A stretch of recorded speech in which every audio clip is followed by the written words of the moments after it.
Cambrian period on the seafloor. Here at a depth untouched by sunlight, the world was not engulfed in darkness. Countless tiny plankton emitted a dim azure glow like a starry sky that had sunk into the abyss. The specks of light drifted slowly with the hidden currents flickering on and off, adorning this silent seabed as though it were a dream. Lin Yuan gazed at the scene, feeling as if he were hallucinating. He clearly remembered staying up late in the laboratory poring over data. Those damned fossils, those inexplicable dating results, and the sentence his advisor had tossed out before leaving. Shaolin, your hypotheses are far too insane. If you publish them, people will laugh their heads off. Yet he was not insane. He had truly discovered a problem. As a graduate student in biology, Lin Yuan's research team had recently taken over a batch of Cambrian fossils from Yunnan. By all accounts, the Cambrian explosion of life was already an established fact, an evolutionary fast-forward during which over just a few million years the ancestors of nearly all modern animals emerged in a surge. But these fossils were wrong. Within the same stratigraphic layer, some specimens showed organisms evolving at a frenzied pace, their appendages becoming more complex generation after generation. Others, however, stagnated in place, remaining unchanged for millions of years. More bizarre still, the rapidly evolving fossils all contained traces of some unidentifiable trace element within their bodies. This makes no sense, he murmured. At the group meeting, Lin Yuan said, under identical environmental pressures, evolutionary rates shouldn't diverge this dramatically. Unless what? Someone asked. Lin Yuan hesitated, then still voiced it. Unless there is some external factor we have yet to discover, driving the evolution of certain organisms. The conference room fell silent for 2 seconds, then erupted into a wave of good-natured laughter. Shaolin, are you talking about aliens or deities? A senior brother clapped him on the shoulder. Go home and sleep. Stop pulling all-nighters. He did not sleep. That night he stayed alone in the lab, reprocessing all the data from the anomalous fossils. At 3 a.m, as he stared at the waveform charts of those residual elements on the screen, a mad idea suddenly surfaced in his mind. What if this substance was not a mere residue? What if it had always been there, simply beyond our means of detection? What if throughout Earth's history there truly existed a form of energy we had yet to discover, periodically driving the evolution of life? His heart suddenly clenched. His final memory was of his vision going black and the dull impact of his forehead smashing into the corner of the desk. Now he was suspended in this azure-lit seabed, watching those luminous plankton drift past his eyes. Am I dead? Lin Yuan tried to raise a hand to rub his eyes, only to find that his limb did not move in the way he expected. He tried to lower his head. No, there was no such motion as lowering his head. His entire body was rotating. In the instant his view flipped, he saw his own body, segment by segment. From both sides of each segment sprouted fine little appendages, gently paddling through the water. At the rear was a small tail spine, while at the front were 2 tiny movable eyes and a cluster of mouthparts whose names he could not even recall. Lin Yuan spent a full 3 minutes convincing himself that what he saw was not an illusion. He was a trilobite.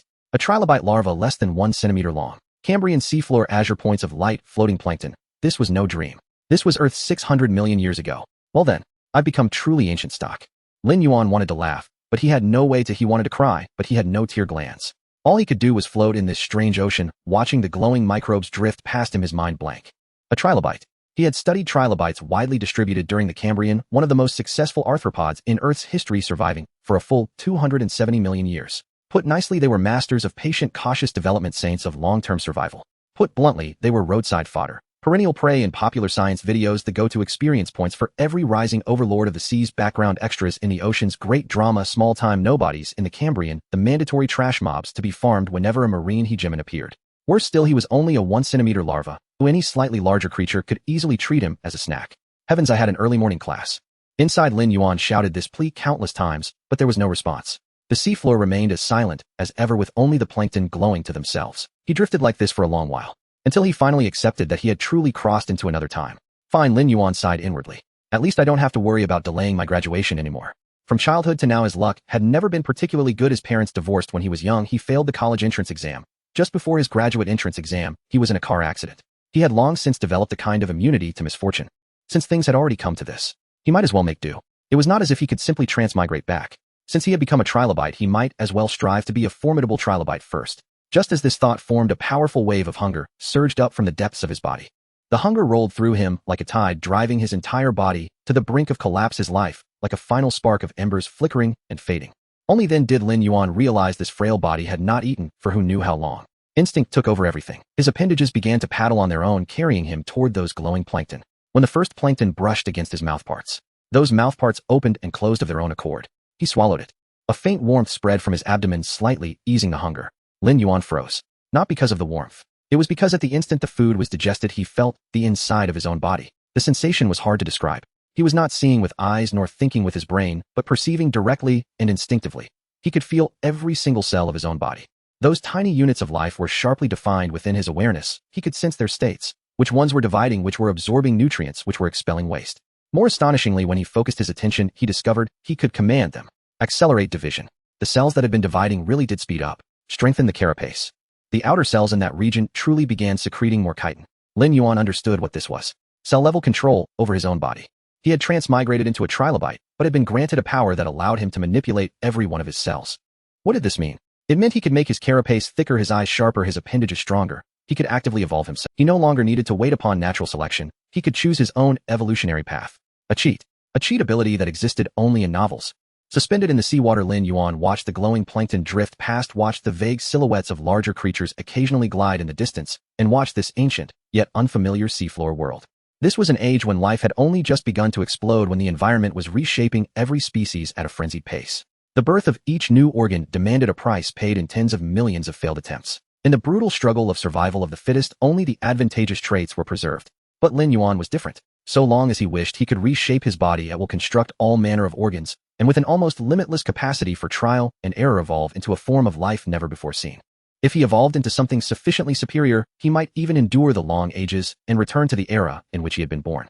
As Lin Yuan swallowed another plankton, a strange emotion quietly rose within him. It was neither fear nor despair, nor any sort of so-called confusion. It was anticipation. He wanted to see what this era was truly like. He wanted to see those creatures he had only ever read about in textbooks. Anomalocaris, Opabinia, Marella. He wanted to see how far he could go in this ocean. He kept eating. The azure motes of light flickered around him like stars in the deep.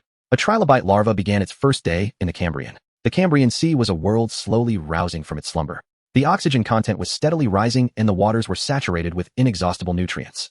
Countless microorganisms multiplied frenziedly in the sunlit surface layers, their corpses drifting down like snowflakes, piling up on the seabed into a thick carpet of soft mud. That mud teemed with even more primitive creatures. Hallucigenia-like worms inched along the surface with paired spines, while sponges clung to rocks, slowly filtering the passing seawater. This was the very scene of the Cambrian explosion of life. Every species was experimenting with new forms and novel ways to survive. It was the earliest of ages, and also the most exuberant, the origin from which all futures would arise. Lin Yuan watched all of this, and a strange emotion welled up within him, gratitude that he still remembered. As a graduate student in biology, he had read far too many papers on the Cambrian period. He knew what the oceans of this era were like, knew which creatures were dangerous and which could be eaten. All of that knowledge had become his capital for survival. Fortunately, he had not skipped those classes, he thought to himself. If he had crossed over here as an illiterate fool, he would probably have become someone else's snack on the very first day. He had been eating for a long time now. Whether it was the extraordinary richness of this ocean or the innate growth potential of this body, he could clearly feel himself getting larger. The plankton he swallowed was swiftly absorbed and converted into carapace and muscle. His body length had already reached 3 centimeters. The originally tiny appendages had grown longer and now stroked with greater force. His swimming speed through the water had clearly increased, no longer as clumsy as when he had first awakened. The color of his body had also changed, from nearly transparent to a faint brownish hue, a sign that the chitin had been suspended in the water. Lin Yuan examined himself carefully with his compound eyes. The trilobite's body was divided into 3 parts, hence the origin of the species name. At the front was the cephalon, a semicircular head, shield with an eye on each side. Each eye was a compound eye composed of countless tiny facets, allowing him to perceive almost every direction around him. In the middle was the thorax, which could be used for swimming or for crawling along the seabed. At the rear was the pygidium, its edge lined with several short spines. Lin Yuan tried bending his body. The joints between the thoracic segments were very flexible, allowing him to curl himself into a half circle. This was the defensive posture of a trilobite, curling up when danger approached so that the hard dorsal armor shielded the soft underside, much like the pangolins or pill bugs of later ages. A skill designed solely for clinging to life, he judged silently. Yet that was about all it could do. The survival strategy of trilobites had never been offense. They could do only 3 things: feed on plankton, burrow into the mud, and curl up and play dead when danger loomed. Truly the anonymous drifters at the roadside of the food chain. Equipped only with camouflage and defensive tricks, they were typical mid to lower-tier creatures on the food chain. As Lin Yuan was thinking this, he suddenly felt the light dim. No, that was not nightfall. Something had blocked the light filtering down from above. He snapped his gaze upward. A massive shadow was gliding right over his head. It was an Anomalocaris. Its body was at least 1.5 meters long, around 50 times Lin Yuan's current size. Its streamlined form resembled a living torpedo with paired leaf-like flaps along its sides that stroked the water with a grace that belied its nature as a predator. Most striking of all was its head. 2 enormous compound eyes bulged outward, and beneath them extended a terrifying pair of grasping appendages, their tips lined with sharp, backward-facing spines. And then there was its mouth, circular like a cross-section of a pineapple, its interior ringed with concentric circles of razor-edged plates. Once it bit down on prey, those rings would grind the victim to pulp like a living meat grinder. A tremor ran through Lin Yuan's entire body. He immediately burrowed into the soft seabed mud, leaving only his head exposed. Sand burrowing camouflage, one of the Trilobite's habitual tricks. His coloration was almost identical to the surrounding sediment, and as long as he did not crawl out on his own, he was hard to spot. The Anomalocaris swept past overhead, its huge compound eyes swiveling as it scanned the seafloor. Not far away, a cluster of Nereoia worms were feeding. They were roughly the same size as Trilobites, another kind of early arthropod. The Anomalocaris moved. Its body arched sharply, then burst forward with a speed beyond Lin Yuan's imagination. The cluster of Nereoia did not even have time to react before the outermost one was already clamped firmly between its grasping appendages. The mouth of the Anomalocaris gaped open, the concentric tooth rings beginning to turn. The Nereoia was delivered into its maw. A crunch. Chitinous armor shattered under the grinding bite. After swallowing its prey, the Anomalocaris circled once in place, seemingly unsatisfied. Its compound eyes turned again, sweeping over the seafloor. Lin Yuan held his breath and remained utterly still. The gaze of the Anomalocaris slid over his hiding place without pausing. A few seconds later, the behemoth finally flicked its body and swam toward deeper waters. The shadow drifted away and the dim blue light returned. Lin Yuan lay pressed against the mud for a long while before he dared to move. The feeling just now, he thought, was like standing on a highway and seeing Godzilla, more overwhelming than any movie scene. He had read descriptions of Anomalocaris countless times in academic papers, knew they could grow longer than 1.5 meters, knew they were the overlords of the Cambrian seas, knew they had virtually no natural enemies. But reading about them was one thing, seeing one with his own eyes was quite another. Especially now that he was a Trilobite no larger than a human fingertip without the advantage of a human-sized body. The moment that colossal shadow descended over him, it brought with it a terrifying sense of oppression. Envy. That was his first coherent thought once he recovered. Envy of the Anomalocaris, envy of that speed, that strength, that unruffled composure at the top of the food chain. It could eat whatever it wished, whenever it wished. The entire ocean was its hunting ground. Lin Yuan glanced down at himself. A 3-centimeter Trilobite that could only graze on plankton and play dead in the mud when danger loomed. No, he told himself. He could not go on like this. He had to evolve to move in the direction of Anomalocaris. If only he could devour a juvenile Anomalocaris. Even fusing only a portion of its advantageous genes would be enough to double his chances of survival. It suddenly occurred to Lin Yuan that Anomalocaris were not born at 1.5 meters. They too had juvenile stages, times when they were weak and small. If he could find a freshly hatched Anomalocaris. Yet he quickly calmed down. Even if he encountered a juvenile, he would still not be its match. Anomalocaris were Anomalocaris. Even their young were predators. Their grasping appendages and ringed teeth were instinctive from birth, whereas he was merely a Trilobite that knew how to curl up. If it truly came to a fight, he would undoubtedly be the one eaten. He had to become stronger first. Drawing his gaze back from the distance, Lin Yuan focused on the creatures around him on the seafloor. Plankton. He had already consumed far too much plankton. Those minuscule morsels could keep him alive, but they could not make him. He needed something more nourishing, prey that could truly fuel his growth. And what was most abundant on this stretch of seabed? His own kind. Innumerable Trilobites were crawling, feeding, and growing along the seabed. Just like him, they moved slowly, possessed no offensive abilities, and could only curl up when danger approached. Lin Yuan fixed his gaze on the nearest Trilobite, slightly smaller than himself, head down as it devoured plankton. He weighed the idea for a long moment. Then he moved. His slender appendages sliced through the water as he swam toward his own kind. When Lin Yuan charged towards that fellow creature, he felt a twinge of uncertainty within. Yet he pressed on. His appendages flailed desperately, tracing a slender path through the water with his 3-centimeter body. The distance closed rapidly. 20 centimeters, 10 centimeters, 5 centimeters, until the tri-branch worm finally sensed the danger, instinctively curling up, its head shield bending, and its thorax tightening, rolling itself into a hard ball. Lin Yuan opened his mouth and aimed for its abdomen. That was the only soft spot on the tri-branch worm. But instead he bit into the air. No, it wasn't air. It was simply that he couldn't open his mouth wide enough. His mouth parts were designed specifically for plankton, small and soft, only capable of sucking in tiny particles. Faced with a tri-branch worm sporting a complete hard shell, he couldn't even find a place to bite. The curled-up tri-branch worm was knocked away while Lin Yuan was left dizzy, the images in his compound eyes doubling. He paused in place, watching as the tri-branch worm unfurled its body, leisurely burrowing into the soft mud below, treating it merely as a traffic incident. Lin Yuan hovered in the water, motionless for a long time. He had been broken. He himself had been broken first. The tri-branch worm's attack power was so weak that it couldn't even harm its own kind. He recalled his earlier ambitions, wanting to evolve into a mantis shrimp. Yet he found himself stuck midway, unable to handle even a fellow creature of similar size. What a roadside find, he mused. I'm so weak that it makes me want to laugh. A hint of frustration surged within him, but soon Lin Yuan pushed it out of his mind. There was only one thing he could do now: evolve. He calmed himself and began to analyze the situation. Why had his previous attack failed? Because his mouthparts were inadequate. The tri-branch worm's mouthparts were inherently suited only for sucking plankton, lacking any offensive capability. To be precise, he had no offensive organs. No massive pincers, no sharp mouthparts, no sensitive appendages. Lin Yuan's gaze fell in the direction where the mantis shrimp had disappeared. He remembered that mantis shrimps possessed capturing appendages. That pair of spiny claws could firmly grip any prey, rendering the prey's hard shell useless.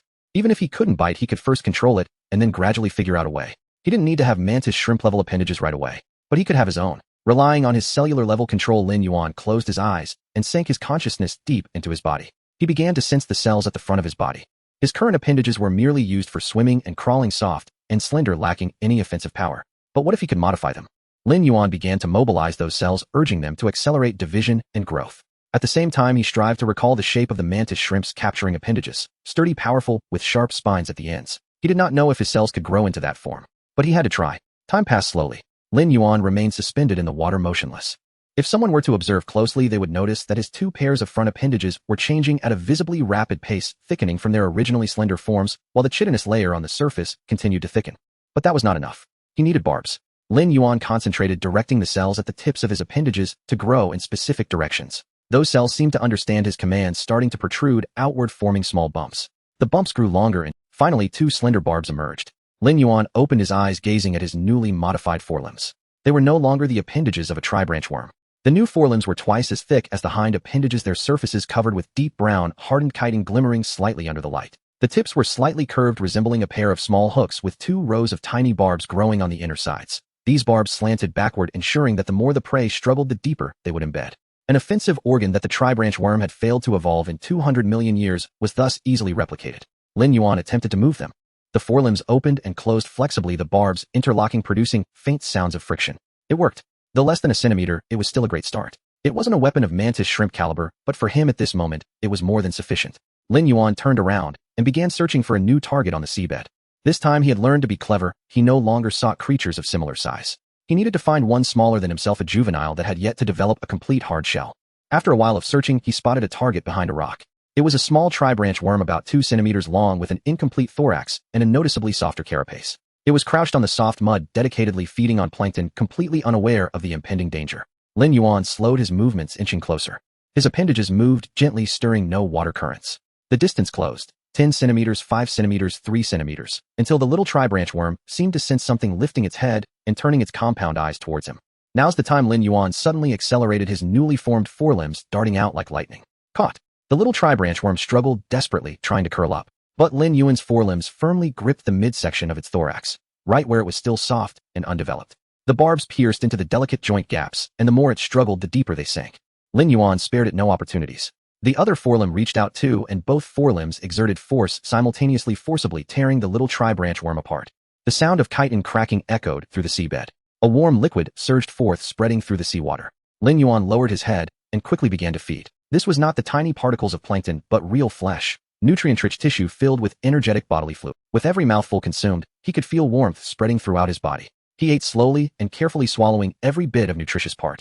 By the time he finished eating, he felt that his entire body was ablaze. That sensation was marvelous, like every cell was cheering wildly, absorbing the nutrients just gained. He could feel his exoskeleton thickening, his thorax expanding, and his body lengthening.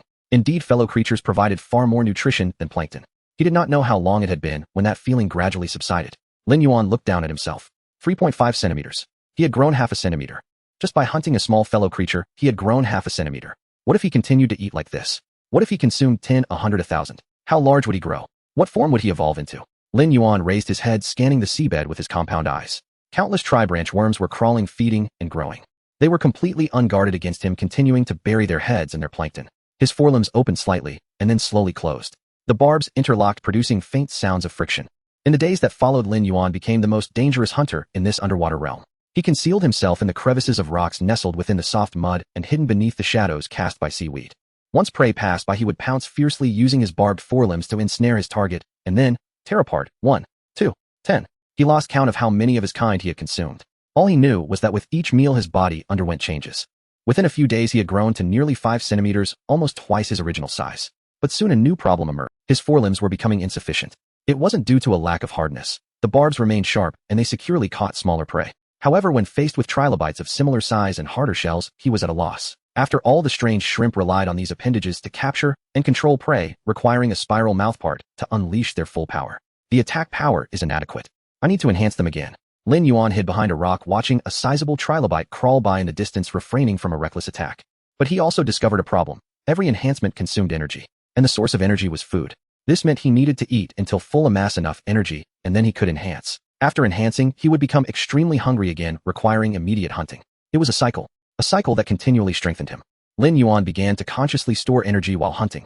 Each time he fed, he no longer used all his energy to grow in size. Instead, he attempted to, through a cellular-level perception, store part of the energy deep within his body. He wasn't sure if this would work, but after several attempts he found it actually could.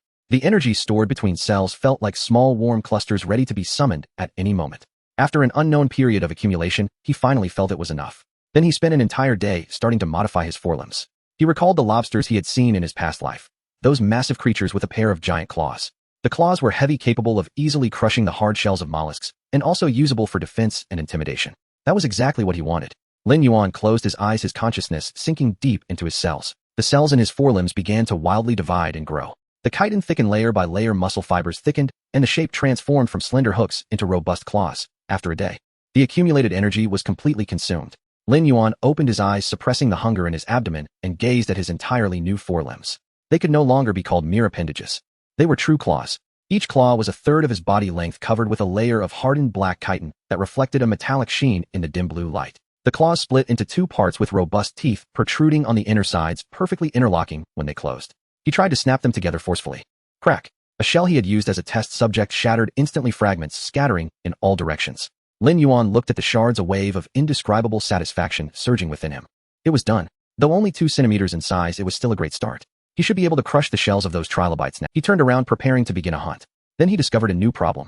His speed had decreased, the giant claws were too. His original appendages could not support the weight, and while swimming his entire body seemed to sink.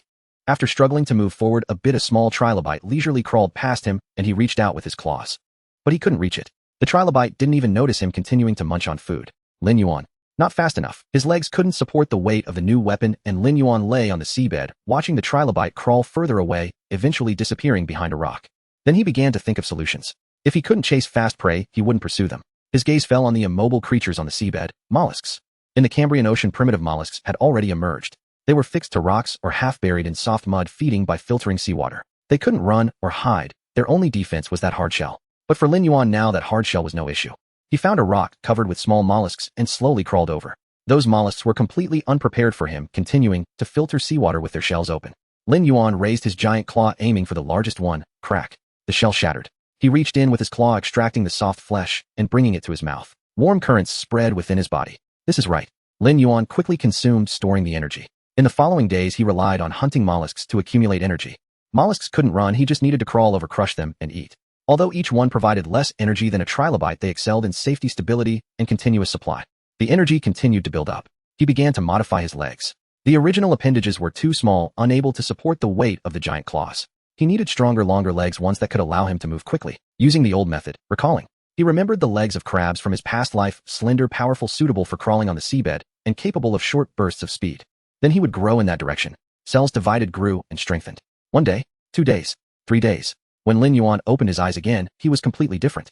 The giant claws remained heavy, but now there was something to support them. His appendages had grown to 3 or 4 centimeters long, more than twice as thick as before. Each pair of appendages was covered with hardened chitin, the joints flexible and powerful, allowing him to propel himself far with a gentle stroke. He tried swimming a lap.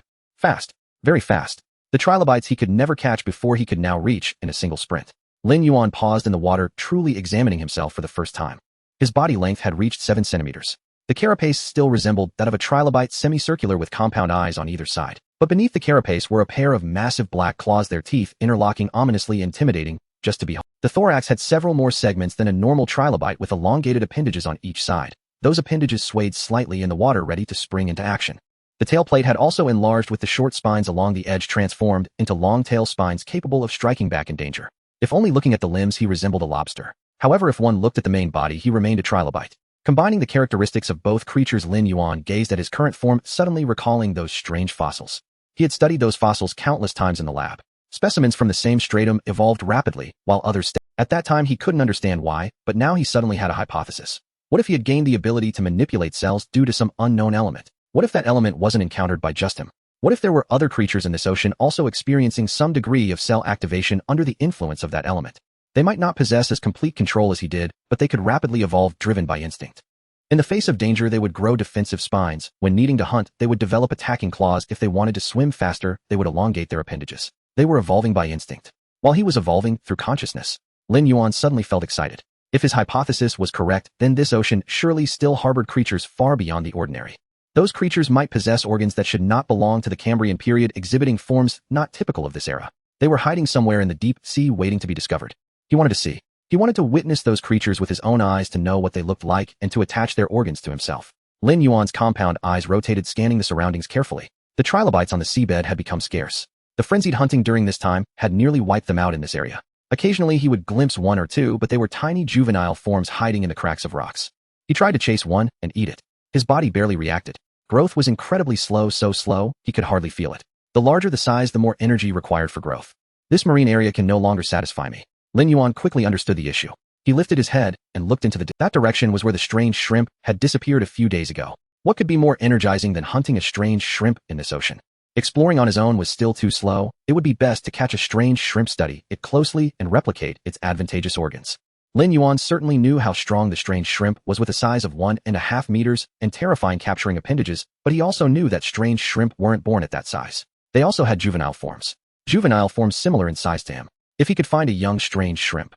Lin Yuan's giant claws slightly opened and slowly closed.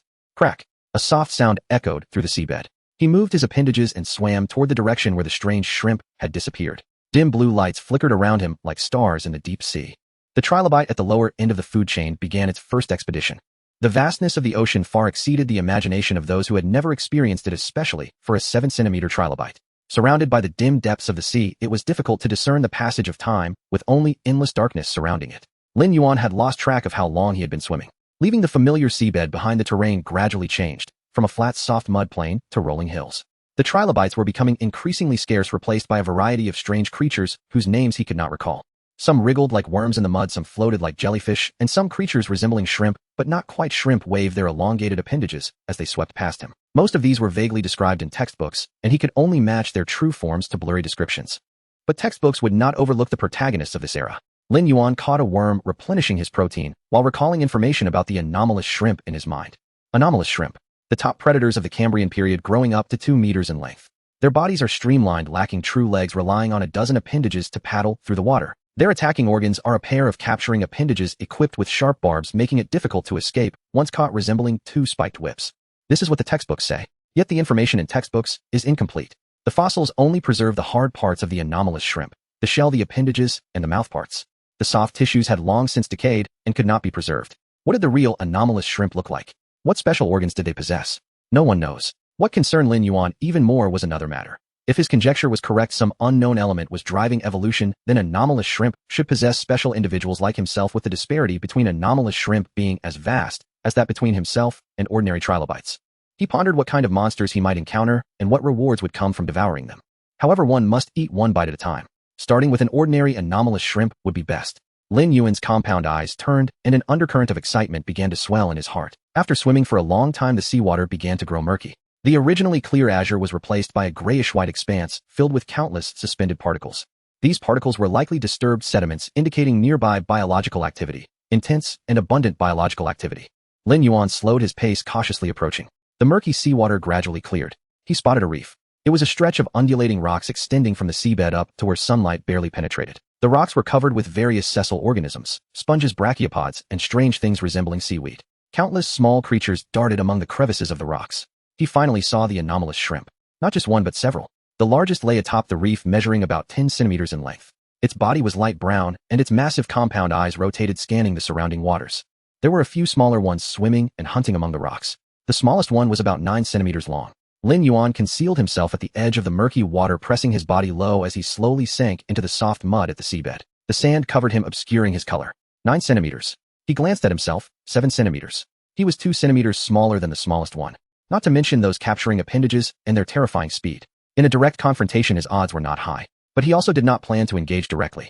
Lin Yuan buried himself deeper, leaving only his compound eyes exposed, observing the reef through the thin layer of sand. He needed to wait. Wait for a straggler. Wait for one far enough from the group. And he must strike true without delay. There were still several anomalous shrimp in the reef, who, being too close, meant that if a fight broke out, the others would quickly notice. At that point, not only would he fail to hunt, but he might not even escape. Then there was the issue of injury. Even if he could kill that anomalous shrimp, if he were seriously wounded, he wouldn't be able to flee. The scent of blood would attract other predators, including that group of anomalous shrimp. Ideally, he would achieve a one-hit kill and then retreat unscathed. Lin Yuan lay in the sand waiting for an opportunity. Time passed slowly. The anomalous shrimp swam among the rocks, hunting, playing, and occasionally fighting. The largest one remained atop the reef, acting like a sentry. A 9-centimeter anomalous shrimp swam past not far from Lin Yuan's hiding spot, but it was too close to the reef. If Lin Yuan charged out, the other anomalous shrimp would reach him in the blink of an eye. No, he needed to wait longer. Lin Yuan continued to wait. Half a day passed, and a sense of hunger began to rise. He hadn't encountered any large prey on his journey, and the energy he had previously accumulated began to deplete as he waited. If he continued to wait, even if an opportunity arose, he might not have the strength to launch an attack. But he could not move. The anomalous shrimp altered their course, swimming in groups around him. If he revealed himself now, he would undoubtedly be. He could only continue to wait. Wait for a hunting opportunity. Lin Yuan suppressed his bodis metabolism to the lowest level, minimizing his consumption. This was a recent ability he had discovered, control at the cellular level, allowing him to enter a state akin to hibernation temporarily. With reduced cellular activity, the flow of bodily fluids slowed and energy consumption dropped to nearly zero. However, he could not remain like this forever. He did not know how much longer he could hold on. The anomalous shrimp continued to swim. A smaller one chased after an even smaller one, weaving in and out among the rocks. The largest one turned over, shifting its position to continue lying still. Another anomalous shrimp swam by, this time a bit farther away, but still not far enough. Lin Yuan's compound eyes, peering through the sand, focused intently on them. Wait. Continue waiting. He did not know how long had passed. The surrounding creatures changed repeatedly. Those small things came and went. Some were hunted while others escaped. The anomalous shrimp in the reef seemed to have eaten their fill, their activities gradually slowing as they each sought a place to rest. The largest one still stood watch. Then the opportunity arose. The 9-centimeter anomalous shrimp seemed attracted by something slowly swimming toward the edge of the reef. It was chasing a small creature, going farther and farther away, straying more and more. Lin Yuan's eyes lit up. That anomalous shrimp was now a good distance from the reef. Though not particularly far, if he was fast enough and struck hard enough, he might end the battle before the other anomalous shrimp could react. But it was still moving. It was still swimming outward. Lin Yuan remained motionless, waiting for it to go a bit farther, a bit farther. The anomalous shrimp caught up with the small creature, swallowed it whole, and did not immediately return. It circled around, seemingly searching for the next prey. Farther away. More off course. Now was the time. Lin Yuan's muscles began to tense, slowly, his pincers slightly opening. Sand slid off his body. The moment the sand slipped off his body, Lin Yuan moved. His 7-centimeter body sprang out of the soft mud, limbs thrashing wildly, and his massive pincers lunged forward, targeting the appendage of the peculiar shrimp. Only 30 centimeters away. Almost within reach, but he had barely surged forward 10 centimeters when the shrimp's compound eye turned toward him. It sensed him, not through sight, but by detecting the change in water flow. The shrimp's body was covered in tiny sensory hairs, ready to catch any anomaly in the water. Lin Yuan knew there was no time left. But he did not stop. The massive pincers continued forward, snapping fiercely at the nearest hind leg. Crack. Caught. But only the leg. That hind leg was severed at the joint, grayish-white fluid gushing out and spreading in the sea. At the same time, the shrimp's body arched violently, its colossal capturing appendage sweeping toward him with barbs. Lin Yuan had no time to evade. The capturing appendage smashed into the side of his carapace, sharp barbs grazing past the hardened chitin, producing a crisp crack. Snap. It cracked. A deep fissure appeared on his carapace, extending from below the compound eye to the junction of the thorax. If it deepened any further, his brain would be split open. Lin Yuan's body was sent flying by the blow, tumbling twice before barely stabilizing. He raised his head and saw the peculiar shrimp had already turned around. Its 9-centimeter body unfurled in the water, its streamlined silhouette exuding deadly elegance. The massive compound eyes were fixed on him, and the capturing appendage was spread wide, barbs glistening with his fluid.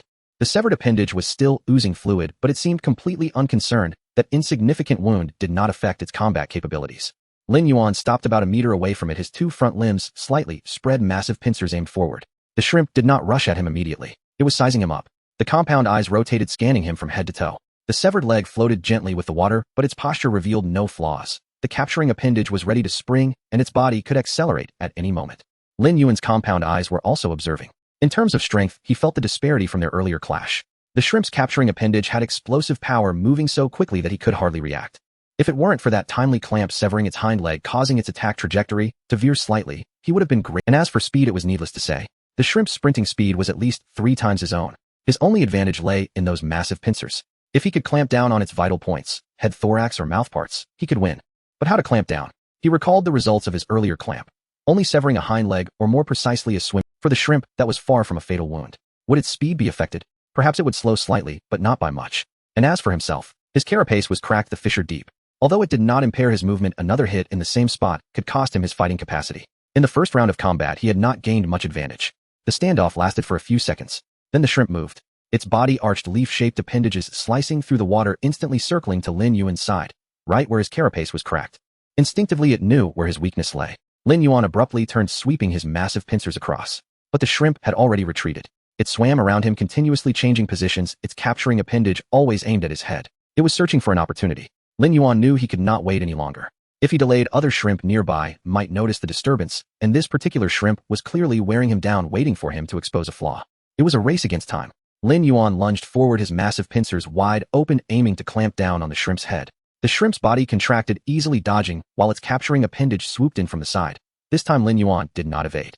He took the blow directly on his thorax, while simultaneously forcing his pincers to change direction, catching that capturing appendage. Snap! Caught! But that strike left a deep wound on his thorax, chitin splintering, fluid gushing out. The shrimp, its strength was astonishing, spinning Lin Yuan wildly in the water. Rocks, seabed, floating debris, everything spun, disorienting him. Lin Yuan's body was tossed back and forth, crashing against rocks, and the seabed, his shell constantly cracking. But his massive pincers gripped the capturing appendage tightly, the barbs embedding deeper with every struggle. The shrimp's other capturing appendage swept in, crashing hard against Lin Yuan's back carapace. Crack! Another fissure. Another strike. Snap! Lin Yuan's back carapace was fracturing, yet he still did not release his grip. His other massive pincer reached up, clamping down on the same appendage. With both pincers exerting force simultaneously, that capturing appendage was brutally crushed in two. The shrimp's body jolted violently, losing balance, rolling in the water. Lin Yuan was also flung away, crashing into a rock, another piece of his back carapace shattering. But he quickly steadied himself and charged at the shrimp. The peculiar shrimp was still tumbling, a large amount of fluid gushing from the severed limb. It tried to adjust its posture, attempting to face him with the remaining capturing appendage, but losing a primary appendage threw its balance into chaos. Lin Yuan gave it no chance. He rushed to the side of the shrimp, his massive pincers aimed at its head. Not the carapace, but the joint gap beneath the carapace, the most vulnerable spot. Caught! The shrimp thrashed violently, its remaining capturing appendage flailing wildly, striking Lin Yuan once, twice, thrice. His shell cracked, fluid spilled, but Lin Yuan would not relent. His grip tightened deeper and deeper. Finally, the tips of his pincers penetrated the joint gap. Then he clamped down with force. Snap! The carapace shattered. The shrimp's struggles suddenly ceased, then began to convulse. The capturing appendage flailed aimlessly a few times, gradually slowing down, eventually drooping. Lin Yuan still did not let go. He held onto the shrimp's head, maintaining his grip for a long time until it completely stopped moving. The surrounding seawater had turned murky with its fluid. Lin Yuan released his pincers, watching as the 9-centimeter shrimp slowly sank down. Its body was still twitching, slightly a reflex of the nerves, but it was already dead. He had won. Lin Yuan looked down at himself. The crack on his carapace extended from the compound eye all the way to the thorax, deep enough to see the tissue beneath. His back carapace was shattered in several places, revealing the writhing flesh inside. 2 of the limbs on his thorax were severed, and the remaining ones were also heavily injured. Fluid seeped from the wounds, carrying a hint of warmth. It was a narrow victory. He was gravely injured, but at least he had survived until the end. The armor stacked upon him for self-preservation had become his strongest shield, withstanding the shrimp's desperate counterattack. It was not a victory of strength or speed, but rather luck under armor and a surprise strike. Even so, he was already on his last legs, his armor in tatters, the energy he had stored nearly exhausted. Lin Yuan extended his massive pincers to grasp the shrimp's corpse, beginning to drag it back. He could not remain here. The smell of blood would attract other creatures. There were still several peculiar shrimp in the reefs. They might not have noticed yet, but they would soon sense the commotion. Dragging his prey, Lin Yuan swam back in the direction he came from. His speed was slow. Every wound was seeping fluid, and every stroke caused the fractured shell to grind against each other. But he did not stop. He could not stop. He swam for a long time. Long enough for the surrounding terrain to begin feeling familiar. Soft mud plains, rolling hills, and the occasional trilobite. Lin Yuan finally found a concealed spot. Between 2 colossal rocks, the entrance was narrow, yet inside there was a small patch of open space. He dragged the shrimp's corpse inside, and then blocked the entrance. After completing all this, exhaustion surged over him. He gradually lost consciousness. Lin Yuan had no idea how long he had been unconscious. After dragging the strange shrimp into his hiding place, his last memory was blocking the entrance with rubble, and then his body became unresponsive. With his limbs feeling weak, he collapsed beside his prey. When he awakened, everything around him was pitch black. After quite a while, his vision gradually cleared. The cave entrance was not completely blocked, and faint light filtered in through the cracks, barely allowing him to see a few centimeters around him. Lin Yuan moved slightly. The pain was gone. He froze for a moment and looked down at his body. The cracks had vanished. The deep fissure on his head carapace had healed, leaving only a faint white mark. The broken areas of his back carapace had also healed, covered by new chitin that was slightly lighter in color than the surrounding areas. The 2 severed limbs had sprouted small buds extending visibly. He turned around and saw the corpse of the strange shrimp beside him. An incomplete body, to be precise, only about 3. The tail section of the body had been eaten away, leaving only the head, those enormous compound eyes, a ring of tooth-like mandibles, and 1 intact capturing limb. Lin Yuan quickly understood what had happened. While he was unconscious, his cells had been feeding themselves. That cellular control ability continued to function even when he lost consciousness. His Bodus instincts replaced the drive of his consciousness. The hungry cells automatically reached toward the nearest source of nutrition, devouring the strange shrimp and converting it into materials for repairing his body. Lin Yuan looked at the shrimp with lingering fear. His strength and speed had been crushed by the opponent, and he had barely managed to win by relying on his armor giant pincers and ambush. If the pincers had been just half an inch off, he would have been the one to die. Then he extended his pincers, dragging it closer, and began to study it carefully, starting with the muscles. The remaining torso of the strange shrimp still displayed the muscle fibers. Those muscle fibers were much thicker than those of a trilobite, densely arranged layered upon each other. Gently prying them apart with his pincers, he could feel the astonishing elasticity. That was the source of explosive power. No wonder its sprinting speed was so fast, and no wonder its strike was so powerful. Next were the limbs. The intact capturing limb was right before him, which he had detached from the corpse. The limb was divided into two sections with a stout base and a tapered end featuring 2 rows of backward-facing barbs on the inner side. The direction of the barbs was meticulously designed. The more the prey struggled, the deeper the barbs would penetrate. The surface of the limb was covered with thick chitin, yet the joints were remarkably flexible, able to rotate in any direction. His initial design was merely a poor imitation of this. Lin Yuan held the limb in one claw, comparing it with the giant pincers he had modified from his forelimbs. His pincers were heavy, solid, and had a strong grasping force, but they were cumbersome. The strange shrimp's limbs were slender, agile, and fast, but their grasping force was inferior to his. This represented 2 completely different evolutionary paths. Perhaps he could have both. Next were the eyes. The pair of enormous compound eyes remained intact, nearly the size of Lin Yuan's head carapace. He leaned in for a closer look, discovering that the small eyes that made up the compound eye were numerous, densely packed together. Each small eye was oriented slightly differently, collectively covering nearly the entire field of vision. He recalled the data from the papers. The vision of the strange shrimp was the best among Cambrian creatures, even surpassing that of many modern insects. They could see moving prey, gauge distances, and track targets in murky waters. Finally, there was the carapace. The strange shrimp's carapace was not as thick as that of a trilobite, but was thin and streamlined. Its surface was smooth, covered with a layer of fine patterns. These patterns were likely designed to enhance structural strength akin to the ridges on bones. Light yet sturdy enough. It could defend while not hindering speed. Lin Yuan admired these features sincerely. Nature truly is a born craftsman, with all-around compound eyes, explosive muscles, and streamlined light armor, all crafted to create a swift hunter. Compared to his hodgepodge of designs, this was far more refined and systematic. If this juvenile were to grow larger and fully develop its organs, it could easily crush him. Every era has its own survival laws, and every ocean has its own answers for evolution. As the answer of the Cambrian period, the strange shrimp possessed the most advantageous traits for this era, and now all of this belonged to him. To take the best and evolve anew, retaining his own advantages while updating everything. The defense of the trilobite's armor was undoubtedly effective and would certainly continue to be reinforced. The giant pincers that could achieve overwhelming kills would also be retained, although they would need modification. Lin Yuan began to mentally list the optimization directions for the future. First, muscles. The terrifying explosive power of the strange shrimp was what he needed most. With that kind of strength, his sprinting speed could double, the grasping force of his giant pincers could surge, and his chances of survival would increase exponentially. Second, attacking limbs. He currently had only 1 pair of giant pincers. If he could transplant this set onto himself, he could simultaneously catch, tear, and defend against prey attacking with 2 pairs of limbs. Third, compound eyes. All-direction vision. He would be able to see in all directions without turning his head, ensuring that no threats approaching from behind would escape his notice. This was crucial for a hunter. Lin Yuan mentally reviewed these directions several times before beginning to prioritize them. First was the muscles. Strength is the foundation of everything. With stronger muscles, he would be faster, his pincers more lethal, and his endurance greater. Moreover, muscle modification was relatively simple, unlike the complexity of growing new limbs. Next were the limbs. He would retain the giant pincers as his primary weapon, but he also needed to grow 2 new capturing limbs, just like the strange shrimp, agile, lethal, and covered in barbs. Then he would possess 2 pairs of offensive organs, attacking simultaneously from all directions, ensuring that no prey could escape. If energy was insufficient, the compound eyes and carapace could be postponed. Lin Yuan looked at the remaining corpse of the strange shrimp before him, still containing parts that had not been consumed. The intact capturing limb, the enormous compound eyes, and those robust muscle fibers. Enough. This was sufficient. He extended his pincers, tearing off a piece of the shrimp's muscle and sending it to his mouth. A warm flow surged into his body. He tore off another piece. And another. His body began to heat up. Lin Yuan could feel that the ingested tissue was being broken down, absorbed, and stored. Energy accumulated between the cells, waiting to be called upon. By the time he finished consuming the remaining parts of the strange shrimp, his body felt as if it were about to ignite from heat. The cave fell silent. Only the dim light filtered through the cracks, illuminating him. Lin Yuan closed his eyes, his consciousness sinking deep into his cells. The stored energy began to surge, initiating a new round of evolution. A Naluo worm is drifting in the depths of the sea. It is about 4 centimeters long, with a shell glistening in a faint brown hue, and its tiny appendages gently stir the water. Having just finished a meal of plankton, it is now looking for a place to rest. Ahead, two massive reef stones loom, and the gap between them appears to be a good hiding spot. The Naluo worm swims toward that direction. As it approaches the rocks, it suddenly halts. Something is there. It instinctively senses something amiss, yet its perceptive abilities cannot discern what it is. It merely stands there motionless, its compound eyes rotating as it attempts to see the shadow within the crevice of the rocks. Something is moving inside. Then, a gray shadow shoots out from within. In the blink of an eye, the Naluo worm barely has time to react before that thing is already in front of it.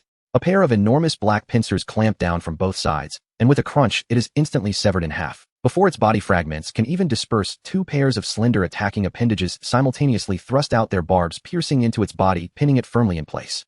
The Naluo worm's nervous system hasn't even registered that it is already dead. Lin Yuan hangs suspended in the water, watching the prey that has been cut in two and pierced by the appendages. For centimeters too small. He opens his mouth and swallows the prey whole. In just a few bites it is gone, and after finishing he lowers his head and begins to assess himself. 8 centimeters. No, about 8.5 centimeters. He can't say exactly how long, but he is definitely much larger than before. The most significant change is not in size, but in form. Beneath the cover of sand and stones lies a body distinctly different from that of a trilobite. His body still has the three-part structure, cephalon, thorax, and tail plate. However, each part is now different. The cephalon remains semicircular, but is more streamlined than before, its surface covered with dense reinforcement patterns. The compound eyes on either side have enlarged, not simply in size, but in complexity. The number of smaller eyes has clearly increased, tightly clustered together. This has enhanced his visual clarity at least twofold. What was once only a blurry outline and movement can now be. Beneath the cephalon are two sets of attacking organs. The first set is that pair of giant pincers which have been retained but are now sturdier and thicker. The teeth on the inner side of the pincers have become sharper, fitting together perfectly when closed. He can feel that the muscles within the pincers are more than twice as strong as before, a result of the fusion with mantis shrimp muscle fibers. The second set has newly grown two pairs of attacking appendages situated beneath the giant pincers. These appendages are much thinner than the pincers, but longer and more flexible. Each appendage is divided into two segments with two rows of backward-facing barbs along the inner side, and the tips are sharp as needles. They are modeled after the capturing appendages of mantis shrimp, specifically designed for grabbing and securing prey. The two sets of attacking organs can be used simultaneously. The giant pincers are responsible for crushing, while the attacking appendages handle control. With all four appendages attacking at once, the prey has nowhere to escape. The changes in the thorax are even greater. The original appendages remain used for swimming and crawling, but they are now bulkier. The real transformation lies in the structure of the tail and sides. He has developed tail fins and side plates similar to those of shrimp. These tail fins are made of elongated chitinous sheets, their edges slightly curved, capable of fanning out and folding in like a fan. He attempts to retract the tail fins, and the muscles at the back of his body tense up suddenly. Whoosh. His entire body is propelled forward, shooting out several centimeters in an instant. Lin Yuan steadies his body and glances back at his previous position. This is the jumping capability of shrimp.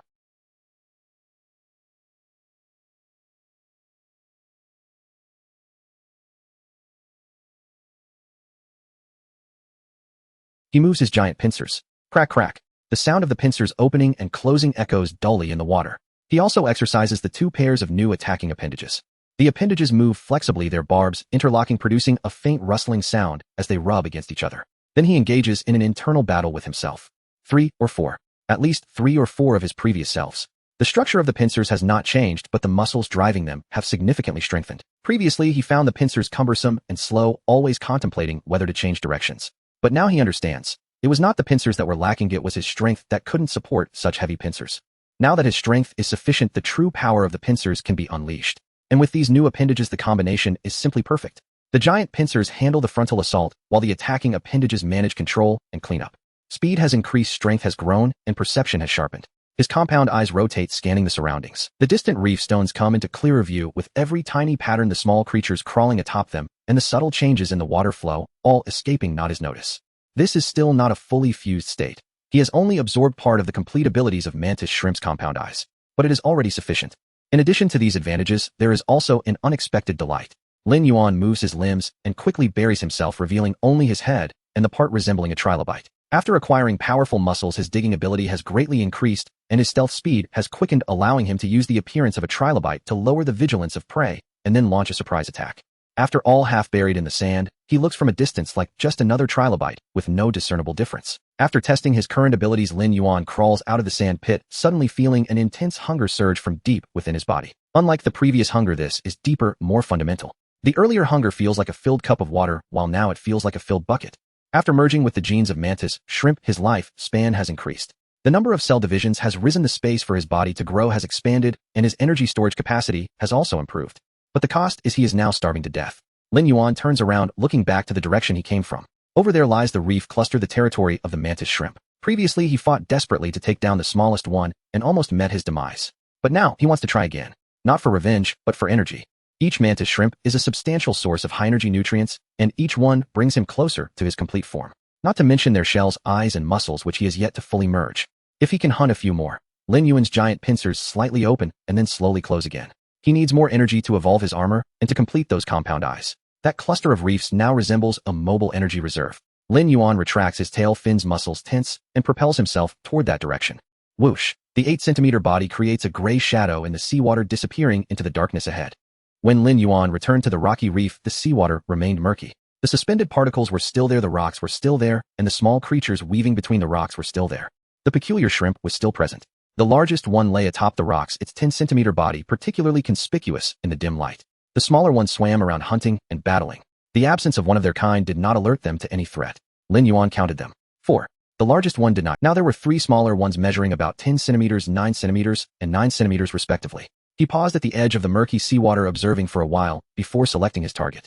The one measuring 10 centimeters. It was a centimeter larger than the last one, but still within a manageable range. Moreover, it was slightly separated from the group, pursuing a Nalua worm, becoming increasingly off course.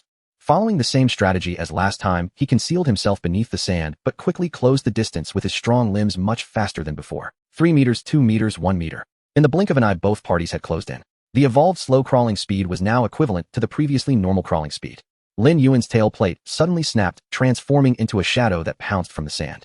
The peculiar shrimp finally reacted, its capturing appendages releasing the Nalua worm and sweeping towards him in an attempt to resist. But it was too late by a fraction of a second. A fraction of a second was enough for Lin Yuan's 2 pairs of capturing appendages to ensnare it first. The slender appendages coiled around the peculiar shrimp's capturing appendages like snake's barbs, digging into the joints, locking it tightly. Seeing the peculiar shrimp unable to break free, Lin Yuan's giant pincers closed in. Snap! He had it. The 2 swimming appendages were crushed in the middle, bodily fluid gushing out. The peculiar shrimp began to struggle wildly, its body rolling in the water, trying to shake off the entanglement, bodily fluid seeping continuously from the wounds.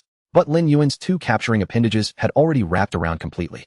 While binding its offensive capabilities, it rendered the peculiar shrimp helpless, merely waiting to be slaughtered. The giant pincers released the broken appendage and turned to clamp down on the shrimp's carapace. Crack! The carapace shattered. One more strike. Snap! The carapace crumbled, and the peculiar shrimp's struggles abruptly ceased, its capturing appendages weakly flailing a few times before gradually drooping. It was dead. The entire process took less than 10 seconds. Lin Yuan released the appendage, watching the 10-centimeter peculiar shrimp slowly sink. Victory! Winning was far easier than last time. The peculiar shrimp's defenses were not particularly high, after wearing down its power, a few heavy strikes were enough to finish it off. Lin Yuan extended his giant pincers, clamping down on the prey and dragging it towards the edge of the rocky reef. There was a concealed crevice where he could eat slowly without worrying about being discovered by other peculiar shrimps. As he dragged it along, he mentally reviewed the battle he had just fought. The effect of simultaneous attacks from both pairs of appendages exceeded his expectations.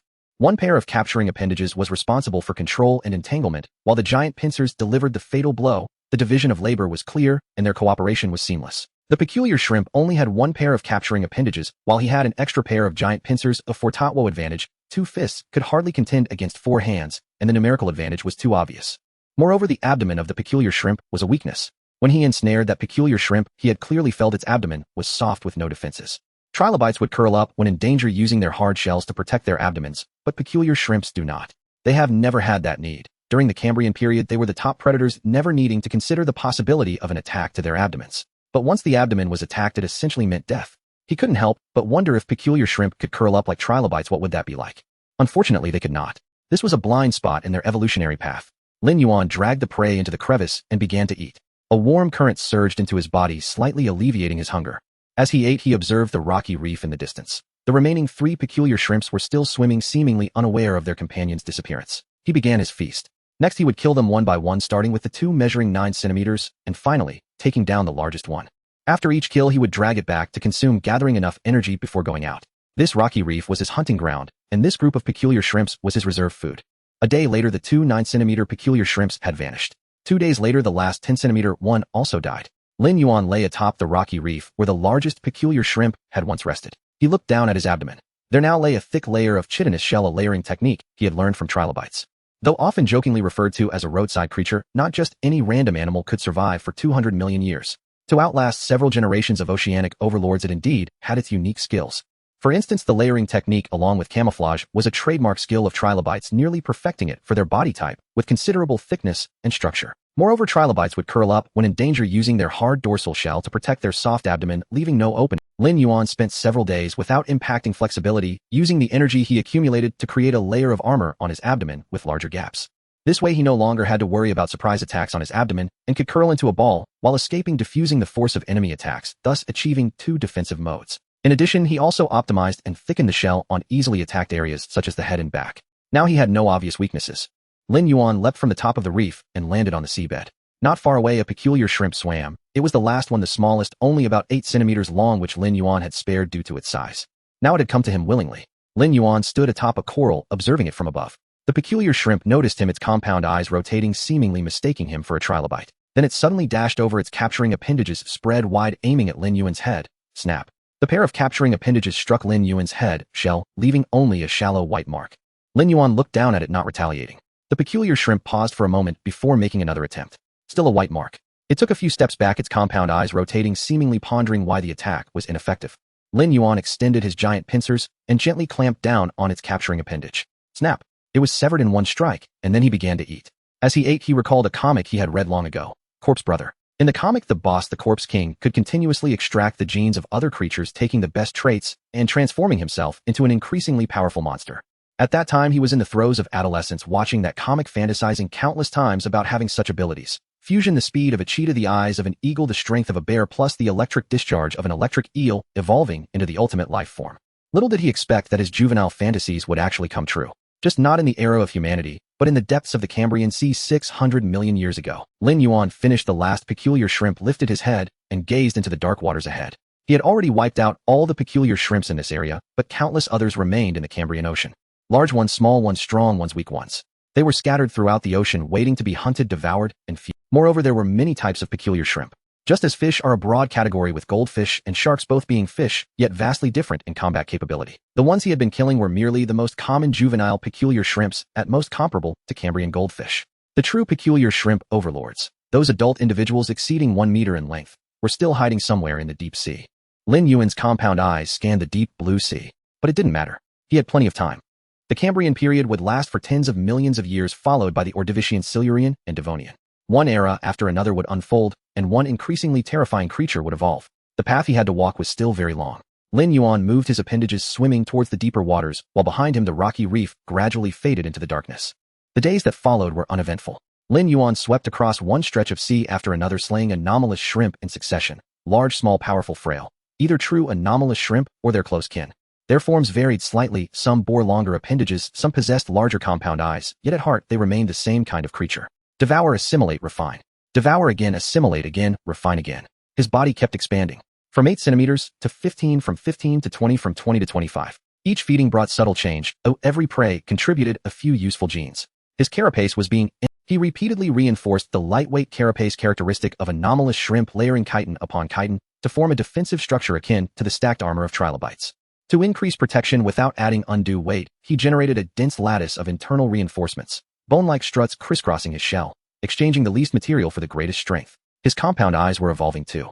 The scope of perception broadened, clarity sharpened. He could pick out prey dozens of meters away in murky water, track movements in multiple directions at once, and sense the faintest shifts in current. When he reached 35 centimeters, he paused to inspect himself. His size had grown more than fourfold since he first left the novice shallows. Attack, defense, speed, perception. Every facet had improved. The body structure had been optimized to the utmost. Without changing the basic framework, he had done everything possible. Yet no great breakthrough had come.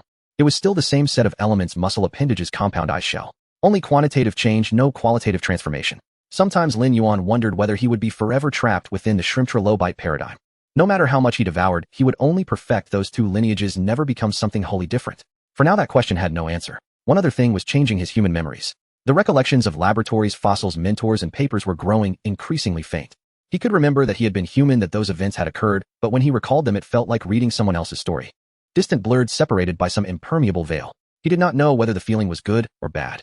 Sometimes to forget his humanity was to truly become an animal of the Cambrian, free of thoughts that did not belong to this age, no longer judging the present with the eyes of a later era. Live, eat, grow. So simple. But at times he was afraid that one day he would wake and not even remember the name Lin. Afraid of truly becoming an ordinary creature driven only by instinct. The fear never lasted long. Hunger would surge swiftly, urging him to hunt, to devour, to grow. Those thoughts would be scattered by the tide. One day Lin Yuan arrived in a new sea. The water was unusually clear, the sunlight piercing deeper than elsewhere. The seabed was complex, undulating reefs, dense forests of seaweed, occasional broad bare patches. Countless small creatures darted about in bewildering numbers. Lin Yuan halted at the reef's edge, his compound eyes sweeping. Flourishing. Too flourishing. By his experience, such abundance could only mean a large predator ruled this place. Only a top-tier predator could suppress this abundance, relegating all other life to the role of prey. He lowered his body, and began to probe carefully. As he slipped past a stand of seaweed, he saw something. A corpse. The remains of an anomalous shrimp drifting above the kelp, swaying gently with the current. Its body measured about 40 centimeters, slightly larger than his. A massive fissure cut through the shell from the head shield to the thorax, as if torn open by a single devastating strike. The flesh inside had been consumed, leaving only an empty husk.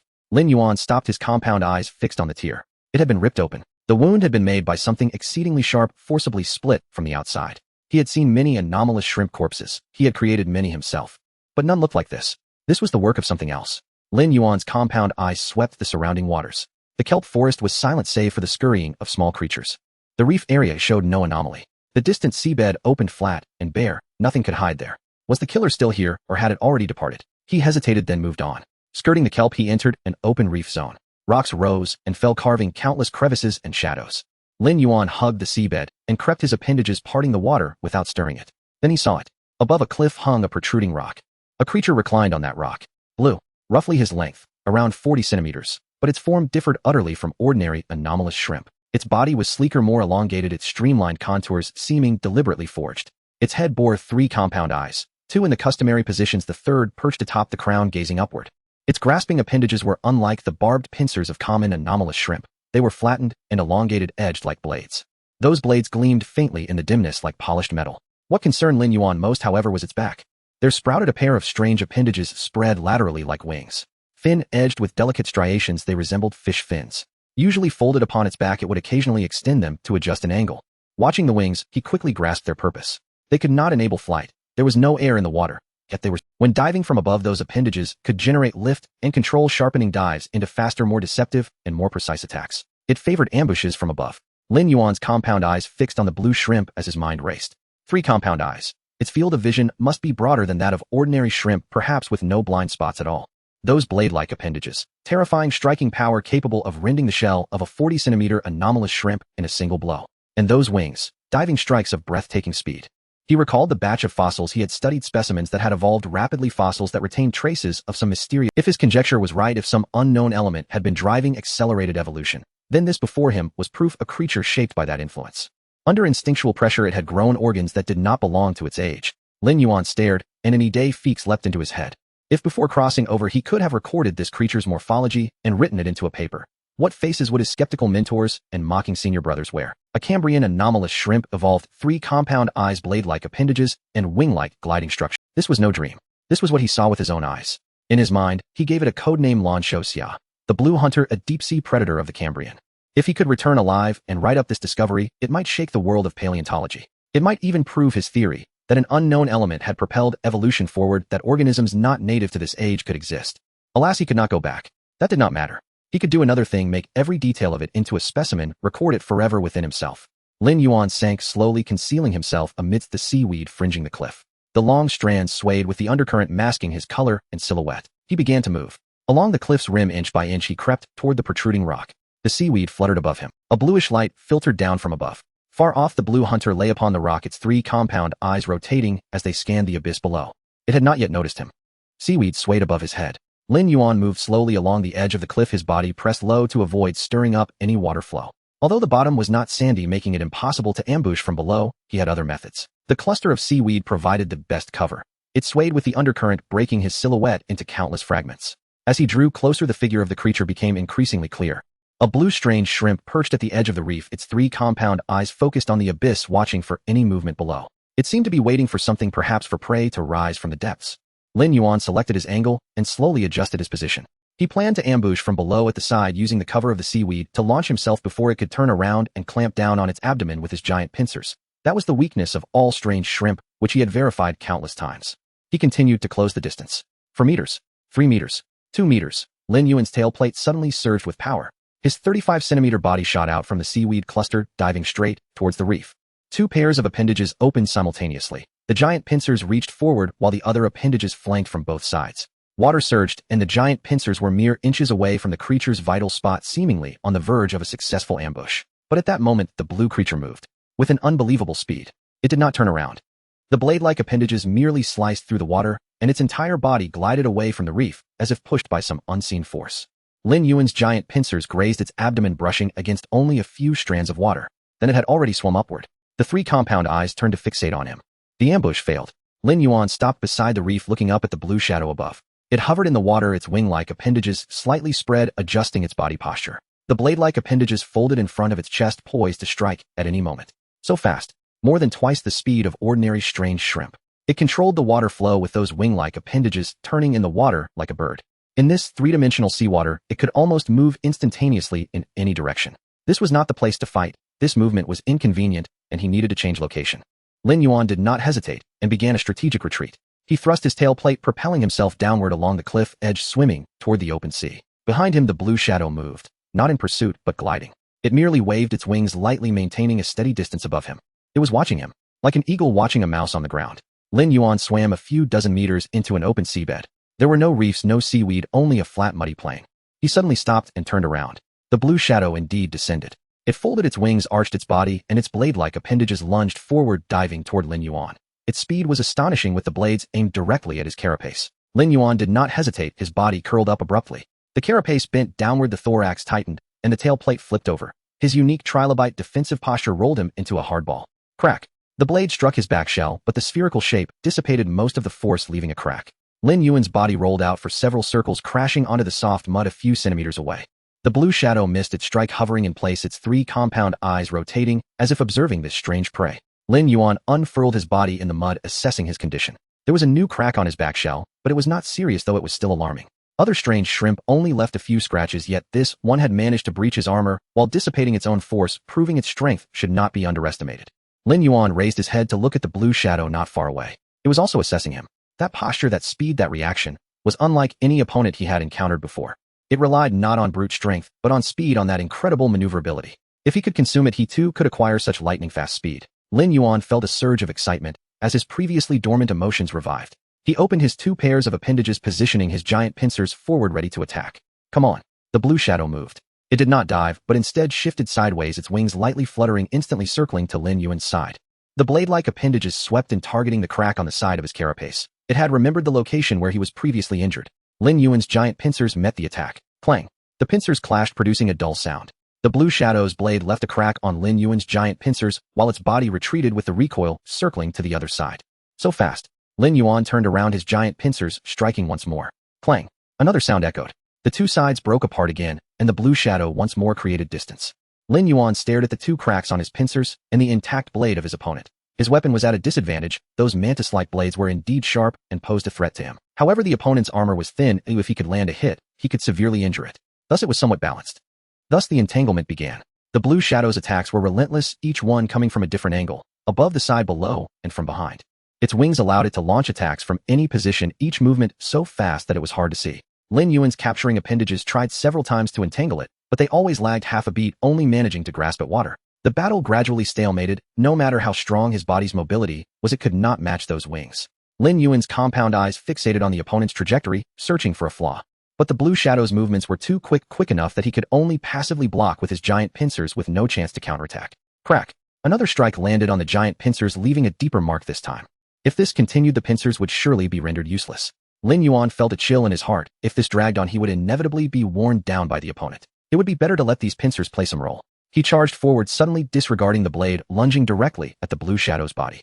His capturing appendages opened wide, attempting to ensnare any part of it. The blade came down.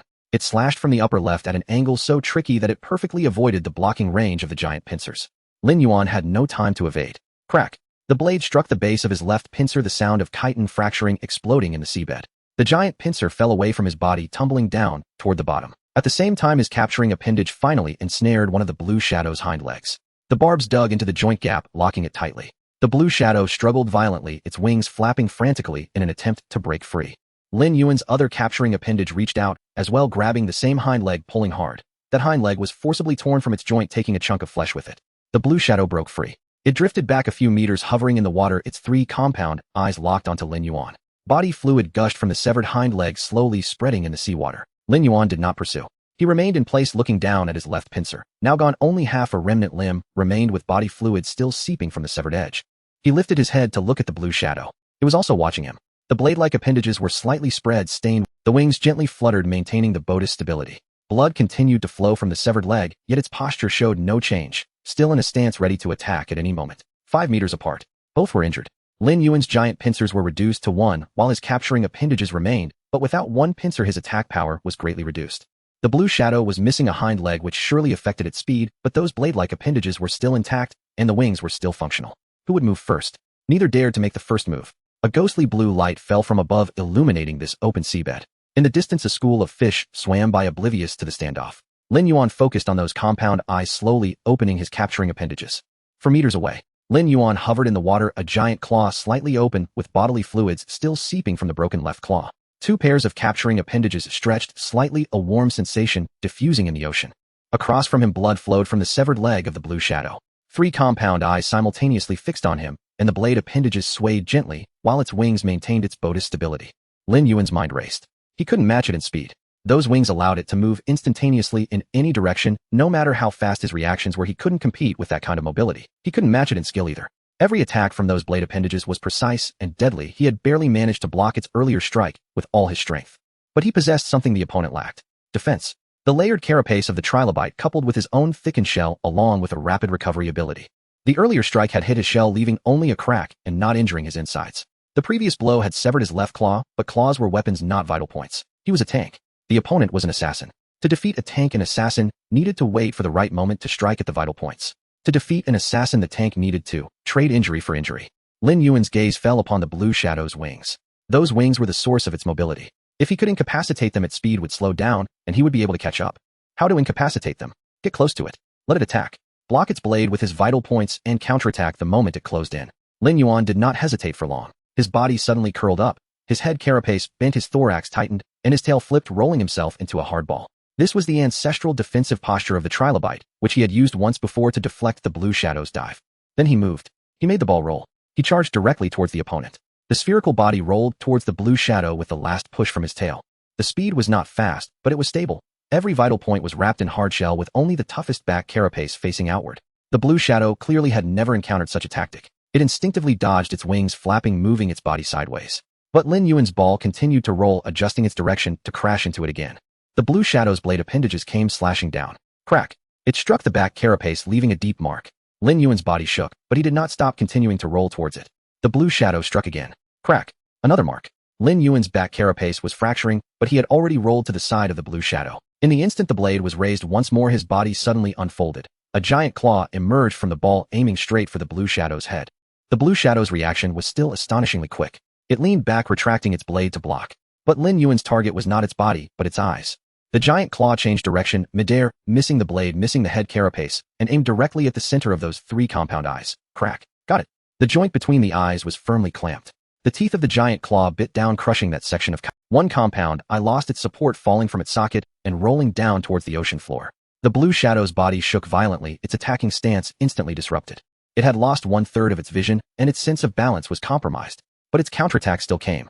The blade appendage swept towards Lin Yuan, striking where he had extended his giant claw, severing one capturing appendage at the root, with bodily fluids gushing out. Lin Yuan paid it no mind. His body curled up again, forming a ball. This time he did not roll far, but rolled close to the blue shadow's body, using his back carapace to rub against its wings. In the chaos, the blue shadow swung, its blade hacking, slashing, stabbing, leaving cracks on Lin Yuan's back carapace with every strike.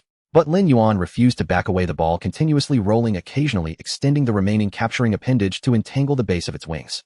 The cracks multiplied. The back carapace fractured. Bodily fluids were lost. But Lin Yuan did not stop. He felt the blue shadow's movements beginning to slow. Blood loss, blindness, exhaustion. An assassin's weakness was their inability to last long. That previous burst had already drained most of its energy. Lin Yuan's spherical form unfolded again. This time he did not attack, merely hovering a short distance from the blue shadow with his only remaining giant claw, and that remaining capturing appendage aimed at it. With cellular-level control, his wounds could not heal quickly, but they could scab over and stop the bleeding immediately. The opponent clearly lacked such ability. The blue shadow hovered in place with 2 of its 3 compound eyes remaining and bodily fluids still oozing from its severed leg. Its wings still flapped, but with much less vigor, and its body began to tilt slightly. Lin Yuan did not rush in. He simply stayed there watching it. Time passed second by second until the blue shadow finally moved, starting to head back in the direction it came. It wanted to escape. Wings flapping, its body rose upward, trying to return to the heights back to its accustomed hunting position. Lin Yuan followed closely. The speed was not fast, but it was enough to keep up with the now limping and blind blue shadow. He maintained a position 2 to 3 meters below it, not getting too close nor too far. Whenever the blue shadow attempted to accelerate, he would close in a little. Whenever the blue shadow stopped, he would halt in place. Torment. Pure torment. The blue shadow's wings flapped slower and slower, its ascent becoming increasingly sluggish. Blood continued to flow from its severed leg, leaving a trail of bodily fluids in the water faintly visible. Finally, it stopped. Hovering at a height of over 10 meters in the water, its wings barely moved, and its blade appendages drooped down. Lin Yuan waited patiently. It still did not move. Lin Yuan slowly approached, opening his giant claw, extending his capturing appendage. When he got within a meter, the blue shadow's blade suddenly moved, making one last struggle, hacking towards his head. Lin Yuan was prepared. The giant claw met it, clamping onto the blade. The capturing appendage wrapped around the base of its wing, pulling hard, tearing sounds of the wings being ripped. The blade was also clamped down. The blue shadow's body lost its balance, beginning to sink slowly. Its 2 compound eyes still moved, but they had lost focus. With one less blade appendage and damaged wings, it was no longer able to resist. Lin Yuan released his claws, watching it sink towards the ocean floor. He did not immediately pursue. After waiting a long time until that body struck the soft mud at the bottom and lay still, he slowly descended. The blue shadow's corpse lay there, 40 centimeters long, blue, with 2 of its 3 compound eyes remaining. One blade appendage left, its wings torn and bodily fluids still seeping from its severed leg. Lin Yuan looked at it, finally relaxing. His back carapace had shattered in several places, an unknown amount of bodily fluid lost, his left claw gone, and one capturing appendage also missing. He looked worse than when he had escaped from the strange shrimp last time. But he had won. He had become the victor of the battle. Lin Yuan reached out with his only remaining giant claw, tearing off a piece of flesh from the blue shadow and bringing it to his mouth. A warm flow surged into his body, rushing towards his various wounds. Lin Yuan ate very slowly. He did not have the habit of chewing slowly, but his physical condition simply would not allow it. With one claw missing, he could only rely on one giant claw, which made it difficult to exert force when tearing apart his prey. The remaining capturing appendage was still usable, helping to secure the corpse so the giant claw could exert force more effectively. Pieces of the blue hunting shrimp's meat were torn off and sent into his mouth. A warm current spread through his body, flowing toward the various wounds. The cracks in his carapace began to heal slowly, and new tissue was growing where the limb had been severed. While eating, Lin Yuan reflected. The strength of the blue hunting shrimp was unlike any of the opponents he had encountered before. It was not about strength or muscle. Compared to other shrimp of the same size, it was strong, but did not possess an overwhelming advantage. It also lacked defense, with a shell thinner than that of ordinary shrimp, clearly sacrificing defense for speed. It was in another dimension, speed. Not only in movement speed, but also in its astonishing reaction speed. Just as he charged out, it had already dodged. When its giant claw reached out, its blade was already striking. From start to finish, the opponent's movements were always half a beat faster. Perhaps not just half a beat. It was so fast that his eyes could not keep up, and he could only rely on instinct to block. In the early stages of the battle, he was almost being suppressed. The pair of wing-like appendages allowed it to move freely in 3-dimensional space. Upward, downward, left, right, rolling, hovering. It did not need to rely on a tail to propel itself like he did. With a gentle flap of its wings, it could perform movements he wished to execute, but could not. If it had combat intelligence, Lin Yuan paused, chewing. If this blue hunting shrimp possessed combat intelligence, he would find it very difficult to win that encounter. What it should have done was kite him. Persistently keep its distance while using its blades to slowly wear him down. He could not catch up or strike back, forced to passively endure until he was worn down bit by bit. But it did not. It chose to engage in close combat, trading blows with him. The blue hunting shrimp probably had never encountered such an opponent. A prey that did not dodge or evade, but instead met its blade with vital points. Its entire combat experience was built on the premise that prey would flee, and once faced with one that did not, it simply ceased to fight. High intensity, poor execution. Lin Yuan tore off another piece of meat and sent it to his mouth. Where did he win? He won because the opponent did not understand his body structure. The Trilobite's layered armor, the defensive posture of curling into a ball, and the thickened shell. These traits generally do not appear in hunters. The blue hunting shrimp had cleaved through countless ordinary shrimp's shells, believing that this strike would be fatal. It had no experience in prolonged combat. This was where it stumbled. A narrow victory. A win that was not complete. Lin Yuan finished the last piece of meat, using his remaining giant claw to grasp the blue hunting shrimp's lifeless body and dragged his broken body away. He could not stay here. The smell of blood would attract other predators. He swam for a long time. Long enough for the surrounding scenery to become unfamiliar. No strange shrimp, no trilobites, only endless reefs and the occasional drifting seaweed. Lin Yuan found a secluded crevice wider than the previous one, enough for him to drag the corpse inside. He blocked the entrance with rubble, leaving only a few gaps for airflow. The corpse of the blue hunting shrimp lay before him. 40 centimeters long, blue, 3 compound eyes with only 2 remaining, 1 blade-like appendage, left wings damaged, and the severed leg no longer bleeding. Lin Yuan extended his capturing appendage to flip the corpse over and began to dissect it. He started with the pair of blade-like appendages. Even though only one remained, it was worth studying. The structure of the appendages was completely different from that of ordinary shrimp. Instead of the sturdy and heavy structure, they were flat and elongated with edges sharp as blades. He lightly tapped the giant claw against it, feeling its astonishing hardness. The arrangement of the chitin was likely special, denser than that of ordinary shrimp's appendages. Then there were the wings. The damaged wings were only half intact, but the structure was still clear.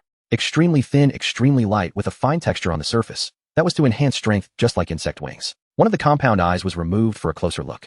The number of small eyes was nearly 1.5 times greater than that of ordinary shrimp, and the arrangement was more complex. No wonder its field of vision was so broad, and its reactions so swift. It saw more and earlier than he did. Finally, Lin Yuan used the blade-like appendage to slice open the blue hunting shrimp's carapace, revealing its internal organs. Muscles, digestive systems, circulatory systems, not much different from ordinary shrimp. But when he opened the head and saw that mass of grayish-white tissue, Lin Yuan was stunned. That was the nervous system.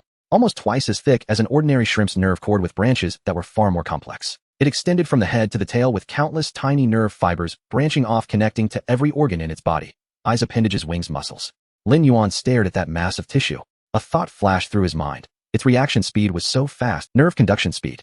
Information travels from the eyes to the brain, then from the brain to the appendages. The entire process takes time. But this blue hunting shrimp had a much more developed nervous system with faster nerve conduction speed. It perceived the same information earlier, reacted earlier, and acted earlier. This was why it was always half a beat faster. Lin Yuan observed for a long time. Then he began to contemplate the most important question. Could he integrate this? The nervous system was unlike muscle, unlike the shell, unlike the appendages. It was the control center of the entire organism, the most precise and complex system. He could grow stronger muscles because muscles were just muscles. He could grow more appendages because appendages were just appendages. But the nervous system, he could already manipulate himself at the cellular level. If he could manipulate cells, then he could differentiate cells. If he could differentiate cells, then he could construct nerve cells. Lin Yuan's gaze fell on that mass of grayish-white tissue. He began to consume it. Rather than eating, it was more like disassembling and studying, prolonging digestion as much as possible, using every mouthful to perceive the swallowed neural tissue, studying its structure, understanding its connections, and remembering every detail. Cells were dividing, nerve cells were forming. Lin Yuan closed his eyes, his consciousness sinking deep into his body. He began constructing new nerve cords within. He could not simply replicate the blue hunting shrimp system, as it might not suit his own body. He needed to first construct a basic version, one capable of improving nerve conduction speed. Once the basic version stabilized, he could gradually fine-tune and optimize it. The sound of cell division echoed in his consciousness. New nerve cells grew, extended, and connected with one another. They aligned along the existing nerve cords, forming a thicker, denser, and more complex network. Lin Yuan could feel the changes. Responses that would originally require thinking to execute became more direct. What his eyes saw seemed to transmit to his brain faster. When he wished to move his appendages, they moved, just a little faster, just a little bit. But this was a beginning. When the entire nervous system was constructed, when those new nerve cells fully integrated into his body, when they formed new cooperation with his muscles, eyes, and appendages, by then would his reaction speed also be as fast as that of the blue hunting shrimp? Could it be that he could also become the hunter that was always half a beat faster? Lin Yuan immersed himself deep within the cells, feeling the new nerve fibers grow and connect little by little. The corpse of the blue hunting shrimp lay beside him with half remaining. He was not in a hurry to eat. There was plenty of time.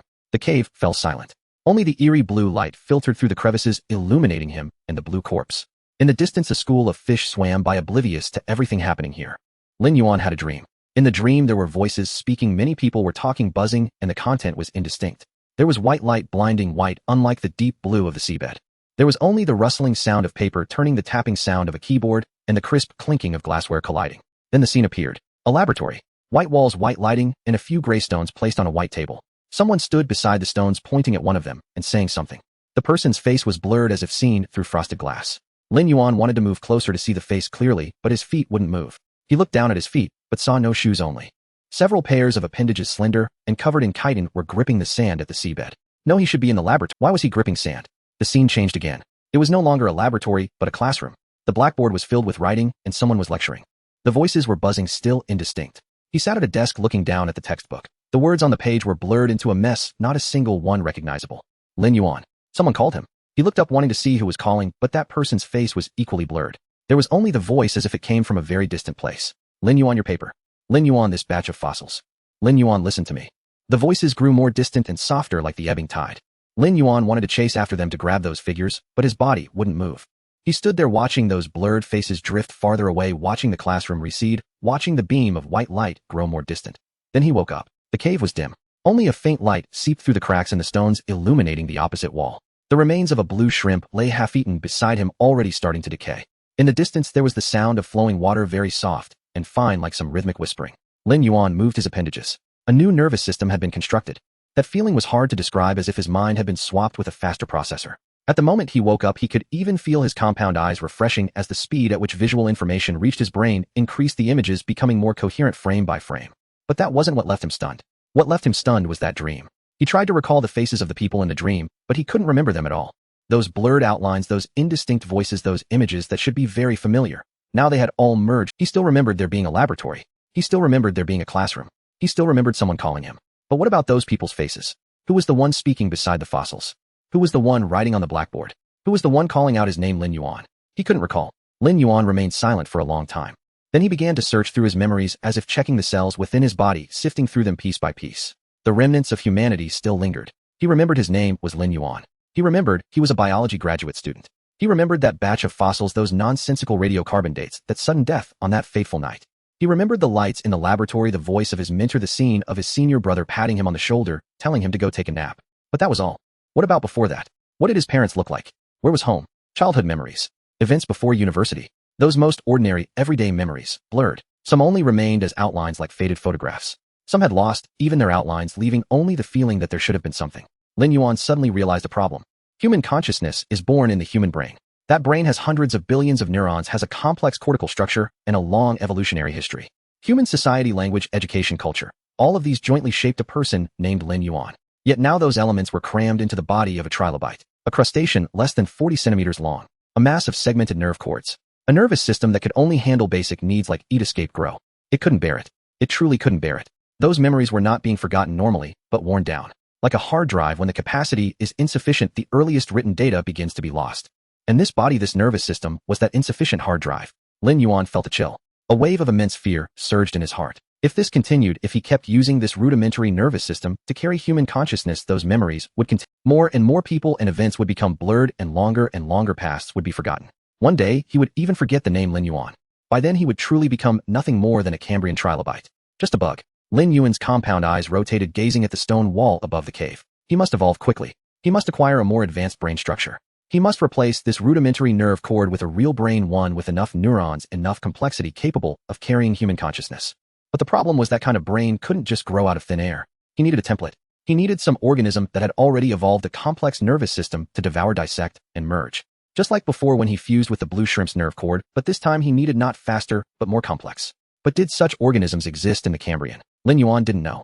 He knew the Cambrian had Anomalocarids, trilobites, and various strange arthropods.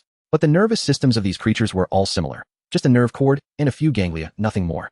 The emergence of a complex brain was something that would happen hundreds of millions of years later. He had arrived too early. Lin Yuan remained silent, his mind racing. Then he remembered something. When he had ambushed the Anomalocarid earlier, he had used a certain ability to compress cellular metabolism to almost zero, entering a state akin to a suspended animation. That time was to save energy to live longer while waiting. But what if that state could be used for waiting? What if he slept at the peak of the Cambrian until more advanced beings appeared? Cellular-level control allowed him to compress metabolism to the lowest point. Low enough to almost not require food, low enough to almost not age, low enough to span long ages. But before sleeping he had to do one thing. Evolve to the peak of this ocean. At least grow to 2 meters. After all, sleeping requires energy, adapting to a new environment after waking requires energy, and devouring more advanced beings requires energy. All energy comes from body size and biomass accumulation. He was currently less than 40 centimeters long. He was still far from 2 meters. Lin Yuan's gaze fell on the remaining half of the blue shrimp's corpse. He began to feed. This time he ate quickly. He discarded all cumbersome steps, no longer studying slowly as before, but simply eating, transforming every piece of flesh into energy, storing it deep in his cells. After eating, he looked at his body. The severed left claw had begun to sprout a bit of new growth. The severed capturing appendage was also recovering. The cracks in the carapace had healed more than half, leaving only a few shallow white marks. Not enough. Still needed more. Lin Yuan pushed aside the rubble blocking the cave entrance and swam out. Outside was still that familiar sea area, but he was no longer the same him. The new nervous system allowed him to react faster, process visual information quicker, and control movement more precisely. He tried to move his appendages, feeling his body was much lighter than before. He tried to whip his tail, and his sprinting speed had clearly improved. As always, he began to replenish biomass to complete this evolution. He dismantled the blade appendages of the blue shrimp, studied their structure, and then gradually modified his own. The original capturing appendage was replaced with new appendages that were flat and elongated, the edges sharp as blades. On the basis of the original blades, he also integrated Lin Yuan's own understanding, making them slightly thicker than the blue shrimp's, sacrificing some sharpness for durability. There were also wings.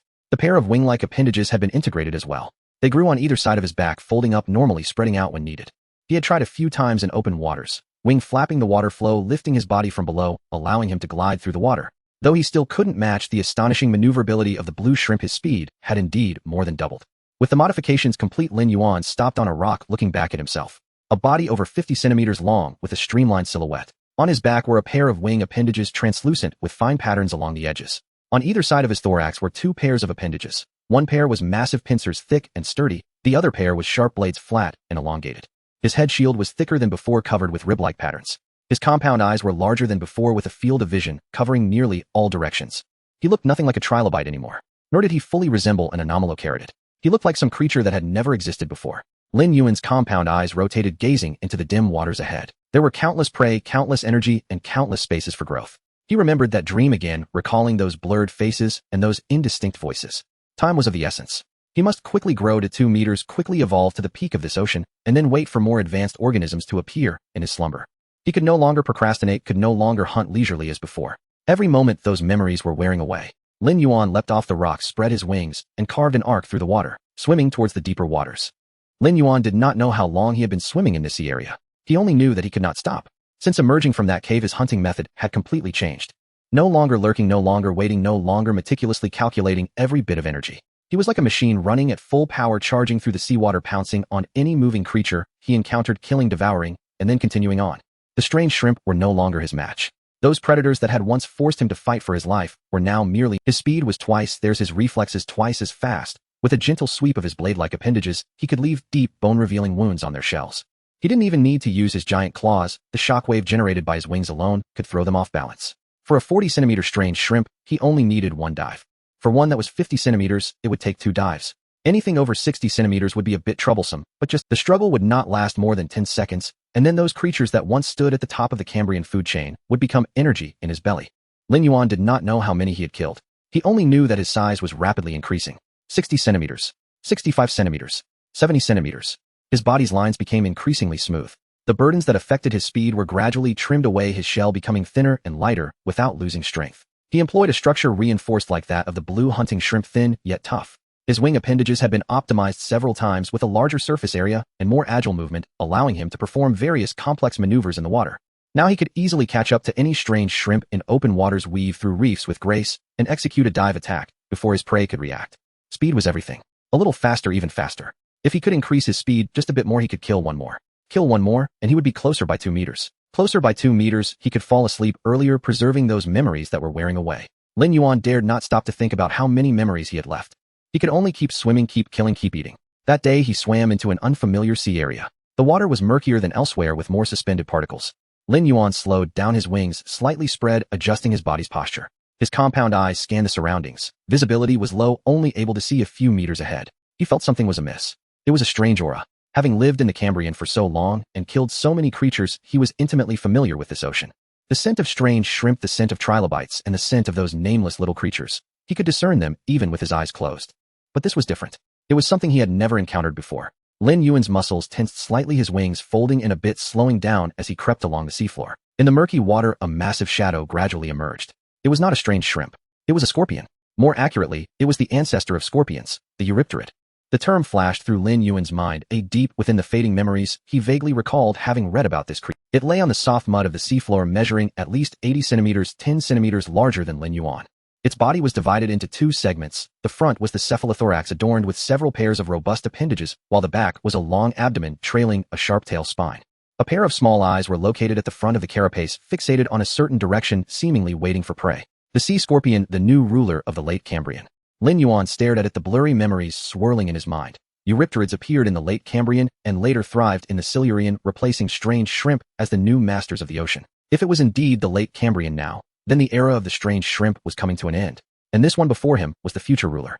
Lin Yuan did not hesitate for long. He burst forth from the murky water wings, suddenly unfurling his body, tracing an arc as his blade-like appendages aimed straight for the scorpion's cephalothorax.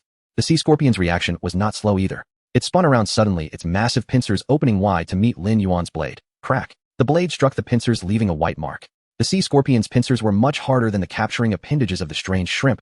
That strike only penetrated halfway. But Lin Yuan's second strike was already here. The blade swept from another angle, targeting the scorpion's abdomen.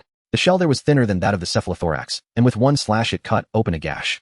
The scorpion's tail spine shot forward, suddenly swift and fierce, targeting Lin Yuan's head. Lin Yuan swept his wings, instantly shifting his body to evade that thrust. At the same time, his giant claw struck out, firmly clamping down on the base of the scorpion's tail spine. Crack! The sound of chitin shattering. The base of the tail spine was crushed, but it had not yet broken. The sea scorpion writhed in pain, thrashing its pincers wildly. Lin Yuan released his grip, unfurling his wings to swiftly create distance. He paused a few meters away, watching the scorpion. It was still struggling, fluid gushing from the base of its tail spine, its pincers flailing chaotically, already completely thrown into disarray. Lin Yuan dove again. He aimed for the connection between the cephalothorax and the abdomen, the most vulnerable point of an arthropod. His blade-like appendage stabbed in, fiercely twisting and slicing. The sea scorpion's body was severed in two. The struggle ceased. Lin Yuan landed beside it, gazing at the 80-centimeter corpse. 2 strikes. Just 2 strikes. This sea scorpion couldn't pierce his shell at all. Its pincers could not break his defenses, and its tail spine was easily evaded. It was the future ruler, but for now its era had not yet fully arrived. Its attacking ability had not yet evolved to the strength capable of penetrating his armor. Lin Yuan began to feed. He first detached the tail spine, examining it carefully. The tail spine was hollow, sharp at the end, and connected to a small gland at the base. That was the venom gland. A gentle squeeze released a transparent liquid from the tip. Venom. The sea scorpion's trump card. Lin Yuan carefully removed the venom gland and fused it with his appendage. A warm current surged into his body. He could feel the cells being broken down, absorbed, and analyzed. The structure of the venom gland, the composition of the venom, the secretion mechanism. Everything was being dismantled, understood, and stored at the cellular level. Then he began to reorganize. Inside his body, a new venom gland slowly formed, connected to his blade-like. He adjusted the internal structure of the blades, transforming them into hollow syringes, solid most of the time, but capable of opening tiny channels to allow venom to flow from his body to the blade tip when needed. After consuming the sea scorpion, Lin Yuan did not stop. He found a 70-centimeter strange shrimp nearby and charged straight at it. The strange shrimp saw him and instinctively turned to flee. But Lin Yuan's speed was too fast. He unfurled his wings and instantly caught up to it. His blade-like appendage, the blade tip, grazed the back shell of the strange shrimp, leaving a shallow scratch. But this time something seeped into the scratch. A transparent liquid. The strange shrimp surged forward a few steps, its body suddenly stiffening. Its appendages began to convulse, and its swimming trajectory became erratic. Moments later, it came to a complete stop, flipping over to reveal its white abdomen slowly sinking to the seafloor. Lin Yuan swam, overlooking at the corpse. From the scratch to complete paralysis, it took less than 10 seconds. The power was astounding. The sea scorpion's venom combined with his speed allowed him to kill any prey of the same size in a single attack. No need for a struggle, no need for exchanges of wounds. Just a gentle slash, then watch the opponent sink. This was efficiency. This was what he needed. Lin Yuan tore off a piece of meat and put it in his mouth. After integrating the sea scorpion's genes, he also gained immunity to toxins, allowing him to consume prey that had been poisoned without worry. While feeding, he thought of the sea scorpion from earlier, recalling its pincers that couldn't pierce his shell and its tail spine that he had. The sea scorpion was indeed stronger than the strange shrimp. Even the genetically mutated blue shrimp might not secure a victory. It truly had the potential of a ruler, and he had obtained the strongest weapon of the future ruler. Lin Yuan continued to feed, but for some reason he felt little joy. The urgency in his mind lingered even heavier. He recalled the battle just now, the fading memories, and the voice from that dream that was growing more distant. He had no time. He had to be faster. After finishing the strange shrimp, Lin Yuan continued swimming forward. In the days that followed, he did not stop again. His hunting mode had completely transformed. He no longer ambushed, no longer lurked, and even no longer needed to approach prey. Upon spotting a target from afar, he would unfurl his wings, dive, slash, and then turn to leave. He would wait for the prey to sink to the bottom before returning to feed leisurely. Through repeated practice, he fully integrated the venom gland into his blade-like appendages. Every strike was an injection. No matter the prey, as long as the blade tip could pierce the shell. Even if it was just the shallowest of scratches, the venom would enter their bodies. The sea scorpion's venom, after his concentration, acted faster and paralyzed more strongly. Hardly any prey could endure for 10 seconds. He began hunting larger creatures. 80-centimeter strange shrimp. 90-centimeter strange shrimp. He even encountered one, nearly a meter long, 20 centimeters larger than himself. That strange shrimp saw him and lunged forward with its capturing appendages. Lin Yuan did not dodge, he simply struck. The blade tip grazed its carapace. The strange shrimp surged forward a few steps, its body began to convulse. 3 seconds later, it flipped over in the sea. Lin Yuan landed on it and began to feed. While eating, he observed his appendages. The blades had become longer and thinner with extremely fine holes at the edges nearly invisible to the naked eye. Usually closed, they would automatically open during a strike, allowing the venom to flow out. This was the result of countless optimizations, every detail aimed for a kill. Speed equals efficiency. Efficiency equals time. Time equals memory. Lin Yuan did not know how long he had been killing. He only knew his size continued to grow. 1 meter. 1 meter 1. 1 meter 2. His body had completely transformed. His carapace was streamlined, covered in reinforcing ribs, the thickness just right. His compound eyes occupied a third of his head, each containing tens of thousands of small eyes, providing a field of vision covering 360 degrees. His thorax was elongated. He could no longer discern the shape of a trilobite. He could also no longer see the shapes of strange shrimp or sea scorpions. He resembled some new creature, a being never before seen in the Cambrian. But Lin Yuan had no time to admire himself, because those memories were becoming increasingly blurred.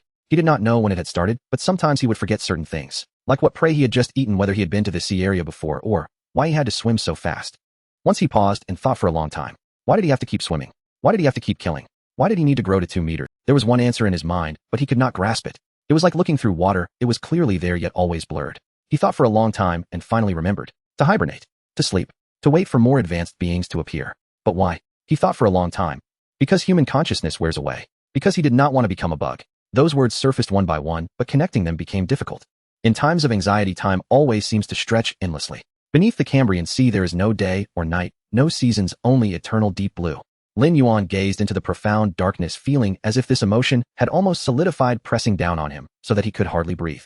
Perhaps a long time had passed. Perhaps it was merely a few days. He could not tell. The only thing he could be certain of was that this expanse of sea had been devoured by him. The peculiar shrimp that once swarmed everywhere were now nowhere to be seen.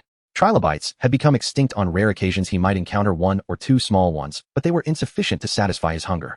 Lin Yuan swam far farther and farther, yet the prey became increasingly scarce. His size had stagnated at 1 meter 50, and he could no longer grow. He could not find enough prey. The larger the size, the more energy was required for growth. The prey that once allowed him to increase in size now merely filled his belly. Lin Yuan halted on a reef, looking at the empty waters around him. How much energy did he need to enter hibernation? He did not know, but it certainly was not the amount he had now. That feeling was like a person who had been thirsty for a long time, staring at the water in a cup. There was clearly still some left, but it was just not enough. Always lacking just one sip. And those memories were growing increasingly vague. Sometimes he would suddenly stop and wonder why he was swimming. It would take him a long time to remember. At times he would even forget what he had just eaten, needing to stare at the prey for several seconds before recognizing it. Sometimes he would even forget his own name, desperately trying to think, rummaging through the fading corners of his mind to pull out 2 characters, Lin Yuan. Memories were like water leaking from a broken cup, dripping away. The cup was becoming emptier and the water level was dropping. He felt as if he could barely hold on. In a matter of days, if he could not gather enough energy to enter hibernation, he might never have another chance. Lin Yuan leaped off the reef, spreading his wings, swimming toward deeper waters. He could no longer wait. He needed to find prey large enough to allow him to gather enough energy in one go. He swam for a long time. Long enough that the scenery around him had completely transformed. The reefs had turned into black boulders, the soft mud of the seabed had become hard rock layers, and even the color of the water had darkened and deepened, as if pressing down on some secret. Lin Yuan slowed down, his compound eyes scanning the surroundings. Something was amiss in this area. Based on his experience over the years, this terrain and watercolor must be hiding large creatures. Creatures that did not need to swim around, but could stay in one place and be well fed. He began his search. Swimming around the black boulders, he inspected every crevice. And then he found it. On a flat rock platform lay a gigantic figure. A scorpion. A sea scorpion. The corpse of a sea scorpion. At 1 meter 70 in length, it was 20 centimeters larger than him. Its shell was intact, but there were several horrific cracks on it with uneven edges, as if something had violently shattered it. Lin Yuan stopped a few meters away, staring at the corpse. The meat inside the shell had been completely consumed, leaving only the shell in its original shape. Those cracks pierced from the back to the abdomen, tearing the entire body apart to the point of almost disintegrating. What could have done this? What could tear apart a 1 meter 70 sea scorpion with such force? Lin Yuan's muscles tensed, his compound eyes scanning the surroundings. Black boulders, hard rock layers, dark waters, no signs of other creatures. But that creature must be nearby. Lin Yuan hesitated for 2 seconds. Then he made a decision. To take a gamble. Either eat that creature and gather enough energy to enter hibernation, or be eaten by it, completely becoming a corpse of the Cambrian period. Time was of the essence. There was no third option. Lin Yuan looked around, beginning to search for a hiding place. The black boulders were enormous, some several times taller than him. He chose the largest one, swimming to the side, facing away from the rock platform, sinking to the seabed, using his limbs to stir the sand and bury himself. Only his 2 compound eyes were exposed. He lay in the sand. This was a skill he had not used in a long time. A talent he had possessed since the Trilobite era, which he had not needed as he grew faster. Now he had to pick it up again. Taking the initiative was crucial. When facing something that could tear apart a 1-meter-70 sea scorpion, losing the initiative could mean instant death. He had to wait for that creature to appear, wait for it to reveal a flaw. Lin Yuan minimized his breathing, slowed his heartbeat to the lowest, even tightly folding his wings against his back. With only his eyes remaining, he stared through the thin layer of sand at that rock platform. Waiting. Time passed slowly. Occasionally small fish swam by, but Lin Yuan remained motionless. Those small fish were not the target, not worth revealing himself. Waiting. He did not know how long it had been. In the distance, a ripple in the water came. A peculiar shrimp swam over. About 80 centimeters long, it was not large, but not small either. It seemed attracted by this sea area, looking around as it approached the rock platform, completely unaware of the danger. Lin Yuan's eyes fixed on it, and on the surrounding black boulders. Suddenly, one of the boulders moved. Sand and it was a massive creature lying on the rock platform, covered in thick corals and algae, camouflaged to look exactly like the surrounding stones. The creature sprang up suddenly, its speed astonishing. The 80-centimeter peculiar shrimp didn't even have time to struggle before being ensnared by the massive tentacles dragged directly beneath the boulder, followed by the sound of chewing. Lin Yuan saw the true form of that boulder. It was at least 2 meters long, encased in armor similar to that of a nautilus, with corals parasitizing on it, as if clad in armor made of stone. And its abdomen, which should have been soft, was covered with a thick layer of shell, segmented like the exoskeleton of some kind of arthropod. From head to tail, not a single inch was exposed. Its capturing appendages were over a meter long, longer than his entire body, with ends that were not ordinary barbs, but robust hooks clearly meant for tearing. Lin Yuan lay buried in the sand, motionless. But his mind was exploding. A peculiar shrimp. This monster was actually a peculiar shrimp. He had considered many possibilities, but never this one. He had killed countless peculiar shrimps, believing he was familiar with everything about this species. But he had never seen one like this. 2 meters long, covered in corals, with 2 pairs of appendages over a meter long, with even the abdomen wrapped in shell. This was perhaps the pinnacle of peculiar shrimp. The ultimate form that could evolve in the Cambrian. A monster capable of feeding on sea scorpions and retaliating. Lin Yuan observed the giant peculiar shrimp, not just a peculiar shrimp, but also exhibiting characteristics of large mollusks. Its method of attack was simple, or rather it eliminated all unnecessary movements. Each extension and contraction of its appendages could tear off large chunks of flesh, maximizing efficiency. It tore apart the 1-meter-70 sea scorpion in this manner. It was a brutal shredding, a brutal crushing. Lin Yuan's compound eyes slowly rotated, surveying the terrain around him. He needed to find an angle for a surprise attack, an angle that would allow his blade to strike directly at its vital point. Then the giant peculiar shrimp paused its feeding. It raised its head, turning toward the direction of Lin Yuan's hiding place. Those large compound eyes, much bigger than ordinary peculiar shrimps, glinted faintly in the dim light. It stared at the patch of sand, at the thin layer of sand, at the pair of eyes peeking out from beneath the sand. It had found him. Lin Yuan did not move. Perhaps it was just a coincidence. Perhaps it had merely sensed something unusual and was confirming. But those eyes remained fixed on him. 1 second. 2 seconds. 3 seconds. Lin Yuan stood up from the sand. The sand slid off him, revealing his 1-meter-50 body, his streamlined head shell, his enormous compound eyes, his wings tightly folded against his back, and his 2 pairs of blade-like appendages. He did not hide any longer. The giant peculiar shrimp also did not move. The 2 creatures stared at each other across several dozen meters of seawater. Lin Yuan locked his gaze onto those eyes. Suddenly a thought flashed through his mind. It has intelligence. Not instinct. Not a simple predator's reaction. It was truly observing, scrutinizing, assessing. That feeling was strange, like being watched by something. Not just being stared at, but being seen. Behind those compound eyes it felt as if there was something. But how could that be? Cambrian creatures have such rudimentary neural structures. How could they possess intelligence? He had gained the ability to think through his traversal, through human consciousness. What right did this purely natural peculiar shrimp have? Yet as he looked into those eyes, he felt that something was off. That gaze was not instinctual. It was something else. Lin Yuan did not have time to ponder deeply, because he had no way out. This tumterlong monster was his last chance. If he could eat it, he should have enough energy. Enough to sleep, enough to preserve the remaining memories. Even if those memories had leaked down to just the bottom of the cup, he still wanted to hold on to them. If he could not win, then he would die here. Lin Yuan's wings slightly unfurled, and his blade-like appendages extended forward. The giant peculiar shrimp's capturing appendages also opened. Standoff. The seabed was silent. Only the murky waters flowed slowly. The standoff lasted for quite some time. Lin Yuan could sense a faint gaze sweeping back and forth over him, seemingly appraised. At the same time, he was also sizing up his opponent, searching for weaknesses. While observing, he slowly shifted his position, looking for a suitable angle. The distance between them gradually decreased. 30 meters. 20 meters. 10 meters. Lin Yuan slightly spread his wings, adjusting his body posture. The pair of sharp-clawed appendages drew close to his chest, poised to strike at any moment. The giant pincers opened to their maximum, ready to ensnare. 5 meters. 3 meters. The giant peculiar shrimp moved. Its tail suddenly exerted force, and its tumterlong body shot forward like a cannonball, the pair of claws over a meter long, simultaneously lunging. One aimed at Lin Yuan's head shell, the other at his thorax. Lin Yuan flicked his wings. His body shifted instantly, barely dodging the 2 attacks. The claws grazed his back, shell splashing water.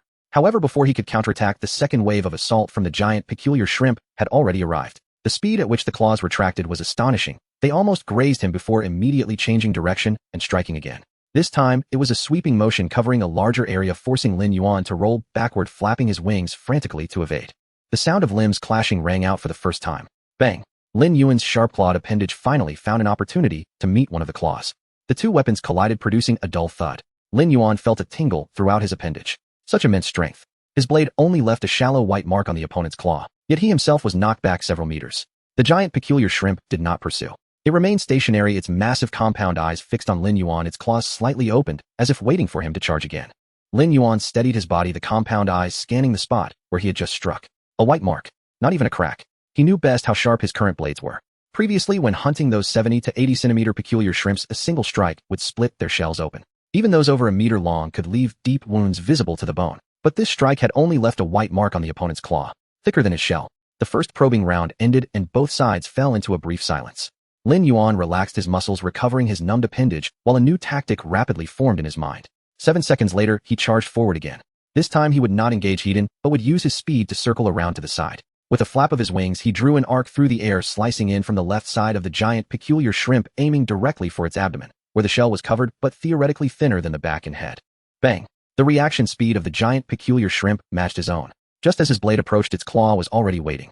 Another hard clash, and Lin Yuan was knocked back again. But this time he saw clearly. Its shell was indeed thicker than his own. It was not a structural difference, it was simply layers upon layers of thickness. Just like how he had layered his own shell, this giant peculiar shrimp had also maximized its shell through a long process of growth. His blade could cleave through ordinary peculiar shrimps, but it could not cut through this heavily layered armor. Lin Yuan did not stop. He continued to circle and slash. From the left he was blocked. From the right he was blocked. From above he dove, and only to be blocked. He attempted a surprise attack from below, but was still blocked.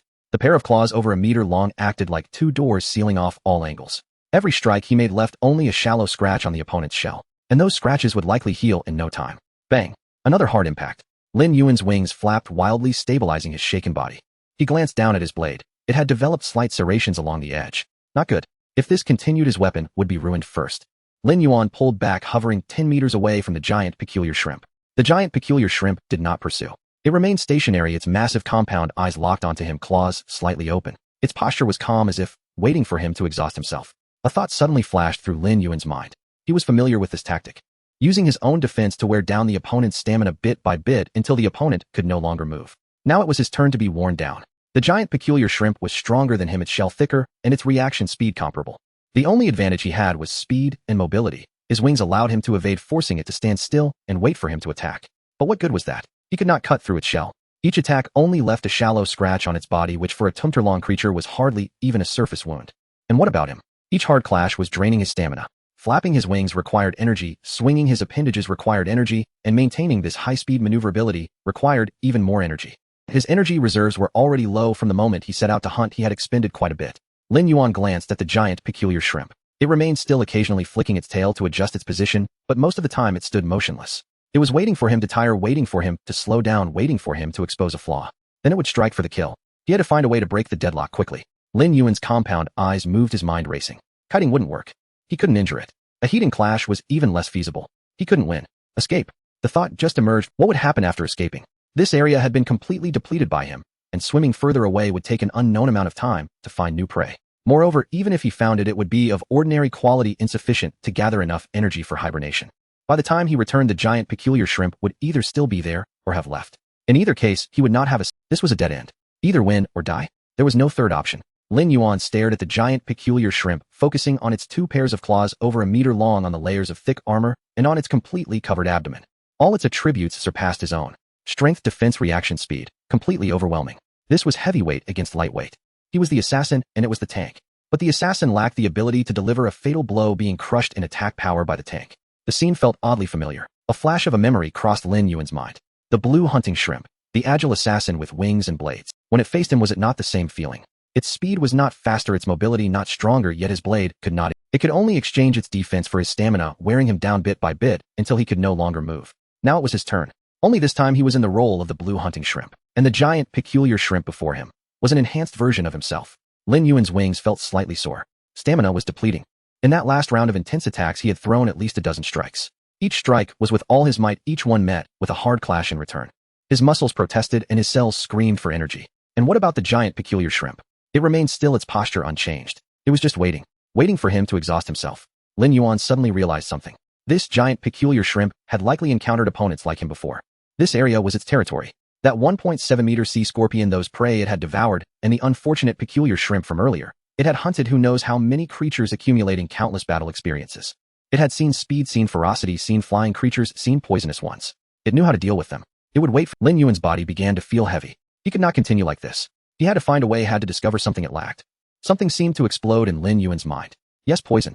He had sharp blades and venom glands. His blades could not cut through its shell, but as long as he could open a wound on it, even if it was just a shallow scratch, the toxin could enter.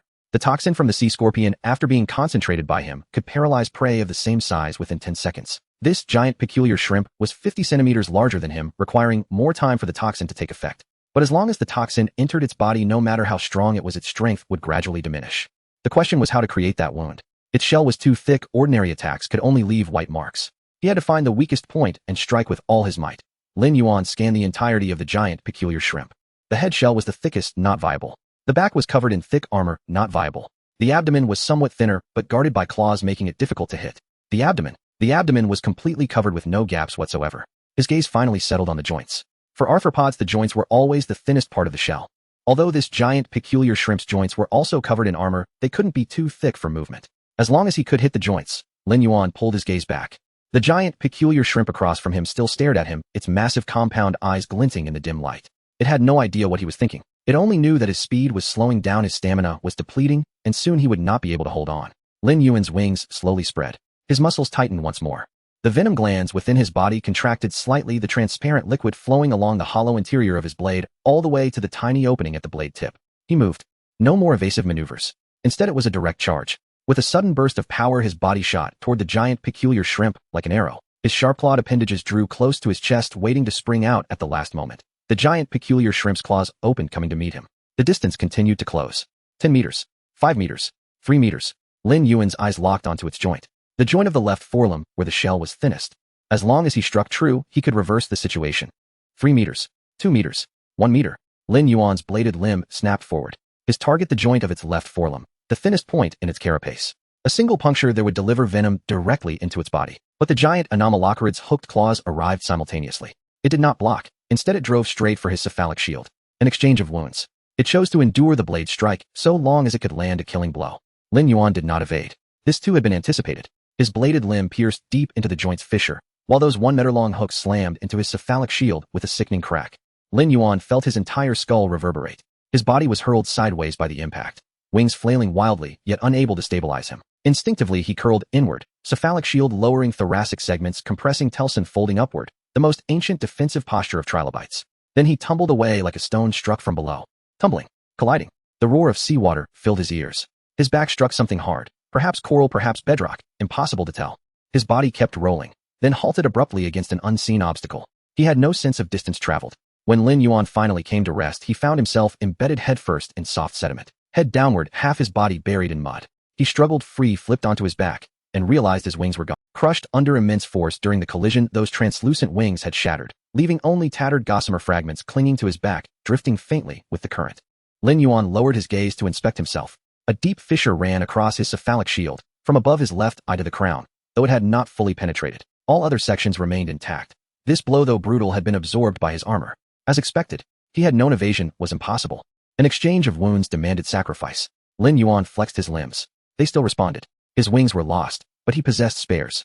Those slender auxiliary limbs had lain folded beneath his thorax, dormant until now, slower than wings yet sufficient to preserve his speed advantage. He began reclaiming the remnants of his wings. Though structurally ruined, their cells retained viability, capable of being metabolized, converted into energy, or repurposed. His limbs gently peeled away the fragmented membranes and guided them into his mouth. Within seconds, only 2 bare stumps remained on his back. Lightened, his speed would not diminish significantly. Lin Yuan lifted his head, fixing his gaze upon the distant giant Anomalocarid. It hovered motionless, its left forelimb joint bearing a shallow wound enough for venom to enter, but not deep enough to cripple. Transparent hemolymph seeped from the wound, diffusing slowly through the water. It had not fallen, not even shown signs of paralysis. Toxin resistance. Lin Yuan's compound eyes contracted slightly. He had tested scorpion venom on Anomalocarids countless times. It worked. Yet this creature stood at the apex, ageless, having consumed untold prey across eons. It likely possessed evolved resistance, perhaps having assimilated toxin-resistant genes during prior consumption of scorpions. Complicated, yet opportunity remained. His venom had been concentrated, far more potent than that of ordinary sea scorpions. Even resistance could not guarantee full immunity. All he needed was time for the toxin to take gradual effect. Then the giant Anomalocarid moved. It charged toward Lin Yuan, astonishingly fast, showing no sign of impairment. Its pair of 1-meter hooks spread wide, aimed directly at his body. Lin Yuan's body coiled instantly. Again, the embrace. Trilobite defense now mastered to perfection. The hooks grazed his dorsal carapace, sending him tumbling once more, but this time he avoided direct impact, merely skimming the force and using its momentum to roll clear. He uncoiled, stabilized himself. The giant Anomalocarid had already pivoted, charging again. This time Lin Yuan did not meet it head-on. He sidestepped, all the while observing its movements. Indeed, it had slowed.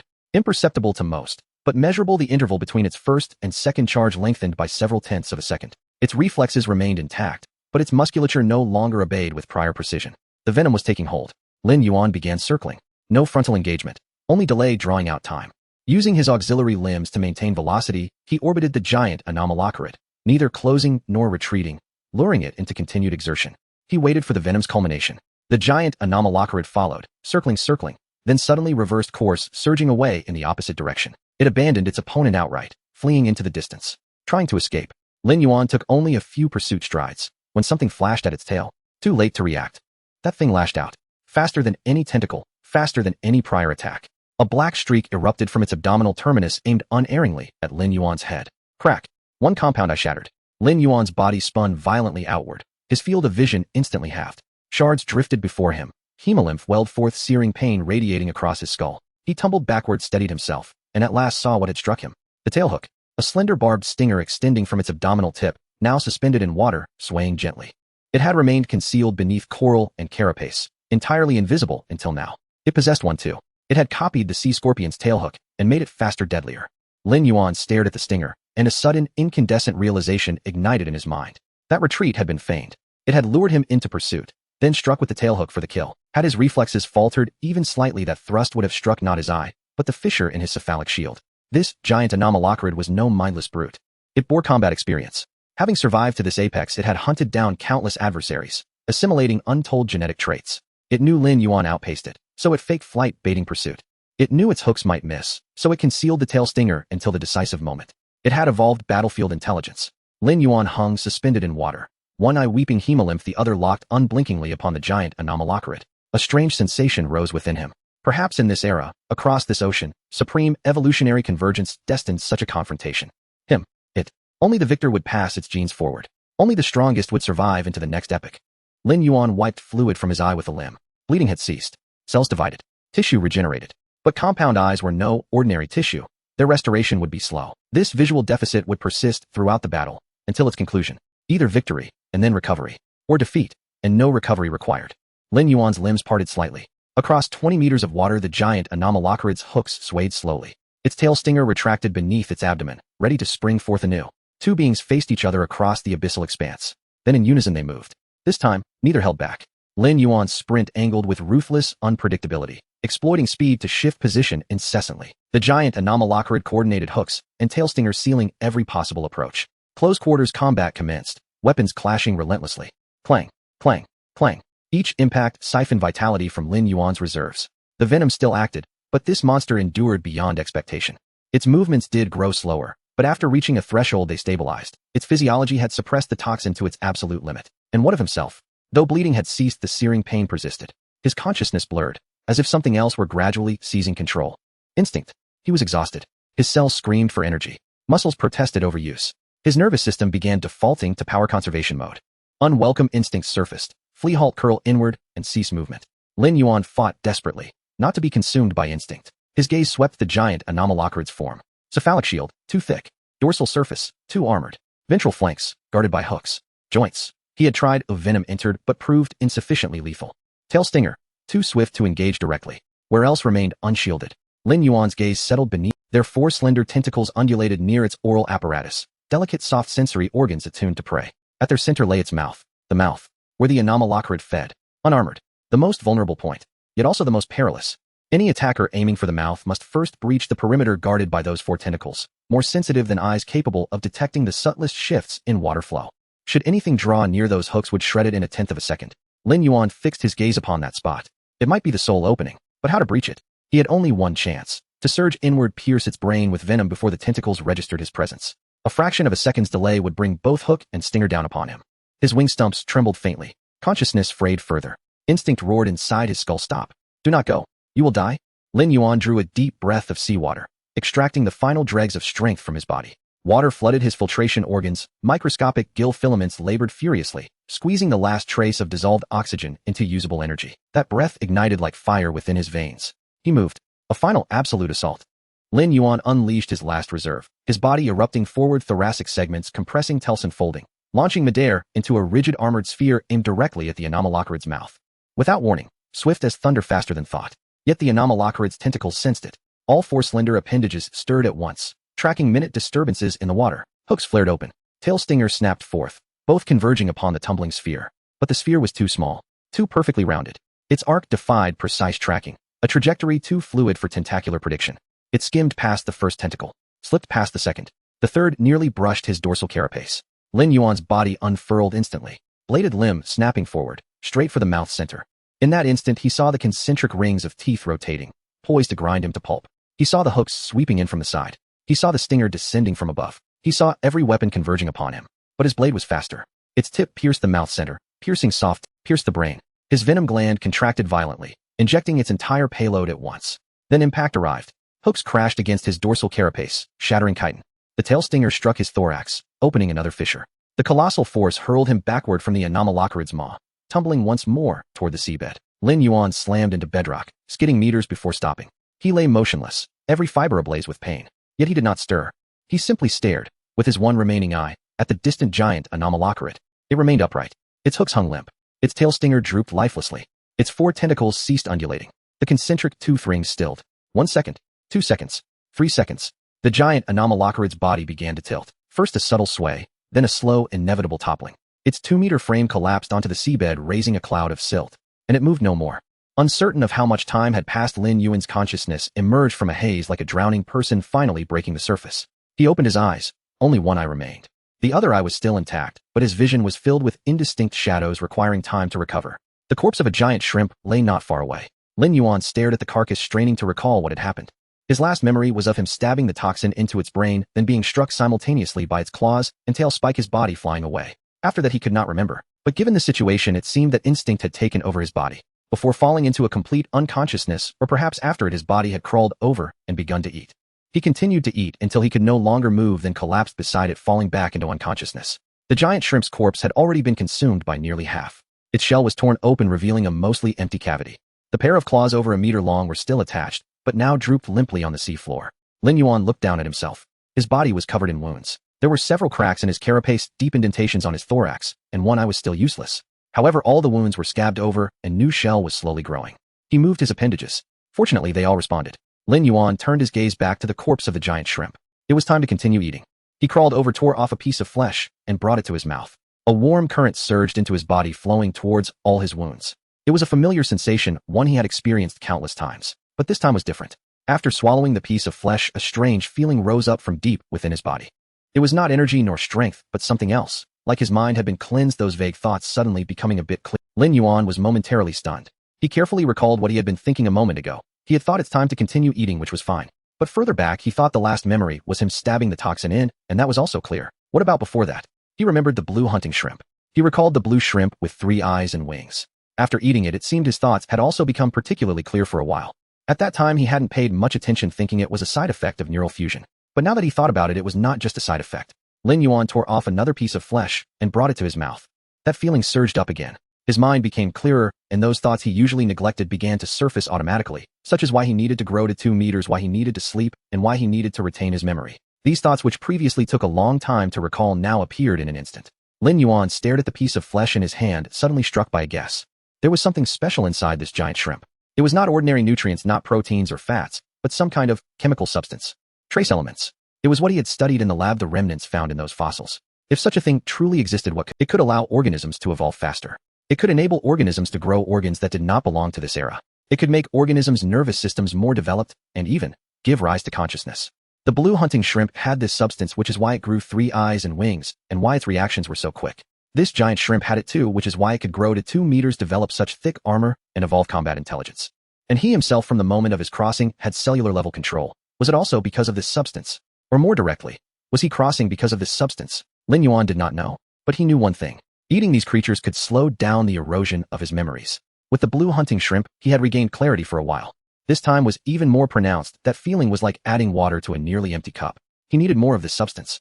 Lin Yuan stopped overthinking and began to focus on eating. The corpse of the giant shrimp still had over half remaining. Its tumtor-long body could provide a massive amount of energy and nutrients. He tore piece by piece, swallowing it bit by bit, feeling the warmth wash over his body repeatedly. His injuries were healing. Cells were dividing. The shell was thickening. His size was increasing. 1.6 meters. 1.7 meters. 1.8 meters. Uncertain of how long he had been eating, the giant shrimp was reduced to an empty shell. Lin Yuan stopped looking at his body. 1.8 meters. He had grown 30 centimeters taller than before. Meanwhile, he had also learned the stacking technique of the giant shrimp. His shell had been optimized and upgraded. Each layer bore different textures and orientations interlocking to form nearly perfect defense. His carapace was now like this, with new chitin layers covering the old ones. Its hardness more than doubled.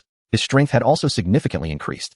That pair of giant pincers could now easily crush the head shell of ordinary shrimp. The sharp appendages could slice through rocks, creating fissures. He tried to move a bit, feeling his entire body filled with power. If he encountered that giant shrimp again, there would be no need to kite, no need to exchange injuries. He could win in a heated clash. He was now a hexagonal warrior, without any weaknesses. Lin Yuan's gaze fell upon the empty shell. The shell lay intact, its tumtor-long outline segmented like a piece of armor. He used his appendages to dig through the soft mud at the seafloor, creating a sufficiently large pit. Then he used his pincers to lift the empty shell and slowly placed it inside. He then pushed the mud back to cover it. After completing this, he paused for a moment. He could not explain why, but he wanted to do this. It was a worthy opponent. It deserved a measure of respect. Lin Yuan turned and swam off into the distance. For the next period of time, he swept through all the visible creatures in this sea area. Strange shrimp, sea scorpions, various creatures whose names he could not recall. Over a meter, he could dispatch them with ease. 1.5 meters, just one additional strike. He encountered a strange shrimp measuring 1.2 meters, adorned with 2 rows of bone spurs on its back, resembling a layer of armor. When it saw Lin Yuan, it attempted to resist, raising its bone spurs and extending its capture appendages, charging directly at him. Lin Yuan simply struck once. Sharp blades sliced through its head shell, toxins injected, and 3 seconds later it flipped over. He also encountered a sea scorpion measuring 1.3 meters with a tail spiked twice the length of an ordinary one, its color much darker, clearly mutated. Its poison might be more potent, but Lin Yuan's speed was far superior. He circled around to its side, thrusting a blade into its joint, ending it swiftly. He even encountered a monster measuring 1.7 meters, like a type of sea worm encased in a heavy shell. Upon seeing Lin Yuan, its first reaction was to flee. Lin Yuan chased it down, delivering 2 strikes to quickly end it. With every creature he consumed, he felt that clarity return once more. Some were stronger, some weaker. But without exception, they all added water to his nearly empty cup. He encountered 3 at the level of the blue hunting shrimp. One had 4 eyes, larger wings, and was faster than the one he had encountered before. One had 2 tail spikes, one on each side, capable of attacking in 2 directions simultaneously. Another was pure white, nearly transparent, hidden among the rocks, completely unnoticeable. Each was troublesome, but Lin Yuan no longer needed to exchange injuries. He could win through direct suppression. After consuming them, that sense of clarity was particularly pronounced. He could distinctly recall the lights of the laboratory, the faces of his mentors, and the photographs of those fossils. Though still vague, they at least had outlines. But the sense of erosion remained. It had merely slowed down, not disappeared. After each meal, that clarity would persist for a while before gradually fading. Like the tide rising and falling. Though it retreated more slowly, it ultimately retreated. Lin Yuan's size had grown to 2 meters. That day, he paused in an unfamiliar sea area, observing his appendages. 2 meters. The goal had been reached. But he did not feel particularly happy, because that slight sense of erosion had reappeared. It was not the previous urgency of nearly dying of thirst, but a slow, persistent loss. Like a small hole at the bottom of a cup, water leaking out bit by bit. He knew that the time had come. He could no longer delay. He must enter a deep sleep. Waiting for more advanced organisms to emerge, waiting for better brain structures to appear, waiting for something that could truly bear his consciousness to arise. Lin Yuan lifted his head, gazing at the dark blue waters. The Cambrian period would last for tens of millions of years. Enough time for him to sleep. He began searching for a place to slumber. Lin Yuan turned and swam back in the direction he came from. The seafloor of the Cambrian period was vast, so vast that he could swim for months without reaching the end. But what he sought was not an ordinary hiding place. It was somewhere he could sleep for millions of years. It had to be cold. It had to be concealed. It had to be deep enough. He swam through one sea area after another and finally found a cave on the 7th day. It was at the bottom of a black reef covered by thick layers of sediment. The entrance was small, barely allowing him to squeeze in, but once inside it opened up. A space of several dozen square meters surrounded by hard rock walls. The coldest part was deep within the cave. A cold current surged from the cracks in the rocks, chilling to the bone. Lin Yuan swam along the current and discovered a narrow fissure just large enough for him to curl up inside. This was the place. Lin Yuan backed out and began to prepare. He used his appendages to move stones sealing the entrance. Only a few fine gaps were left to allow water to flow in and out. Then he returned to the fissure and curled up. His head shell bent down, his thorax tightened, his appendages drew in, and his tail flared. He began to adjust his cells. Metabolism reduced to the lowest level. Heartbeat slowed to the minimum. All unnecessary functions were shut down. Only the most basic life-sustaining functions remained. Cell division paused, neural activity diminished. Everything around began to fade away. The sound of water flowing, the ethereal blue light, all grew more distant. Lin Yuan's consciousness became hazy, but had not yet completely vanished. He envisioned the next era, the Devonian period. It would be the age of fish. The placoderms would rise, the lobe-finned fish would evolve, and the Dunkleosteus would become a nightmare of the seas. The ancestors of humans, those earliest lobe-finned fish, would grow strong limbs during that era, preparing to step onto land. He wanted to witness them firsthand. He wanted to see how those distant ancestors struggled to survive in the ocean, how they gradually made their way to the shore. What about beyond that? The Carboniferous period. Enormous insects. The Triassic period. The rise of dinosaurs. Then over 100 million years of the age of dinosaurs. Then came the meteorite. Then the mammals. Then the hominids. And then, humans. The era from which he came. Lin Yuan's thoughts drifted far away. If he could live to see that day, if he could return to that era that nurtured him, perhaps he could glimpse those towering buildings, those bustling streets, those busy roads. With great anticipation, he fell into a deep slumber. Time does not halt for any existence. Those who once dominated the oceans will eventually be replaced by new sovereigns. Those who once stood at the pinnacle will inevitably be trampled by those who come after. The sea scorpions have risen. They emerge from the fissures of the deep sea, dragging long tails and wielding robust pincers. At first they were but a small group, but soon they grew into a vast swarm. They are stronger than the strange shrimps, with harder shells and more venomous tails. The era of the strange shrimps has come to an end. The predators that once made the entire ocean tremble are falling one by one. The sea scorpions pursued them, chasing from one sea area to another, from shallow waters to the deep. The corpses of the strange shrimps sank to the seabed, covered by silt, turning into fossils. Later organisms would not know that these stones contained the once rulers of this ocean. The sea scorpions have taken the place of the strange shrimps. They build nests among the reefs, patrol the open waters, and leave enormous claw prints on the soft mud of the seabed. The largest among them grew to over 2 meters, their tails capable of piercing even the thickest shells. They eat everything. Fish, shrimp, trilobites, and even their own kind. The ocean has transformed. The once ubiquitous trilobites now can only hide in the deeper seabed, concealed in the crevices of rocks. They dare not venture out during the day, only sneaking out at night. If there is such a thing as night in the depths of the ocean, to nibble on a bit of plankton. The moment they sense an abnormal water current, they immediately curl up and roll into the mud. The fish that once coexisted with the strange shrimps have also learned to hide. They are smaller, faster, and more agile. The tail stingers of the sea scorpions are too swift to confront Hedon, so they can only rely on speed to escape. The quick ones survive while the slow ones become food. Generation after generation, the fish swim faster and faster. But they do not realize that in becoming faster, they will also grow other features. It all began with a small change. A fish developed a jaw. Very small and fragile, it could only bite into the softest of foods. But it could move. It could actively grasp its prey, unlike before, when it could only suck in plankton. Then there were more and more. More and more fish grew jaws. They became stronger. The prey they could bite grew larger, and the range of their hunting expanded. The sea scorpions initially did not notice. They were too powerful, too confident. What were those small fish? Not even enough to fill their gaps. They continued to roam among the reefs, continuing to hunt the slow-moving prey with their stingers. But the fish were changing. After growing jaws, they began to eat a wider variety of things. Eating leads to growth, and growing enables them to consume larger prey. Some fish began to grow to 0.5 meter, then to 1 meter, reaching a size that drew the attention of the sea scorpions. Then they began to counterattack. The first fish to strike at a sea scorpion was a giant, over 1 meter long. It had been watching that sea scorpion for a long time, observing it slaughter its own kind time and again. Finally, one day it charged forward. The sea scorpion's tail stinger came at it, but it dodged. The scorpion's pincers clamped down, but it evaded once again. Then it opened its jaw and bit down on the joint of the sea scorpion, where the shell was thinnest and most vulnerable. Crunch! That sea scorpion's pincer snapped off. It tried to escape, but the fish did not give it a chance. The second bite landed at the connection between the cephalothorax and abdomen. The third bite struck at the base of the tail stinger. By the time it sank to the seabed, there was not a single intact place on its body. The fish devoured it. From that point on, more and more fish learned how to deal with sea scorpions. The stingers of the sea scorpions became useless against them. The fish were too fast, too agile, able to evade before being stung by the tail. The pincers of the sea scorpions were also ineffective against them. The fish were too slippery, easily slipping between the sturdy appendages. And the fish's jaws could crush the weakest joints of the sea scorpions. 1, 10, 100. The sea scorpions began to fall. Those who had just replaced the strange shrimps as rulers, having barely settled into their thrones, found themselves already ousted. They retreated to the deep sea, back to the crevices, back to those places where sunlight could not reach. The former rulers have returned to the bottom of the food chain. A new master has emerged in the ocean. Meanwhile, changes were also occurring on land. Plants crawled from the water onto the land. Initially, it was just a thin layer of green moss growing against the damp rocks. Later, they grew taller, sprouting stems and leaves. Eventually, they grew into forests, overshadowing the sky and blocking out the sunlight. Those forests fell buried beneath the soil, turning into coal. New forests grew again, only to fall and be buried once more. The mountains were shifting.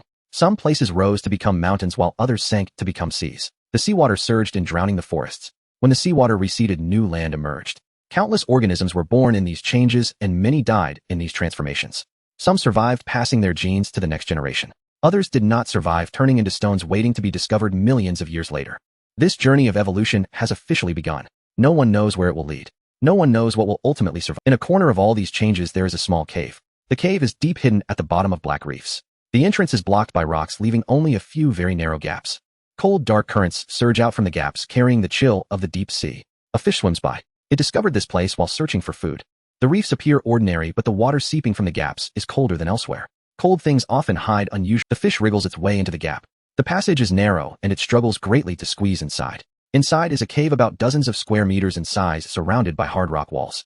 It is empty with nothing inside, but it smells something. Not the scent of food, but a faint, indescribable fragrance. It resembles stone, yet is not stone. The fish swims deeper, following that scent. Deeper in the cave, there is a fissure. Narrower and colder. It hesitated for a moment, but still squeezed inside. At the end of the fissure, there is an object, round like a gigantic egg. Its surface is covered with a thick layer of chitin identical in color to the surrounding rocks. It is wedged deep within the fissure, repeatedly washed by the cold, dark currents. The fish circled around it several times. The object remained completely still.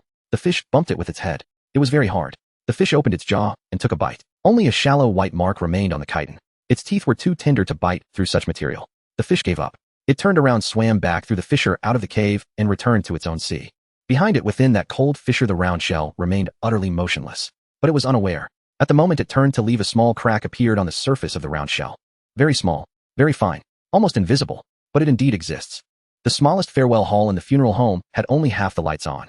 Most of the attendees were classmates, along with a few colleagues from the research group. The mentor didn't come, saying there was something urgent back home. A few junior brothers helped move the flower baskets and stood by the door smoking after they finished. Lin Yuan's parents were absent. The call came from a senior brother who asked if there was any inheritance. The senior brother replied there was none, and the call ended. This news circulated within the research group, but was never mentioned again. Eugene stood at the back of the crowd, gazing at the black and white photo. In the photo, the person wore a graduation gown with a somewhat stiff expression, likely taken on graduation day. She remembered that day when Lin Yuan stood alone in the corner, ignoring everyone. It wasn't arrogance, he simply didn't know what to say. He was that kind of person. He was considered handsome, but not good with words. When girls passed him notes, he would take them, read them seriously, and then reject them just as seriously. His excuse was always the same: busy, really busy. Eventually, no one passed him notes anymore.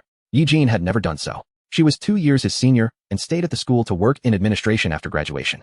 They didn't often meet. Occasionally, they would run into each other in the corridor. He would nod and say, "Hello, senior sister." Those were the only 3 words he ever uttered. But she remembered one time.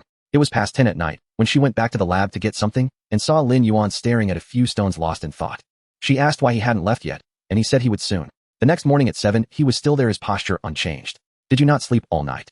He replied with a simple "What are you looking at?" He spoke at length about trace elements, evolutionary rates, and how the fossils were peculiar. She didn't understand, but remembered the look on his face. His eyes were alight. Later she forgot those words. But she never forgot that expression. After the morning music ended, it was replaced by soft melodies. Someone went up to give a speech, uttering some platitudes. "Such a promising youth, what a waste of talent, may you rest in peace." Eugene absorbed none of it. She merely stared at that. 27 years old. 2 years younger than her. A few senior brothers were discussing the matter of his belongings. Lin Yuan had rented a small room near the school with not much in it, and still owed 2 months' rent. The landlord called, asking when to come and move. "Let's see what can be kept," the leading senior brother said, well divided up as a man. Eugene followed along. The room was small, containing a bed, a desk, and a wardrobe. The desk was piled high with books and printed papers, and a Cambrian stratigraphy chart was taped to the wall, its corners already curling up. Several senior brothers were flipping through books, materials, and notes that no one could understand.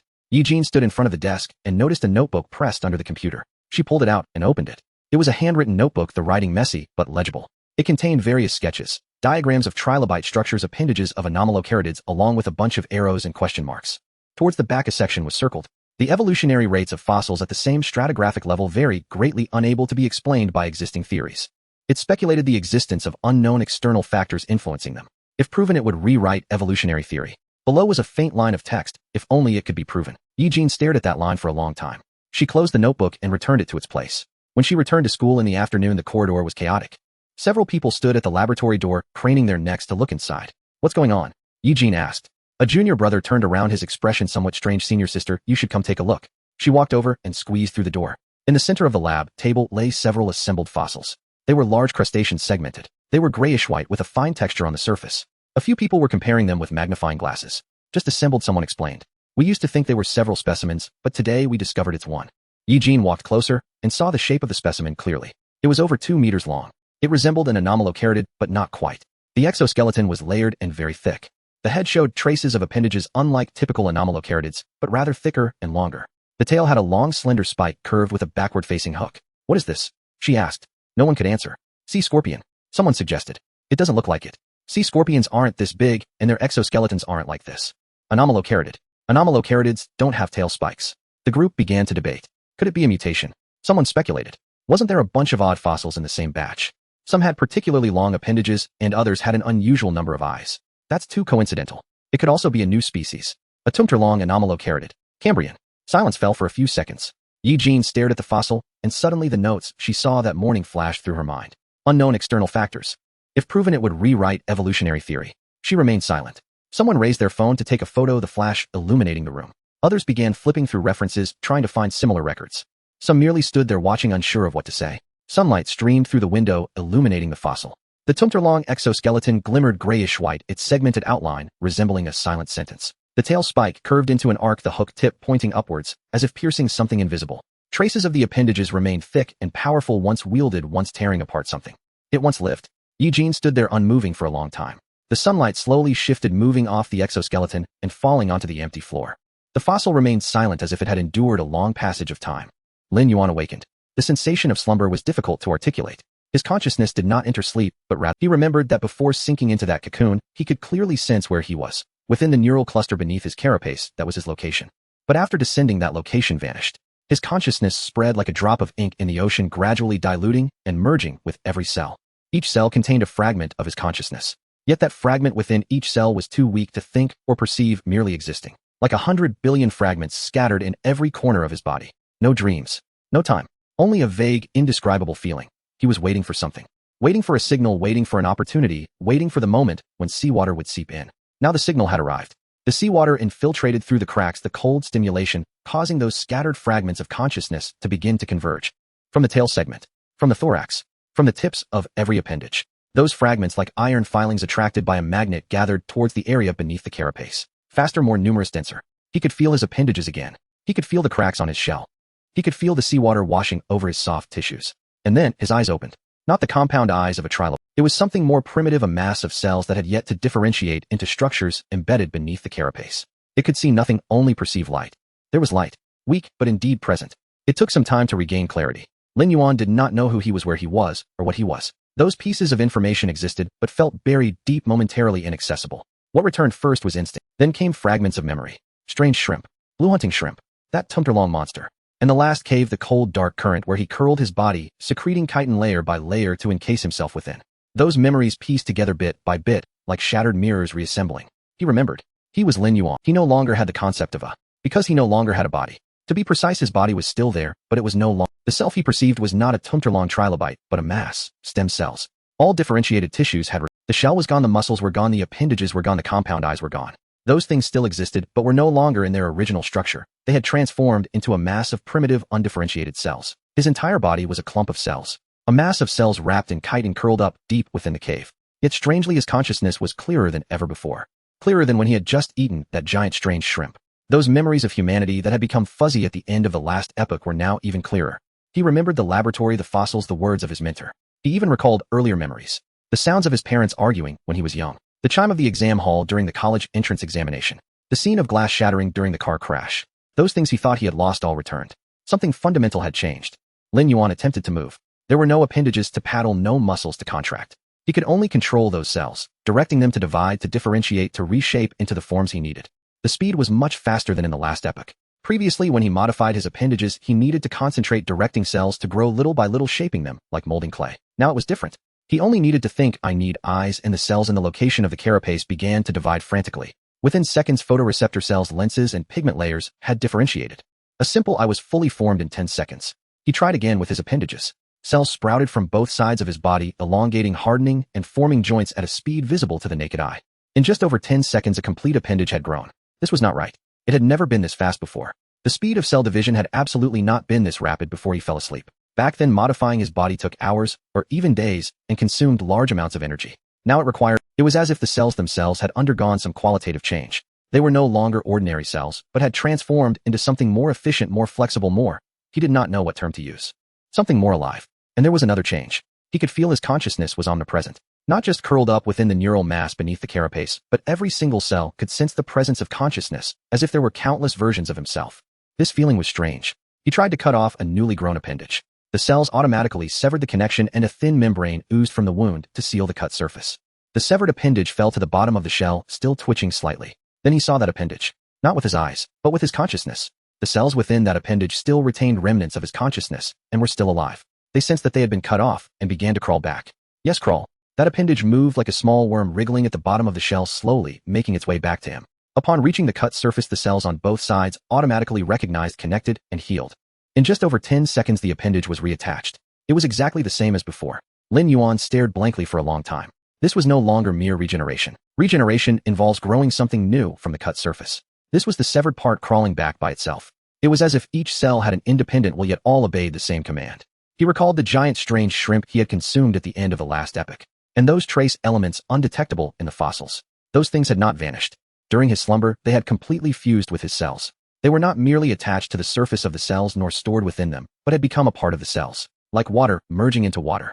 This phenomenon needed a name. Lin Yuan pondered and retrieved a term from the depths of his memory. Ether. The ancient Greeks believed that the universe was filled with an invisible and intangible substance they called ether.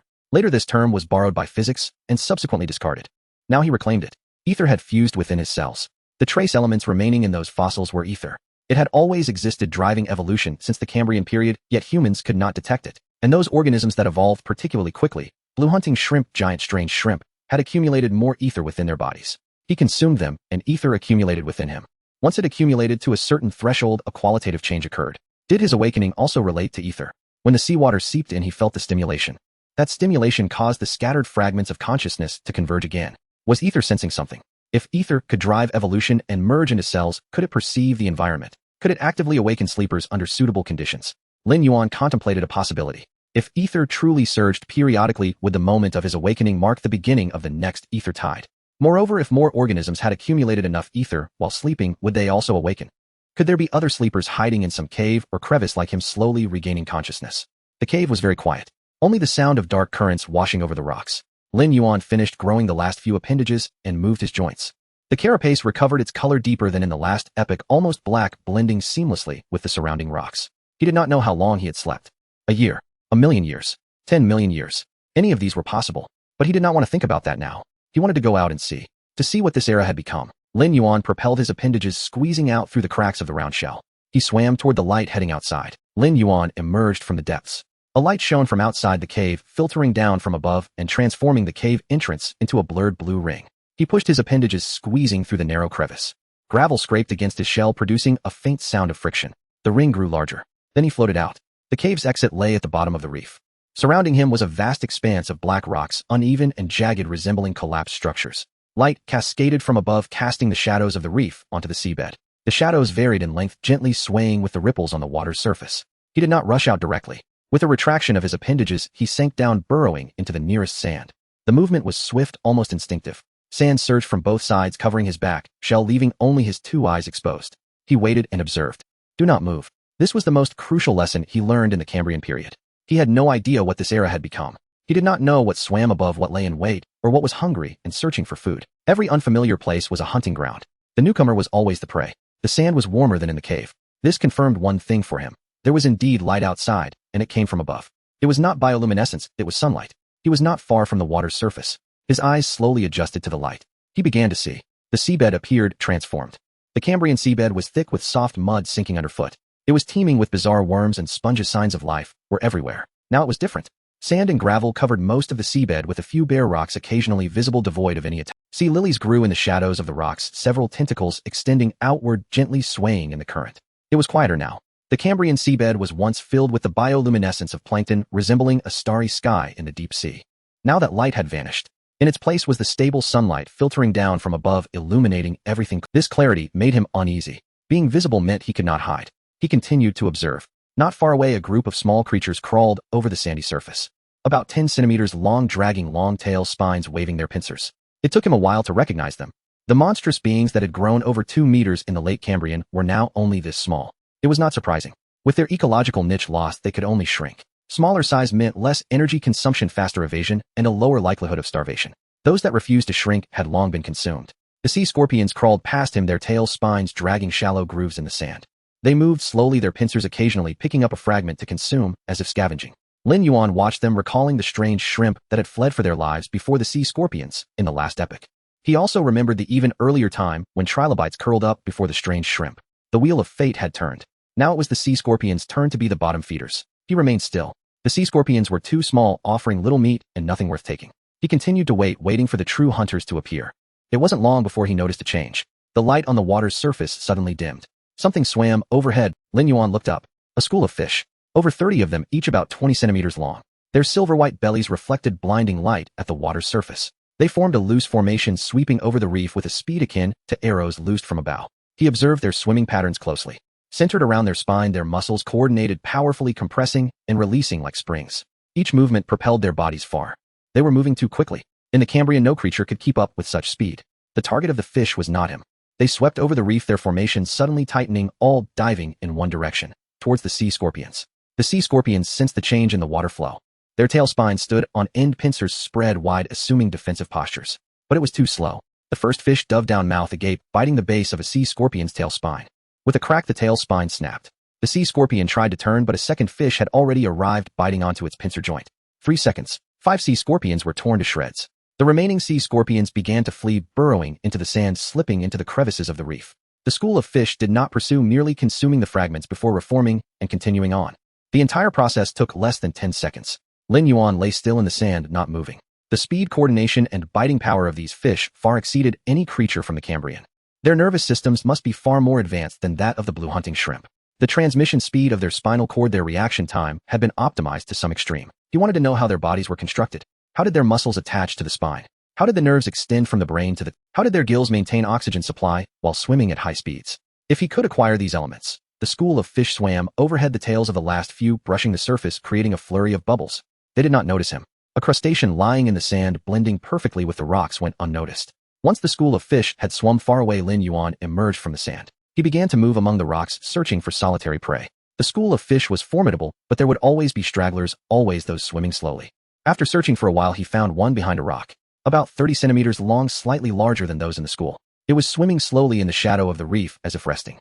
Its dorsal fin drooped, gill covers opening and closing slowly, breathing at a leisurely pace. It was isolated, injured, or simply tired.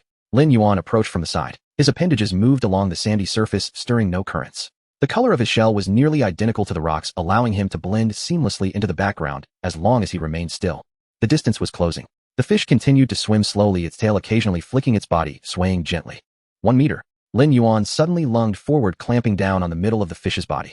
The fish exploded into a frenzy. Its tail thrashed wildly, its body twisted desperately, scales scraping against his claws with a rustling sound. It opened its mouth to bite him, but couldn't reach. His appendages were too long, pushing the fish out of range for an attack. Lin Yuan's other appendage followed suit, clamping down on the fish's head. Both pincers exerted force simultaneously. The fish's spine snapped within the grip, producing a soft sound. Its thrashing immediately weakened, leaving only its tail to instinctively spasm. He dragged the fish into the crevice of the reef. He began to eat. The flesh was firm, significantly denser than that of the strange shrimp. Each bite required effort to tear and chew, but it was highly nutritious. After swallowing, he felt warmth spreading through his body. As he ate, he reflected on the earlier encounter. The fish had struggled with great force. A 30-centimeter fish, its tail's strength surpassed that of half-meter-long Cambrian strange shrimp. Yet when he clamped down on it, it felt effortless. This was not right. He had just awakened and had not begun his evolution. He was merely using the body he had before falling asleep. Logically, this body should have degraded during its slumber, and he should have been weaker than before. But the reality was that he was stronger. Much stronger. Lin Yuan paused, sinking his consciousness into his body. His cells were operating at high speed. Mitochondria were frantically producing energy. The density of muscle fibers had increased by nearly 30% compared to before his slumber, and the molecular structure of chitin had also become denser. All indicators were rising. It was as if his cellular activity had been permanently enhanced by some force. Aether. That was the only explanation. It had not only integrated into the cells, but also altered the very nature of the cells themselves, making them more efficient, resilient, and responsive. This felt like an innate skill in a game. No need to point, no need to activate. As long as it existed, it would constantly... He continued to eat. The fish soon reduced to nothing but a skeleton. The spine bent upon the gravel, each segment resembling a slender chain. Lin Yuan picked up a segment with his pincers. It was very light, very hard. Its structure was exquisite, unlike anything from this era. The vertebrae were hollow, reducing weight while maintaining strength. Cartilage discs were situated between the vertebrae, able to cushion impacts while swimming. The nerve cord ran through the center of the vertebra, wrapped in bone fragments, providing excellent protection. He wanted to incorporate this into his body, just as before, understanding the principles of the organ, then re-implementing it using the methodology of trilobites. The core value of the spine was not the bone itself, but the nerve cord encased within it.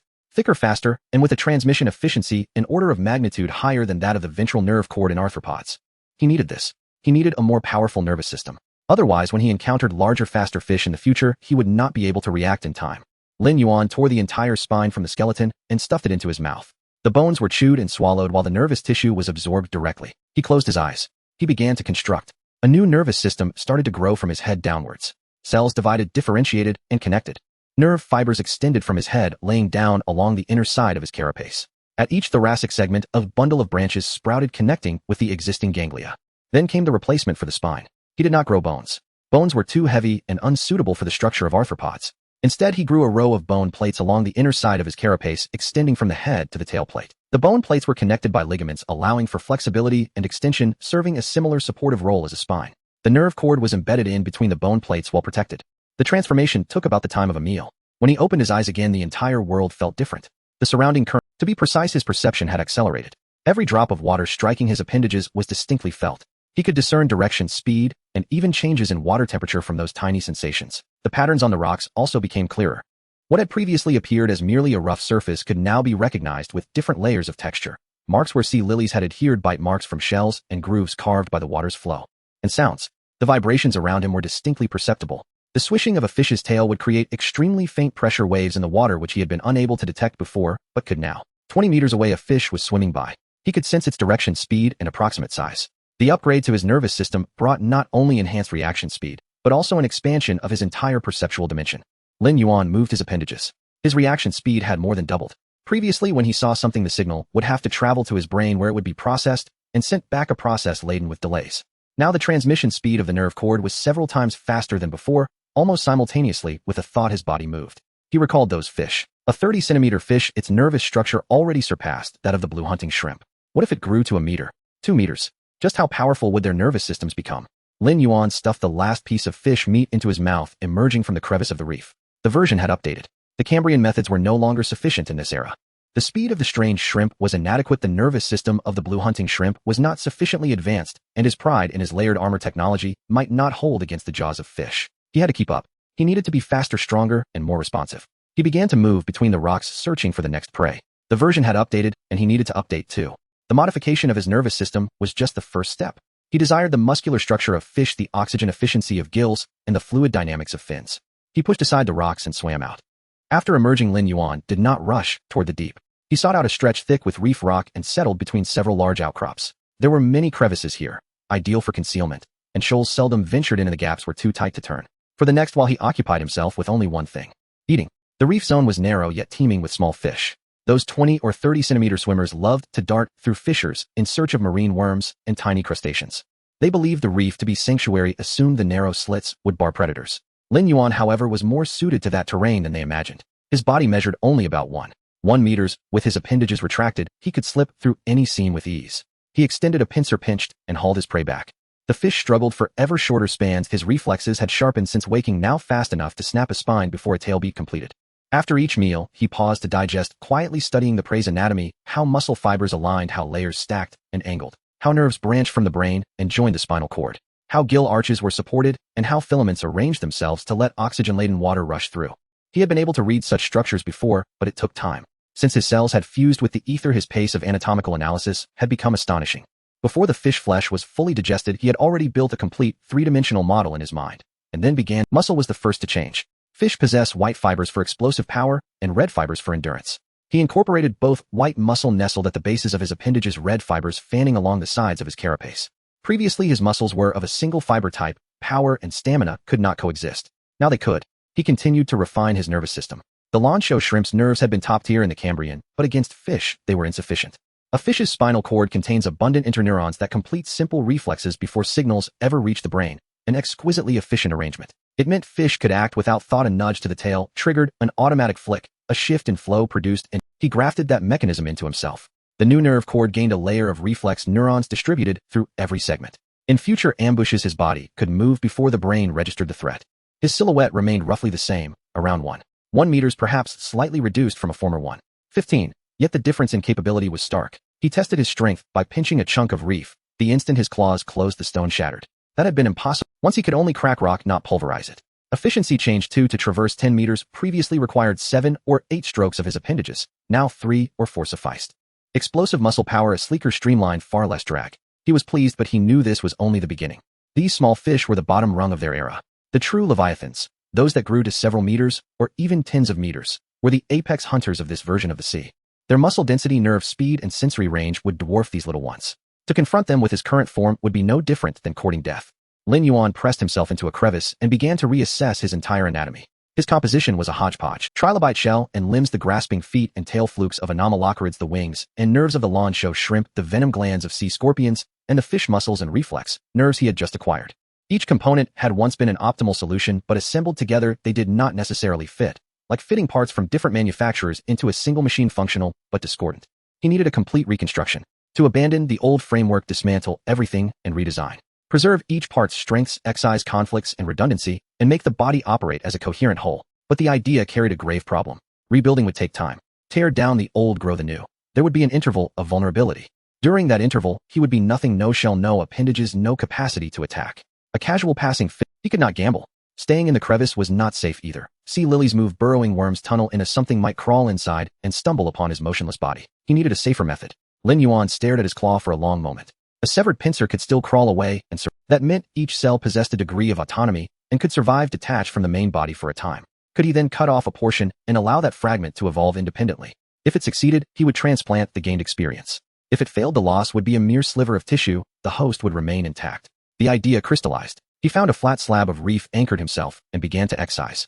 He sliced a small piece from the body's tip, about the size of a fingernail, containing a mix of cell types: muscle cells, neurons, epidermal cells. The tissue landed on the rock, twitched once or twice, then stilled. He started issuing commands to it: divide, differentiate, become fish-like. The fragment stirred, cells cleaved and expanded outward, gradually taking on an oval shape. The front bulged into something like a head, the rear elongated like a tail. Then it stopped, arrested between states, neither one thing nor another. He tried repeatedly. Each attempt stalled at the same point, as though the fragment could not determine how to proceed.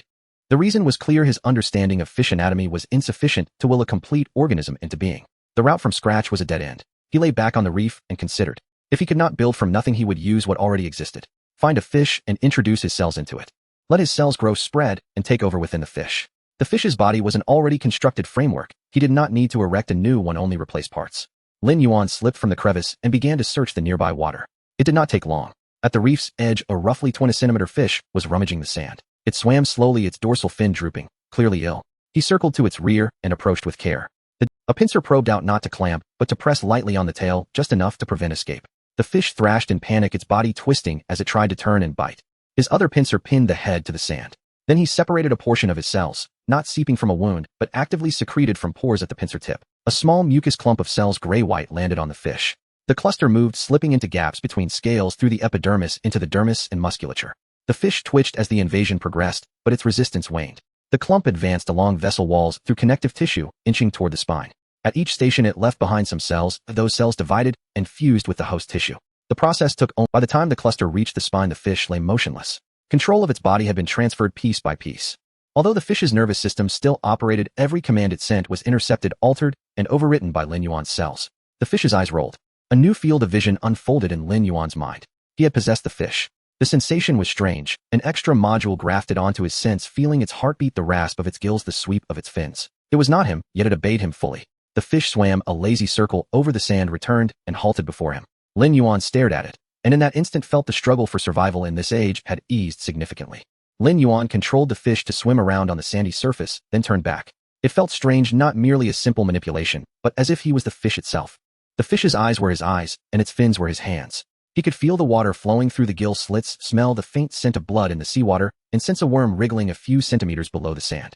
But his original body was still there. Two bodies, two perspectives, two completely different sensations. It was like watching two different televisions at the same time, with different images and sounds while trying to operate both remote controls simultaneously. He tried to make the fish swim to the left of the reef, while his main body stretched out a claw. The fish moved. The claw did not. When his attention wavered, the fish stopped suspended in the water, as if it had frozen.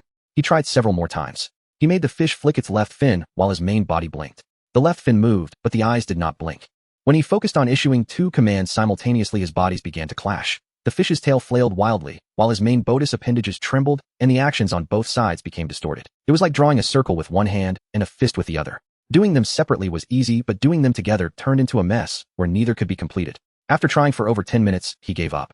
When controlling one body, the other would enter a low-energy state. The heartbeat slowed, muscles relaxed, and neural activity dropped to a minimum. It felt like sleeping, but not quite.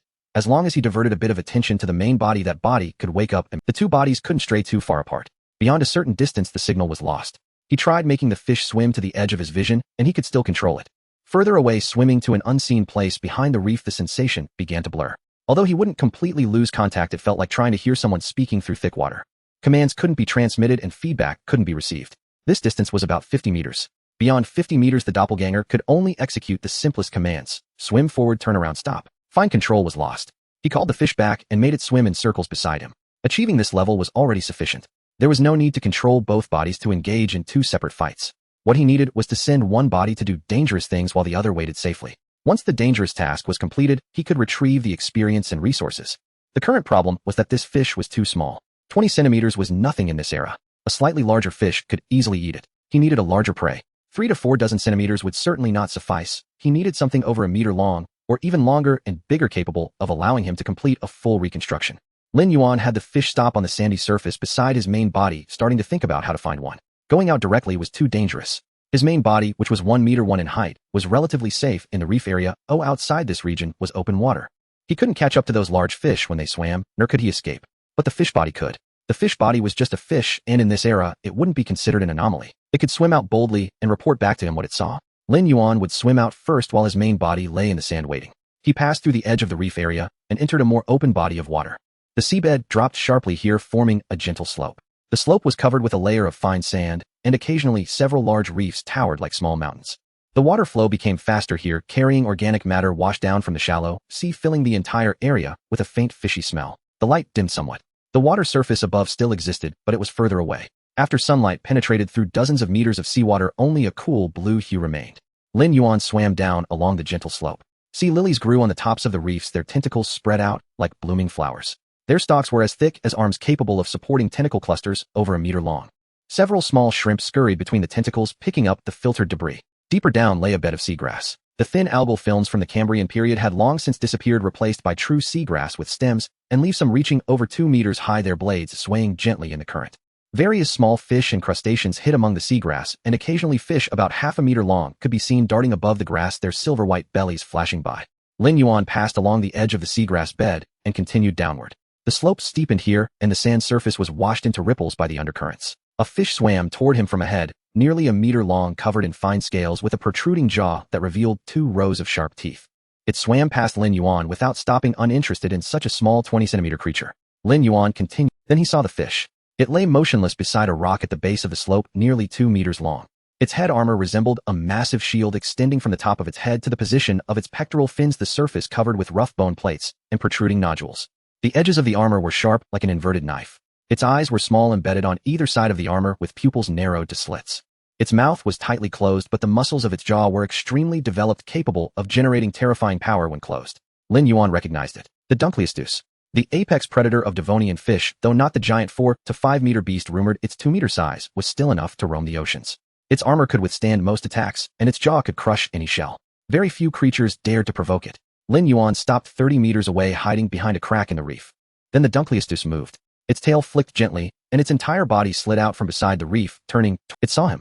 Lin Yuan didn't move. His body was frozen behind the crack, not daring to flick a fin. The Dunkleosteus stared at him for several seconds before starting to swim over. Not quickly. It swam as if taking a stroll, its tail occasionally swaying, its body gliding silently through the water. But the sense of oppression it emitted was far stronger than that of the strange shrimp. It was the calm of a predator. It knew there was nothing in this water that could threaten it, so there was no need to hurry. Lin Yuan retreated from the crack and turned to flee. The Dunkleosteus accelerated. Its speed gradually increased, not expending all its energy in one burst. It was testing the limits of its prey, seeing how far and how long Lin Yuan could escape. Like a cat playing with a mouse, Lin Yuan desperately flailed his tail, fleeing toward the reef area. The Dunkleosteus followed closely behind, the distance slowly closing. 10 meters, 5 meters, 3 meters. The edge of the reef area was just ahead, and Lin Yuan could see those familiar large reefs. The Dunkleosteus' mouth opened. In an instant, its mouth expanded rapidly, creating a vacuum in the water, pulling Lin Yuan toward that mouth. Lin Yuan's tail was still thrashing, but his body was being carried backward by the water flow. In an instant, he was sucked into darkness. Then came the pressure. The edges of the armor closed, entrapping Lin Yuan in a narrow space. All around him were rough bone plates and hard keratin. Pressure surged from all sides, and the shell creaked. But Lin Yuan was not crushed. The structure of the Dunkleosteus' jaw was not suited for chewing. Its biting force was astonishing, but once closed, it merely clamped down on its prey, waiting for it to suffocate or bleed out before swallowing it whole. For larger prey, this structure could sever them in two, but for smaller ones, the effect was quite limited. Lin Yuan's shell deformed under the pressure, cracking in several places, yet it still retained its basic shape. Then the Dunkleosteus began to swallow. The muscles of the esophagus contracted, pushing Lin Yuan downward. He passed through the throat and esophagus, finally sliding into its stomach. Inside the stomach was darkness. Gastric acid began to secrete, burning Lin Yuan's cracked shell. The soft tissue, unprotected by chitin, was directly exposed to the gastric acid, and the surface cells began to be damaged. But those cells did not die immediately. The ether kept them active, allowing them to endure the corrosion. He could feel the stomach walls contracting, the gastric acid bubbling, and the food slowly being broken down. He could also sense those scattered cells, seeping from the cracks in the shell, mixed with the gastric acid clinging to the stomach walls. They were all there, all alive, and slowly spreading. Lin Yuan lay on the sand, eyes closed. He could feel those cells, very faint, like trying to hear someone speaking through thick water. But they were indeed there, truly alive, slowly permeating within the Dunkleosteus' stomach. Enough. He drove his main body to stand up from the sand. The Dunkleosteus was still at the base of the slope, having just swallowed a 20-centimeter fish. It wouldn't leave so soon. It was digesting, resting, waiting for the gastric acid to break down the food into nutrients. It did not know that the food was still alive. Lin Yuan swam toward the Dunkleosteus. He no longer tried to conceal his shape, swimming straight toward it. The Dunkleosteus saw him. A one-meterone creature, its body covered in armor, with 2 claws extended in front, swimming over. It had lived at the bottom of the sea for so long, and had never seen a creature of this shape. But it did not care. Whatever it was, as long as it was smaller than it was food. The Dunkleosteus flicked its tail, its entire body sliding out from beside the reef, charging toward Lin Yuan. Its speed was much faster than when it chased the fish. This was the true hunting speed. Lin Yuan did not flee. He retracted his appendages, tightened his shell, and curled his body into a ball. This was the oldest defensive posture used for hundreds of millions of years. Now he used it faster, tighter, and more compactly. The Dunkleosteus' mouth opened, sucking. The water enveloped the ball, pulling it into its mouth. It was exactly the same as his previous experience, except that this time the thing being sucked in was larger, harder, and heavier. The ball was sucked into the mouth. The armor closed. The bone plates pressed against the ball, producing creaking sounds. The shell cracked, but it wasn't a complete collapse, just layer after layer peeling away. The pressure from the bone plates was dispersed layer by layer, and by the time it reached the innermost part, it was not as intense. Lin Yuan felt his body compressing, deforming, sliding deeper. The muscles of the esophagus pushed him downward. Then he actively thrust himself in. As Lin Yuan darted inside, the esophageal muscles were still pushing.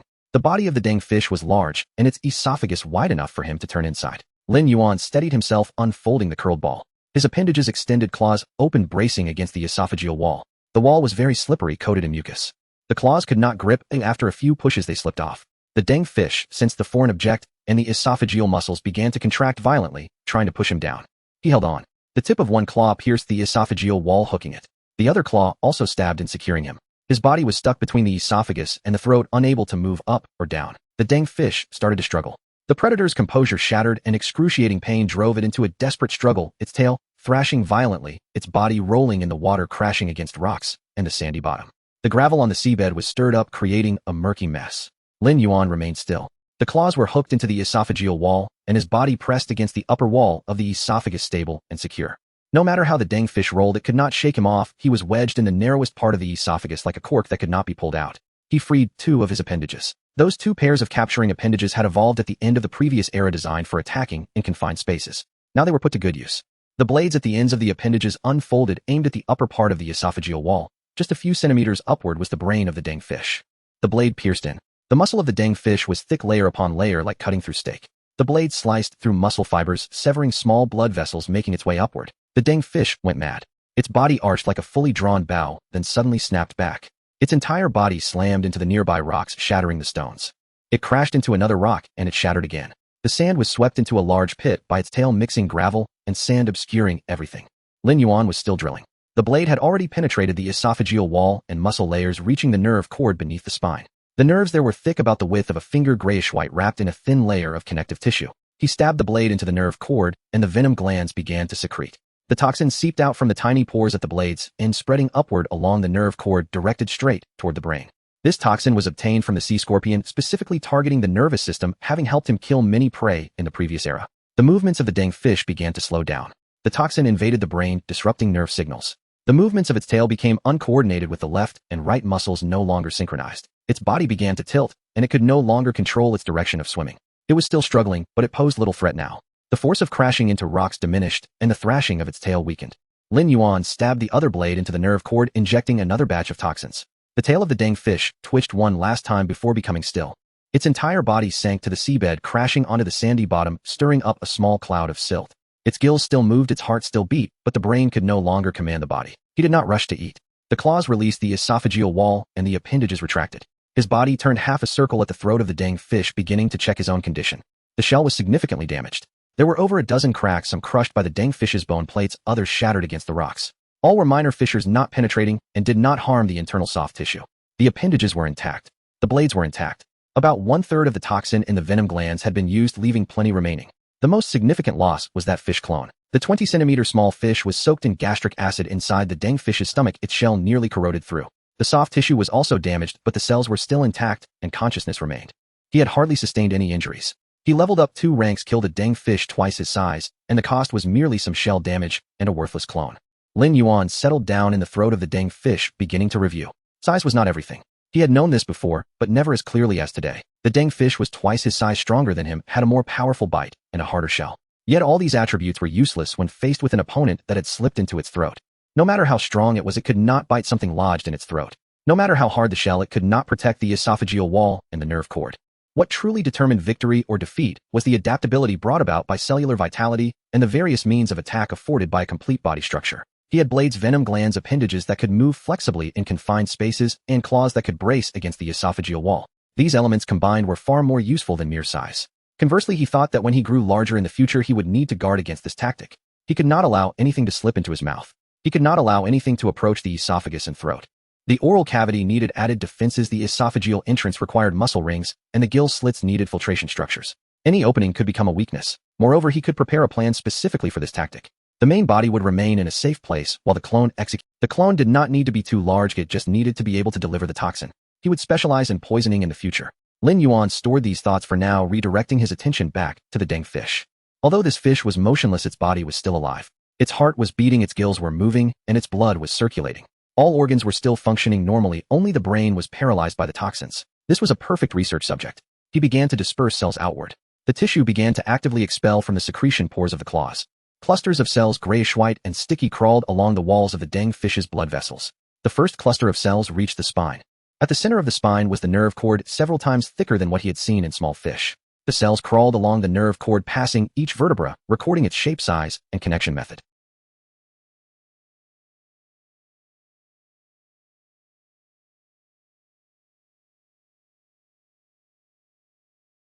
Then they continued upward, reaching the brain. The dang fish's brain was not large, disproportionate to its body size. However, the structure was complex, especially in the parts responsible for coordinating muscle control during swimming and predation, the cerebellum and brainstem. The cells spread over the surface of the brain like a net, documenting every fold and groove. The second cluster of cells moved to the muscles. The dang fish's muscles were divided into several layers. The outermost was a layer of red slow twitch muscle, good for endurance and responsible for daily swimming. Inside was white fast twitch muscle, powerful and responsible for sprinting and predation. The arrangement of fibers in the two types of muscles was different, with different angles of attachment to the spine. The cells penetrated between the muscle fibers, documenting the thickness of each layer, the direction of each fiber, and the position of every attachment point. The third cluster of cells moved to the gills. The gill arches of the dang fish were thick, covered in gill filaments. The filaments were arranged like feathers, yielding a very large surface area. Water flowed in through the mouth, passed through the gill filaments where oxygen was absorbed and carbon dioxide expelled. The cells climbed along the gill arches, recording the density, length, and arrangement of the gill filaments. The fourth cluster of cells moved to the heart. The dang fish's heart had 2 chambers, an atrium and a ventricle. The muscle wall of the ventricle was thick, with strong contraction power, capable of pumping blood throughout the body. The muscle wall of the atrium was thinner, primarily responsible for receiving returning blood. The cells penetrated into the myocardial fibers, documenting the thickness of the muscle, the structure of the valves, and the direction of the blood vessels. He recorded while understanding. The nervous system of the dangfish was far more complex than what he had seen in small fish. The nerve fibers were thicker and the conduction speed was faster. The connections between neurons were also denser with higher information processing efficiency. The optimization of the muscular system was also evident. The division of labor between red and white muscles allowed the dangfish to cruise for long periods while also performing short-distance sprints. The angles of arrangement of muscle fibers were calculated precisely, enabling maximum propulsion with each contraction. The filtration efficiency of the gills was also higher than that of small fish. The gill filaments were denser with a larger surface area, allowing for more oxygen absorption in a given time. These were all things he needed, but there was no need to replicate everything. Many structures of the dangfish were designed for size. The robust spine, heavy muscles, and massive gill arches. These would not fit in a creature of 1 meter in length. What he needed were the principles. Why was the nerve conduction speed fast? Because the fibers were thick, the myelin sheaths were thick, and the distances between nodes were appropriate. Why was the muscular explosion powerful? Because of the high proportion of fast-twitch fibers and optimized angles of attachment. Why was the filtration efficiency of the gills high? Because the gill filaments were dense and the direction of blood flow was opposite to the direction of water flow, forming countercurrent exchange. Once he thoroughly understood these principles, he could achieve the same functions with a smaller volume. Lin Yuan had been inside the dangfish for a long time. Cells dispersed in batches and returned in batches. With each batch that returned, he understood a bit more. The body of the dangfish was like a precision instrument, every part having been refined over billions of years, seamlessly working together. The more he researched, the more he felt that merely consuming this fish would be too wasteful. Its nervous system was already formed, its muscular system optimized, and its skeletal structure perfected. These elements could be used directly, requiring no regrowth. Moreover, it was large enough. Its 2-meter body could accommodate both his main body and all the cells. Neither parasitism nor devouring was appropriate. It would be better to make it a part of himself. If one word had to be used, it would be fusion. To completely fuse the cells of his main body with those of the dangfish, replacing the dangfish's nervous system with his own, reinforcing the dangfish's muscles with his muscle fibers, and covering the dangfish's weaknesses with his shell. The end result would be neither the dangfish nor his original form, but an entirely new life. Lin Yuan settled down in the throat of the dangfish, beginning to prepare. The underwater world was quiet. The corpse of the dangfish lay at the bottom of the slope, creating a shallow pit. Its gill covers were slightly ajar, no longer closing. Its tail lay askew, gently swaying with the current.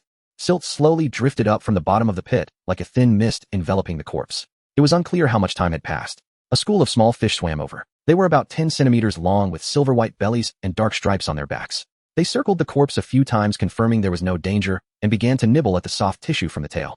The fish pecked at the soft tissue at the end of the corpse, tearing off small pieces bit by bit. The tail swayed slightly amidst the fish's feeding, as if it were still alive. Then the corpse moved. Its entire body jerked suddenly, sending up a cloud of dust, as if something had violently struck it from within. The school of fish scattered. A dozen fish shot away, simultaneously dispersing into a shower of silver glints, disappearing behind the rocks. The corpse of the dangfish remained in place. Cracks in the bony plates began to widen. Starting from the head, they split along the seams of the armor, through the gill covers, past the pectoral fins, and extending to the tail. The edges of the cracks lifted, revealing the soft tissue inside.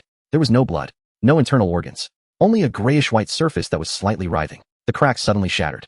Bone fragments flew apart, slamming into the surrounding sandy surface, kicking up a small cloud of silt. A grayish-white shadow burst out from the corpse, moving too fast to discern its shape.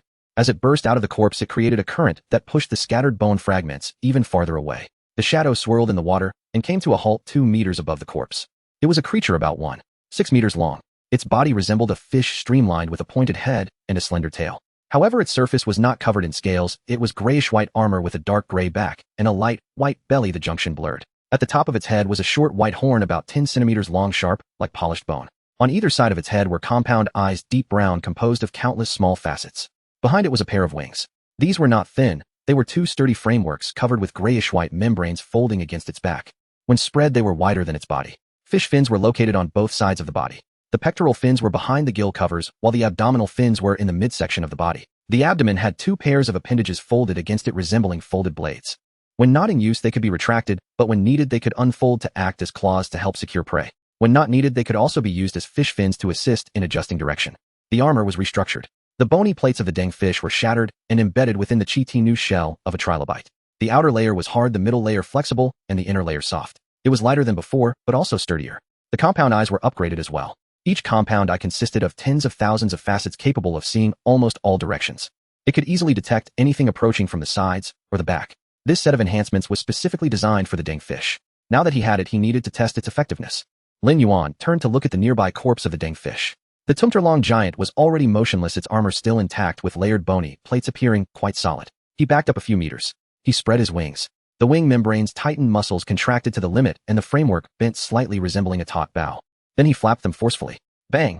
Water erupted from both sides, and his body shot forward like a cannonball, moving so fast that even the compound eyes couldn't keep up. The horn at the top of his head aimed at the corpse's chest armor. Crack! The horn tip pierced the bony plate like a nail driven into wood.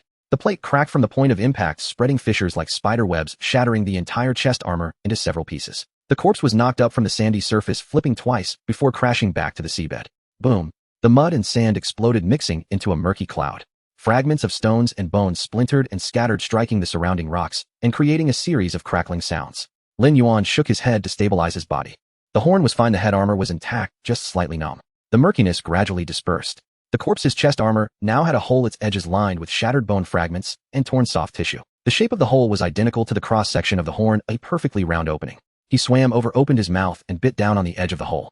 His lower jaw tightened, teeth piercing into the bone. Crack, crack, crack. The inward curving serrations held fast, locking the upper and lower teeth together.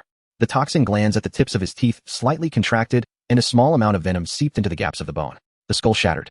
It didn't just pierce, it completely broke apart. Cracks radiated from the point of contact in all directions like an egg smashed with a hammer. Fragments mixed with soft tissue spilled out, drifting in the seawater. Glug glug. A stream of bubbles escaped from the fractured skull, mingling with blood and bits of flesh. Lin Yuan released his grip, backing off slightly to observe the now unrecognizable corpse. The combination of the wings and the head horn could easily shatter armor. The teeth and the lower jaw could crush bones in a single bite. Previously, attacking the dang fish required injecting poison by drilling inside, which was tedious and risky. Now a direct charge would suffice. Simple, brutal, and effective. Lin Yuan hovered in the water, his compound eyes scanning the seabed around him. Rocks, sand, sea lilies, and in the distance a few curious small fish. It was time to go out and give it a try. Lin Yuan swam out from the rocky area. His wings, folded limbs pressed against his abdomen, his body stretched into a straight line. His pectoral fins moved gently, his speed was not fast, but steady. His compound eyes scanned the surroundings, capturing the shadows of every fish and the outlines of every rock. He was searching for a target. Beyond the rocky area lay a gentle slope with scattered fragments of shells and sea lily stems on the sandy surface. Several half-meter-long fish were flipping over on the sand, feeding. Upon seeing him approach, they turned and fled. Lin Yuan did not pursue them. They were too small to be worth it.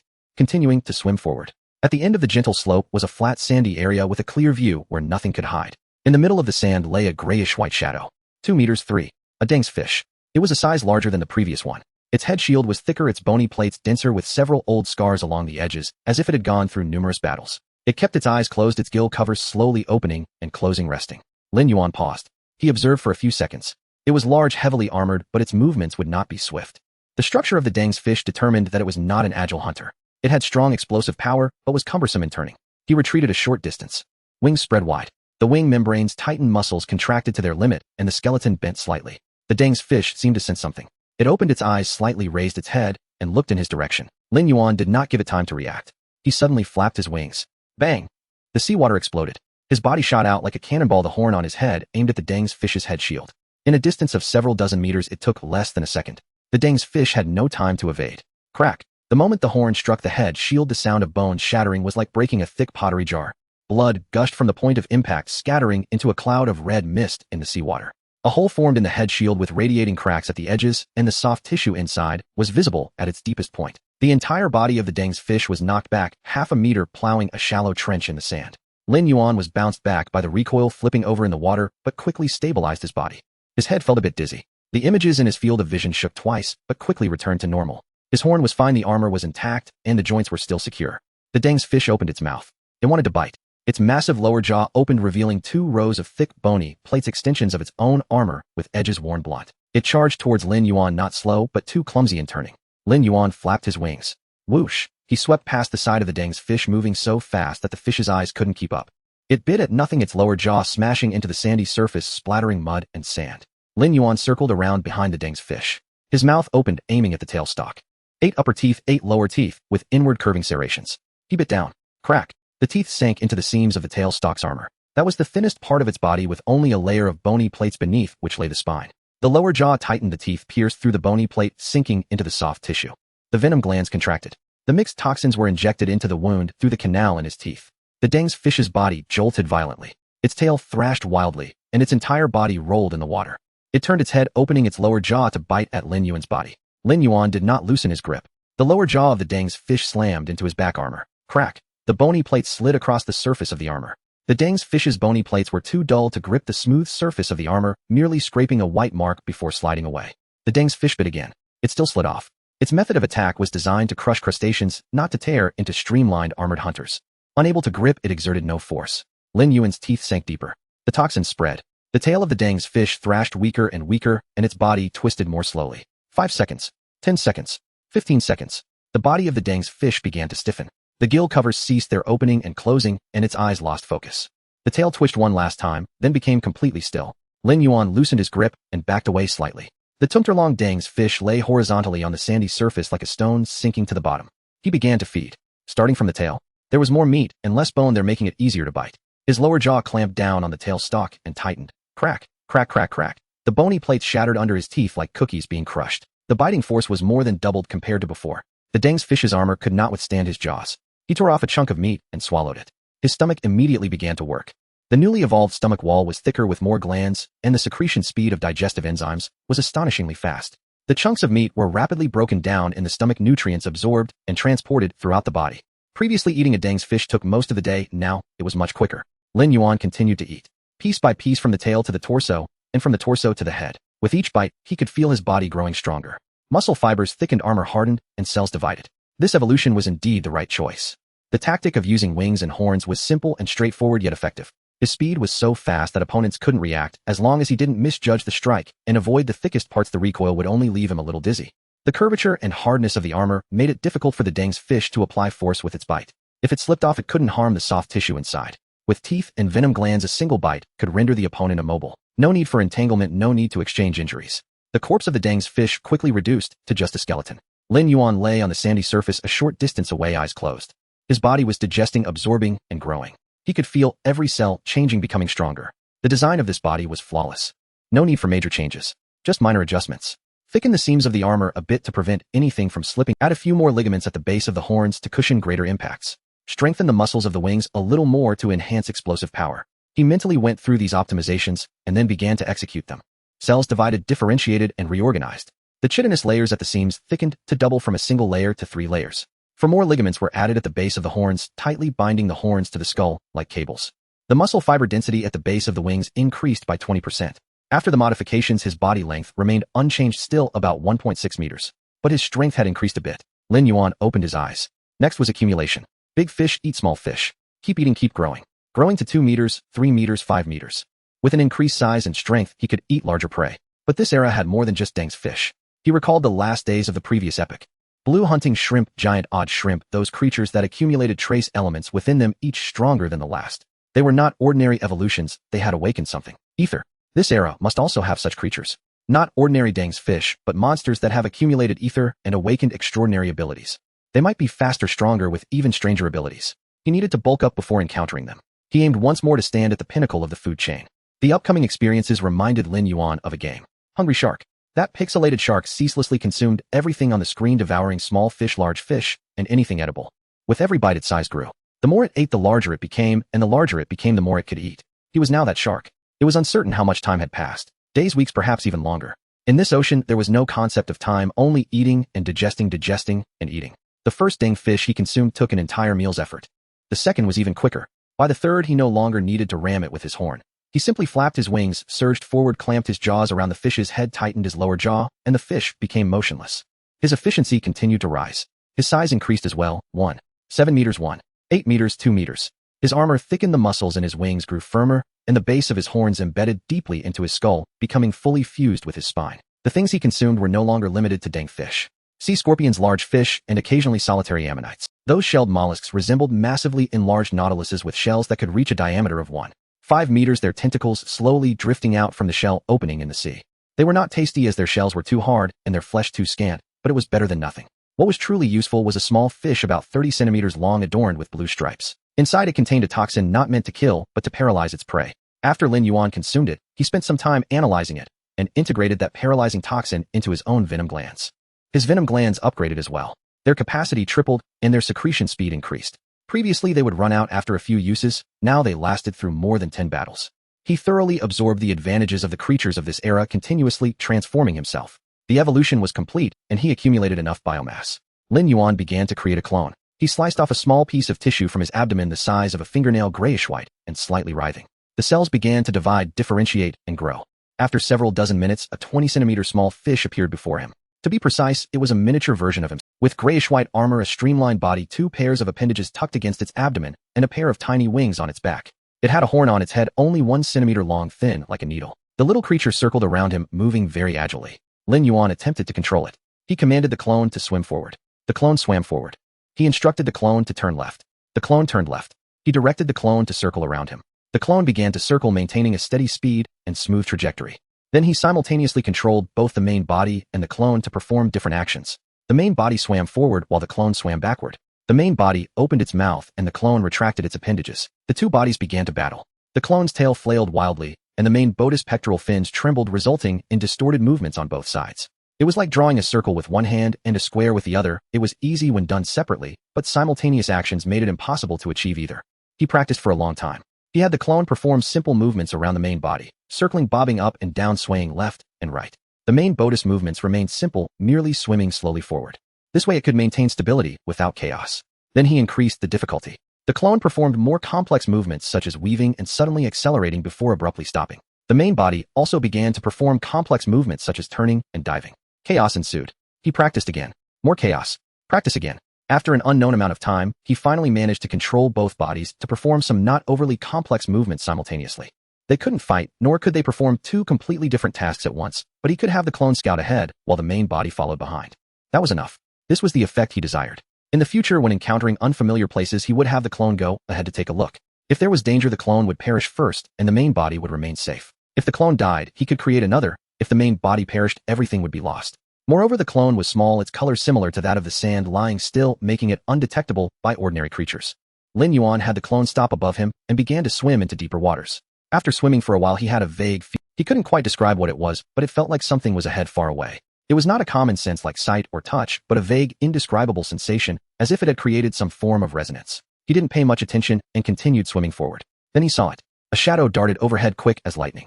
It moved in a manner distinct from fish, utilizing a more efficient propulsion method, contracting its body, expelling water, then contracting again, then expelling water once more. Like a rocket, it surged forward, each thrust covering a considerable distance. He got a clear view of the creature.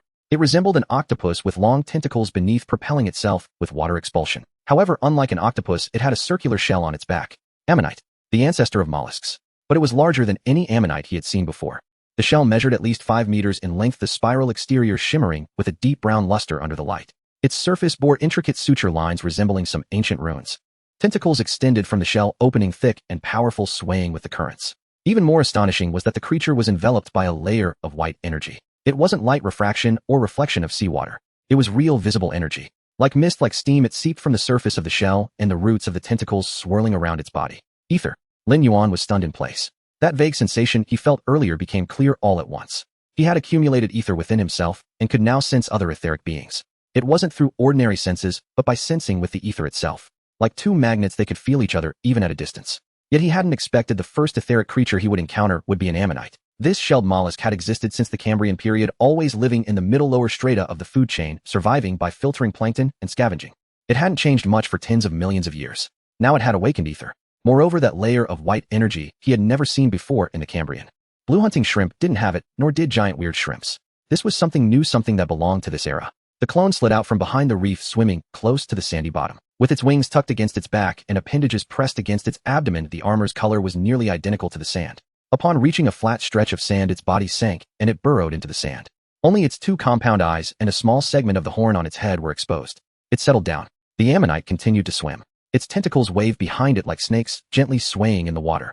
From this perspective, the white energy on the ammonite was particularly clear. The energy distribution varied in size, with the suture lines on the shell being the brightest, the roots of the tentacles next, and a faint glow surrounding the suckers. The energy flowed across the surface like a liquid, spreading from the shell opening to the tips of the tentacles, then flowing back into the shell, forming a cycle. It was completely different from ordinary creatures. Regular fish, sea scorpions, and dang fish had nothing on them. Only this energetic being glowed in the seawater like a torch in the dark. The ammonite swam for a while before stopping. It selected a patch of sand, letting its tentacles drop the suckers on the ends, opening, burrowing into the sand. The sand was pushed aside, revealing the rubble and mud beneath. The tentacles stirred in the sand as if searching for something. After digging a few times, the ammonite changed position and continued digging. What was it searching for? A shell? A crab? Or something else? The movements of the tentacles in the sand were very practiced, as if it had done this many times before. Digging a few times, pulling out something, then moving to another spot to dig again. Each time it unearthed something different. Broken shells, small stones, and occasionally a sea worm wriggling and burrowing deeper into the sand. The ammonite showed no interest in the sea worm. It merely brushed against it with its tentacles before letting it go. It was searching for something specific. Lin Yuan was curious about what it was looking for when the ammonite suddenly came to a halt. The tentacles withdrew from the sand, suspended in the water, motionless. Then it turned around. The movement was sudden. The entire shell rotated half a circle, aligning the shell opening toward Lin Yuan. The tentacles spread wide, resembling a blooming flower. The numerous suckers reflected tiny specks of light in the illumination. That layer of white energy suddenly brightened like flames fanned by the wind. The 5-meter ammonite and the 20-centimeter clone locked eyes across 30 meters of water. The ammonite's eyes, two protruding eyes, were fixated on the position of the clone. Discovered. Lin Yuan's mind flashed with this thought. When that colossal creature turned towards him, he nearly let his avatar burst out of the sand to escape. But he held back. The eyes of the juicer were fixed on this side, unmoving. The white energy flowing over its body was slightly brighter than before. The tentacles gathered near the shell's opening like a coiled snake ready to strike. Lin Yuan remained still.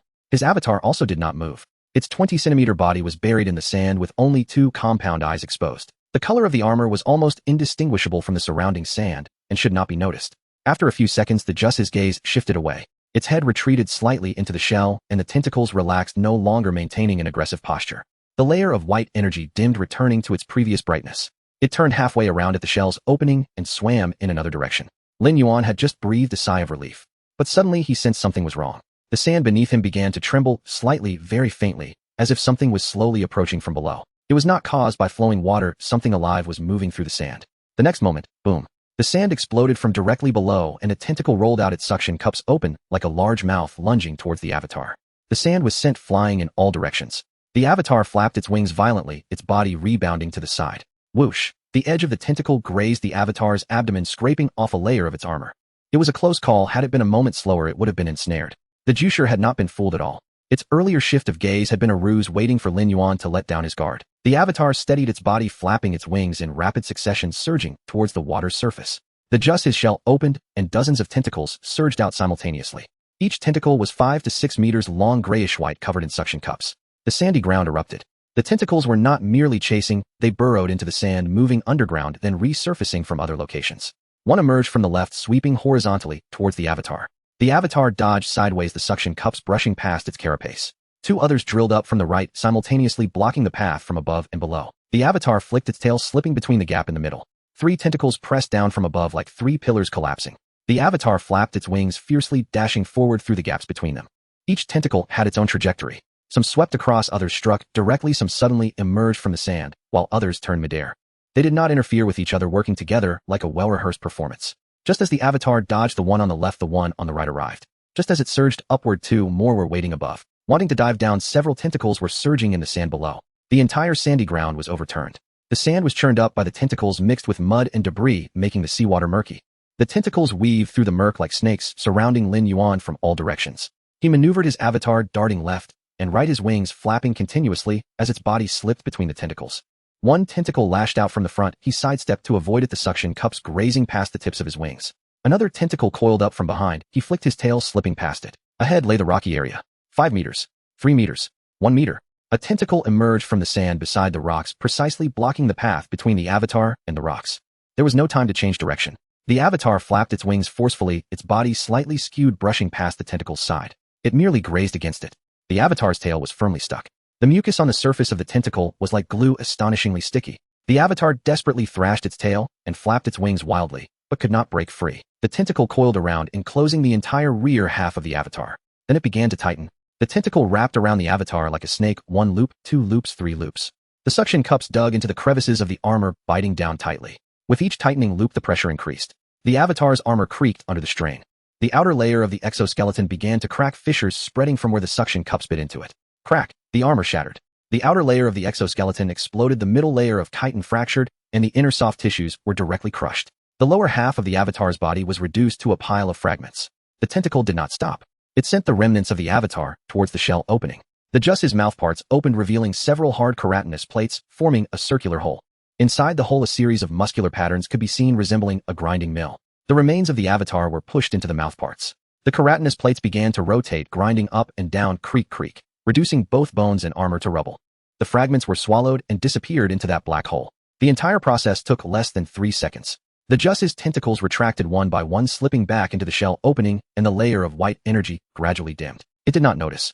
A 2-centimeter fragment of armor fell onto its outer shell. That fragment was tiny, hardly larger than a fingernail, and its color was similar to that of the Just's shell, blending into the patterns on the shell surface, making it nearly invisible.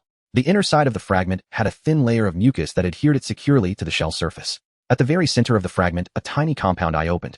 The avatar was destroyed, but it left behind a portion of its location. Lin Yuan stood up from the sand. His main body had been lying in a crevice of the rocks 100 meters away, motionless the entire time. At the moment the avatar perished, he felt it, a part of his vision disappeared, a sensation of disconnection, like a rope being... He moved his appendages, slightly beginning to reflect. The tentacles moved swiftly. Faster than the sprint of a Deng family fish, slightly slower than the explosive speed of his wings, but faster than his normal swimming pace. If the main body were to chase, it might not catch up. The power was tremendous. A single tentacle could crush the avatar's armor. That force was at least several thousand pounds. It was enough to crush most fish. Once ensnared, just one would be fatal. The most troublesome aspect was the coordination of those tentacles. Each had its own trajectory, moving without interference, as if possessing independent consciousness. It was not one brain directing dozens of tentacles. Each tentacle could think and judge for itself. He had never seen such a fighting style. And that layer of mucus. Just a brush and it stuck, impossible to pull free. If the main body were to get stuck, it would be very difficult to escape with just 2 pairs of appendages. The white energy on the juicer was similar in density to the ether within his body. It was not much stronger, but comparable. This indicated that the juicer, like him, had accumulated ether over a long period in this era. Moreover, it would launch surprise attacks, pretending to look away, waiting for prey to relax its guard, then striking from below the sand. This was not instinct, it was strategy. It had combat awareness, knowing how to deceive prey, knowing when to strike. Its cellular activity was also high. The tentacles that had been bitten by the avatar healed very quickly, stopping the bleeding in just a few minutes. Indeed, it was a formidable opponent. Lin Yuan lay back into the sand, silently lamenting. He did not expect that such a creature existed in this era. Possessing such incredible capabilities, even its energy level was comparable to his own. He wondered what benefits would... Lin Yuan closed his eyes and projected his consciousness outward once more. At the last moment of the avatar's shattering, he concentrated his awareness into a single point, using the shell to reshape a new avatar. That 2-centimeter fragment of armor was now clinging to the Just's outer shell. Although the compound eye on it was small, it was sufficient to see the surrounding situation clearly. He could continue to observe it until he discovered its flaw. The compound eyes on the fragment were small, yet they were clear. The juicer paused for a moment, its tentacles slowly swaying beneath it, as if confirming something. After confirming there were no other threats, it began to move. Its tentacles retracted somewhat, leaving a few to probe the sandy surface, while the rest withdrew into its shell.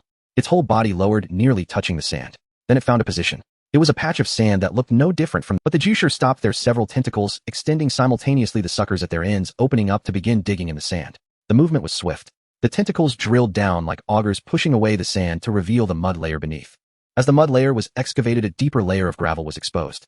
The Just's body sunk little by little, the edges of its shell disappearing into the sand, followed by its shell body, and finally, its shell top. In just a few seconds, the 5-meter-wide juicer was completely submerged in the sand. Only a shallow pit remained on the surface, with sand still sliding down its edges. Moments later, the pit was filled in by the surrounding sand. There was no trace left. Lin Yuan was crouching in the crevice of the rocks, feeling a slight heaviness in his heart. If a fight broke out, it would just burrow into the sand. The shell of the juicer itself was hard with armor-like toughness. The shell protected it from the outside, while its tentacles launched surprise attacks from the sand. From above, it was invisible. From the side, it was also undetectable, leaving one unaware of where it would strike. The tentacles were already troublesome enough, and combined with this underground maneuver, it would be difficult to handle. The sand remained quiet for a while. Lin Yuan, using the compound eyes of his small clone, stared at that patch of sand, seeing no movement. After a time, the surface of the sand shifted. A section of the sand suddenly caved in, as if something beneath was sucking it in. The depression grew larger, and the surrounding sand began to slide inward. Puff! The top of the Just's shell burst out of the sand, followed by its entire shell body. It emerged swiftly, as if propelled by some force from within the sand. The moment its shell opening appeared, the juicer took a deep gulp of water. The seawater surged into the shell opening, forming a vortex. The Just's body inflated as if it had drawn water into some chamber. Then hiss! Water sprayed out from the shell opening. Like a high-pressure water gun, a white column of water shot straight out. The water column struck the sandy surface ahead, creating a large pit as sand, gravel, and mud were blasted everywhere. The Just's body propelled itself forward with the recoil like a rocket. It was incredibly fast. Lin Yuan could barely keep up. The juicer shot through the water in a straight line, its tentacles tucked behind, while the water column sprayed forth, parting the seawater ahead. The white trail extended over 10 meters, resembling a straight line. The small clone clung to the shell with the water flowing past it, nearly being brushed off. The edges of the shell vibrated, the power behind it palpable. The linear speed surpassed the explosive burst of Lin Yuan's wings. Right now his wings, when flapped with all their might, could achieve high speed over a short distance. But that was a burst that couldn't be sustained for long. Just his water propulsion was different. As long as the chamber contained water, it could keep spraying and accelerating. While it couldn't turn well, it moved forward unimpeded. But at this speed, if it collided with something, a 5 or 6 meter fish would surely be crushed. Lin Yuan focused on that white trail, feeling a stirring in his heart. If he could harness that speed, his current combat style relied on speed to collide. With wing acceleration, his horns could break armor. If his speed doubled, he wouldn't even need horns to defeat his opponent. The kinetic energy was there. The faster he went, the greater the impact when he collided. How did the juicer achieve this? What kind of structure was inside its body that allowed it to suck in so much water? Why was the pressure of the spray so great? How were the muscles in the chamber structured? How was the valve at the nozzle controlled? If he could study its bodily structure, the juicer sprayed a few more times, slowing down, finally stopping above a rocky area. The tentacles extended again, probing the surroundings to confirm there was no danger. It did not continue swimming. The shell opening faced the direction of the current, and the tentacles spread out, as if resting. The clone still clung to the shell.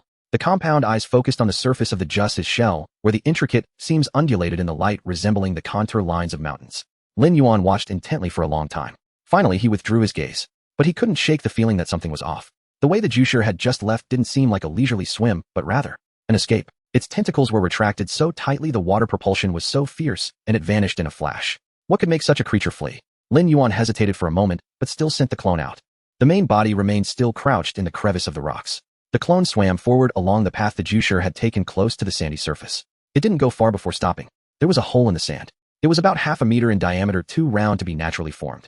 The edges were neat, with the sand not collapsed, as if it had been precisely excavated by something. The clone moved closer, peering into the hole with its compound eyes. It was pitch black, nothing visible. But there was a flow of water rushing out from the hole, carrying a faint fishy odor.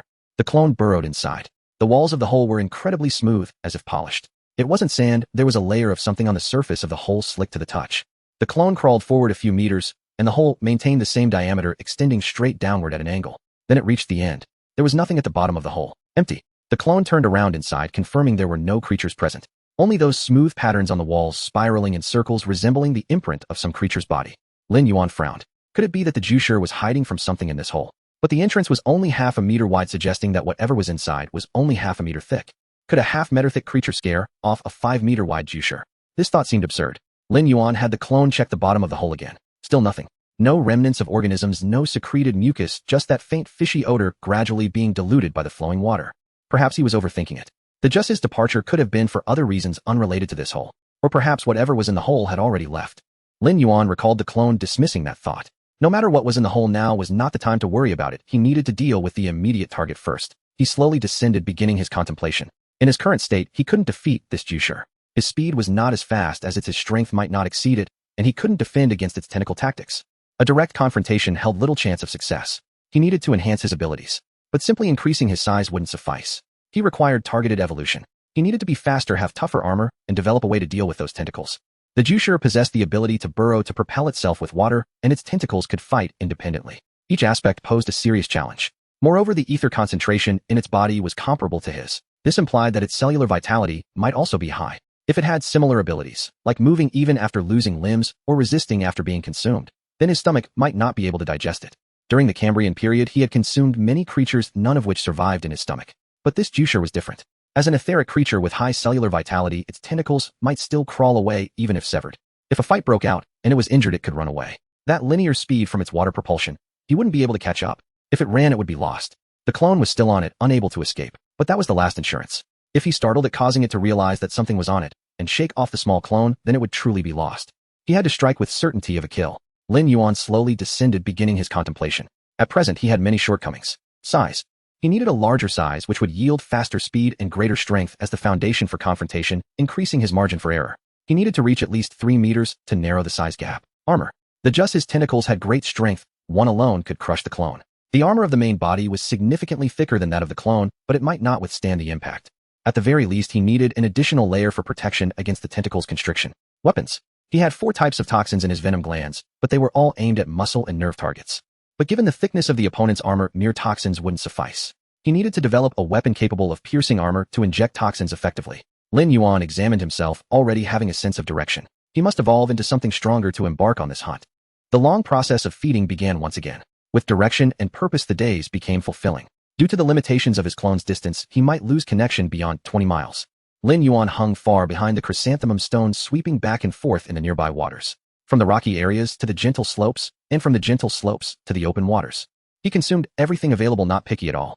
Dangtu fish, large fish, chrysanthemum stone, even those with shells and little flesh were all eaten without hesitation. The food he ingested was quickly broken down by his stomach with nutrients delivered throughout his body. The armor thickened layer by layer. Muscle fibers thickened one by one. His size gradually increased, accumulating towards his goal, like saving money. A few centimeters longer today, and a few centimeters longer tomorrow. Unknowingly, he was already nearly 3 meters tall. His horns had also grown.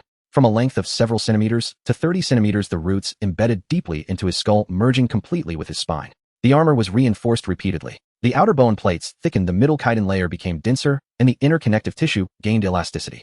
The 3-layer structure was filled with dense collagen fibers, turning the entire armor into a cohesive whole. Its density was higher than any creature of this era.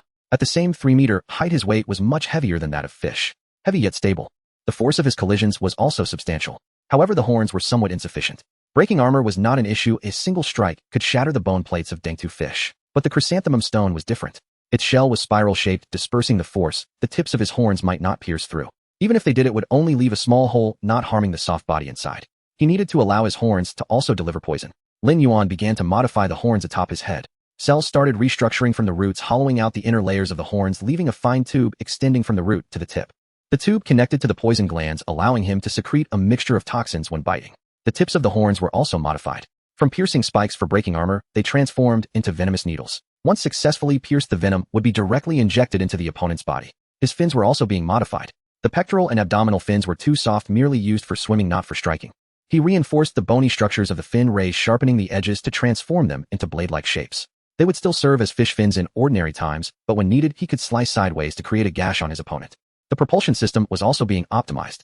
The wings on his back reinforced the muscles, enhancing the explosive power of their flapping. The 2 pairs of appendages on his abdomen also participated in propulsion, with angles and frequencies of strokes adjusted repeatedly to find the optimal combination, allowing each stroke to generate maximum thrust. He continuously experimented while swimming. A single flap of the wings plus a few strokes from the appendages propelled his body forward. 2 flaps of the wings and 1 stroke from the appendages resulted in a different speed. Through repeated trials and adjustments, he found the smoothest rhythm. His stomach housed 2 clones.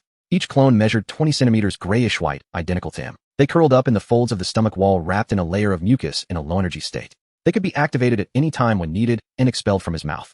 Both clones were filled with mixed toxins with a concentration higher than his own poison glands. Once released, regardless of what they encountered, the toxins would explode. A few days ago, he encountered a 4-meter-long Dangtu fish. Lin Yuan did not make a move. Instead, he directly expelled 1 clone. The clone stuck to the gill cover of the Dangtu fish, and the venom seeped in. The fish flipped a few times before dying. The effect was impressive. That day, Lin Yuan discovered a fish at the edge of the rocky area. A fish that had awakened its ether. 3 meters long, it had a stout body, and a white stripe adorned its forehead like some sort of mark. It had no overlapping armor, and its skin was smooth, indistinguishable from ordinary fish. However, its belly was oddly large, the entire body round, and inflated from its pectoral fins to its tail fins resembling a balloon. In simple terms, it was a big stomach among fish. The inflated pufferfish was even rounder. The white-spotted fish swam slowly, its tail gently swaying its body. It was not far from the chrysanthemum stone, also swimming along the cold ocean currents. If he did not take action, the 2 might. Perhaps it was attracted by the commotion caused by the chrysanthemum stone. What drew Lin Yuan's attention was not its appearance, but the etheric level it possessed. It had ether, but it was weaker than his. It was not merely a matter of quantity, but rather a difference in grade. It seemed to be in an earlier stage, not having completed a certain qualitative change. That energy was flickering and unstable, not yet forming a clear outline like a candle flame in the wind, uncertain, as if it might extinguish at any moment. In comparison to the chrysanthemum stone and himself, it was like heaven and earth. This was also Lin Yuan's first time seeing 2 beings with different etheric qualities. He couldn't help but recall his own self in the Cambrian period.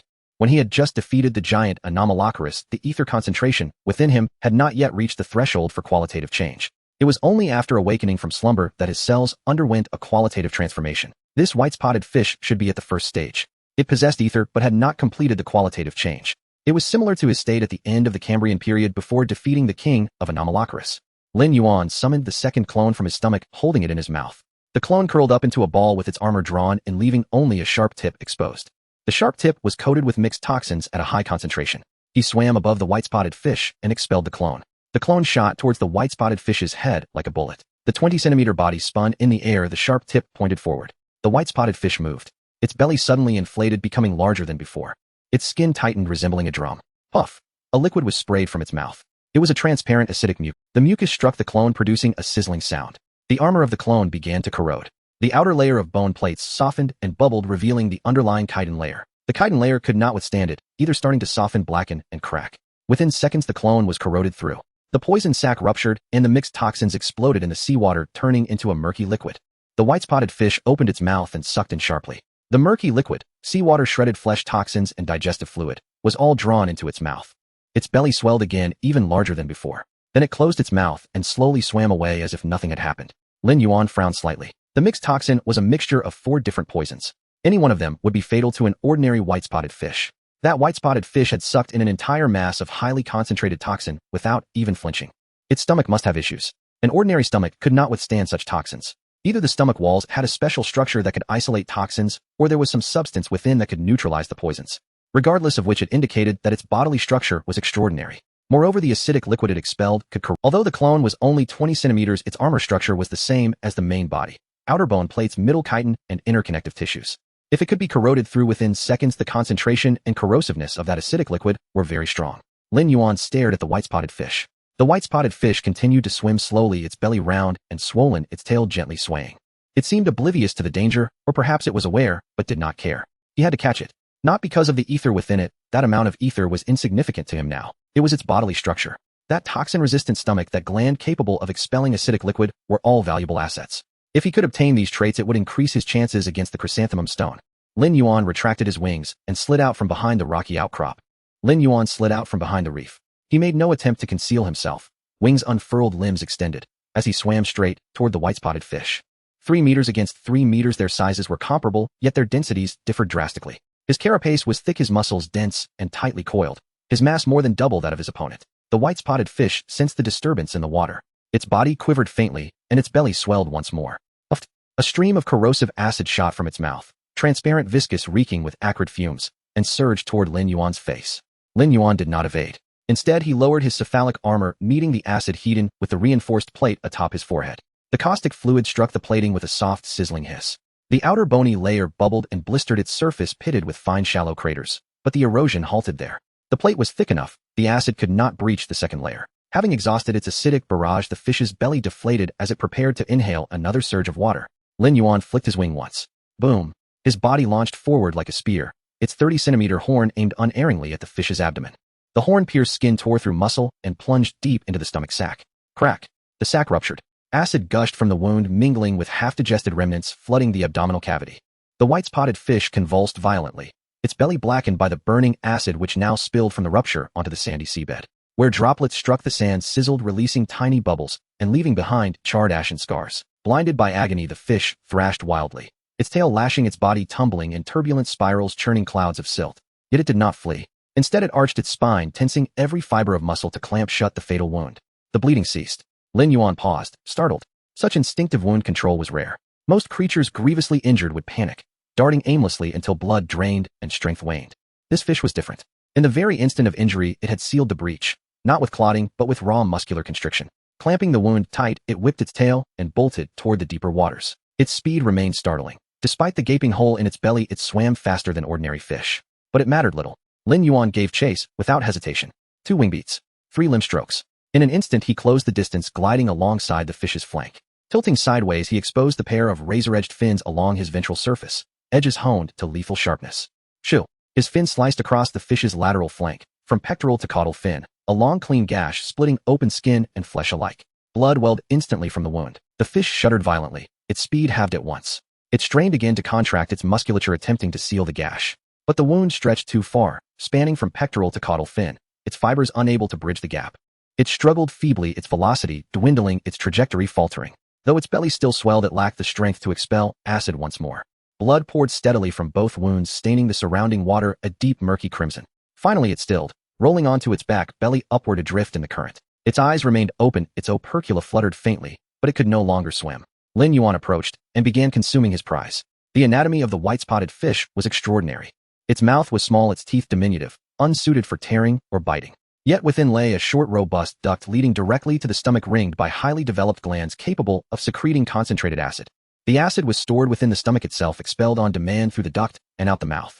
The stomach occupied over half the body cavity, its walls thick, its inner lining composed of a dense, impermeable mucosa that shielded it from self-digestion. That mucosal surface secreted a unique mucus, one whose composition neutralized toxins on contact. This was why the fish could withstand complex toxin mixtures. Toxins never reached the gastric wall. They were neutralized by the mucus before penetration.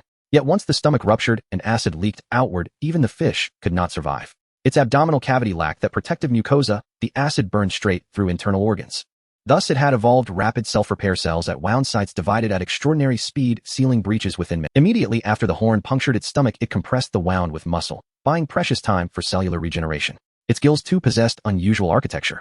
Fine velvety filaments lined the inner surface of the gill arches, acting as biological filters. As seawater flowed across them, suspended particles were trapped and channeled directly into the mouth via dedicated ducts. These particles included acid-dissolved food remnants, minced flesh, and bone fragments, anything digestible. Its mouth, by contrast, saw little use. Acid sprayed outward, prey dissolved into slurry. Gills filtered the residue and conveyed it into the mouth. The stomach digested it slowly. No biting, no chewing, no need to halt and feed. Most remarkable was the white spot upon its head, composed of bony plates and striated muscle, its function unknown. Even in death it pulsed faintly. Lin Yuan dissected it carefully, but could not deduce its purpose. Still, overall, this physiology was exquisitely adapted for group combat. Swim while spraying acid, blanketing wide areas, corroding all nearby life forms into pulp. Gills continuously filtered debris. Stomach continuously digested. Self-repair continuously sealed wounds, even those inadvertently inflicted by its own acid. Given sufficient acid reserves, it could simply outlast an entire cohort of adversaries. Yet its weakness was equally stark: no armor. Skin smooth, muscles soft, no defensive structures whatsoever. Survive the acid, close the distance, and a single strike would pierce it cleanly. Once the stomach ruptured, even its accelerated healing was futile. Lin Yuan removed the fish's stomach and gills, and consumed them piece by piece. The acid glands were invaluable.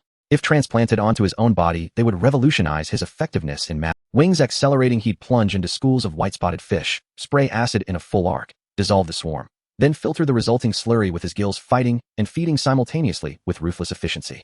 The gastric mucosa was equally precious. The toxin-neutralizing mucus, if applied to his carapace, would render him impervious to acid and venom alike. Ammonite mucus adhered tenaciously. This mucus neutralized toxins. As Lin Yuan ate, he dissected, growing ever more convinced that though this fish was weak, its anatomical sophistication rivaled that of far stronger foes he had faced before.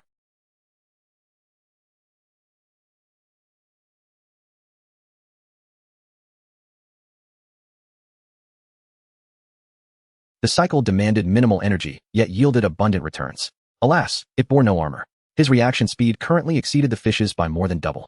When the fish ejected acid, he perceived its trajectory clearly, anticipated its impact point, and chose precisely which segment of his carapace to present. When it fled, he overtook it effortlessly and delivered a surgically precise lateral cut. This was a chasm of ontological hierarchy, not bridged by morphology alone. Had the fish existed on the same tier, identical ether concentration, identical cellular vitality, identical neural velocity, the battle would not have been so effortless. Its acid would have been denser, its ejection velocity greater, its regenerative capacity vastly enhanced. His strike might not have pierced the stomach sac, or if it had, the wound would have sealed within seconds.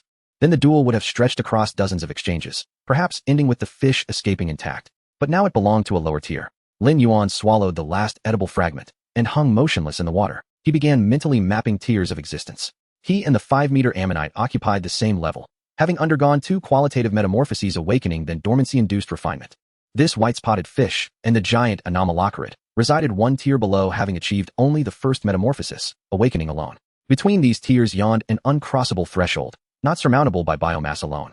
He assigned simple names to these strata. Those who completed 1 metamorphosis, first tier. Those who completed 2, second tier. First tier beings could harness ether and evolve specialized organs and abilities. The white-spotted fish's acid glands and regenerative tissue, the giant Anomalocarid's explosive power, all fell within this domain.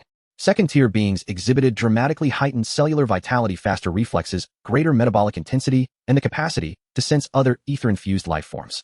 They likely possessed abilities akin to his own, such as creating simulacra, and operated at a fundamentally higher Upon reaching the second tier, the sheer augmentation of physiological function, granted by enhanced cellular vitality, enabled effortless dominance over first-tier beings even in the absence of specialized organs.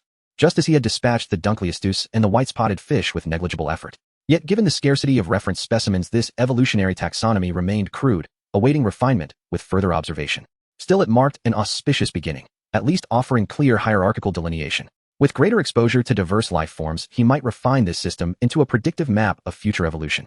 But such speculation was premature. For now, the imperative was clear: assimilate this harvest. Lin Yuan withdrew his thoughts, and recalling each organ of his fallen adversary prepared for his next metamorphosis. Lin Yuan found a crevice in the reef laying down to begin transforming his body. The first to move was the gills. He had previously obtained a filtration structure of fine hair-like filaments from that fish, and now he was integrating it into his own gills. The inner side of the gill arches began to sprout dense filaments layer upon layer resembling a filter. As seawater flowed through, suspended particles would be trapped by the filaments and directed into the esophagus. The filaments could also secrete mucus.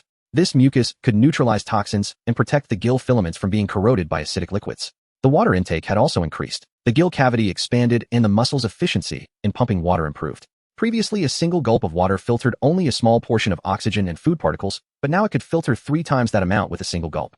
Then came the stomach. A new pouch was created specifically for storing acidic liquid. It was positioned next to the original stomach with the 2 stomachs side by side, separated by a thick muscular wall. The inner wall of the acidic stomach was covered with a special mucus membrane with a thick layer of mucus, completely isolating the acidic liquid. The exit of the acidic stomach connected to the esophagus, which was also lined with a layer of mucus extending all the way to the throat.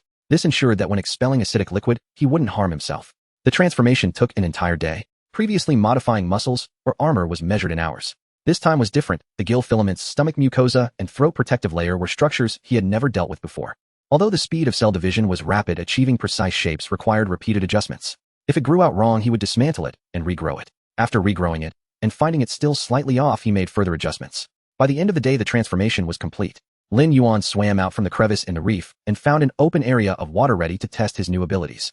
A 1-meter-long fish swam past. Lin Yuan opened his mouth and the muscles of the acidic stomach contracted slightly. Puff! A transparent liquid sprayed from his mouth, quickly striking the fish 3 meters away. The fish's body began to corrode immediately, with skin bubbled, its muscles softened, and within seconds it turned into a pile of mush. The debris mixed with the seawater was drawn into Lin Yuan's gills as he inhaled. The filaments filtered the debris, sending it through the passage into the esophagus, swallowing it down into the digestive stomach. The entire process took less than 10 seconds. The attack power was indeed terrifying. At a distance of 3 meters, a single spray killed without any struggle, but it couldn't reach beyond that. He tried again, spraying a fish 7 to 8 meters away. By the time the acidic liquid reached, it had already dispersed, only causing a wound on the fish's body without killing it. This technique was not a long-range weapon. The acidic liquid would quickly disperse in seawater, reducing its concentration and power significantly. The optimal range was 3 to 4 meters, while anything further was ineffective. He needed to spray at close range. Lin Yuan tried a few more times, gradually mastering the use of the acidic liquid. It wasn't for shooting like an arrow, but rather for using like a knife. He could rush up to his prey and spray it at close range, corroding it into mush within seconds. Things were different when he encountered a school of fish. A swarm of small fish swam out from the reef area, about a few dozen of them, each around 10 centimeters long. Previously, Lin Yuan wouldn't eat such things. Chasing 1 consumed energy, chasing 10 still consumed energy, and the small amount of biomass he gained was not enough to compensate for the energy spent, making it a low-cost performance ratio. Now it was different. He swam into the midst of the school of fish, opened his mouth, and sprayed acidic liquid. The liquid spread in the seawater, covering a vast area. The small fish were enveloped in acidic liquid, their bodies began to corrode, and within seconds they turned into fine debris. The debris mixed with the seawater, resembling a thin layer of broth. Lin Yuan took a deep gulp of water. The gills began to work. The filaments filtered the debris, sending it into the esophagus, swallowing it down. After finishing 1 mouthful of water, he took another. He continuously inhaled more than 10 gulps, effectively filtering out the debris from the surrounding seawater. The school of fish had disappeared. Dozens of small fish were now in his belly. The energy expenditure was minimal. A spray of acidic liquid and a dozen gulps of water yielded dozens of small fish's biomass. Previously, pursuing a large fish consumed a significant amount of energy, and he might not even catch it. Now eating small fish was as easy as drinking water. It was as if the surrounding seawater had become his stomach. The acidic liquid outside broke down the prey into debris, while the gills filtered the debris for direct absorption. No need to chase, bite, or chew. He could eat whatever he encountered while swimming. Whether it was a few centimeters long shrimp or several meters long fish, anything that touched the acidic liquid would perish. The efficiency was completely different. Previously, he could only seek large prey for cost effectiveness. Pursuing consumed energy, secreting toxins consumed energy, and digestion also consumed energy. Eating a large fish meant deducting costs, with only the remainder being profit. But now, a spray of acidic liquid, a few gulps of water, and the biomass came in. The energy expenditure was almost negligible. The biggest surprise was the digestive capability. The newly created acidic stomach was not just for spraying, it was connected to the digestive stomach. Once food entered the digestive stomach, if it was too hard, too large, or difficult to digest, the acidic stomach could inject acidic liquid into the digestive stomach, softening and breaking down the food before slowly absorbing it. There was virtually nothing that couldn't be digested. Shells, bones, scales. After soaking in the acidic liquid for a while, they all turned soft. Previously, after eating, he had to lie still for a long time to digest. Now, he could continue eating even after feeling full. The acidic stomach was constantly working, slowly breaking down the contents of the digestive stomach, freeing up space for new food. He was eating continuously from morning until night. His size began to increase, growing from 3 meters to 3 meters 1, 3 meters 2, 3 meters 3. The armor was reinforced, the muscles thickened, and the wings enlarged. When he reached a size of 3 meters 3, Lin Yuan finally halted. This size was just right. Any larger would reduce his agility and speed. The tentacles of the ammonite were very flexible. If his size became too large, navigating between the tentacles would become difficult. At 3 meters 3, he was just smaller than the ammonite, yet still agile and strong enough. The explosive force of a flap of the wings could accelerate his 3 meter 3 body quickly. The horns, 30 centimeters long, combined with toxins and acidic liquid, were sufficient to pierce armor. The abdominal fins were sharpened, and 6 pairs of appendages were ready. The armor was reinforced with 3 layers, and the surface was coated with mucus that could neutralize toxins. Attack, defense, speed, toxins, acidic liquid, and clones. All enhancements were made, and all modifications were completed. Lin Yuan suspended in the water, moving his body. His wings could be flexibly retracted and extended, the appendages were nimble, the fins sharp, and the horns sturdy.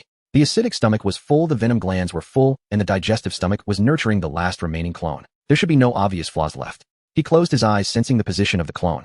That 2-centimeter shell was still attached to the ammonite's exterior, and the images transmitted by the compound eyes were very stable.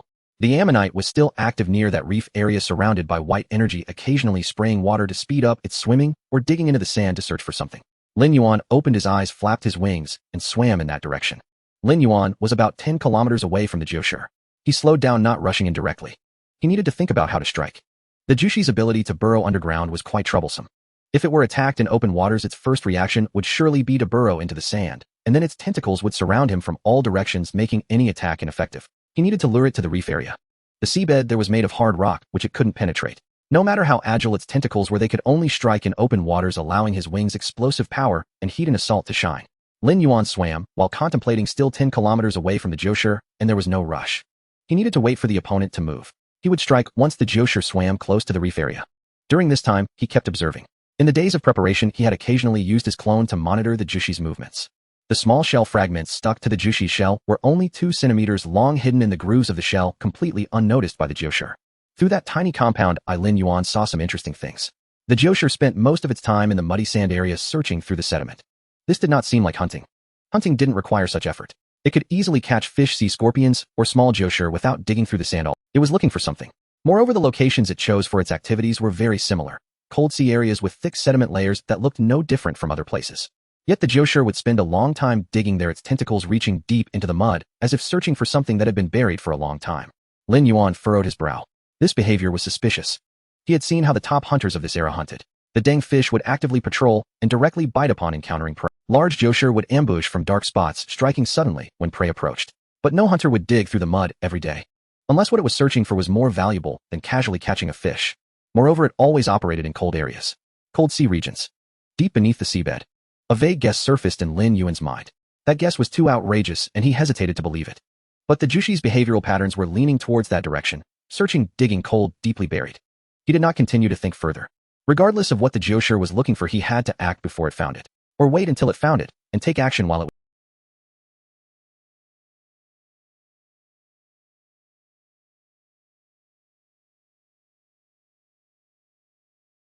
Lin Yuan quickened his pace.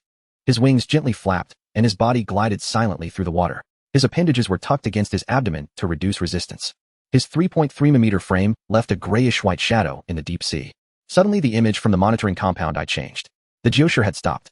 It hovered above the muddy sand area, its tentacles fully extended, as if sensing something. Then it began to excavate rapidly. Its tentacles frantically stirred the seabed, a large amount of sediment being kicked up. Its body tilted, head pointing down, completely diving into the sediment layer. The speed of excavation was extremely fast. Faster than any time Lin Yuan had seen before. It was desperate. Everything happened in a flash. Lin Yuan did not crash into the mushroom stone.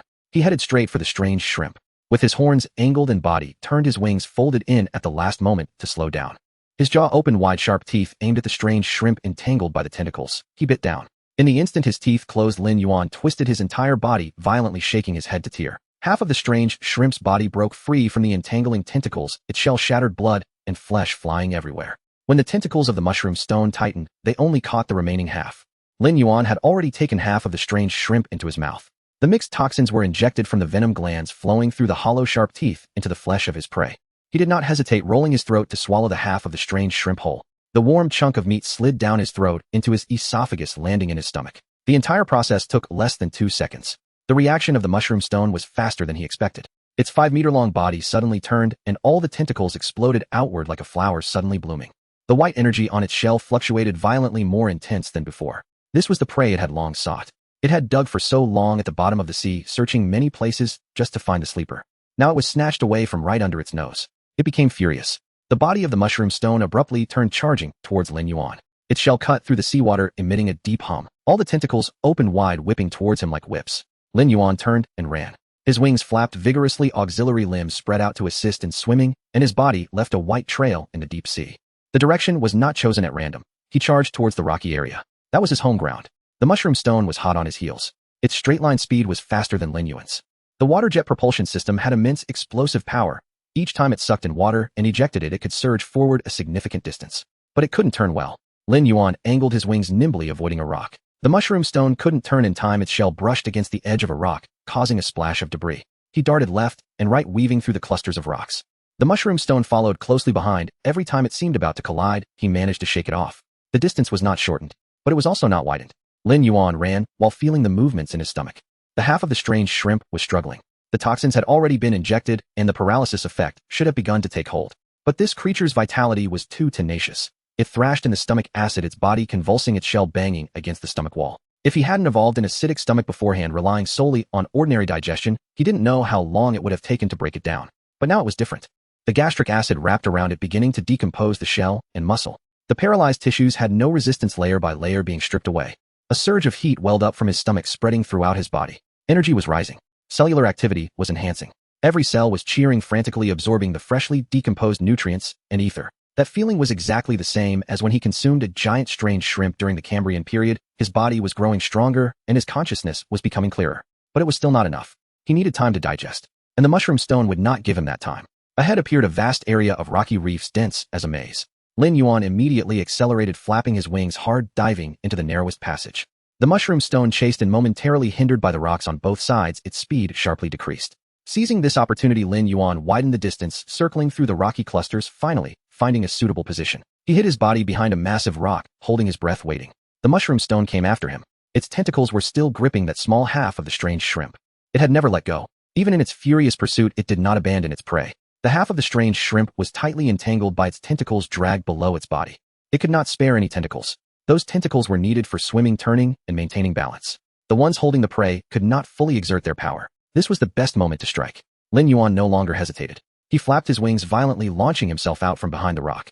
His fins spread out, the blade-like edges aimed at the outermost tentacle of the mushroom stone. He sliced through. The chitin and muscle were neatly severed, the cut smooth as if sliced by a knife. That tentacle fell, still twitching in the water. The mushroom stone's body jolted violently. It finally noticed Lin Yuan's position, and the remaining tentacles began to retract, attempting to adjust its direction. But it was still gripping that half of the strange shrimp. The tentacles could not all be freed. Lin Yuan did not give it any time to react. He turned his horns, aimed at the mushroom stone's shell, flapping his wings with all his might, crashing into it. Bang! The mushroom stone was knocked sideways, its shell colliding with a rock. Debris flew, and its body got stuck in the crevice of the rock, unable to adjust its posture for the moment. Lin Yuan seized the chance to bite down on a tentacle. His jaw tightened, teeth sinking in, mixed toxins being injected from the roots. The mushroom stone's reaction was quick. That tentacle suddenly tensed, then broke off from the root. The muscle at the severed point instantly tightened, sealing off the blood vessels and nerves. A bold decision. The segment of the tentacle in Lin Yuan's mouth softened, losing its vitality. He did not swallow it directly, spitting it out.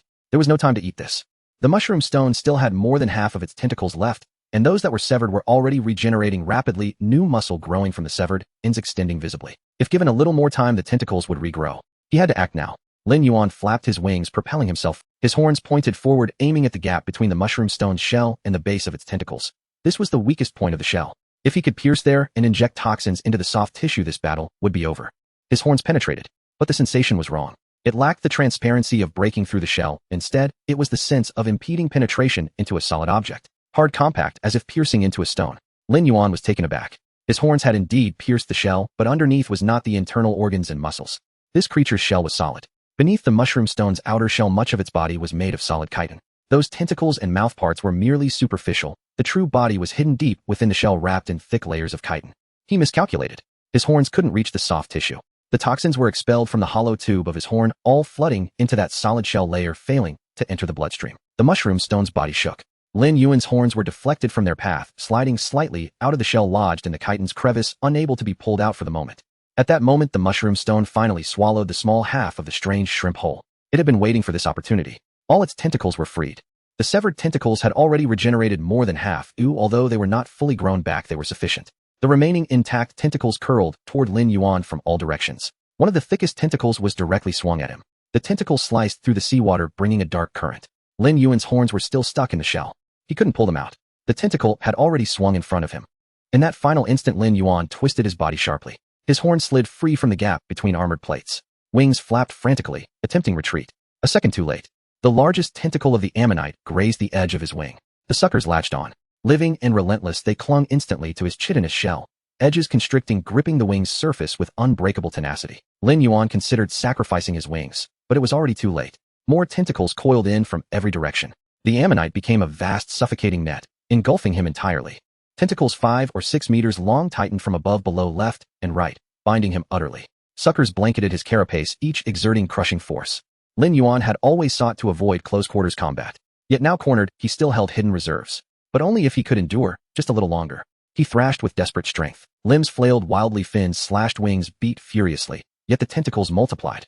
For every one he tore loose, 2 more seized him. The ammonite's immense power began its inexorable press. It was a serpentine constriction, slow, ceaseless, irresistible. Each coil tightened further, his shell groaned with sharp, grating creaks. Lin Yuan felt his body compressing. A segment of thoracic plating, unable to bear the pressure, shattered with fragments, fell away, exposing soft tissue beneath. Another tentacle surged upward, pressing directly against the exposed flesh. The sucker sealed itself tight, then yanked violently. An entire layer of armor was ripped clean off. Agony seared through the wound. His body convulsed, and the tentacles tightened again, seizing the moment. His wing bent at an impossible angle. Chitin fissured, fine cracks radiated outward from each suction point. At this rate, the wing would snap outright. The ammonite's beak drew near. Rings of serrated teeth began rotating, humming with low, ominous resonance. It would begin cutting, starting at the weakest joint, seams peeling back the shell layer by layer until soft tissue lay bare. There could be no more delay. Lin Yuan opened his jaws and expelled corrosive fluid from his throat. In desperation, he unleashed all the highly concentrated acid stored in his gastric sac directly onto the nearest tentacle. Transparent, viscous liquid coated the tentacle's surface and reacted instantly. Fine bubbles bloomed across the chitin, get blackened, softened, then fractured. Those tentacles recoiled violently. The suckers released in an instant. The ammonite shuddered, its limbs retracted, but Lin Yuan did not relent.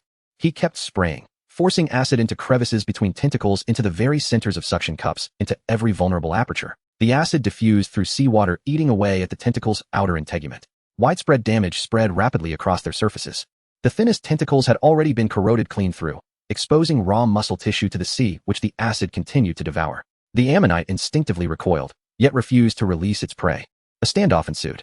Lin Yuan continuously synthesized fresh acid in his stomach, while simultaneously drawing in surrounding seawater through his gills, filtering out biomass dissolved by the acid, reclaiming vital energy. The acid cycled endlessly, sprayed forth, dissolving chitin and muscle alike, then filtered, absorbed, and acid concentration rose steadily around them. Tentacle damage worsened relentlessly. Time was now Lin Yuan's ally. The ammonite sensed it. It realized it could not breach Lin Yuan's carapace swiftly. The armor was triply reinforced, coated with acid. Even full-force constriction would require far too long to crush completely. Yet its tentacles could not endure that long. The acid never ceased its work. With every passing second, new injuries accumulated. The ammonite shifted tactics instantly, not releasing but driving downward with brutal force. It pressed Lin Yuan deeper. His back slammed against jagged reef. The ammonite bore down, tentacles pinning him fast, then repositioned its beak to one side. It aimed for his eyes. Lin Yuan grasped its intent instantly. Eyes, the sole vulnerability of all fish-like beings. His entire body was encased. Only the eyes remained exposed. Though bony orbital plates offered some protection, they were frail beside his thick chitinous armor. A single tentacle thrust inward, grasping the eyeball, tearing it free, or plunging straight through the socket into the brain, ending the battle in an instant. A tentacle advanced. Its tip-coiled suckers flared, reaching for his left eye. Lin Yuan wrenched his head aside, but the limb moved like living serpent, slipping past the orbital bone to press directly against the eyeball surface. The sucker sealed on. Pain exploded. His eye bulged outward, soft tissues tearing at the rim. Vision blurred into agony and seawater.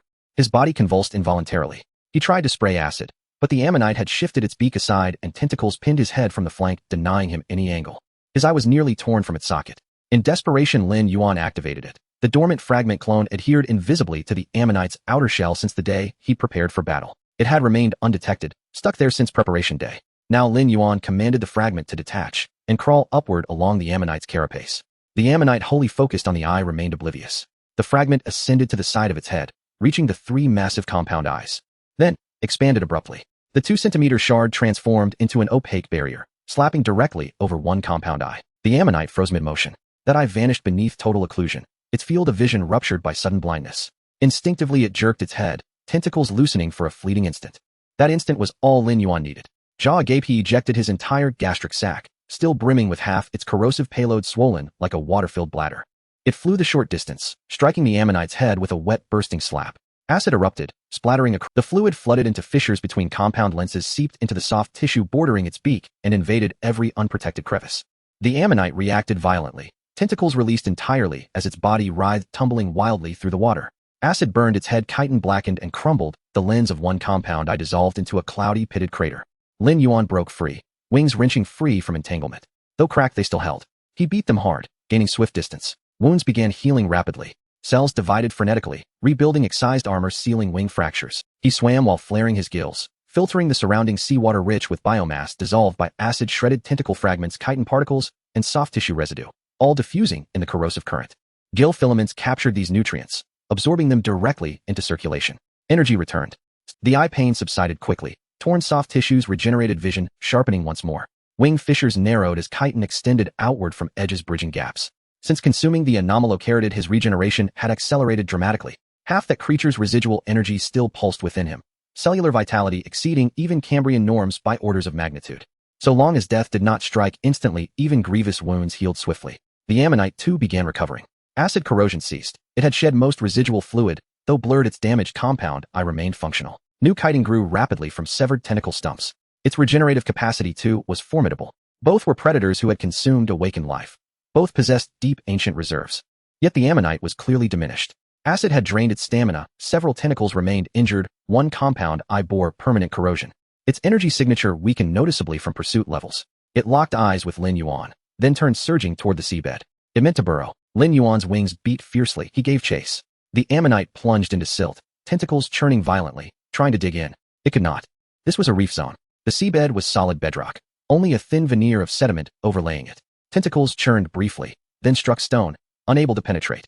The ammonite paused, instinctively shifting strategy, contracting its body, then inhaling seawater explosively, preparing jet-propelled escape. Its beak opened, seawater rushed inward. But it had forgotten. Its face was still slick with acid. That fluid mixed with the inflowing water, entering its oral cavity, flooding its respiratory system. The ammonite convulsed violently, its respiratory tract instantly compromised. Its entire body locked rigid, then spasmed uncontrollably. It tried to vomit, but could not. Its own tooth rings grinding erratically amid spasms, shredded internal soft tissue. Lin Yuan did not hesitate. Wings flared. Horn forward. He charged headlong. His horn pierced the ammonite's softened cranial plating, penetrating deep. Then the ammonite lurched sideways violently. Lin Yuan was hurled against a reef spur. The ammonite seized the moment to flee, but its body no longer obeyed. Respiratory failure disrupted energy supply. Tentacles slowed swimming path, veering erratically. It collided with a reef spur. Its carapace struck stone with a dull, heavy thud. Struggling to reorient, its massive frame wedged helplessly in a narrow fissure, immobilized. Aeonsian opportunity. Lin Yuan hesitated no longer. Wings drove powerfully. He launched himself forward like a spring. His horn targeted the ammonite's most severely corroded compound eye. Its lens clouded and blackened, surrounding chitin fractured, revealing vulnerable soft tissue beneath. The horn pierced in, through the shattered lens, through the membranous floor of the eye socket, deeper still. This time this, not dense chitin, but yielding elastic tissue. The horn traversed the orbit, bypassed bony plates, sliced through muscle, then encountered resistance. Nerves. The ammonite's neural core. Lin Yuan did not pause. Toxins surged from the hollow channel at his horn's tip, flooded in a single lethal pulse. Eyes. The inevitable vulnerability of all living beings. To receive light and transmit visual information, the eye sockets must maintain open channels connecting to the neural center. No matter how thick the carapace or how impenetrable the armor, this remains the only breach. The insight had come from the ammonite itself. Moments earlier it had attempted to gouge Lin Yuan's eyes, driving its horn deep through the orbital cavity, straight into the brain. A single lethal strike. Now the turn had come for the ammonite itself. Though its shell might be solid elsewhere, the region behind its eyes could not possibly be. There lay the optic nerves, direct conduits to the brain. And the more developed the nervous system, the faster toxins would take hold. Lin Yuan compressed his venom gland to its absolute limit. Every compound toxin, paralytic, neurotoxic, hemolytic, and digestive, surged in unison. The gland's walls contracted into a shriveled, not emptied entirely of venom. Venom began oozing from the wound's edges where the horn pierced the eye socket. The volume injected was overwhelming, the ammonite's neural tissue could not contain it. Fluid seeped backward through the gaps between horn tip and ocular tissue. Such a massive infusion would rupture soft tissue even if seawater alone were forced in, let alone this volatile cocktail of toxins. The ammonite reacted violently. Its body locked rigid, all tentacles snapping taut like a creature struck by lightning, then convulsed uncontrollably, not through willful resistance, but as its nervous system succumbed to toxic erosion. Tentacles flailed wildly, lashing against surrounding coral. The water churned opaque with suspended sediment. One tentacle struck a boulder. Its chitinous surface shattered instantly, yet it felt no pain, continuing its frenzied thrashing. Another tentacle coiled around a boulder half the height of a man and tightened with crushing force, shattering it into fragments. Lin Yuan withdrew his cranial horn and beat his wings hard, putting distance between them. The ammonite spun helplessly in place, rolling without control. Its tentacles kept demolishing everything nearby, smashing coral, stirring up silt, even battering its own shell, until fissures spiderwebbed across its surface. It had lost all sense of direction. A tentacle whipped toward Lin Yuan, nearly striking him, before he sidestepped and retreated another dozen meters.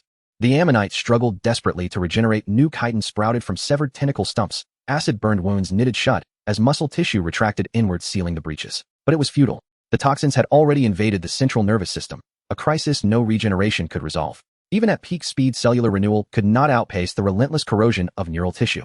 On newly regrown tentacles, the white etheric patterns flickered weakly upon ignition, then dimmed rapidly, fading into oblivion. Lin Yuan kept his distance. He flared his gills and began reclaiming the acidic fluid dispersed throughout the surrounding seawater, drawing it back drop by drop, filtering and reassembling it, then storing the concentrated solution within his newly formed acid stomach. The stomach lining remained tender, yet already secreted protective mucus at an accelerated rate. Energy too was being reclaimed. Fragments of dissolved tentacles and chitinous particles filtered through his gills and absorbed, replenishing his strength. The ammonite still fought. Its body suddenly contracted, its mouthparts gaped wide, and it sucked in seawater violently, attempting jet-propelled escape. The water rushed through its damaged respiratory system, flooding its internal cavity, already ulcerated and perforated by acid. When expelled, the water had turned pitch black, laced with the mixed toxins re-emerging from its mouthparts in a foul. Its internal cavity wall had been burned through. Toxins seeped from ruptured tissues into the body cavity, then were swept outward by the current. Blackened viscera, tissue shredded by acid and neurotoxins, floated within the ejection. The ammonite surged forward 5 or 6 meters, then decelerated abruptly. Its tentacles slackened, ceasing their violent lashing. The white energy pulses across its shell dimmed, flickering erratically, like a lamp nearing its final ember. The etheric patterns receded from the tentacle tips, inch by inch retreating inward. Then it sank, its body colliding heavily with the seabed coral. Thud! Its shell struck a stone, bounced once, then slammed into another. Shards scattered, silt billowed upward. Its tentacles twitched feebly, draping limply over the coral edge, slipping down, then catching again. Thud! Another impact. Carried by the undercurrent, its body rolled slowly across a field of jagged coral. Its armored plates scraped harshly against stone, leaving pale streaks across the now blackened chitin. One tentacle lifted, grasping instinctively for purchase, but the tip collapsed upon contact with the rock. Thud! The final collision. The ammonite lodged itself between two boulders, its body tilted awkwardly, tentacles splayed across the sandy floor like discarded ropes.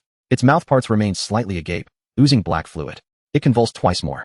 In the first, its tentacle tips curled faintly, as if reaching for something unseen, lifting barely 10 centimeters before falling limp, slapping the sand with a soft thud that left a shallow depression. In the second, its entire body trembled gently. A whisper of friction echoed as its armored plates shifted minutely, a sound that lingered for seconds, growing softer, fainter, until silence reigned. All energy fluctuations ceased. The white etheric patterns across its shell vanished entirely, leaving only a lifeless ashen gray. Its body darkened, venom spreading through tissue, blood congealing, muscles necrotizing, black fluid even weeping from fissures in its carapace. It was dead. Lin Yuan hovered motionless in the water, gazing at the ammonite's corpse, still unmoving long after the battle ended. This creature possessed terrifying vitality. If translated into human terms, it was as though it had bathed in concentrated sulfuric acid, then drunk the bathwater, and finally received a direct intracranial injection of several gene of paraquat, while simultaneously vomiting pesticide and pummeling an entire room to rubble with bare fists before collapsing. Were such a human to exist in the modern world, they'd qualify for a lottery slot to fight Sukuna himself, a true elite athlete of the ammonite realm. From toxin injection to final death, nearly 2 minutes of desperate terminal counterattack, shattering every coral formation within a 10-meter radius. The seabed lay in ruins, shattered stone strewn everywhere, silt swirling like a turbid snowfall. Truly a magnificent battle. That was Lin Yuan's thought. He hadn't felt this way since his deathmatch with the colossal Anomalocaris, where the fight had dragged on relentlessly, his wings torn, his compound eyes shattered, and his survival hanging by a thread. In that duel, he'd won only by injecting venom directly into the beast's mouthparts, just as he had done here. Both battles demanded every last shred of strength, both turned on venom, both brought him to the brink of annihilation. Perhaps he would never forget you. So Lin Yuan thought, staring at the ammonite's corpse, then beat his wings and drifted slowly closer. He prepared to feed. The ammonite was a Tier 2 awakened being, the benefits of consuming it were beyond imagining. Yet as he neared its head, he halted abruptly. Something was wrong. Its energy signature had indeed ceased. Its shell was ashen gray, its tentacles slack, its mouthparts inert. All signs confirmed death. Yet Lin Yuan's perception registered one final infinitesimal energy fluctuation, not the ammonite's. Its frequency differed entirely. The ammonite's etheric resonance had been deep, steady, like an abyssal current. This pulse, however, was sharp, fragmented, like a needle piercing his awareness. It emanated from deep within the ammonite's body, not its own energy. It belonged to something else entirely. That faint energy fluctuation still lingered, sharp, fragmented in frequency, utterly unlike the ammonite. It pulsed deep within the corpse as if something yet lived beneath the flesh. Lin Yuan waited. The fluctuation neither faded nor intensified. It held elusive and tenuous. He decided to approach deliberately. The ammonite's carapace was unervingly rigid. Though its outer shell had been corroded by acid, blackened, and fissured, the underlying chitin layer remained stubbornly resistant to cutting. Lin Yuan tested the edge of his fin against the shell. A few shallow, chalky scratches appeared. A different path was needed. He turned instead to the mouthparts. There the carapace was thinnest, and there too acid corrosion had already blackened and fractured the surface. His blade slipped into the crack, pried open a narrow gash, then dragged downward along the widening split. The chitin parted with a muffled, sodden sound, like cleaving waterlogged timber. From the wound surged a turbid fluid, black, viscous, reeking of putrid decay. It was a noxious amalgam, digestive secretions laced with toxins suspended with liquefied tissue fragments like congealed porridge. As the fluid spilled forth, the ammonite's corpse twitched. Not a neural spasm.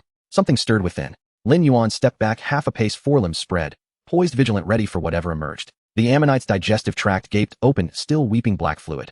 Then from the wound an appendage emerged. Small, barely a dozen centimeters long, its grayish-white chitin slick with mucus and venom. Clinging to the wound's rim, it braced itself and began hauling its body outward.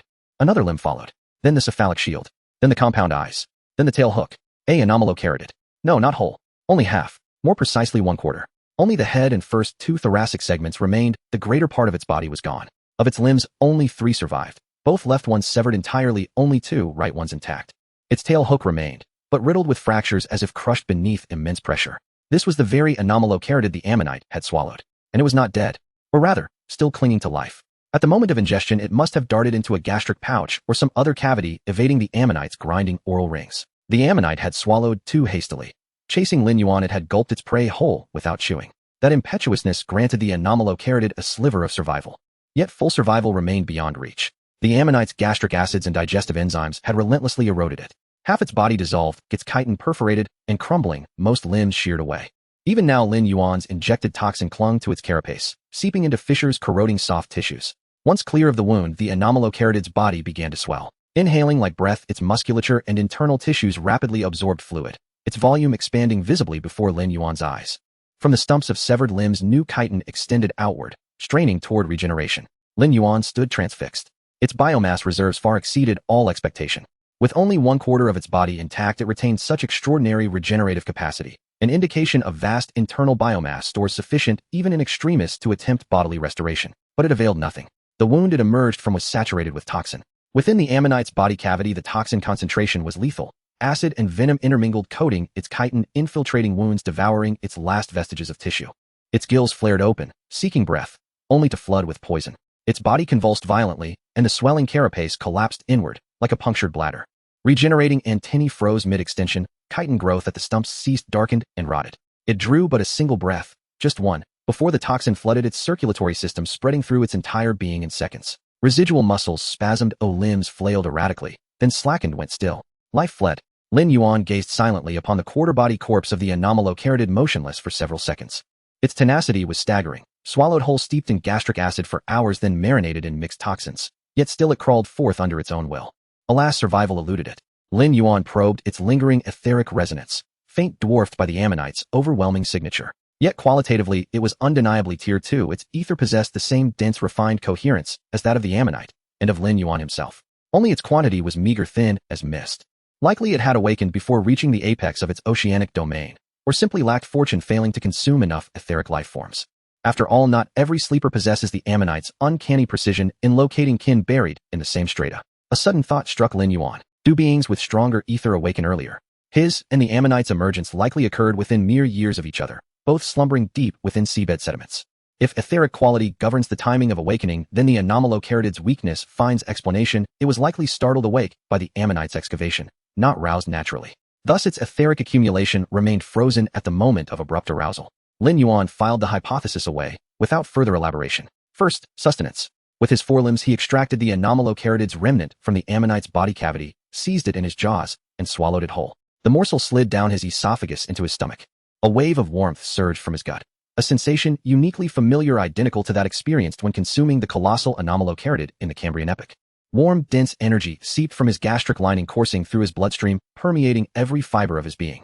It began merging with the residual energy of the Anomalocarid already within him. Two currents of kindred essence converged, like tributaries joining a river, rushing through Lin Yuan's form. Then a new awareness bloomed. Not superficial organ-level perception, but profound instinctual cognition. He sensed his own biomass intimately and completely. Every cell stored energy, every muscle's glycogen reserves, every layer of chitin in his carapace, all laid bare before his consciousness, vivid and precise. He could command them. Focusing his will, Lin Yuan compressed a small mass of biomass in his abdomen. Cells contracted, water expelled, cell walls tightened, volume diminished sharply. The biomass, once occupying fixed space, now occupied merely 1/5 its original volume. Releasing his focus, it effortlessly returned to its former state. He compressed again, this time driving greater mass into tighter confines. His abdominal musculature thinned, yet its density increased. Energy storage doubled within the same volume. Lin Yuan paused, assessing the transformation. His upper limit for biomass storage had increased at least 4 to 5-fold. No wonder the Anomalocarid, reduced to 1/4 its form, had attempted regeneration. Its internal biomass reserves vastly exceeded those proportionate to its size. Compressed layered energy released in extremis to fuel near-miraculous restoration. Having slumbered so long, its body had scarcely atrophied, thanks to this very capacity. Lin Yuan floated in the water, feeling the changes brought by this new ability within him. Compression, accumulation, storage. The same volume could hold 5 times as much. That meant he could hoard far more biomass and unleash it when needed, whether for regeneration, acceleration, or evolution. He now had a much thicker reserve to draw from. But that raised a question. After Aether evolved to the second tier, each awakener seemed to possess a unique innate. His own talent was duplication. Since his awakening, he had used small clones that could detach from his body and act independently for scouting luring enemies, even serving as bombs. This strange shrimp's talent was biomass accumulation, or call it regeneration. By compressing and storing vast amounts of biomass, it could rapidly recover when injured. And the juicer? Did the juicer have a special talent? Lin Yuan recalled the recent fight. Its tentacle control had been nimble. Each limb moved independently, as if it possessed its own will. But that seemed more a matter of a developed nervous system than a supernatural gift. Its burrowing was swift, yet that derived from the juicer's physiology, not an innate talent. Its jet propulsion was powerful, but that too was part of its bodily structure. If the juicer did have a special talent, then his hypothesis was correct. Second-tier awakeners each possessed distinct powers. Lin Yuan pushed the thought aside for now. First, eat. The juicer's carcass lay there, over 5 meters long, its shell gray-white, tentacles splayed. Though parts had been corroded by acid and tainted by toxins, most of the tissue remained intact. This was the largest awakened creature he had hunted since his Cambrian awakening. Lin Yuan swam to the juicer's mouthparts and began feeding from the already cut opening. His sharp teeth bit the edge of the shell and tore off a chunk. Chitin shattered in his mouth and mixed with seawater slid down. Then another mouthful, another. He did not fuss over preferences. Shell, muscle, tentacles, viscera, all swallowed. The acid stomach and digestive stomach worked in concert, breaking down, absorbing, and converting what he had swallowed into energy. Various bodily structures surfaced within his perception. The juicer's nervous system was well developed, especially the portion controlling the tentacles. Its nerve fibers were thick, conducted signals quickly, and branched densely. But overall, its structure resembled that of a fish, comparable to Lin Yuan's own nervous system. He had assumed that to manipulate so many tentacles at once there must be some special neural architecture. Now it seemed that was not the case. A nervous system alone could not grant each tentacle such independent, seemingly conscious agility. That level of coordination exceeded ordinary neural capability. The juicer must have used another method. Lin Yuan thought as he ate, feeling energy pouring steadily into his body. The same peculiar, warm, information-laden force he had felt when devouring the strange shrimp. It welled from his stomach, spread through his limbs, permeated every cell. Then a change began. Suddenly new things appeared in Lin Yuan's consciousness. They were like branches splitting off from his central awareness, each carrying a shard of his thought, yet not entirely independent. They waited quietly for orders. Lin Yuan froze a moment. He tried to use one of those branches to control his left forelimb. The left forelimb twitched. At the same time, he used his main consciousness to move the right forelimb. The right forelimb moved. Both actions occurred simultaneously, not an illusion from rapidly switching attention, but truly concurrent. The command for the left forelimb was executed by that secondary consciousness, the right by the main awareness without interference. Lin Yuan tried again. This time he had the main consciousness flap his wings, while 2 secondary strands each controlled a pair of appendages left and right. The wings beat. The appendages sculled through the water. 3 actions proceeded at once with no conflict. Before a single consciousness commanded the whole body, and every action had to cue. Want to move an appendage, and you had to pause the wing's E-turn, and you had to adjust posture first. Although the speed had been imperceptible, it had been essentially single-threaded. Now it was different. He could use multiple minds at once. The main awareness handled grand decisions and direction. The secondary minds executed specifics. It was as if he had several co-pilots, each responsible for their own domain, without needing his constant oversight. Lin Yuan suddenly understood. This was precisely how the Jusher controlled its tentacles. Its primary consciousness only decided to pursue prey or to constrict a target. The rest, how each tentacle coiled, which way it stretched, how much force to use, was delegated to subsidiary consciousnesses to enact. Thus the impression that each tentacle possessed its own will. This was not the triumph of the nervous system. It was a capability at the level of consciousness. Lin Yuan linked this ability to his own duplication power, and a thought flashed through his mind: what if he used the secondary consciousnesses with his clones? He began experimenting at once. Using cellular manipulation, he induced a small bud on the side of his abdomen, accelerated its division, and let it grow into a roughly 20-centimeter clone. Like the ones he had made before, it had simple carapace compound eyes and appendages capable of independent movement. Then he split off one secondary consciousness from his core and injected it into the clone. The clone moved. Its compound eyes rotated, its appendages began to stroke the water, and it swam left.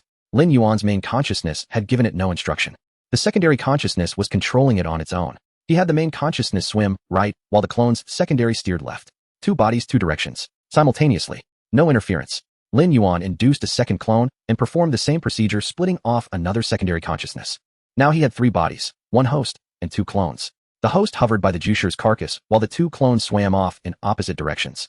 One went upward, the other downward. One observed the environs while the other sifted the sand for food. All happened at once. The main consciousness only needed to sit and watch, occasionally adjusting broad direction. The secondary minds handled the details themselves. Like idling on autopilot, the clones foraged, kept watch, and decided where and how to swim on their own. Unless a special situation arose, such as the discovery of a large prey or sensed danger, there was no need to The more he tested, the more exhilarated he became. This meant he could greatly increase the number of clones he controlled simultaneously. Previously, he could only manage 1 or 2 at a time, each action requiring his direct guidance. With many clones, his mind had been overwhelmed. Operations outpaced him. Now each clone housed a secondary consciousness capable of independent operation. The main awareness need only handle strategy. What sea region to patrol, which prey to hunt, when to retreat. The rest the clones would manage themselves. One being could become a swarm. As long as he birthed enough clones and assigned each a secondary consciousness, he could command dozens, even hundreds of bodies at once. They could spread across different waters, forage and hunt independently, and bring accumulated biomass back to the host. The spoils of hunting would multiply immediately. No, multiply several times over. Lin Yuan even imagined further uses. Clones could be sent to idle and gather biomass. Find a resource-rich region, leave a dozen clones there to feed, grow, and digest on their own, letting them store surplus energy and periodically return it to the host. The host would only need to lie safely and sleep, while energy flowed in constantly. He named these abilities. The power derived from the Jusher, the ability to control multiple body parts to act simultaneously, he called Siwei Finge Thought Division. The trait from the Qi Xiao, compressing and storing biomass, he named Nungliang Zunju Energy Storage. His own faculty to create clones, he called Yisher Zhuani Consciousness Transfer. Each talent had its purpose. Yisher Zhuani handled expansion, allowing clones to act independently, and thus extending hunting range and efficiency. Siwei Finge handled coordination, enabling the host to control multiple clones at once without descending into chaos. Nungliang Zunju provided endurance, allowing the body to store far more biomass to support the clone's consumption and battle losses. Together, the 3 abilities meant he was no longer a lone wolf. One entity that was an entire swarm. By this time, Lin Yuan finally felt drowsy. From awakening until now, he had been fighting, eating, evolving, hardly stopping at all. His body had accumulated large amounts of partially digested energy. His cells were hyperactive and required time to complete their final integration. For the first time in this age, he had overeaten. He had consumed more than half of the Jusher, the remainder simply would not fit. His stomach sacs were distended, both acid and digestive stomachs at full capacity. Energy seeped from the gastric walls and coursed through him. He needed a good sleep. He had to let his body fully digest these energies and let the newly acquired talent stabilize. Lin Yuan grabbed the remaining half of the Jusher shell with his forelimbs and dragged it deeper into the reef area. He found a narrow rock crevice whose entrance allowed only his body to pass, while the inner space was roomy enough. He wedged the Jusher shell against the mouth as a barrier. Then he transferred his consciousness toward the clones.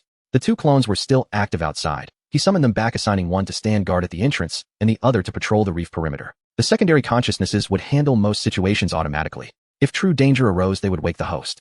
After arranging everything, Lin Yuan curled up in the crevice and closed his eyes. His body began to enter a dormant state. Heartbeat slowed. Breathing deepened and slackened. Cells quieted, ceasing frantic division, and instead methodically integrating newly absorbed energy and genetic information. Outside the crevice, seawater flowed gently. A clone lay quietly at the entrance, its compound eyes turning as it watched everything around. Lin Yuan sank into sleep. Lin Yuan had a dream. In the dream, he was a peculiar shrimp. He could feel that body, its streamlined shell, the sturdy capturing appendages, and the forked fins at the tail. He swam in the Cambrian ocean. At that time the ocean was still quite desolate. There were no fish, no trilobites, only trilobites, bizarre worms, and a plethora of nameless arthropods. Initially he was merely a few centimeters long, hiding in the crevices of the reefs, filtering seawater with the bristles at the tips of his appendages. He was a filter feeder. Day after day, year after year, biomass slowly accumulated within him, and his shell thickened layer by layer. He grew to 1 meter and began to hunt small trilobites. Growing to 1.5 meters, he began to prey on his kind. Then one day something unusual appeared within his body. It was unclear where it came from. It was not something he ingested nor something he drank. One day, he woke up to find an energy within him. It was very weak, like a thin thread flowing beneath his shell. He did not know what to call it, but he knew that this thing made him stronger. His shell became harder, his appendages more powerful, and his reaction speed increased. During hunts, that energy would naturally surge forth, enhancing his muscles. His size continued to grow. 2 meters, 3 meters, 4 meters. The energy also increased. From a fine thread to a small stream, from a small stream to a river. He grew to 5 meters. His appendages thickened like oars, and his shell became so thick that the teeth of his kind could not penetrate. He became the strongest hunter in that sea area without a doubt. Then the ether receded. The energy became scarcer day by day, and the ocean turned cold and barren. He instinctively knew it was time to sleep. His body curled up, and his shell secreted a thick cocoon, wrapping him up. He sank into the sediment at the bottom of the sea, waiting in the cold and darkness. The scene shifted. Lin Yuan became a trilobite again. He hatched from a crevice in the reef, his appendages soft, and his shell thin and fragile. At that time the Cambrian was just beginning, and the ocean was filled with various prey. He hunted using his appendages. It was a patient and precise ambush. A small fish swam by, and his appendages silently reached out, coiling around it, pulling it back, and his mouthpieces crushed it. His body grew larger. His shell expanded layer by layer, and his appendages elongated one after another. The ether also appeared suddenly. One day, while swimming above the sediment layer, he found an energy within him. Like the peculiar shrimp, it was unclear where it came from, but it was there, silently promoting evolution. His appendages became more flexible. His reaction speed increased. During hunts, energy naturally surged forth, enhancing every appendage. His size broke through 4 meters. His appendages grew to 5 or 6 meters, and his shell became so thick that fish teeth could not penetrate. He became the overlord of that sea region. Then suddenly he did not know when it began. An unprecedented wave of drowsiness swept over him, as if the cold realm was becoming scarce. Driven by the desire to survive, he also chose to sleep. His body contracted, his shell thickened, and he sank to the bottom of the sea. But his awakening was different. In the dream, the trilobite had just crawled out from the sediment layer, its shell still covered in mud, and its appendages not yet fully extended. He hid in an underwater cave, not yet able to go outside. Sounds came from outside the cave. Stones were corroded and shattered by something, and something was squeezing in. It sizzled like bubbles emerging. The trilobite curled up deep in the cave, its appendages tightening. The cave walls began to darken and crack. An acidic liquid seeped from the stone crevices, corroding a large hole at the cave entrance. As the acidic liquid spread through the water, the trilobite felt a sharp pain in its eyes, and its vision suddenly blurred. Crack! A dark shadow darted in from the entrance. The long body, like a ghost, hid in the darkness. The trilobite could not see what the other looked like, only feeling the concentration of acidic liquid in the cave suddenly surge, and that shadow pounced. The trilobite struggled desperately, its appendages flailing. But the cave was too narrow, and the appendages could not fully extend. The other side nimbly dodged the appendages, biting the edge of its shell, and began to gnaw. At that moment, the trilobite discovered the changes within its body. Its consciousness had added several elements. They were not foreign, they were split from its own body. It was like having a few more hands able to do different things simultaneously. The trilobite made a quick decision, choosing to shed its tail to survive. After desperately entangling the other, it left behind part of its still wriggling appendages and used its last bit of strength to squeeze out from the open crevice. In the last moment before its vision faded, it seemed that a huge shadow loomed overhead. The memory became blurry from this, whether it was due to its eyes being corroded by acidic liquid, or perhaps the trilobite's memory was on the verge of disappearing. The information about how it escaped became fragmented like a pool of muddied water. Pain, fear, panic, and various feelings mixed together, obscuring the whole picture. In summary, the trilobite survived by a stroke of luck. Dragging its shrunk body, it hid underground, relying on preying on newly hatched first-tier creatures, and took a long time to recover its vitality. After that, it returned once more and discovered the passage left by the other, while digging nearby, smooth, as if eroded. This was not a chance encounter. That creature was searching the seabed, specifically digging in areas with thick sediment layers, using acidic liquid to corrode the stones to make a path. The other was looking for sleepers. Thus the trilobite began to do the same. It wandered in the ocean, searching for cold waters and the seabed with thick sediment. Its appendages reached deep into the mud, searching for those still hibernating underground. But as soon as it dug into the passage the other had excavated, it would keep a safe distance, fearing it like the plague. Just like Lin Yuan saw before, upon spotting it, he quickly distanced himself, digging again and again, searching again and again, until he found that peculiar shrimp. Until Lin Yuan snatched away half of it. until he died in the reef area. The dream ended here. The fragments of two lives' consciousness flickered in Lin Yuan's mind like candles about to burn out. They intertwined, overlapped, and separated. The part of the peculiar shrimp dissipated first. Like ashes blown away by the wind, it vanished into the depths of consciousness. The part of the Trilobite lingered a bit longer before also dissipating. This was merely the afterglow of two consciousnesses on the verge of extinction. Lin Yuan opened his eyes. The cave was dark with only a faint bluish light filtering in from the entrance. He curled up in a corner, his body still maintaining the position it had during sleep. Lying in the darkness for a while, Lin Yuan organized the information in his mind. Neither of these memories was complete. The hunting process of the peculiar shrimp at the first tier, the escape process of the Trilobite upon awakening. Even the fragmented segments contained precious information. Among the awakened beings of the Cambrian, he was not the only one capable of sleeping. He had actively chosen to sleep to preserve consciousness and memory. Other beings after the receding of the ether would also suffer wear and tear on their consciousness and bodily functions, with the ether stored within them depleting little by little. To ensure the continuation of their genes, they would generally fall into a deep sleep. Perhaps there were ether beings that did not fall into sleep, vanishing into the long river of time. What could be seen were only those who chose to sleep. So it seemed that there were other Cambrian ether beings sleeping in the ocean. Aside from this, there was even more important information regarding the shadow that secretes acidic liquid, regardless of what that thing truly was, or whether it was connected to the white-spotted fish he had killed. The hunting method of such a creature warranted caution. During this era of sleep, he must avoid it. If he encountered it, it could also serve as the next prey. More precious than this information was the information about ether evolution. When Lin Yuan encountered that fathead white-spotted fish, he roughly delineated the first-tier and second-tier systems, but it was still not complete. These two memories completed his original conception regarding their advancement and characteristics. Firstly, first-tier beings had vague consciousness, could instinctively utilize ether to strengthen their bodies, and possessed a bit of intelligence based on experience, but nothing more. They lacked concrete thinking, did not know how to advance, merely passively absorbed, and grew stronger. After sleeping, their bodies would undergo changes during the long period of hibernation. Ether would deeply integrate with their cells, leading to ascension to the second tier. Upon reaching the second tier, everything would change. Their self-awareness would awaken, cellular activity would greatly enhance, thoughts would emerge, and under the same biological structure, they could exert more than 5 times the strength of first-tier beings, easily regenerate lost limbs, and awaken unique talents. Regarding talents, they should be related to the changes during their sleep. For example, the peculiar shrimp. He condensed from 5 meters to 2 meters, awakening energy storage. For instance, the Trilobite, as consciousness was transferred to its appendages, awakened the ability to divide its thoughts and multitask. In another instance, himself, reverting to a mass of stem cells, thus awakening consciousness transfer, able to shift consciousness to any part, maintaining contact after detachment, thereby creating clones.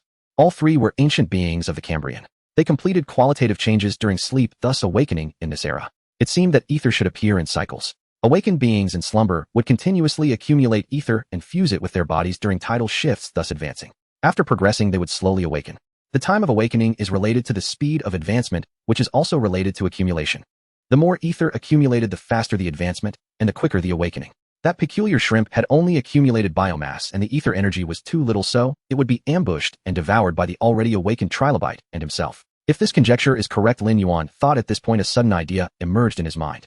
If he could accumulate enough and advance quickly enough in the next era, he would not only be able to avoid predators like the Trilobite's shadow, but could also rely on the advantage of being the first to hunt them. Once a thought emerges, it becomes difficult to contain. Lin Yuan lay in the darkness for a long time, mulling over that idea. Accumulate ether, advance rapidly, awaken ahead of time. In the next epoch, he wants to be the first to awaken. He doesn't want to be like this time, cautiously dealing with a junior from the second tier in the Mud Basin era. The ancestors of the dang fish, those tiny finless fish which he wouldn't even glance at in the Cambrian period, now required careful consideration, even at the cost of sacrificing avatars to probe. It was incredibly frustrating. If he could awaken ahead of time, develop early, and stand at the top of the food chain, then that would be a different story.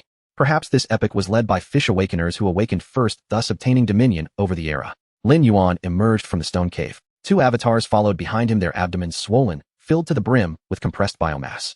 They were stuffed. It seemed he had slept for a considerable amount of time. The chrysanthemum shell at the cave entrance was still blocked, half of its remains bleached by the seawater. Lin Yuan finished off the remaining flesh, stared intently at the empty shell for a while, and suddenly recalled a scene he had seen before. Water jet propulsion, the chrysanthemum's specialty. Absorb water, compress, and spray. Its instantaneous speed was even faster than fully extending his wings. Could he learn this ability? Now he had wings, fish fins, and appendages. His turning was already quite nimble. If he added water jet propulsion, it would be the perfect combination. Using jet propulsion for straight line dashes, wings and fins for turning, and appendages for close combat. There were no weaknesses. Lin Yuan dragged the shell onto a flat reef and began to study it carefully. He cut open the muscle attachment points of the shell, locating the muscle bundles that controlled the water jet system. The chrysanthemum's water jet mechanism was simple. Its outer chamber contracted, sucking seawater from below, then spraying it out at high speed from the side ducts. The thicker the muscle bundles, the greater the force of the jet. But merely imitating the structure of the chrysanthemum was insufficient. His body structure was different from that of the chrysanthemum. The chrysanthemum's outer chamber occupied most of its body cavity, but he couldn't do that. He had an acidic stomach, a digestive stomach, venom glands, and a plethora of organs that required space. It had to be modified. Lin Yuan disassembled the chrysanthemum's shell layer by layer, studying the structure and material of each piece. The chrysanthemum's shell was harder than his, not just in thickness, but also in the material itself. The arrangement of the chitin fibers was denser, interspersed with other elements, and between the layers was a gel-like substance that absorbed impact. He noted down this structure, intending to apply it to his own shell, providing space within his body while optimizing his armor. The transformation began. Lin Yuan first adjusted his size. He released the biomass stored within his body, accelerating cell division. His body length gradually increased from 3 meters and 3 centimeters to 3 meters and 5, then 3 meters and 8. His wings expanded and his appendages lengthened. Then he began to modify the water jet system. He focused on the cavities on both sides of his body that were originally meant to assist breathing. He expanded them, added muscle layers to the inner walls, and connected water pipes. The water inlet would be positioned behind the mouth and the outlet on either side of the tail.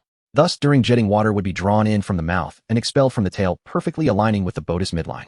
It wouldn't affect turning, wouldn't interfere with appendage movement, and wouldn't occupy too much body cavity space. Lin Yuan redistributed the biomass previously stored in his body, creating a pair of cavities within. The cavity walls were composed of multiple layers of muscle capable of powerful contractions. After acquiring the material storage from the strange shrimp, his modifications became much more flexible, requiring far less space to store material. The armor of the shell also needed modifications. He fused the unknown material of the chrysanthemum into his chitin. The chitin fibers were rearranged and a gel-like substance filled the layers. The newly grown shell was twice as hard as the original. The head horns were also reinforced. The hollow structure remained unchanged, but the outer wall thickened and the tips became sharper. The entire transformation process lasted a long time. Lin Yuan hovered above the reef area, his body motionless, while the cells within were operating frantically. 2 avatars patrolled nearby, occasionally capturing passing schools of fish, bringing back biomass for him to consume. The talent of energy storage came into play. Those compressed stored biomass were gradually released, supporting the energy consumption of the transformation. He didn't need to stop to eat. He could complete it in one breath. Finally, the last part of the shell reinforcement was completed. Lin Yuan opened his eyes and tested the new water jet system. He opened his mouth to absorb water. Seawater surged into his mouth, flowing down his throat and filling the cavities on both sides. The muscle layers contracted violently. The water flowed out from the nozzles on either side of his tail at high speed.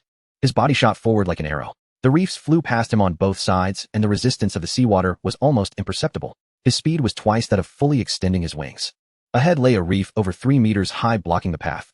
Lin Yuan did not veer. With his head horn pointed forward and his armor tightened, he charged straight ahead. Bang! The reef split in 2 fragments, flying everywhere, raising clouds of dust. His body passed through There were no cracks on the head horn nor scratches on the shell. Lin Yuan stopped, suspended in the water, inspecting his body. It was completely intact. This speed combined with this hardness made the impact itself a weapon. He continued testing in the reef area, using water jet propulsion, wing turns, and appendage adjustments. Left turn, right turn, ascend, descend, emergency stop, launch. Each movement was much smoother than before. Water jets were responsible for straight line dashes, wings and fins for turning, and appendages for fine control. The 3 worked together seamlessly. Lin Yuan hovered above the reef area, beginning to review his current state. His body length was 4 meters. His shell fused with the materials of the chrysanthemum, harder than ever in the Cambrian period. The speed of water jet propulsion was double that of fully extending his wings. The reinforced head horn could serve as a battering ram. Acidic liquid toxins, armor, consciousness transfer, thought division, energy storage. 6 abilities in hand: offensive and defensive. This should count as an elite among the second tier. But Lin Yuan knew he was still far from the critical point of qualitative change. The transition from the first tier to the second tier was essential. Awareness shifting from vague to clear, cellular activity, surging talents awakening. There would surely be a similar threshold from the second tier to the third tier. The energy he had accumulated was still far from sufficient. He didn't know how many awakeners he needed to consume to touch that boundary. Lin Yuan gazed into the distance, following the route of the chrysanthemum to continue searching, to find other sleeping awakeners. This was more effective than consuming 100 ordinary fish. The ether and biomass within a single awakener would sustain him for a long time. If he could find more, he could awaken new talents. Question the chrysanthemum, understand the chrysanthemum, become the chrysanthemum, surpass the chrysanthemum. The chrysanthemum spent many years searching for the sleeping. It grew from a weak chrysanthemum that had just awakened to a 5-meter peak of the second tier. His starting point was higher than that of the chrysanthemum. With thought division, he could control multiple avatars simultaneously, expanding his search range several times larger than that of the chrysanthemum. With energy storage, he could hoard biomass, and his endurance was stronger than that of the chrysanthemum. There was no reason for him to do worse than the chrysanthemum. This sea area was vast, and there must be undetected sleepers. The reef area quieted down. The undercurrents pushed the silt, gradually burying the chrysanthemum's remains. Long after Lin Yuan left, perhaps half a day, faint vibrations emanated from beneath the sand. Something stirred beneath the sand. The chrysanthemum's shell suddenly sank, being forcefully dragged down half a meter. The sandy ground caved in, forming a vortex, startling small fish to scatter. Then that entity came to a halt.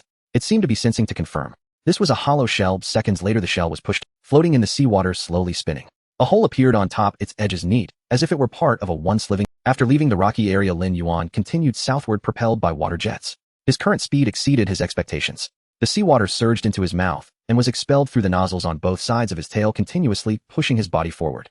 His wings only needed slight adjustments in angle, consuming almost no stamina. Two clones followed closely behind, barely keeping up. As he hurried along, he sorted through the fragmented memories left by the Trilobite. The Trilobite had wandered this sea area for a long time. Every rock, every trench, every patch of sand was etched. To the south, there was an area where the temperature was significantly lower than the surroundings. The experiences of the Cambrian told Lin Yuan that before an Aether awakener falls asleep, they often choose a cold environment. Low temperatures can slow down metabolism, allowing the sleeping cocoon to endure for a longer time.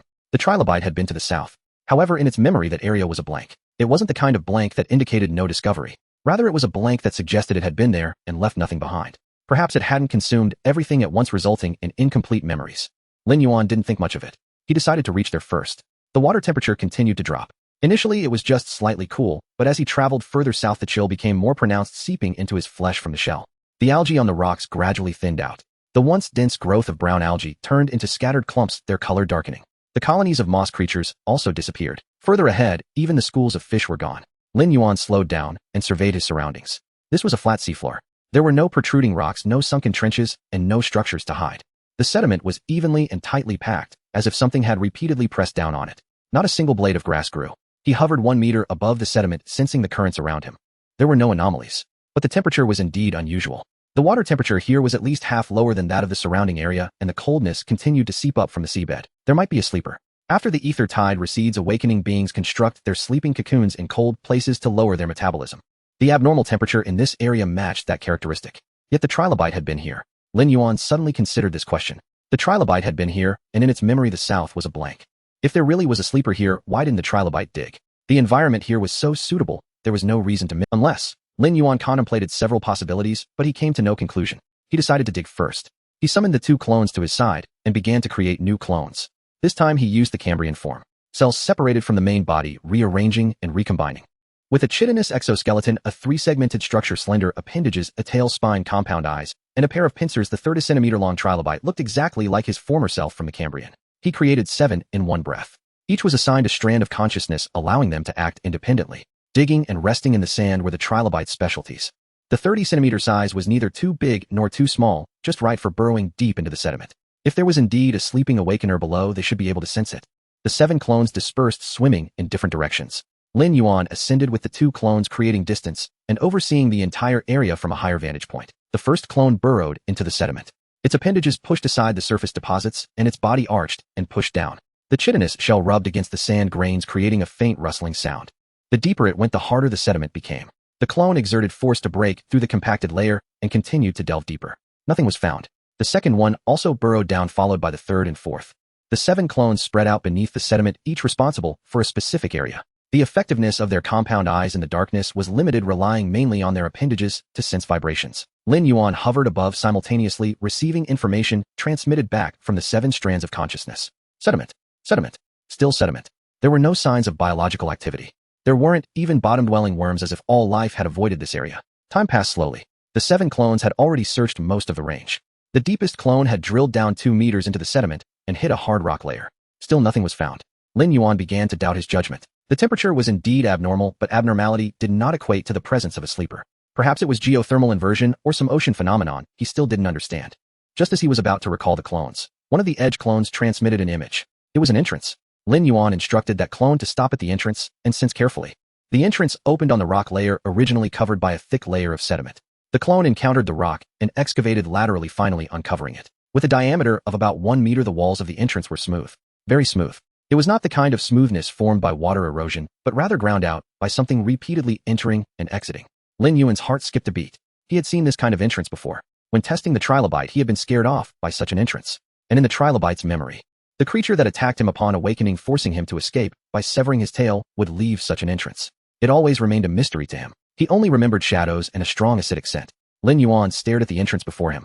With a diameter of 1 meter, the walls were smooth and bore a fishy smell exactly like what he recalled from the Trilobite's memory. Only larger. It was dug by the same creature. Its size had increased. All the clues connected at that moment.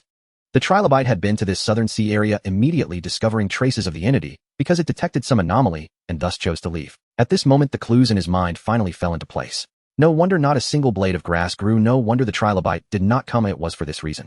Lin Yuan hovered in the air, surveying the surroundings with his compound eyes. His overt excavation had likely already alarmed the entity. Realizing this, in the northeast direction, the furthest clone's consciousness suddenly cut off. Just a moment ago, it was still digging, and the sensation of its appendages pushing aside the sediment was clearly discernible. In the next instant, there was nothing. It was as if that clone had never existed. No images returned. No vibrations. No warnings. Everything happened in an instant. Lin Yuan froze. The remaining 6 clones simultaneously froze in place, their appendages tightening. All compound eyes turned to the northeast toward the direction where the clone had disappeared. The seafloor remained calm, not even a sound, as if that clone had never existed. Lin Yuan hovered motionless above the cave entrance. He had lost avatars before. Once, when a previous avatar was swallowed by a Dunkleosteus, he felt every cell dissolve in digestive fluids, each rupture echoing in his consciousness as his awareness dimmed like a candle slowly snuffed out. That time lasted nearly 10 seconds. This time, nothing. One moment the avatar was digging, the next it vanished. There was no warning. Its presence was erased outright from his perception, as if a blade had severed that thread of awareness cleanly at the root, leaving no trace, no ragged edge. A chilling possibility dawned on Lin Yuan: the predator's digestion far surpassed even the Dunkleosteus. If so, its metabolic rate must be several times greater. Faster metabolism meant quicker reflexes, greater explosive power. And then, a sudden sharp sting violently interrupted his thoughts. Another avatar severed. Due south. His second avatar vanished from perception. Same method, same speed. It was time to act. Without hesitation, Lin Yuan decided. The remaining 5 avatars froze simultaneously. Limbs retracted, bodies pressed flush against the silt. He issued identical commands to all: absolute silence. The 5 avatars lay buried in the silt, limbs drawn tightly along their flanks, tail spines retracted beneath the thoracic segments. Only tactile sensors remained active, attuned to vibrations in the surrounding sediment. Lin Yuan himself hung suspended above the cave mouth, utterly still. Wings folded flat against his carapace, bladed limbs folded tight against his body, even his jet nozzles sealed shut. Only his compound eyes moved, each ommatidium sweeping the sand's surface with quiet precision. Nothing stirred. The expanse lay unervingly smooth, like paper pressed flat by a heavy hand. Algae were sparse, bryozoan colonies withered, not a single burrow left by benthic worms marred the surface. Pale blue light filtered down from above, casting the entire seabed in the cool, glassy sheen of polished stone. 5 seconds. 10. 30. The sand remained inert. Perhaps it waited. Perhaps it had not yet detected, or perhaps it waited for him to falter. Minutes passed. Still no movement. Utter stillness reigned. Lin Yuan considered. He would lure it out. Ascending slightly, he coiled his muscles, then selected the avatar directly ahead, buried half a meter beneath the sand, 15 meters from his core body. Command issued. The avatar surged into motion, limbs clawing frantically at the silt, its chitinous body thrashing violently, each impact sending rapid dry rasps through the sediment. Its tail spine hammered downward repeatedly, churning the sediment into thick, swirling murk.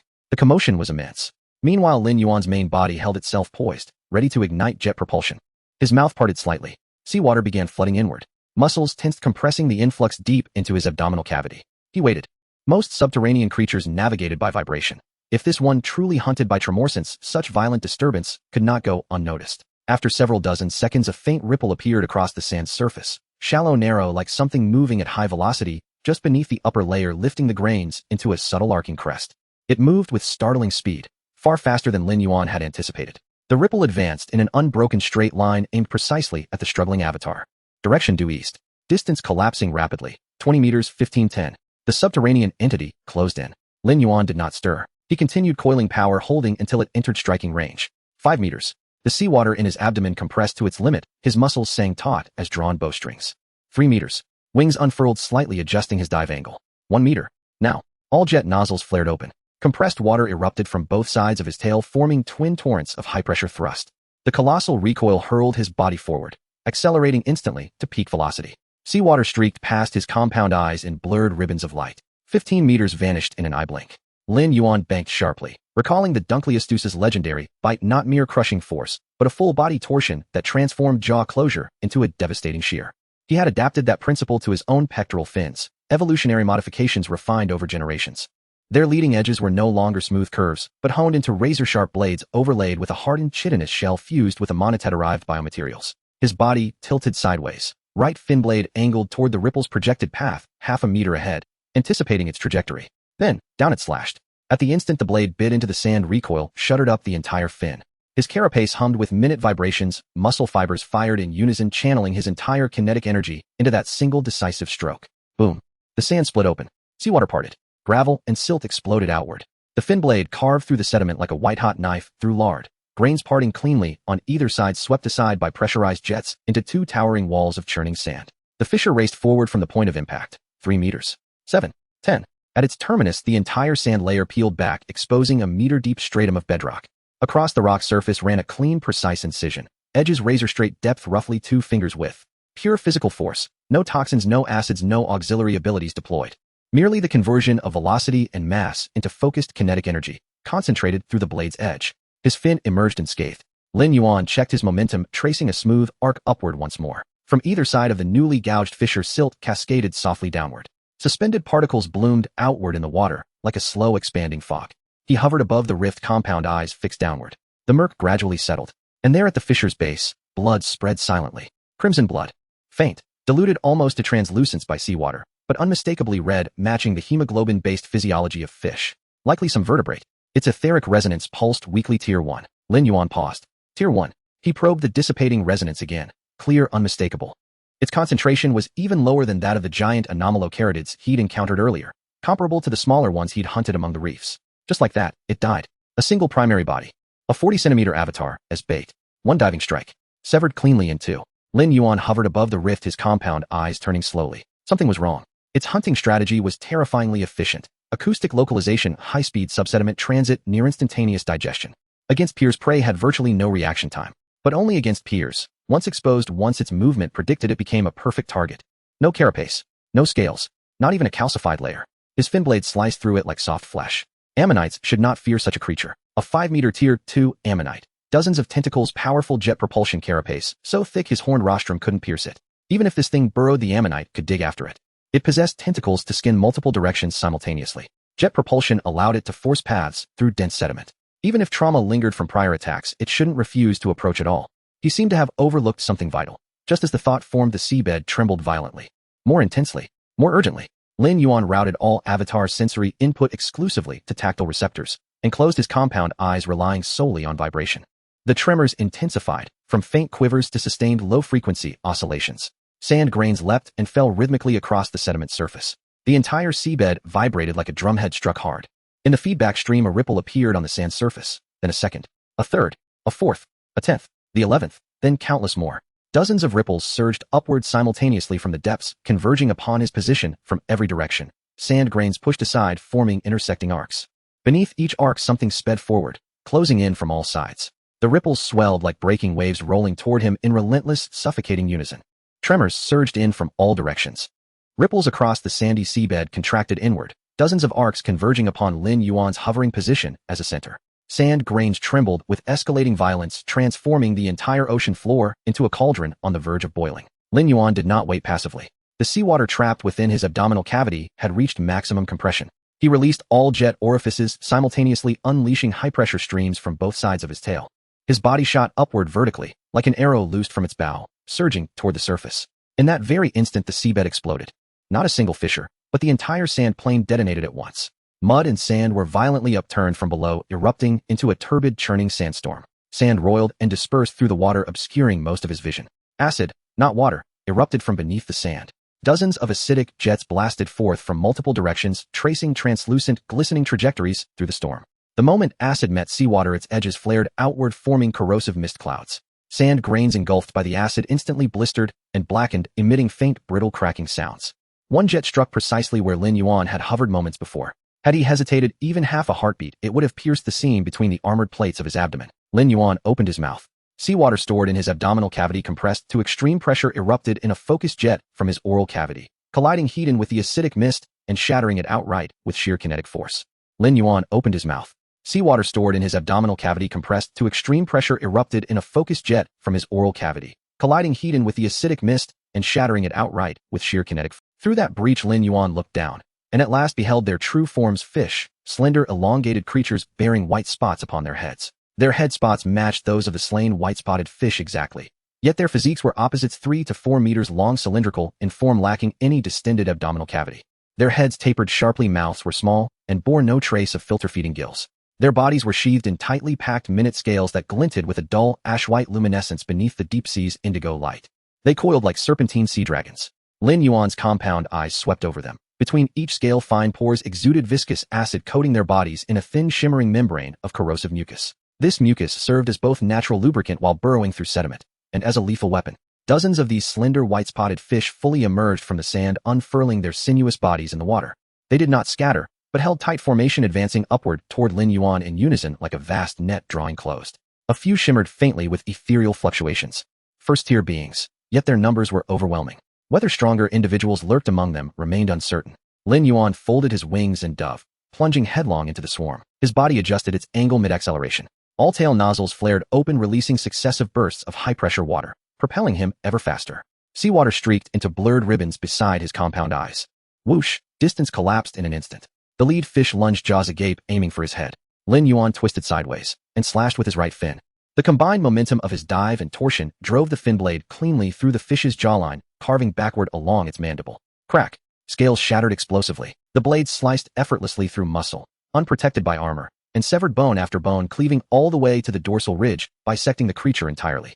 Blood gushed forth as the fish convulsed violently, acid oozing profusely from its skin. Where seawater touched, the acid bubbles erupted instantly, rising upward veined with crimson threads. Lin Yuan darted past its side, then plunged straight into the heart of the swarm. Gray-white serpentine bodies surrounded him on all sides, weaving in tight, intersecting paths. Jaws snapped open from every direction, rows of tiny, densely packed teeth gleaming in the dim light. Lin Yuan spun his body and lashed out with his tail. The terminal finlets of his tail had been reinforced during evolution, infused with ammonite shell material, rendering them twice as dense as the rest of his body. Normally used to stabilize jet direction, when swung they functioned as a heavy bludgeoning hammer. Thud! The tail fin struck the side of a white-spotted fish's skull. A muffled crunch echoed from the point of impact. Its cranium caved inward, one eye bulged grotesquely from its socket. The fish spasmed once, then lost all control, plummeting lifelessly toward the seabed. First kill. Two more lunged from either flank. Lin Yuan harnessed the inertia of his spin, slashing his left fin deep into the back of another. The blade entered behind the dorsal fin, splitting flesh and vertebrae along the spinal column, exposing a segment of gray-white spine. Second kill. He retracted his wings, compacting his body into a streamlined spindle, aiming his armored head directly at a 3-meter white-spotted fish ahead, and charged. Chitin met bone in a brutal collision. Fine fractures spiderwebbed across his cephalic plate, but the opponent's mandible shattered outright. Splintered fragments pierced soft tissue, protruding grotesquely from both corners of its mouth. Third kill. Fourth. Fifth. Lin Yuan tore through the swarm like a living tempest.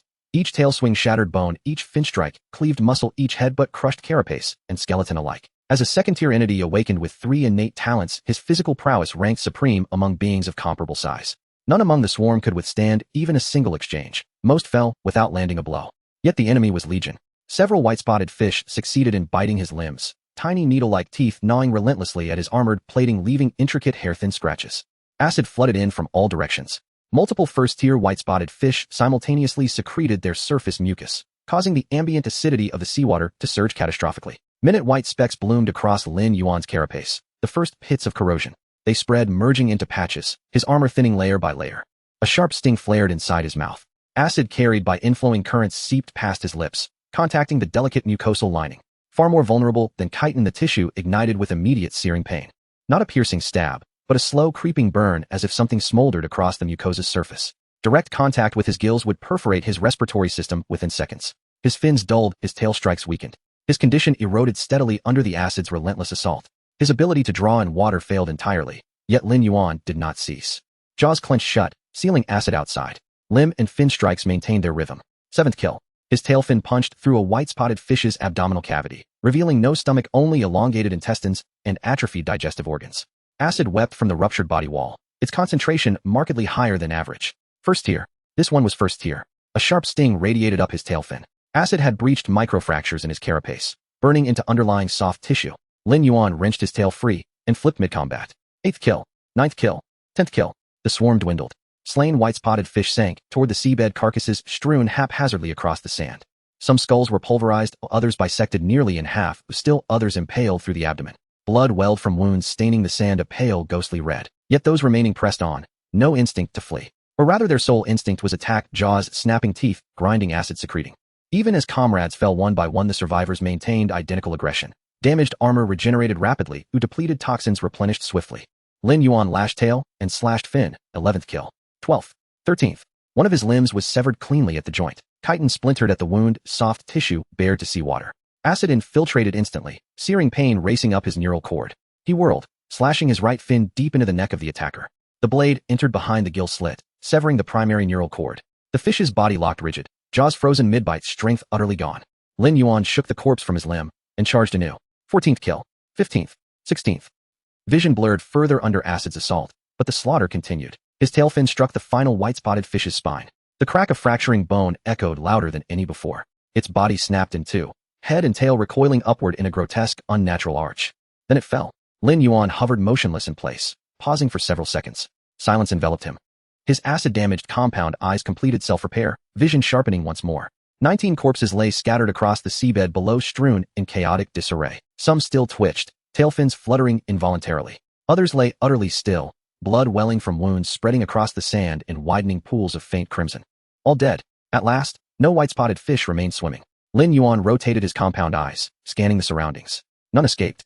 He opened his mouth, allowing fresh seawater to flood and rinse his oral cavity. The burning sensation persisted, intensified momentarily by the rinse, as acid had already penetrated the mucosal epithelium, requiring time for metabolic clearance. It was over at last, a brutal, grueling battle. He assessed his overall damage. One limb severed, his carapace pitted with acid scars, deepest points exposing underlying soft tissue. His cephalic plate bore old fractures, the new growth remained incompletely hardened. Lighter in hue, its edges still pliant. His tail fin's cutting edge had curled. A hairline fracture ran across his right fin blade, extending inward roughly 2 finger widths. Mucosal lining mildly corroded, gills intact. Overall injuries remained within the realm of minor trauma. New chitin would harden shortly, the severed limb would regenerate. Yet such extensive carapace degradation and oral mucosal burns marked his first serious injury since awakening.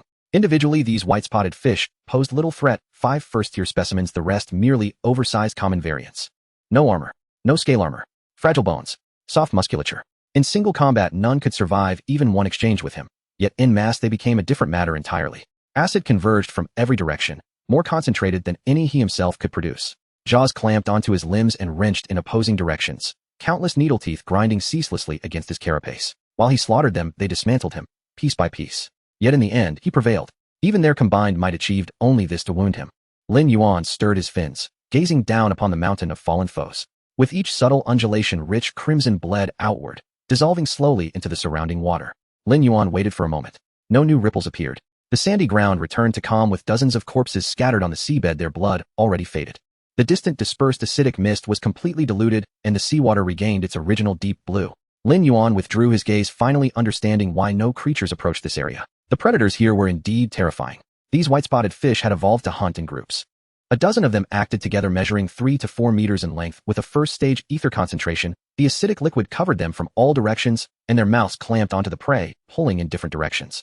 Even the ammonite would be devoured clean. Its shell was indeed thick, impervious to their spikes. However, the acidic liquid did not need to pierce, it only needed to corrode. The dozen white-spotted fish surrounded it, layer upon layer of acidic liquid, stripping away the shell, their mouths, tearing off its tentacles one by one. Its 5-meter-long body would provide them with food for a long time. The pre-evolution version of myself was the same. Without the speed advantage of water propulsion and lacking the group combat ability of fin blades, I was merely that shell-covered creature. His fate would be the same as the ammonites. The acidic liquid mechanism and group hunting were still too advanced for this era. Lin Yuan recalled the white-spotted fish he had killed before. The one with a stomach. Its abdomen was swollen, having detached from the group, feeding on its own through filter feeding. That was an anomaly. It had chosen a different evolutionary path, abandoning the group to strengthen the individual. Then it was killed by him. Fortunately, he encountered a lone one first, gaining some characteristics of immunity to acidic liquid. Otherwise, it would have been a significant loss. I wonder what kind of power this configuration would yield if enhanced with second-stage ether after awakening my talent. Lin Yuan did not dwell on it further. He issued commands to his 2 storage clones. Feeding. The 2 storage clones swam out from the side, heading for the corpses on the seabed. Their size was larger than his main body, specifically designed to store biological matter. They usually followed behind, not participating in battles, only moving during feeding. The 2 storage clones spread out among the pile of corpses, each selecting a white-spotted fish to begin consuming. Lin Yuan did not eat. All the drilling clones perished. 7 in total, not a single one remained. 2 were swallowed during probing, and 5 were corroded clean in the final assault by the acidic liquid. At 40 centimeters in size, not even at first stage, they could not withstand that concentration of acidic liquid for more than a few seconds. It didn't matter. Biological matter and first-stage ether were no longer significant. 19 white-spotted fish 3 at first stage provided less energy combined than half of a second-stage one. Shell fragments could be replenished, muscle fibers could regenerate, and the severed limbs would regrow within a few hours. These things could also accumulate enough by eating plankton. Only second-stage prey could pique his interest. What was important now? Acidic liquid. Mucosa. The acidic concentration of these slender white-spotted fish was much higher than that stored in the stomach fish. When 19 of them sprayed together, it could cause his shell to bubble and his mouth to burn. If he could analyze the structure of the acidic liquid secretion and integrate it into his glands, the power of the acidic liquid could reach a new level. And then there was the mucosa. They could swim freely in the acidic liquid, their skin unharmed. The transparent film secreted between the scales both lubricated the sediment and resisted acidic corrosion. If the components of this film could be integrated into the surface of his shell, future encounters with acidic attacks would result in much less damage. Lin Yuan descended towards the nearest corpse. This white-spotted fish, measuring over 3 meters, had its skull crushed by his tail fin. Its body remained intact with closely arranged scales glimmering grayish-white under the dim light. Lin Yuan flipped over the corpse with his left fin. Its abdomen faced up. There was no stomach. The abdominal cavity extended from the gill slits to the tail base, containing only a slender intestine and atrophied digestive organs. This was completely different from the previous one. He began to dissect. The fin blade cut into the jaw and sliced along the midline of the abdomen. The scales emitted a fine cracking sound as they were cut open. They were brittle, offering almost no resistance. The muscle layer was also thin. Cutting through the muscle led directly to the abdominal cavity. It was empty. The inner wall of the abdominal cavity was covered with a layer of pale mucosa similar to that in the mouth, but thicker and glossier. The surface of the mucosa had a layer of transparent liquid, viscous and not dispersing in water. Lin Yuan scraped a bit of mucosa with his fin blade and brought it to his mouth. The cells began to analyze. The structure of the mucosa was not complex, woven into a net. The mesh was filled with moisture and lipids, forming a dense barrier. Simple. Effective. Lin Yuan stored the analysis results in his memory. The structure of this film could merge with the chitin layer on the surface of his shell. It did not need to be completely replaced. Simply adding a net-like structure to the outer layer filled with lipids could significantly enhance acid resistance. He continued to cut deeper into the abdominal cavity. Below the intestine, against the spine, there was a cluster of glands. Acidic liquid glands. Different from the location of the acidic liquid glands in the stomach white-spotted fish. The glands of that fish grew on the stomach wall, directly injecting the acidic liquid into the stomach. This fish's glands were located against the spine, with ducts traversing through the muscles and branching out to the scale pores all over its body. Lin Yuan dissected the glands. Inside were dense secretion tubules, and the walls of the tubules were composed of a single layer of cells. The interiors of the cells were filled with vesicles, which stored high concentrations of acidic liquid precursors. The precursors, once expelled from the cells, mixed in the ducts, reacted, and generated the final acidic liquid. The concentration was indeed higher than that in his own stomach. He analyzed the vesicle structure of the secretion cells. The vesicle membranes were thicker than ordinary cell membranes, with acid-resistant lipids embedded on the inner side to prevent leakage of the acidic liquid precursors. The precursors were concentrated in the vesicles and activated only upon expulsion. This vesicle structure could be implanted into his own acidic liquid glands. With the same gland volume, the acidic concentration could increase by at least 70%. Lin Yuan retracted his fin blade. That was enough. The analysis of both the mucosa and the acidic liquid glands was complete. Once he consumed these corpses and the cells integrated the structural information, he could begin the transformation. He was just about to leave when his compound eyes scanned over the head of the white-spotted fish. The skull had been smashed by him, and the shattered bones pierced through the skin, revealing a grayish-white cross-section. In the center of the frontal bone, there was a fragment with an unusual color. It was pure white, much whiter than the surrounding bones, and the texture was denser. The fragment was embedded in the center of the frontal bone, its edges fused with ordinary bone, unlike something that had grown independently. Lin Yuan used his fin blade to pry apart the shattered bones. A complete white bone fragment was revealed. It was oval, about 3 fingers long and 2 fingers wide. The surface was smooth with thin edges and a thicker center. The texture was extremely dense, much harder than ordinary bone. The bone fragment was vibrating. A very weak vibration at a high frequency. It did not change with the water flow or the rigidity of the corpse. It was vibrating on its own. Lin Yuan cut the bone fragment from the frontal bone. The moment it was detached, the vibration stopped. He flipped the bone fragment over. On the back, there was a bundle of small nerves extending from the bone fragment deep into the cranial cavity. The nerve was already severed, with transparent body fluid leaking from the break. This should be some kind of sensory organ specialized in perceiving certain signals. Lin Yuan's compound eyes moved, sweeping over the other 15 corpses. In the center of each white-spotted fish's frontal bone, there was a similarly white bone fragment. He focused on the bone fragment in his hand, sensing the vibrations. Things moving underground would generate vibrations. The friction of sand grains, the contraction of muscles, and the flow of bodily fluids would all produce vibrations. Vibrations transmitted through the sediment were faster and traveled farther than sound. White-spotted fish could accurately locate prey beneath the mud, relying not on sight, but on vibrations. This bone fragment was a vibration sensor. If this organ were to be implanted in himself, positioned beneath the shell and connected to the nerve cord, he would also possess the ability to see underground with all the sleepers and buried things laid bare before him. How should this thing be used? Lin Yuan fiddled with the bone fragment, using his fin blade to pry it out.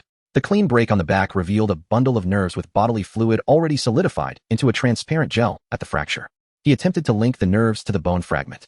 No response. It was a dead object. Detached from the neural connection, it was just an ordinary piece of bone. Yet the white-spotted fish could locate the slumbering ones relying on this bone fragment. He recalled the scene from the memories of the ammonite, where the ammonite was hiding in a cave and an acidic liquid seeped through the rock crevices as something burrowed in. It happened too quickly, the ammonite couldn't see clearly. When that thing moved under the mud and sand, it was completely undetectable. Under the sediment, all conventional senses failed. Vision was useless, smell was useless, and even the perception of water flow was ineffective. The mud and sand blocked everything. But vibrations were different. Sound waves traveled faster in solids than in water, so any movement in the sediment would become a clear signal.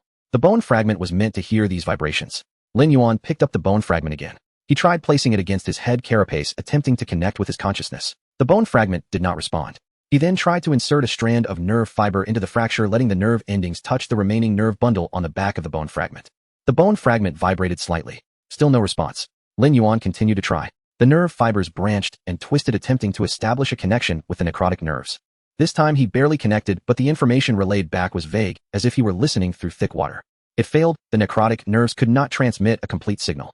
Clearly this detection system was more complex than just the bone fragment. Lin Yuan retracted the nerve fibers. If he couldn't use the bone fragment alone, he would directly use a complete one. He chose an intact white-spotted fish corpse. Just over 3 meters long, its skull had been smashed, but the bone fragment at the center of the frontal bone was still intact. The bone fragment was whole, and the nerve bundle on the back was also unbroken. Lin Yuan swam above the corpse, releasing several clumps of condensed cell masses, which burrowed into the other body through the wound. He had used this parasitic assimilation technique before while studying fish to probe their bodily structures. Months later, this technique was once again put to use. The cells adhered to the wound like clay, spreading throughout the body along with the bodily fluids. The newly formed nerve fibers extended along the original nerve array, taking over the muscles connecting the bones and bridging the skin. Finally, the nerve fibers reached the frontal bone. They connected with the nerve bundle on the back of the bone fragment. At the moment of successful connection, the bone fragment vibrated again. This was not the previous slight tremor. It was a sustained low-frequency vibration, stable in frequency and uniform in amplitude. It had come to life. He took control of this body. The white-spotted fish avatar moved its fins and slowly floated up from the sandy bottom, with both structure and appearance nearly identical to its former self, all organs functioning as before. Lin Yuan sent a strand of consciousness over. The moment his consciousness entered the white-spotted fish avatar, the world changed. It was not something he saw, it was something he heard. The bone fragment was receiving vibrations. The vibrations traveled through the nerve bundle into the cranial cavity, transforming into a perception he had never experienced before. This was not the known method of exploration, it was an all-encompassing auditory image. It resembled a human eardrum, but was far more sensitive. With the return of the sound waves, the contours of the seabed began to emerge. The surface of the sandy ground, every minute undulation, every protruding rock, every cluster of withered algae was distinctly discernible in the perception. The echoes traveled down. Layers of sediment unfolded. The top layer was loose deposits. Below was a compacted hard sand layer with finer particles and higher density. Further down were rock layers, gray-black basalt, with fine cracks on the surface. Some cavities were embedded within the rock layers. Empty. No heartbeat, no bodily fluids flowing, no faint vibrations. Lin Yuan continued to listen deeper.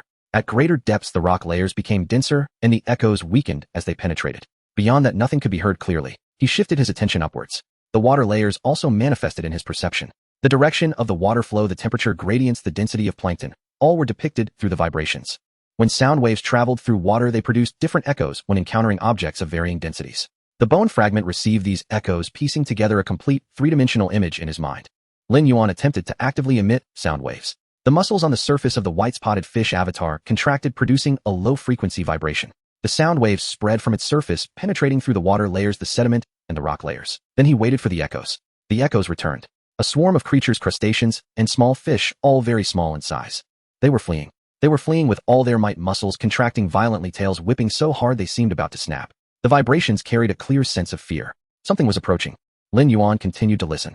Behind that group of small creatures, the sand began to tremble. Very lightly. At first it was just a subtle vibration. The sand grains were lightly bouncing, rising, and falling on the surface of the sediment. The vibrations grew stronger. From slight tremors to a sustained low-frequency rumble. The entire sandy area shook, the amplitude of the bouncing sand grains increasing as if being manipulated by an invisible hand. Something enormous was moving towards this direction. Lin Yuan directed the sound waves towards the source of the tremors. The sound waves hit as if striking a wall or plunging into an abyss. He struck again. The echoes returned. Lin Yuan unleashed a third wave. This time he let the sound waves spread farther, covering a larger area. Something enormous was moving towards this direction. Lin Yuan directed the sound waves towards the source of the tremors. The sound waves hit as if striking. The edges of the silhouette continuously changed in perception, making it difficult to determine its exact boundary. But one thing was certain. It was enormous. Enormous beyond comprehension. The vague outline slowly emerged from the edge of perception, resembling a moving seabed.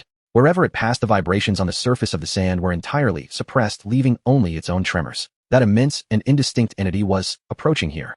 The silhouette moved closer. The speed was slow, but the direction was clear. Lin Yuan repeatedly sent out sound waves, and the echoes were the same each time. Massive, vague, absorbing the sound waves. It resembled no dead entity. The vibrations of the whirlpool were rotational, while the currents vibrated uniformly in one direction. This thing's vibrations were in motion. It was moving towards him. What on earth was it? In this barren sea area, even with the aid of Aether, such a large creature, the energy consumed just to move its body would be astronomical. What was it? Lin Yuan did not continue to guess. He left one of his white-spotted fish clones behind to continue listening, while his main body turned and swam towards the other two relatively intact white-spotted fish corpses. Injecting into the cells, the second white-spotted fish clone came back to life. Then the third. The three clones of white-spotted fish hovered in a triangular formation above the sandy ground, their bone fragments vibrating simultaneously, and three sets of sound wave signals surged into his mind. It became clearer. The edges of that silhouette were still vague, but the position was more definite. It was indeed moving closer at a steady speed, unlike the sudden sprint of a hunt. Lin Yuan withdrew his consciousness. The bone fragments of the three clones were insufficient. The sound waves emitted from different positions could eliminate some blind spots when the echoes overlapped, but the signal-to-noise ratio was still too low. He opened a slot on his carapace. The cells began to differentiate. Structures parsed from the white-spotted fish bone fragments appeared in his mind. A dense layer of bone-layered fibers and nerve bundle interfaces at the back. Cells grew arranged and mineralized according to this structure. A new bone fragment began to form beneath the carapace. It was similar to the one in the center of the frontal bone, oval-shaped, thin at the edges and thick in the middle, with nerve bundles connecting to the cranial cavity interwoven with the main nerve cord. Under the impetus, the bone fragment began to vibrate. Lin Yuan closed his eyes, and as he focused his thoughts, four sets of sound waves were emitted from different locations, returning at different times, overlapping in his mind, to form a much clearer image than before. Finally, part of the silhouette could be seen clearly. It was not a current. It was a school of fish, an astonishingly large group of white-spotted fish. Their formation was dense, with nearly equal spacing, resembling a moving net. Their bone fragments vibrated at the same frequency, and the sound waves overlapped to form a detection wave in front of the formation. Lin Yuan hovered in place, watching the net formed by the sound waves roll in from the south. Hundreds of white-spotted fish measuring 3 to 4 meters in length appeared as a grayish-white mass in the sound wave image, their edges blurred, resembling a moving seabed. They simply swam by, and the massive currents they stirred up scraped away a layer of the seabed, raising clouds of sand and dust. Among the group, some enormous silhouettes flickered into view. It should have been guessed earlier, the number of species at this level could not be so few. The one he had previously slain was merely a scout. The cave seen by the ammonite was just dug by the reconnaissance. The real regular army was of this scale. Lin Yuan did not hesitate. Retreat. He called back all 3 white-spotted fish clones and 2 storage clones, spreading his wings and opening all the water jets. His body traced an arc in the water, accelerating northward. He could clearly sense that there were second-tier individuals among that group of white-spotted fish. He did not know their number or strength, but there were definitely more than one. With hundreds in scale, even if there were only a few second-tier combined with over 100 first-tier and ordinary individuals, acidic coverage along with their unique, evolved abilities, let alone one of him. Even 4 or 5 of him would find it difficult to cope. He could not confront them head-on. Lin Yuan chose to return the same way he came. The route was a straight line south. He remembered the seabed's terrain very clearly. Sandy ground, sparsely distributed algae on the reefs, and the edge of the blank area in the ammonite's memory. Following this line back, he could quickly escape. The speed of the white-spotted fish group was not exceptional. Their advantage lay in ambushing from beneath the sediment, not in pursuing underwater. Their slender bodies, 3 to 4 meters long, lacked propulsion from jets and wide fins, making their swimming speed inferior to his. As long as he maintained distance, he should be able to shake them off. Lin Yuan swam northward with his clones for a while. The sandy ground beneath receded, and the water temperature began to rise, shifting from icy to mildly cool. Algae reappeared on the reefs, initially a few scattered clusters, gradually merging into patches. Colonies of moss worms also emerged, their grayish-white calcareous skeletons clinging to the surface of the rocks. He was back. He continued to swim. At that moment, the bone fragments received new vibrations. From the east, the frequency was the same as that of the group to the south. Lin Yuan sent out sound waves, and the echoes returned. White-spotted fish. There were also about 70 to 80 of them. Their formation was similarly dense, moving towards this direction from the east. As Lin Yuan was stunned, the sound waves brought back messages from other directions. From the west, from the north, from all around. It was all white-spotted fish. They were surrounding him from different directions. Their speed was slow, but their direction was consistent, all converging slowly around him. Lin Yuan stopped. He finally realized something. He maximized the perception of all 4 sets of bone fragments and sent out sound waves in all directions simultaneously. The echoes surged into his mind like a tide. East, west, south, north. For groups. There were also dozens of smaller groups moving in the distance to fill the gaps. He was surrounded. Lin Yuan reperceived those sound waves. They were not random vibrations, they were systematic. Each group of white-spotted fish had its bone fragments vibrating at specific frequencies staggered in frequency to avoid interference. He had not noticed this before. The bone fragments had been receiving these signals all along, but the signals were too dense and chaotic like background noise at the seabed. He thought it was the current, the collapse of the sandy ground, or the aftershocks of distant volcanic activity. It was not. It was their communication. Each bone fragment continuously emitted vibrations telling all nearby kin its position and direction. At the same time, they received signals from their kin. Hundreds of fish, hundreds of bone fragments, and hundreds of signal groups intertwined in the air to form a vast information network. Any fish that detected prey would alert the entire network. Any fish that died would send the vibrations of its death. There was no need for overly complex information, as simple warnings were sufficient. When transmitted as sound waves, kin in all directions would begin to gather. Lin Yuan remembered that fathead white-spotted fish. It wandered alone, detached from the group. He thought it was a variant choosing a different evolutionary path. In hindsight, it was not. It had a problem with its bone fragments during evolution. Unable to receive or send signals, it was abandoned by the group and had to forage in the rocky areas. He also recalled those 10 or so he had killed earlier. At the moment of death, the bone fragments were still vibrating. He had thought it was the spasms of nerves after death, but it was not. It was the last signal before death, transmitting information about its ambush location and danger. When he dissected the bone fragments, the signal cut off, but it was already too late. The vibrations emitted by 19 white-spotted fish before their death had already spread the information throughout the entire network. From the moment he killed the first one, the whole white-spotted fish group had already known his position. During the time he indulged in the spoils, they had completed their gathering. From all directions, the fish group drew closer, and the sound waves became increasingly clear. The sound waves were dense and rhythmic, like countless identical syllables repeating. This noise transmitted from the bone fragments to the nerves, and from the nerves to the brain, echoing repeatedly in his consciousness. As the frequency rose, Lin Yuan felt his clones beginning to stir. The tail movement frequency of the 3 white-spotted fish clones changed. Their muscles tensed, and their mouths opened and closed. They wanted to swim towards the source of the noise. It was instinct. When the bone fragments received this frequency's vibrations, their bodies would automatically move closer to the signal source. This was a reflex embedded in their genes, requiring no conscious participation. Lin Yuan suppressed the clones' urges with his consciousness. Another round of signal recovery. The sound waves outlined a net tightening in his mind, the mouth of the net, facing north, the bottom in the south, surrounding him from all sides. A net that covered the ocean was slowly tightening around him. Vibrations surged from all directions. Schools of fish to the east, schools of fish to the west, a large group to the south, and scattered small groups to the north. There were more scattered signals moving in the distance, filling the gaps. He compressed all the information into his mind and began to analyze. On his side, there was one main body, 3 white-spotted fish avatars, and 2 storage avatars. The main body was at the second tier with 3 innate abilities prominently benefiting from the water jet propulsion speed. The 3 white-spotted fish avatars measured over 3 meters with intact acid glands and bone fragments. The 2 storage avatars contained a large amount of biomass, their size comparable to the main body. On the other side, countless white-spotted fish were divided into groups of varying sizes. As the sound waves returned, it seemed that within each school of fish, there were 1 or 2 exceptional individuals acting as leaders, guiding the group forward and serving as the ballast. Second-tier leaders, first-tier assistants, and cannon fodder filling the gaps. As the rulers of this marine domain, they had not only vast populations, but also sufficiently strong individuals. All the white-spotted fish moved steadily and methodically, blocking their escape route bit by bit, clearly not their first time hunting in this manner. A breakthrough was necessary, but he couldn't charge through. The net had already closed in and fish schools surrounded him from all directions. If he charged directly, he would get caught by the first group. Once trapped, fish from other directions would arrive in no time. He needed to abandon the decoys. Lin Yuan selected 1 white-spotted fish avatar and 1 storage avatar.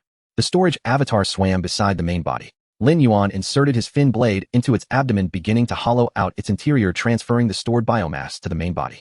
Muscle tissue, fat layers, chitin fragments. The abdomen grew increasingly empty while the body wall began to expand.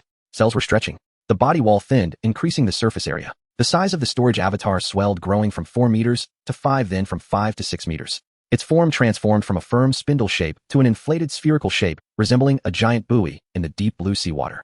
It was even larger than the main body. The white-spotted fish avatar pressed against the expanding storage avatar. Its bone fragments began to vibrate. He started to send signals. The bone fragments of the white-spotted fish avatar vibrated at a specific frequency, transmitting its location, direction, and speed. The frequency was the same as the noise he had heard before. Hunting signal. But the source of the signal was redirected to the storage avatar. A massive moving object emitted the hunting. The fish schools moved. The large group to the south was the first to turn, heading toward the direction of the storage avatar. Then came the groups to the east and the smaller groups in between. Hundreds of white-spotted fish focused their sound waves on that inflated spherical object. In the perception of the bone fragments, it was as if countless lines converged at a single point. The net was loosening. Lin Yuan did not wait. Sound wave transmission and return took time. He could only trick them once. If the second-tier intelligence was equal to or stronger than that of the squid, one move might not suffice to deceive them. He decisively took action, accelerating northeast with the remaining 2 white-spotted fish avatars and 1 storage avatar. Wings unfurled, all water jet openings fully opened, and high-pressure water streams continuously sprayed. His body traced a long, slender trajectory in the water, the seawater forming blurred light bands on either side of his compound eyes. The speed of the white-spotted fish was inferior to his. Their advantage lay in ambushing from beneath the silt, not in pursuing through the water. As long as he maintained distance, he could quickly shake them off. Lin Yuan swam a distance away. Suddenly, an unusual vibration came from the bone fragments. A sound wave approached from the south, its frequency different from the hunting signal. This sound wave probed repeatedly, pointing straight at him. The sound wave struck his shell, rebounding back, carrying his size, speed, and direction all returned to the signal source. He had been discovered. Lin Yuan sent the sound wave back. In the southern fish school, the leader detected him locked on and abandoned the bait, chasing directly after him.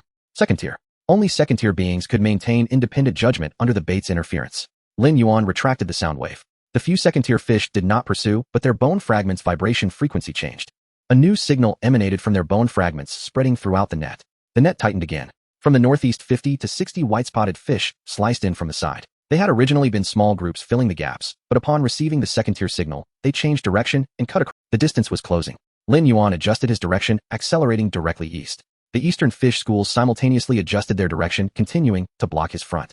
No matter how he changed direction, that group of white-spotted fish always blocked his path. It seemed he had no choice but to collide.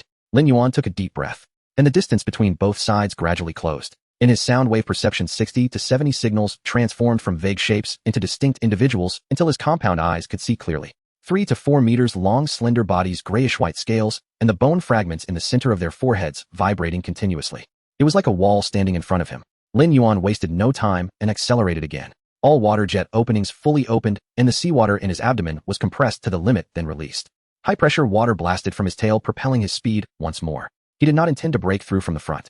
The coverage area of the acid from 50 to 60 white-spotted fish was too vast. Charging in would lead to being enveloped. From the side, he adjusted the angle of the water jet, tracing an arc with his body as he sliced toward the flank of the fish school. The fish school was still moving forward, unable to turn in time. There was a gap on the side.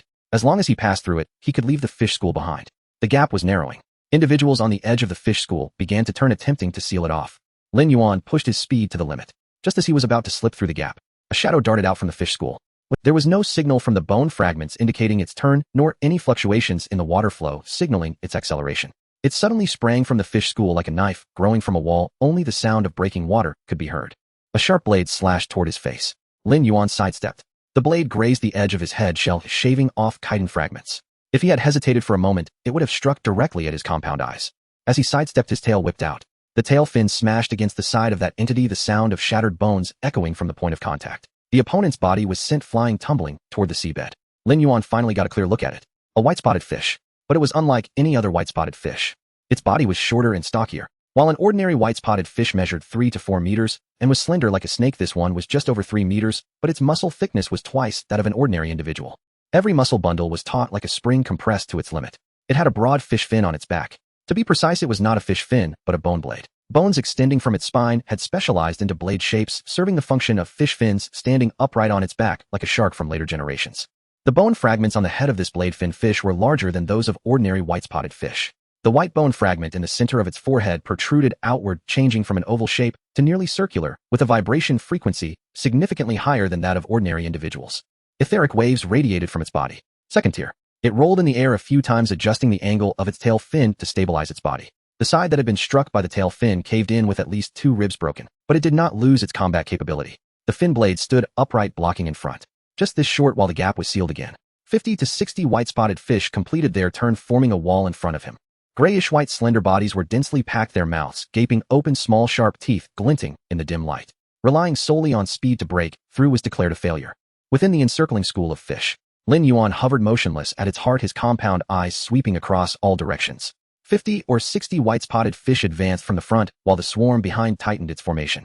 Their slender ash-gray bodies packed densely together, jaws agape, revealing rows of minute needle-sharp teeth that glinted coldly in the dim bioluminescence. The blade-finned fish struggled upward once more from the seabed, its razor-edged fins gleaming with a pale metallic chill. A standoff ensued. Lin Yuan did not strike first. Instead, he silently compressed seawater into his abdominal cavity, gathering power and stillness. From behind, reinforcements surged toward him. Delay meant entrapment, a tightening noose. This was a moment demanding absolute urgency. Yet haste bred error, panic dulled precision, and invited entanglement.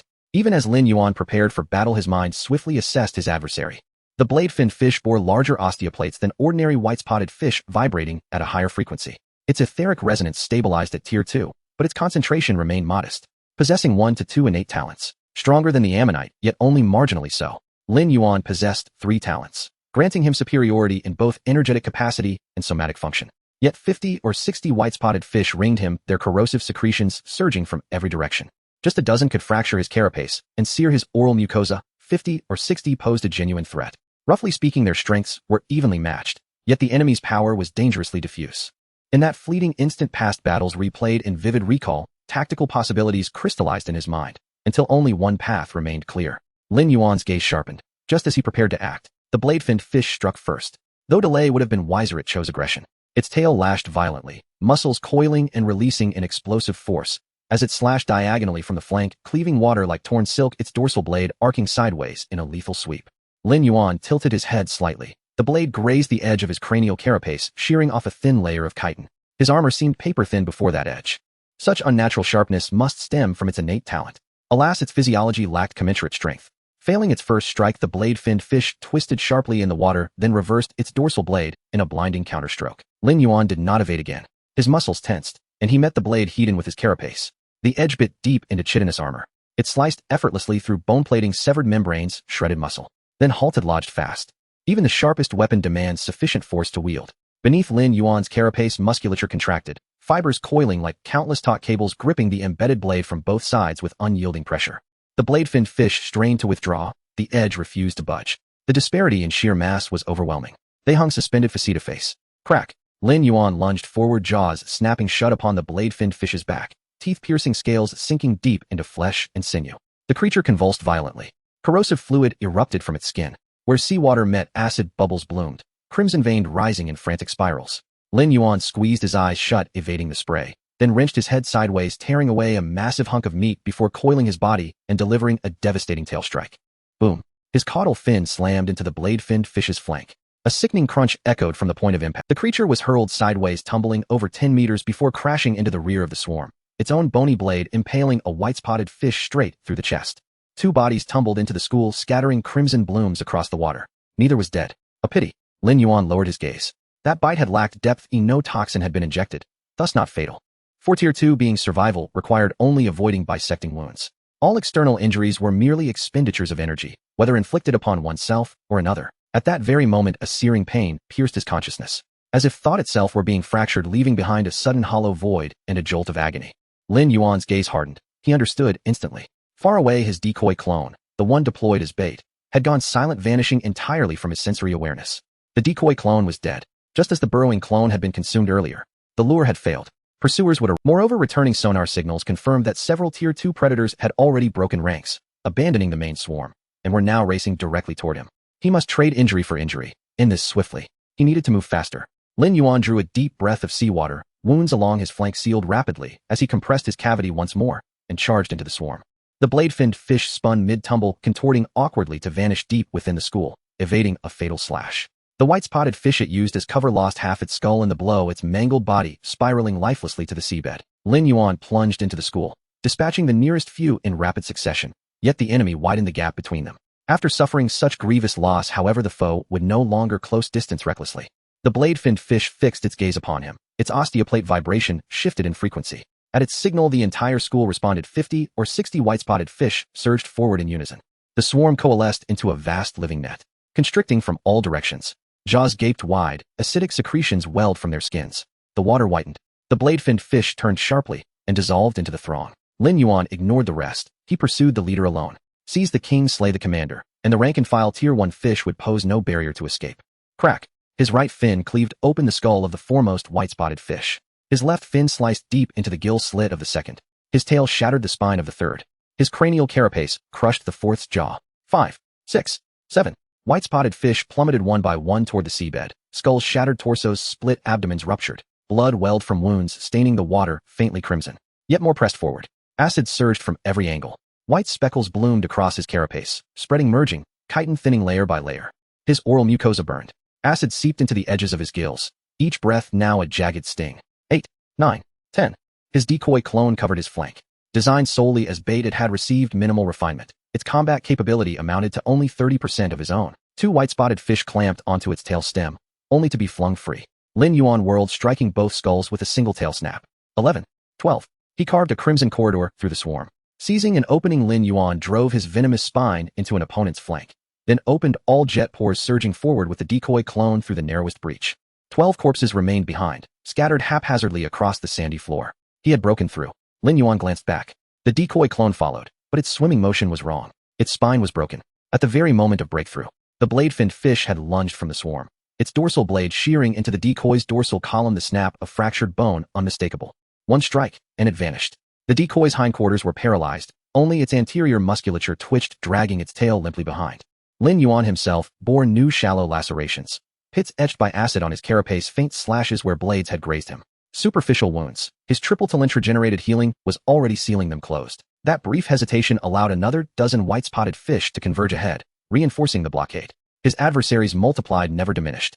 The blade-finned fish emerged from the swarm, its dorsal blade slick with the decoy clone's blood. Having landed its strike, it regained composure, swaying its bony fin restless once more. Lin Yuan did not charge again. The blade-finned fish was individually weaker, but shielded by endless cannon fodder. It lurked within the swarm, striking only when least expected. Each time he tore an opening, the school resealed it instantly. Charge, take a cut. Charge again, take another. His decoy was crippled. Escape by swimming was no longer possible. Prolonging this contest served no purpose. No matter how many white-spotted fish he slew, their numbers sufficed to fill every breach. Rapid breakthrough was impossible. He must separate the blade-finned fish from its swarm. Unknown, killing it would take mere moments. But how? At that instant, a tremor resonated within his osteoplates. In that brief delay, the southern swarm was already turning back. Other Tier 2 predators approached from all directions. Several Tier 2 white-spotted fish had entered his etheric detection range, some stronger than the blade-finned fish, accelerating relentlessly. Within 60 seconds they would arrive. Then he would face 4 Tier 2 predators, and a swarm darkening the sea above. 60 seconds. Lin Yuan's compound eyes swept over the crippled decoy beside him. Though its spine was broken, its abdominal biomass reservoir remained intact. It had been forged solely as bait. Time to fulfill its final purpose. Without hesitation, Lin Yuan summoned the decoy. Its abdominal biomass remained undiminished. Through neural command, Lin Yuan triggered full dilation of the decoy's dermal pores. Biomass flooded from its gut via circulatory channels, surging outward, expelled through every pore. Shreds of muscle, granules of fat, powdered chitin, all intermingled. A turbid swirling cloud diffusing through the water. Concentrated biomass, the ocean's most coveted nourishment, now bloomed like forbidden nectar. The swarm grew agitated. The foremost white-spotted fish gaped wide, their tiny dense teeth clicking frenziedly. Instinct ignited, high-calorie sustenance lay before them. The first lunged. The second. The third. The 10th. Driven by primal hunger, the school collapsed inward. Every white-spotted fish surged toward the dispersing cloud, jaws wide, devouring fragments with ravenous abandon. Formation shattered utterly. The blade-finned fish stood exposed. It remained rooted, dorsal fin rigid, its charge aborted mid-motion. It scanned the chaos, osteoplates trembling violently. Command pulses repeated, frequency escalating, but none answered. The swarm had surrendered wholly to the blade-finned fish froze, then realization dawning fled. 50 seconds remained. Lin Yuan compressed his cavity and launched forward at unprecedented velocity. Jet pores flared wide, speed pushed to its limit. Distance evaporated. The blade-finned fish, caught off guard, spun and swung its dorsal blade sideways. Lin Yuan did not dodge. At the violent collision, his left fin was severed halfway through. Yet the blade-finned fish recoiled backward. Their bodies snapped into terrifying proximity. No time to evade. Lin Yuan opened his jaws, revealing rows of serrated fangs, jaw muscles coiling, then clamping down with brutal force at the creature's midsection. Every fiber in his body surged, tensing, concentrating, focused entirely upon his mandibles. Seizing the imbalance, he twisted violently, rotating his entire frame. Crimson blood exploded outward. A complete tail ripped free in a single savage tear. Blinded by agony, the blade-finned fish staggered, off balance, abdomen fully exposed. Lin Yuan swallowed the severed tail, then using the momentum of his spin crashed into the creature again, his cranial horn plunging deep into its abdominal cavity. Through its hollow horn, neurotoxin surged, flowing like a blade, eviscerating its abdomen from within. The blade-finned fish was hurled aside, convulsing wildly. Half its body vanished, gutted, poisoned. Even Tier 2 vitality could not recover from such devastation. Lin Yuan paused briefly, reconstructing his severed left fin in seconds. 30 seconds remained. No time to inhale water. He beat his wings once, surging forward, clamping his jaws onto the blade-finned fish's ruined torso. He ignored the tearing agony as blades scored his esophagus.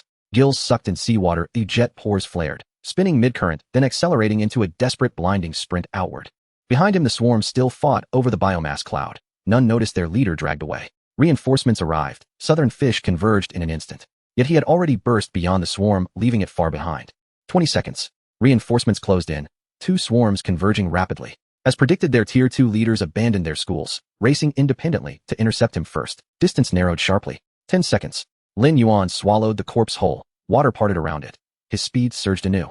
5 seconds. A long-spine Tier 2 predator lunged, trusting speed to cut him off, distance collapsing at terrifying pace. 3 seconds. The decoy clone lunged sideways, clamping onto the pursuer, wrenching its trajectory, watching helplessly as Lin Yuan shot past. 1 second. Like an arrow loosed from a bow, Lin Yuan breached the final perimeter. The cage shattered. Encirclement had failed. Triple talent-enhanced musculature, combined with his unique jet cavity anatomy, granted him transcendent velocity. Water blurred into luminous ribbons beside his compound eyes, the seabed streaked beneath him, trailing a long, turbulent wake. No sonar scanning. No digestion. He exhausted every resource, racing without pause. Algae thickened from sparse to lush. Bryozoan colonies reappeared upon the reefs. Water temperature rose, from frigid to cool. How long he ran he could not say. Echoes faded, from dense, overlapping pulses to scattered whispers, then silence. The pursuing swarm slowed. Osteoplate vibrations shifted from targeted tracking to broad scanning. Then he had broken free. Lin Yuan did not slacken pace, fleeing another 10 kilometers until his osteoplates registered no further signals from white-spotted fish. Only the gentle murmur of currents remained. He halted. His compound eyes swept the surroundings. Dense kelp forest, bryozoans clinging to coral outcrops, small schools darting in the distance. Water temperature normal. Burrow holes pocked the sand, signs of benthic worms. He had returned.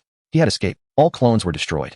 Lin Yuan suddenly felt a sharp pang in his throat. He realized belatedly that he had swallowed too hastily. The blade-finned fish's bony edge had lacerated his esophagus. So absorbed in flight, he had not even registered the pain. His regenerative ability activated instantly, leaving the shard embedded in his throat. Fortunate truly, that it had not migrated deeper into gills or the jet cavity, compromising speed. Lin Yuan rolled his throat, guiding the remnants into his stomach. He turned, gazing southward, toward that frigid expanse, that suffocating swarm. Those formidable Tier 2 predators who had forced him into desperate flight. He would return. Next time he would not flee in disgrace. Lin Yuan turned northward, sealed the wound within his throat, and continued his journey. To be safe, Lin Yuan swam for a while longer until the bone fragments finally settled.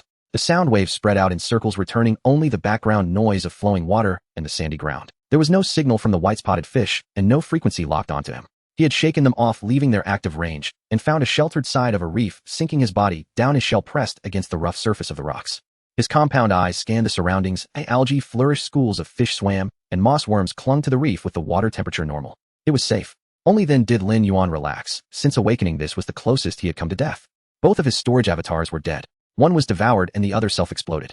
The reconnaissance avatars had been wiped out in the sand. Only this main body remained, escaping with injuries. He sensed his body. The external injuries were manageable and could heal quickly. However, the biological material had been depleted by nearly 40%. The massive accumulation of biological material obtained from filter-feeding shrimp had lost almost half in an instant. This biological material was enough to construct several battle avatars or sustain himself without food or water for 2 months, but now it had all benefited his opponent. It could be said that he had suffered a heavy loss. Without the propulsion from the water jets, he would have been relying solely on the speed of his wings to swim. He might have perished within the encirclement, becoming a trophy for the white-spotted fish. Lin Yuan closed his eyes, taking a deep breath through his gills, slowly exhaling, listening to the sound of his heartbeat, gradually calming his turbulent emotions. After a moment, he reopened his eyes, suppressing his sense of loss as he began to review the situation and tally his gains. Although he had lost biological material, he had acquired a second-tier ether.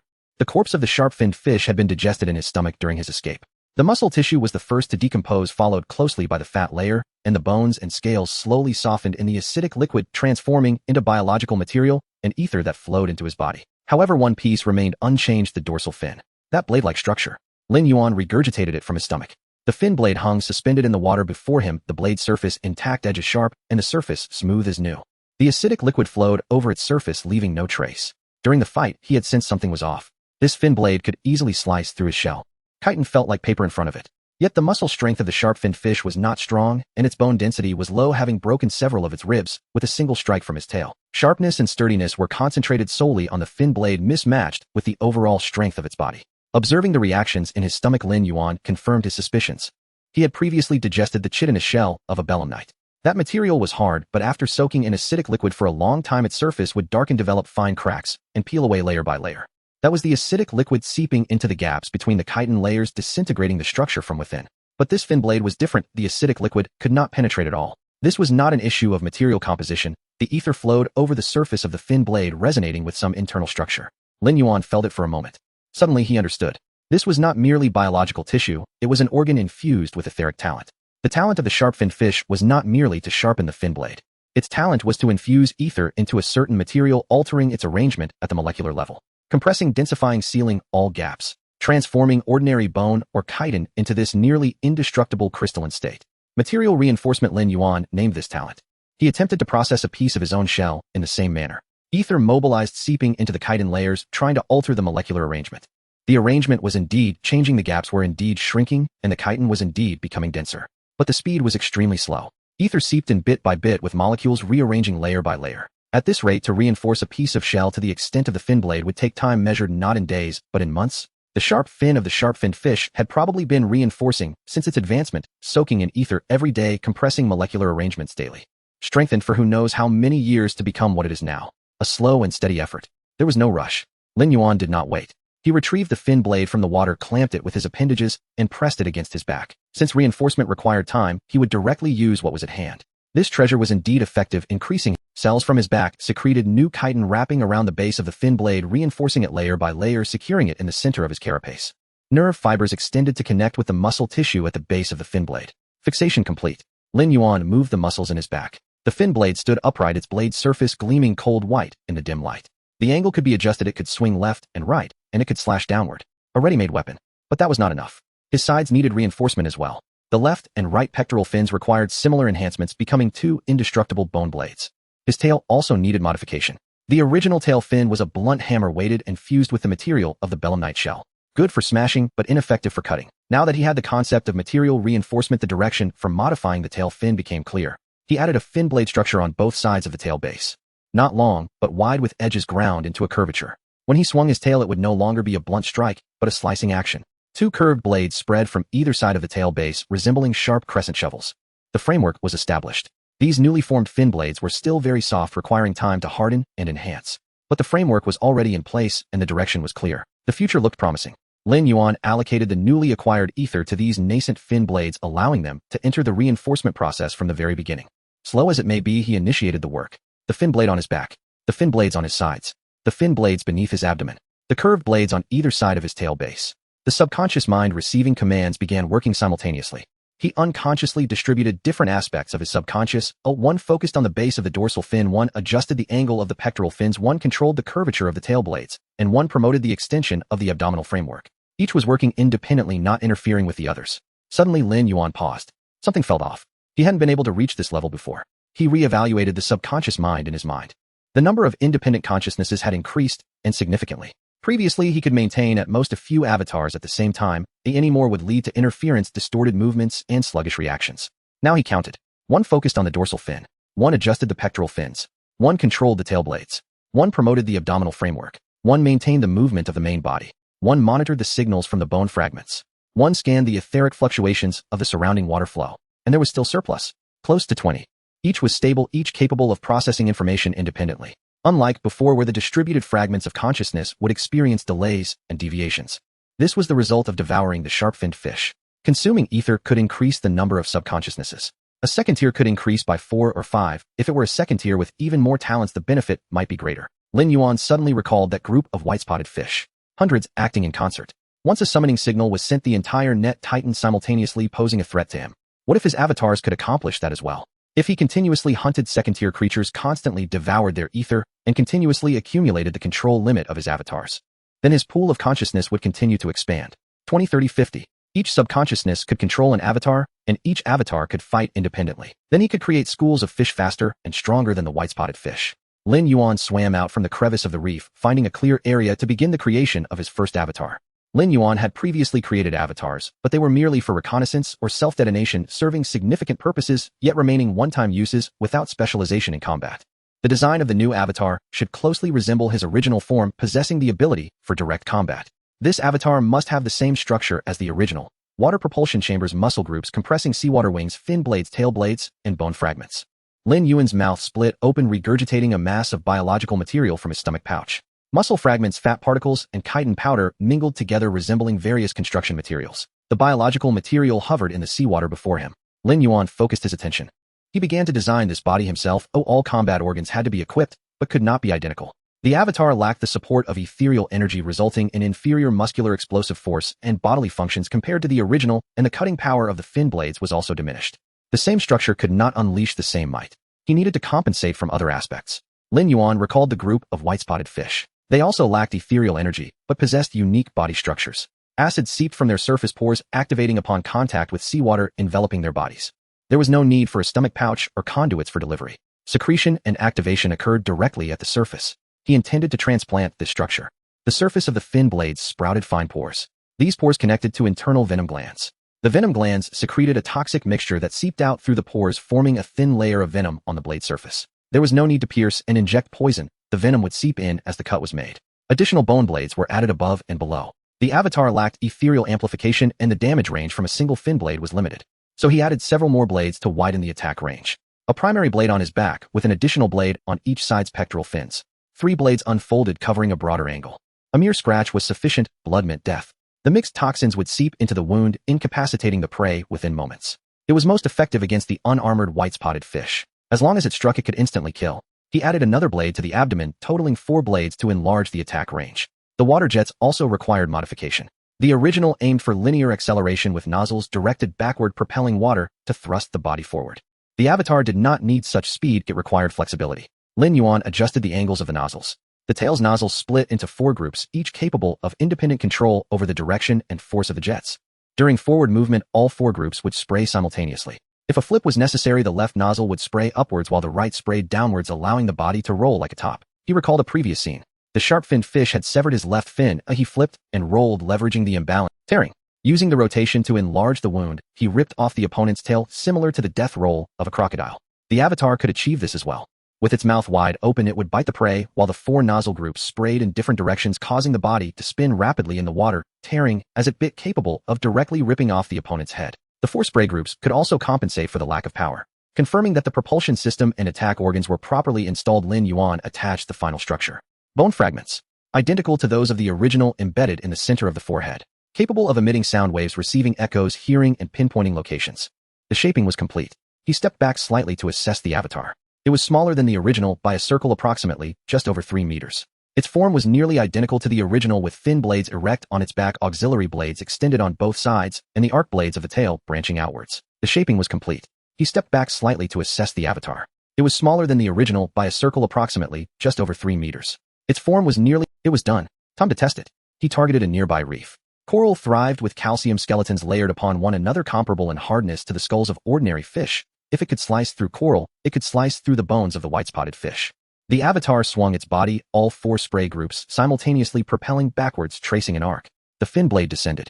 The coral skeleton snapped in 2. The cut was clean, debris flying apart, and the severed coral branches tilted to the sides. The avatar did not stop. The tail swung, the arc blade slashed horizontally, and another cluster of coral was severed in half.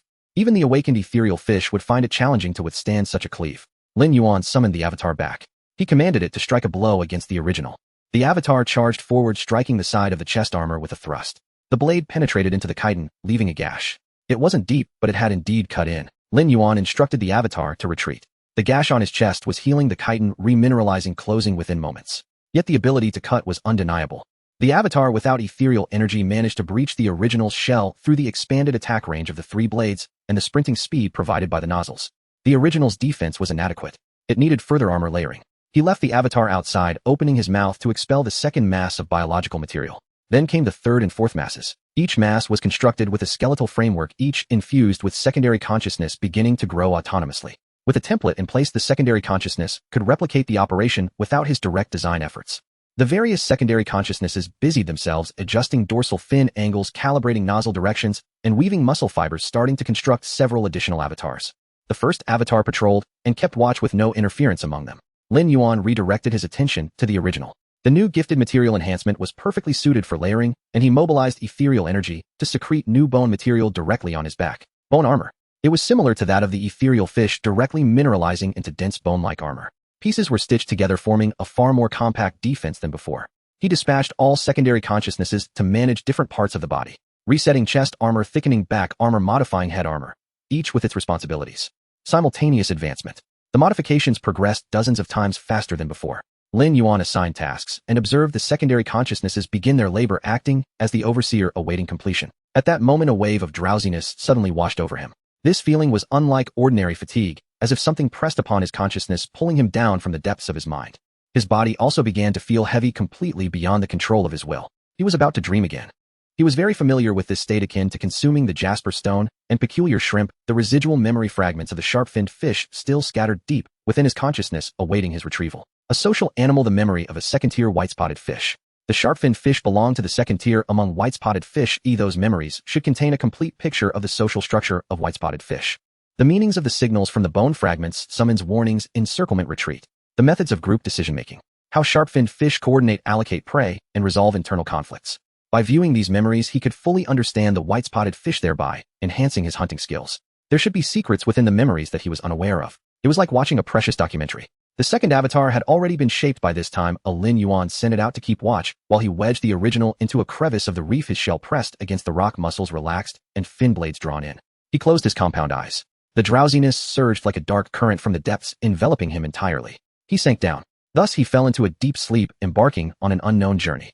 The beginning of a dream was a vast darkness, a darkness that obscured everything. Then came the light. Light seeped down from the crevices above, drawing trembling threads in the water. It brought an unprecedented warmth. Where's this? Lin Yuan paused for a few seconds, then realized he was in a dream in the memories of the liquid fish. He looked around. It was a massive cave. The cave walls were smooth, eroded countless times by acid, covered with a layer of translucent mucus. The water was cool. His vision slightly blurred as the owner of the memory moved. The liquid fish. A newly born liquid fish.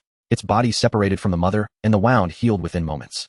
Less than half a meter in length, it had a short, fleshy fin on its back compared to others of its kind. Every species had such individuals, increasing the possibilities for the group. The liquid fish flicked its tail, instinctively swimming deeper into the cave. Surrounded by its kind, small and large white-spotted fish crowded in the cave, their grayish-white, elongated bodies pressed together. The larger ones measured 5 to 6 meters, while the smaller ones were about the same size as it. Acid seeped from their surfaces, further smoothing the cave walls. This was their nest. A nest from the Devonian period. No one taught it. The white-spotted fish larvae naturally secrete acid.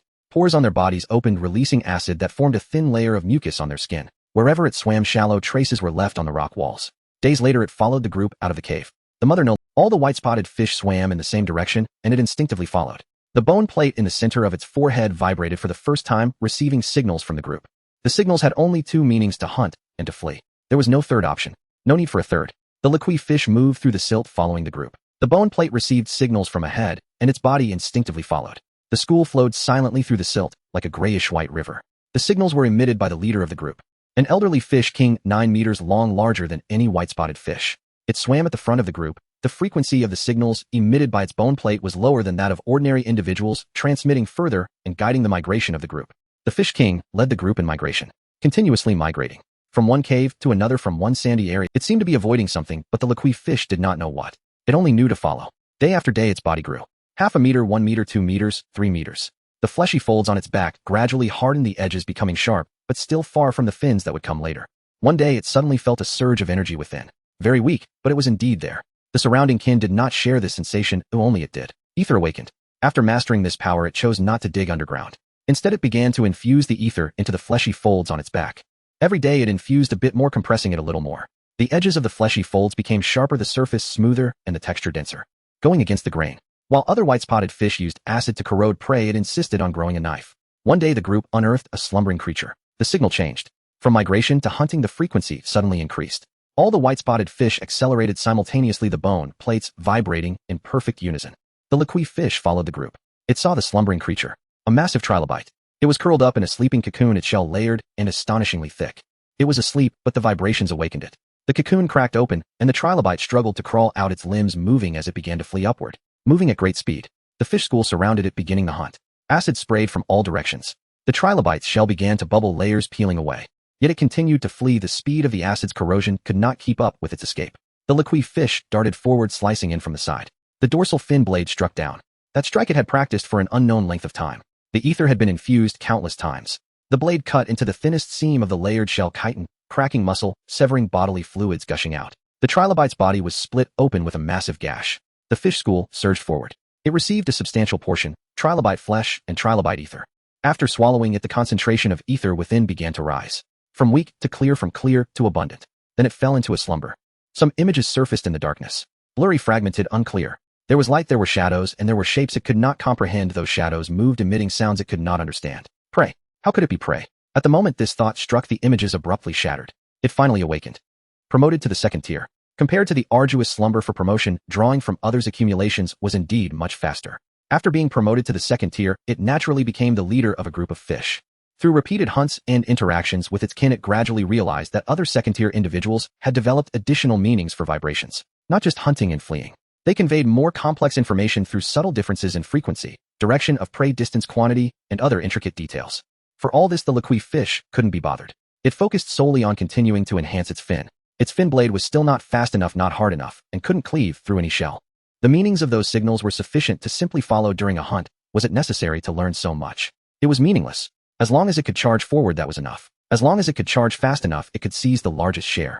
It continued to infuse ether into its dorsal fin, the texture of the fin blade becoming denser, capturing more and more prey, and it increasingly felt that its kin around were useless, only taking away its prey. A vague thought emerged in its mind. Perhaps it should separate from the group. Perhaps it could live better. Just as it was about to put this idea into practice, an unexpected event occurred. The bone plate received the signal from the fish king. Hunting. It swayed its body, swimming toward the source of the signal. Other second-tier signals intertwined in the air, but it couldn't be bothered to interpret those subtle frequency changes. It only knew that prey had appeared, and it had to charge forward to seize the largest share. As long as it swam fast enough, it might be able to swallow it whole. So it accelerated, pushing forward. Finally it saw them. Two prey, one large and one small. The larger one was quite sizable, with a thick shell and vertical fin blades on its back.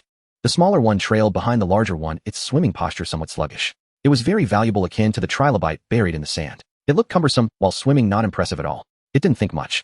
It charged forward. The dorsal fin blade struck down, targeting the larger one.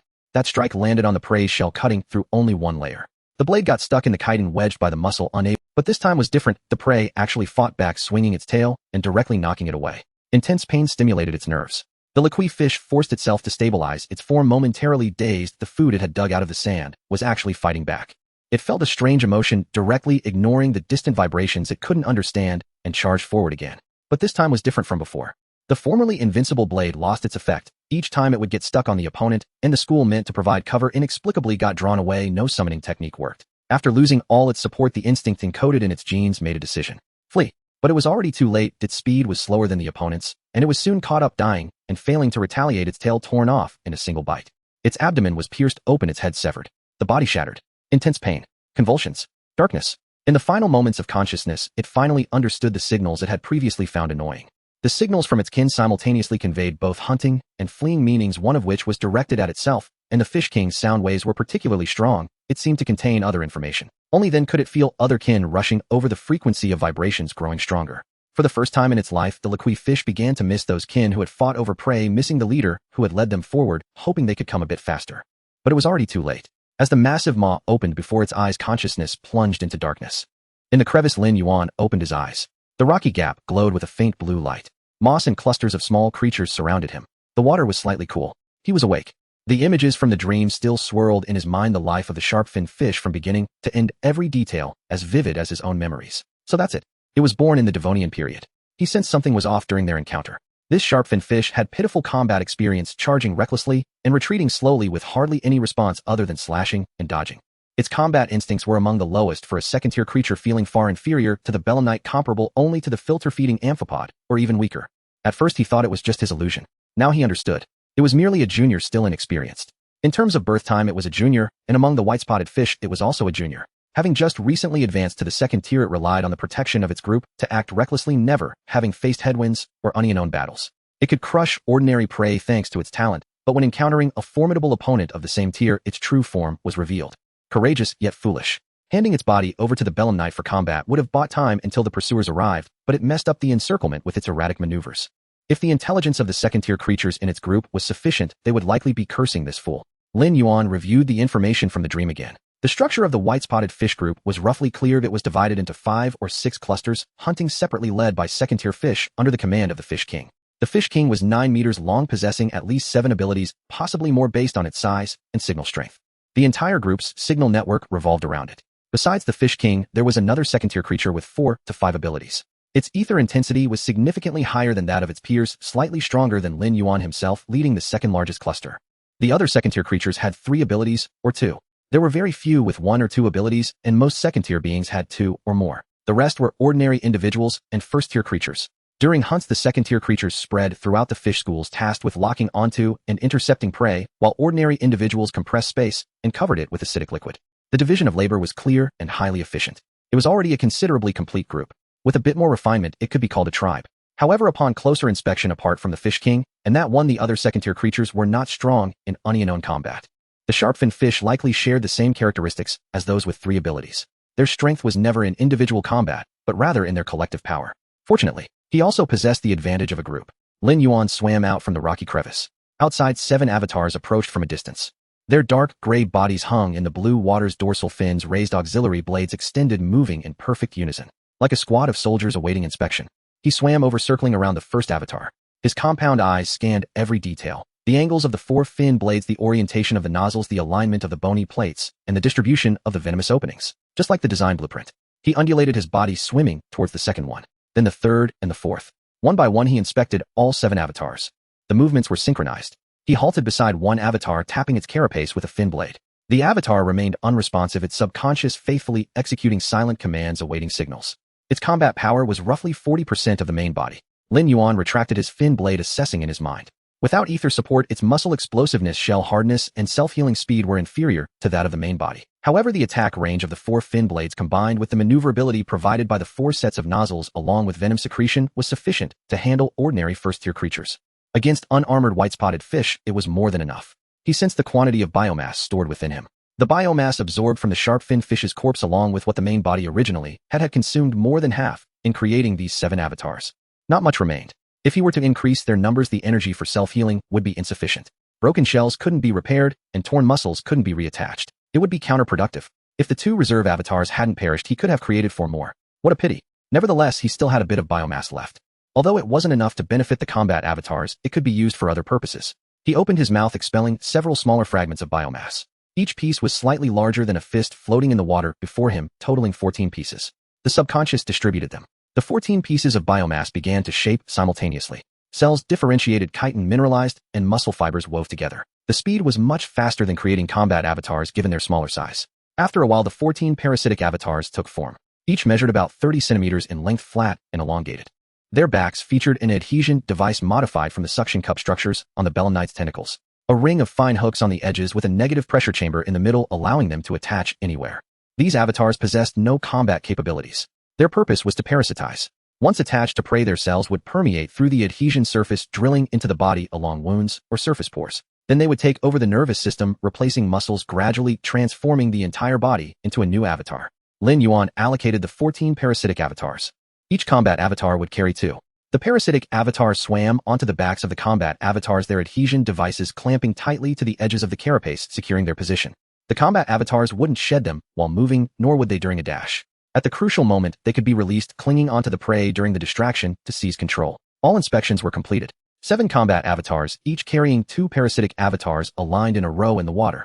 With this team of avatars, his overall combat strength multiplied 2 to 3 times. Lin Yuan had one of the combat avatars strike at him with a blade. The main dorsal blade struck against the side of his carapace, slicing and slightly lodged in the outer layer of chitin. The defense was adequate. With material enhancement, although its hardness still fell short of the fin blades, it had increased by 1 to 2 times. That was sufficient. He was ready to commence combat.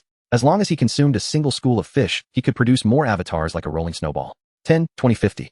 After each battle, he would reclaim the corpses, extracting biomass to expand his numbers. By then, nothing in the ocean could stop him. This all began with this hunt. Lin Yuan swam north with his avatars, starting the search for traces of the white-spotted fish. The bony plates continuously emitted sound waves, spreading out in concentric circles. Most of the returning echoes were background noise, waterflow, sand rocks, and small fish schools. Finally, a faint signal emerged in his mind. This indicated he was nearing the territory of the white-spotted fish. According to the memories of the sharp-fin fish, this was indeed their migration direction. Lin Yuan swam for a while. Ahead appeared a coral reef. It was quite expansive. Layers of calcareous skeletons stacked upon one another with coral branches intertwining to form a 3-dimensional maze. With many crevices, ample cover, and complex water currents, it was suitable for hiding and ambushing. Lin Yuan circled around the coral reef and issued commands. The 7 combat avatars dispersed, each finding a crevice to slip into. Their dark gray bodies wedged between the coral branches, dorsal fins, retracted auxiliary blades, folded bony plates silent. The parasitic avatars clung to their backs, hiding alongside them. All 21 avatars vanished into the shadows of. He would lure the fish schools over, and the avatars would spring out from the side, catching them off guard. The avatar's speed was too slow for this task. He would handle it personally. He turned, leaving the coral reef and heading into an open water area, switching the bony plates from silent mode to firing mode. Signals spread out in concentric circles, matching the gathering signals in the memories of the sharp-finned fish. Encirclement. Gathering. The frequency held no second meaning, at least in the memories of the sharp-finned fish this was the case. He adjusted the signals to be clearer and more stable, projecting them outward in circles. In the sonar perception, it was like tossing a stone into a calm water surface with ripples spreading outward. Then it stopped. The bait had been cast, and now all that remained was to wait for them to take the hook. The signal spreads outward in circles. Lin Yuan, suspended in the open waters, the bone fragment continuously emits and gathers signals. The frequency is stable, identical to the call for kin that the leaf-fin fish remembers.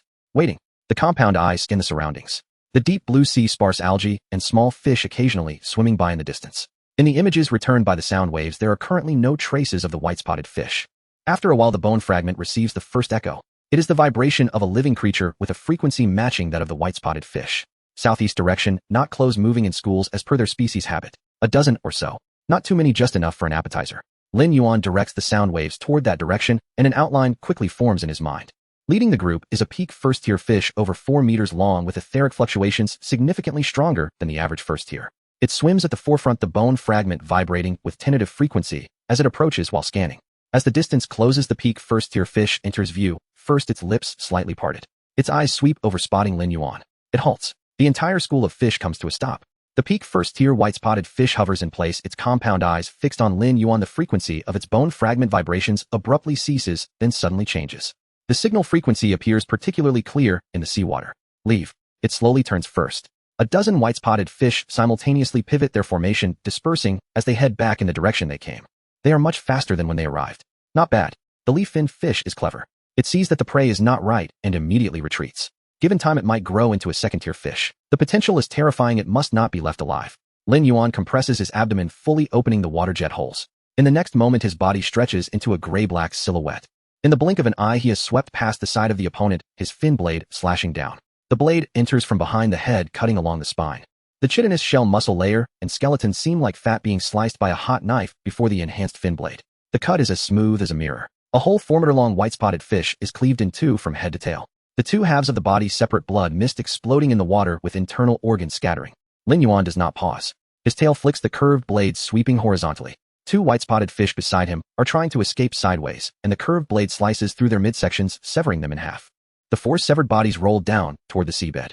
In the next moment, he collides with the head of the 4th fish using his horn. The bone fragment shatters abruptly. The entire head is crushed, akin to a smashed egg, with the broken tissue scattering like petals. The remaining white-spotted fish scatter in all directions, unable to escape at all. A few turn back to fight, but when they bite down, they only leave shallow white marks. The disparity in strength is simply too great. Lin Yuan turns his head and bites down, directly clamping the opponent's fish head, swallowing it whole as he flaps his wings and pursues again. Blood and collisions fill this section of the sea. In less than a minute, all the white-spotted fish have sunk to the seabed, with blood mist still spreading in the water. The 2 halves of the peak first-tier fish lie at the forefront, the cut smooth enough to reflect a shadow. Lin Yuan hovers above the pile of corpses, looking down at himself. There are several scratches on the shell. Very shallow, a bit of the surface chitin has been gnawed away, not even exposing the underlying mineral layer. After gaining material enhancement, his attack and defense have greatly increased. Essentially, it can be said that he is unscathed. The material enhancement talent is truly wasted on the leaf-fin fish. When applied to the shell and fin blade, it is a divine artifact that significantly boosts attack and defense. He must also thank it for delivering this talent. Although it may not be able to hear "let's eat," Lin Yuan drops into the pile of fish, beginning to feast, his teeth tearing through muscle, swallowing chitin fragments and flesh into his stomach, gulping it down.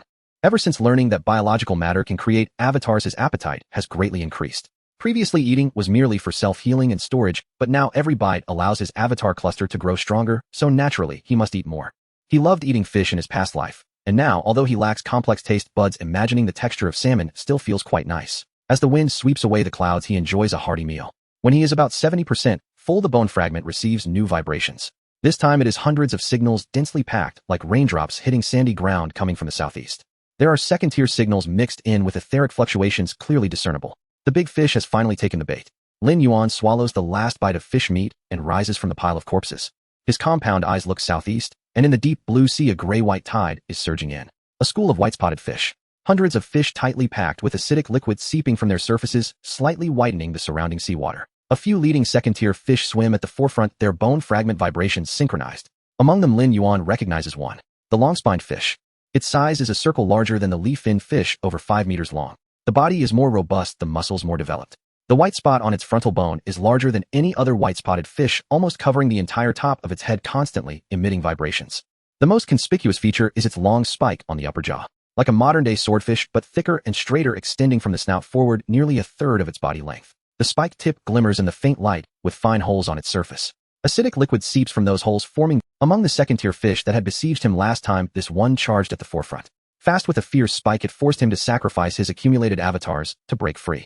According to the memories obtained, it is a pillar among the white-spotted fish. In the school, its strength ranks 4th. It possesses 3 to 4 talents. Lin Yuan perceives the etheric fluctuations emanating from it. The concentration is slightly lower than his, but the difference is not significant. During their last encounter, it rushed quickly and retreated just as fast, leaving him no time to observe closely. Now face to face, the long-spined fish halts. The entire school of white-spotted fish comes to a stop. Its compound eyes are fixed on Lin Yuan, on the fin blade on his back, staring for a long time. The bone fragment vibrates slightly. It recognizes the fin blade of the leaf-fin fish, which is on the back of its prey. Naturally, it does not need to guess what has happened. The gaze of the long-spined fish shifts from the fin blade to Lin Yuan, locking onto him. The emotion in its eyes is unreadable. Perhaps it is truly calm, or perhaps it has not evolved such thinking. Perhaps it is the instinct to discard thought before hunting. In the next moment, without any warning, the long-spined fish moves. He chooses not to let the school of fish surge forward. Instead, it charges first.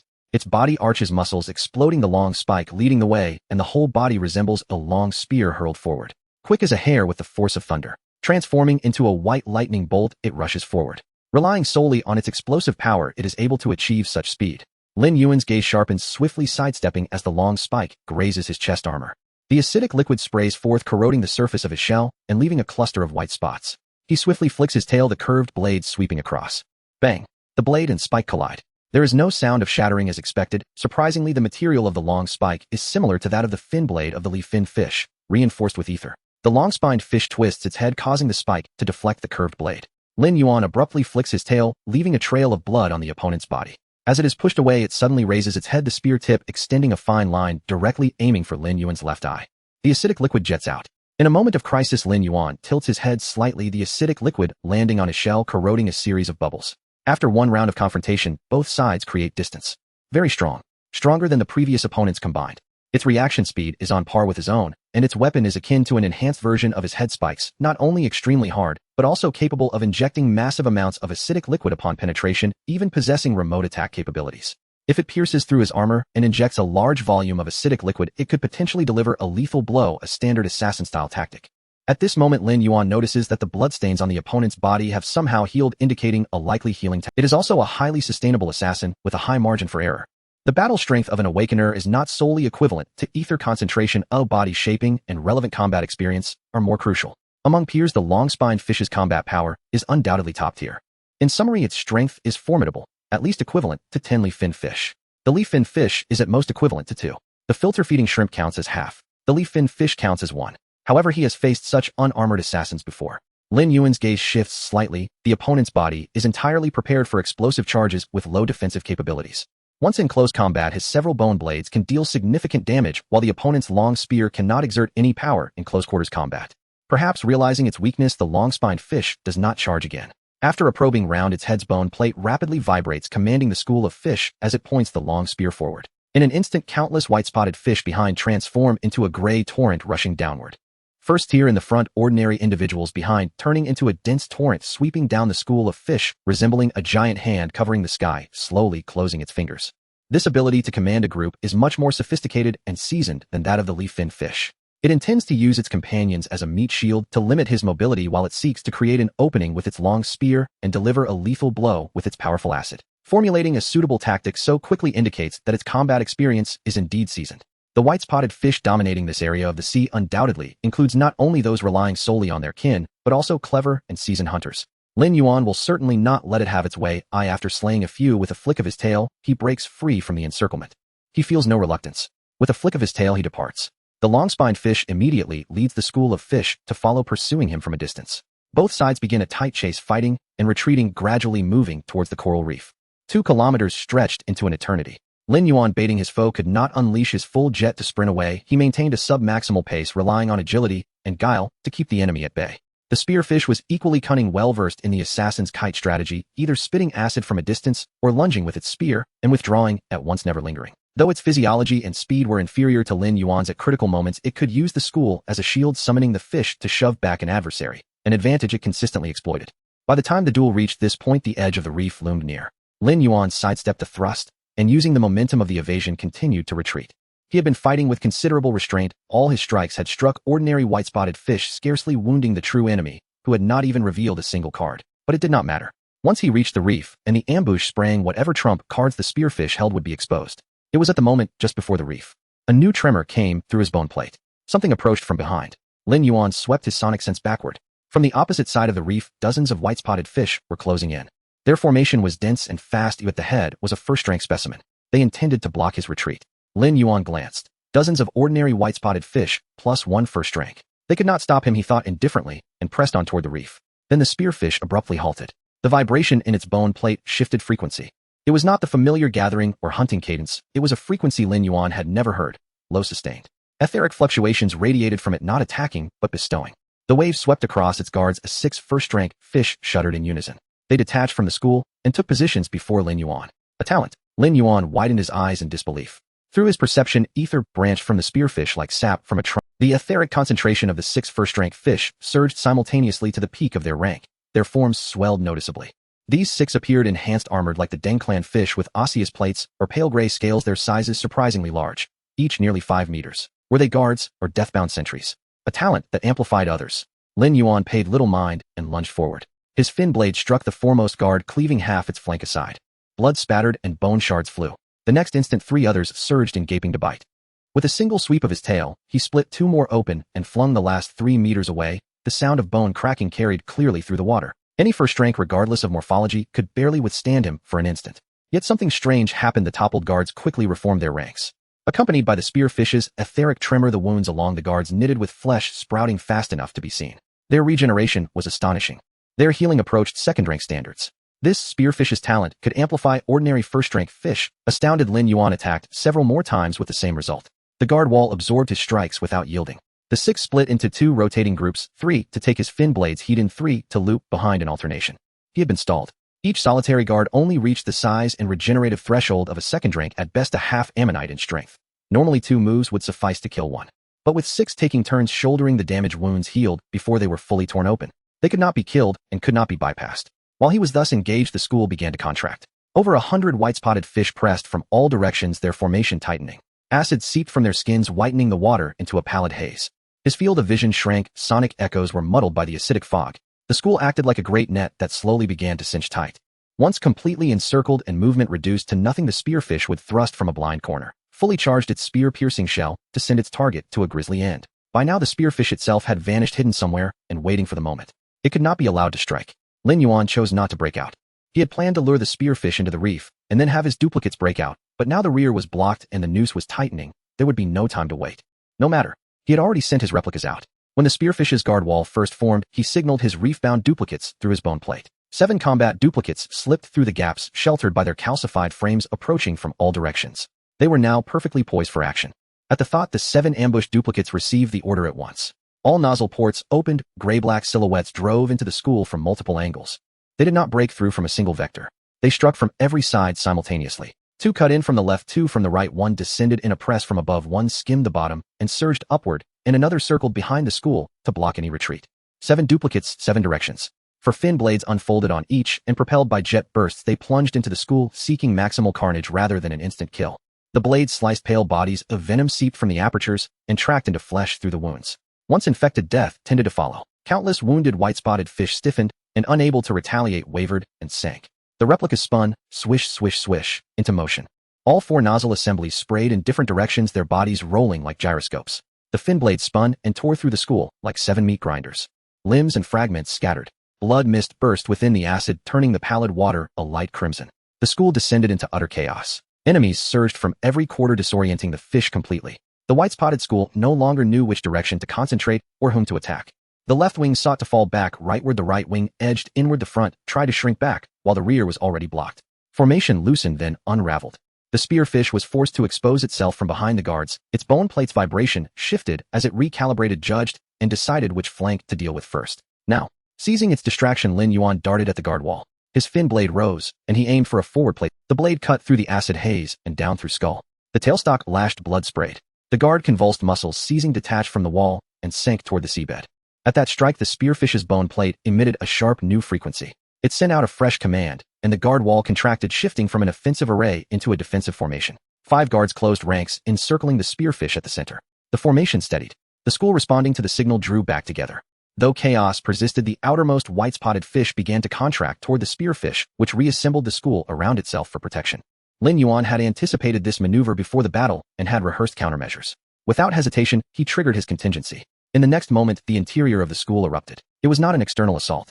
The fish began to tear at one another. A dozen white-spotted fish suddenly swiveled and opened their mouths to bite their kin beside them. This was not tentative nibbling, but savage mauling. Teeth rending gill slits, severing spines, crushing skulls. Victims were caught unawares, several died within an instant. The remaining fish, scrambling to respond, were locked in feral combat with their maddened companions.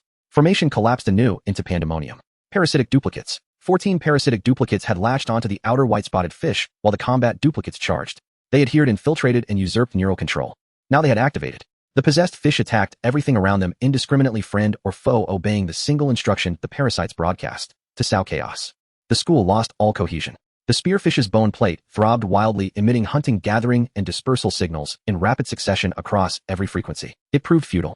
The possessed individuals tore into their own, rendering the school incapable of distinguishing ally from enemy. The defensive line collapsed from within. 7 combat duplicates cut through the disordered school, their bodies smeared with flesh and blood. Remnants clung to their fin blades, venom dripped from the apertures. They swam to Lin Yuan and formed a ring, sheltering him at the center. Their gray-black bodies aligned neatly, dorsal fins raised, auxiliary blades extended. The bone plates of the 7 duplicates vibrated in perfect synchrony with his, as if they were 7 organs grown upon him. Now the moment had come. Lin Yuan looked down upon the maelstrom. He inhaled seawater into his belly and slowly coiled his strength. The 7 duplicates opened their mouths in unison, drawing in water without respite. 8 streams surged into 8 orifices, filling compressed cavities. The flows accelerated and swelled until a vast undercurrent formed around the 8 figures. At the rim of that current, pressure dropped suddenly. Surrounding detritus was swept toward the vortex, the acid drained away, and visibility cleared. After more than 10 seconds, Lin Yuan finally eased. His sides bulged. The seawater compressed in his cavity had reached its limit. His muscles were taut, like drawn bowstrings, as if one more intake would burst him. Not only his original body, but each duplicate was pushed to the brink of physiological endurance. Bowstrings snapped tight, poised to release. Everything ready. Lin Yuan fixed his gaze on the target behind the guards and issued the sole command in his mind: full charge. In the next instant, the currents erupted. 8 figures detonated at once, propelled by the surging water. Their fin blades cleaved the sea, and their bodies leapt like arrows from a taut string, converging in a single thrust. With the roar of the water, they struck the wall of guards straight on. Kinetic energy, the most fundamental law of physics. Mass combined with velocity unleashes explosive force upon impact, requiring no ether, no innate talent. Sufficient mass and sufficient speed alone can shatter any carbon-based structure. To maximize this kinetic force, Lin Yuan's lightest clone weighed nearly 2 tons. Through explosive bursts that strained his muscles to the limit, every ounce of that mass was fully converted into momentum. 8 converging figures surged forward like an unstoppable iron pickaxe, hammering violently into the line of guard. A thunderous impact. Seawater roared, flesh and blood exploded outward. The first guard was struck, Hedon, its chitinous carapace dented inward. Chitin shattered, fissures radiated from the point of impact across its entire body, hurling it backward in a violent arc.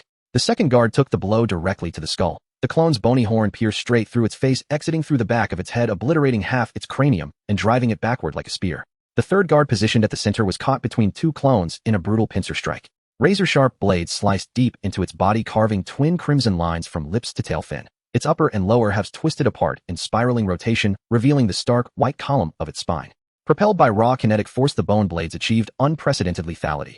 Each slash cleaving armor and bone alike, splitting skulls cleanly down to the coccyx. The fourth guard stood firm at the heart of the formation, directly intercepting Lin Yuan's charge. Kinetic energy several times greater than that of any clone detonated upon impact, fracturing chitin and crushing bone.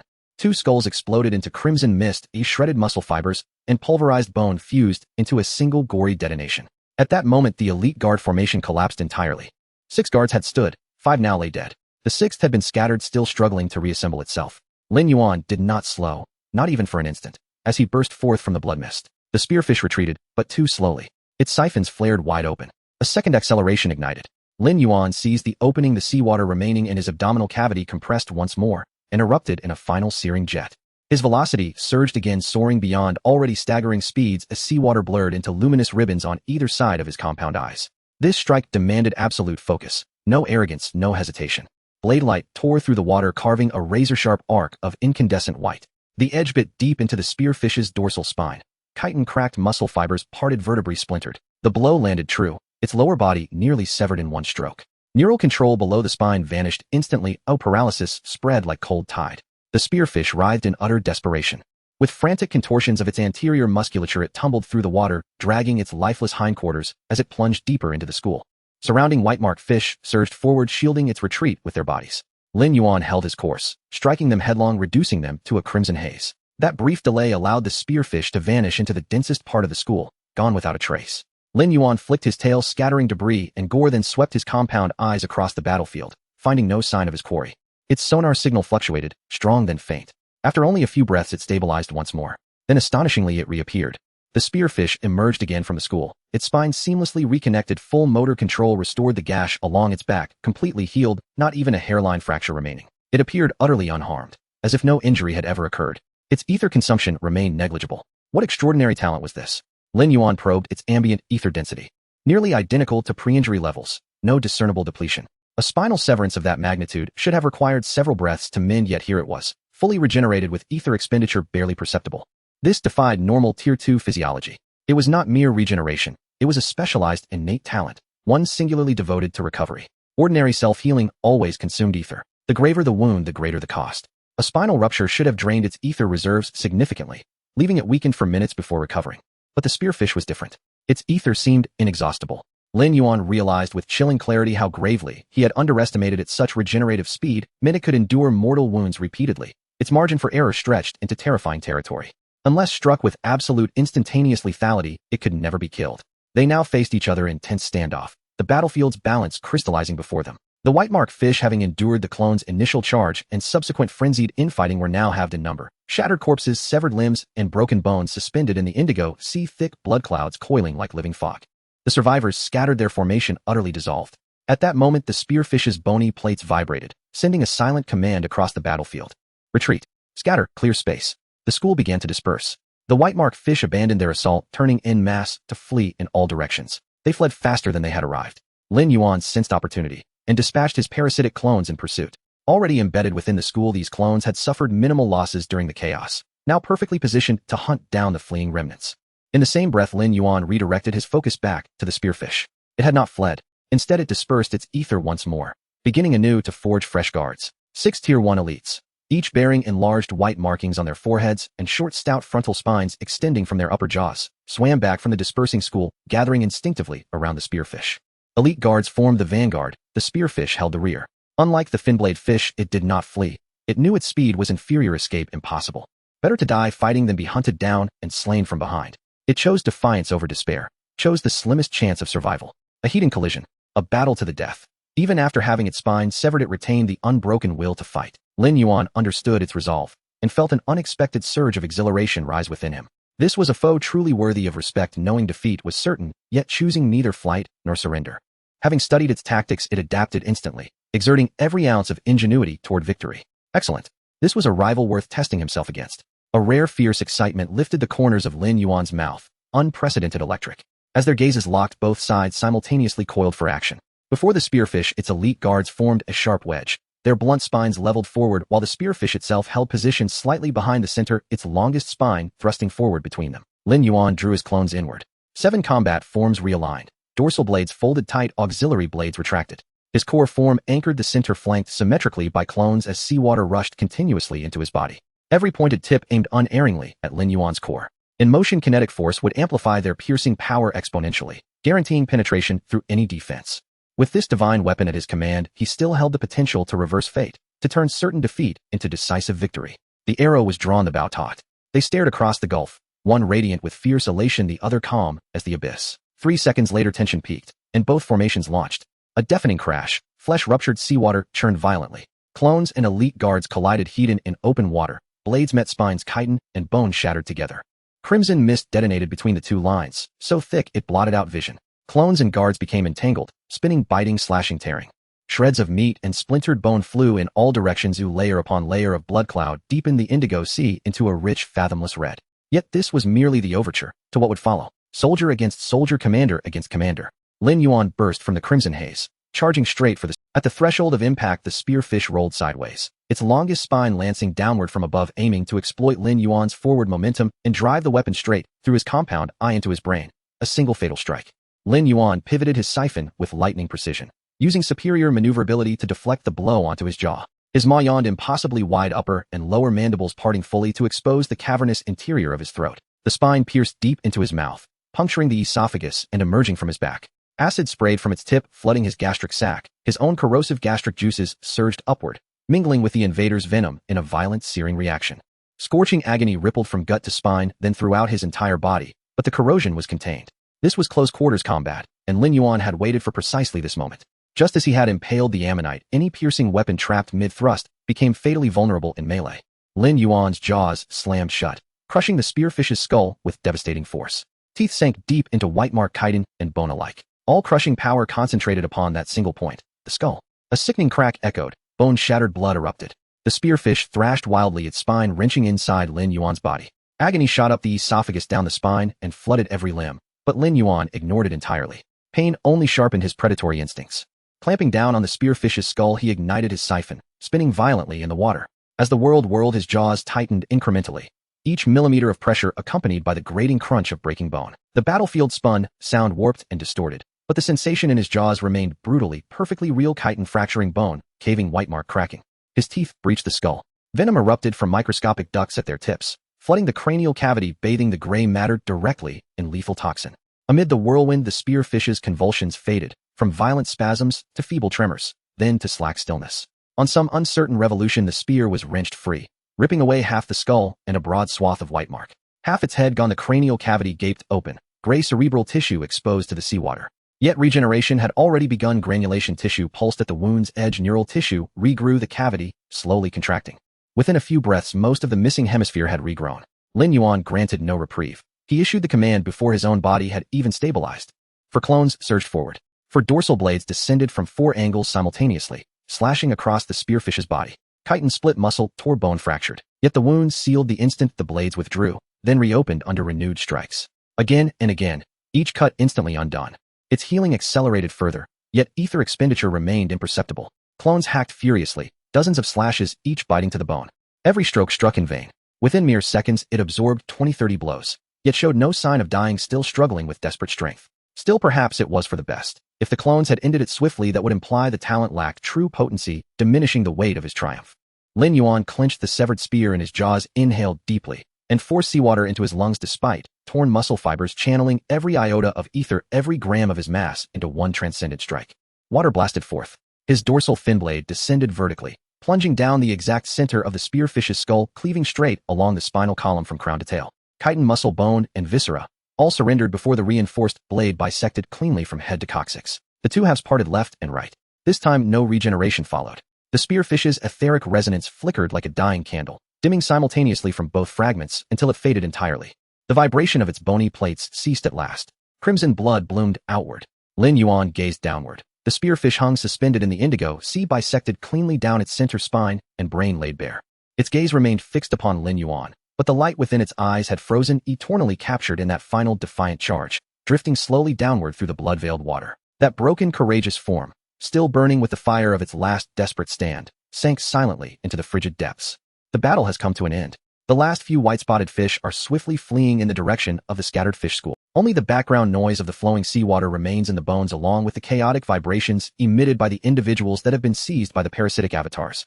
Lin Yuan hangs in the center of the battlefield, looking down at himself. The penetrating wound on his oral cavity is healing, the esophagus is reattaching, and the burning sensation in his stomach is subsiding. His carapace is covered with scratches and corrosive marks from acid, but none are deep. He turns to look at the avatars. 7 battle avatars are scattered around. 3 of them are severely damaged. One has its breastplate pierced by a long thorn and is leaking air, rendering its water propulsion useless. Another has its tail broken, losing control of its curved blade. One avatar has lost 2 of its 4 fin blades, and the remaining 2 are dulled. It can still move, but its combat effectiveness is greatly reduced. He issues a command. The 4 intact avatars turn and chase after the direction where the fish school has fled. With all thrusters open, their gray-black figures quickly disappear into the deep blue sea. The 3 damaged avatars remain behind to feed alongside him. Lin Yuan gazes down at the battlefield. The seabed is covered in corpses. Grayish-white elongated bodies are haphazardly piled on the sandy floor, some intact, some broken into several pieces.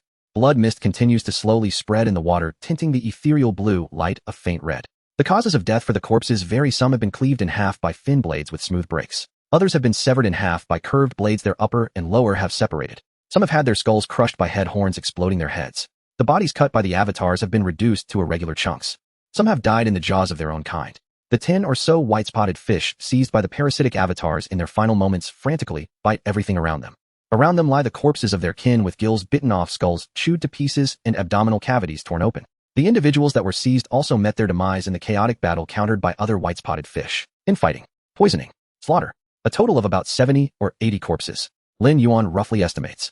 Once these bodies decompose and are absorbed, they will be sufficient to create 20 battle avatars. Combined with the existing 7, the total will approach 30. Avatars are indeed useful. He bites into the nearest white-spotted fish corpse, his teeth tearing through the chitinous shell, and swallows the flesh and bones into his stomach. If 7 avatars are this powerful, he wonders what 20 or more would be like. Once this batch of avatars is produced, he plans to enlarge their size to 4 meters. With increased mass comes increased kinetic energy. When encountering a school of white-spotted fish, there will be no need for entanglement. All 4-meter-long avatars can form a charge formation and crash directly into them. A single charge could kill half. As long as the parameters are high enough, there's no need for any mechanism. Just trample over them, and he might even save on poisoning. While he thinks this, he swallows the second white-spotted fish whole. The avatars are also feeding. The 3 damaged avatars are healing while consuming, while the 4 intact ones take the opportunity to feed along the way, devouring quickly, accumulating rapidly. Lin Yuan emits sound waves sweeping the area.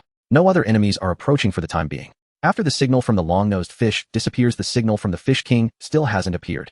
Other second-tier clusters are not approaching either, as this is merely a migratory route, not a true territory. He has ample time to digest the spoils from this encounter.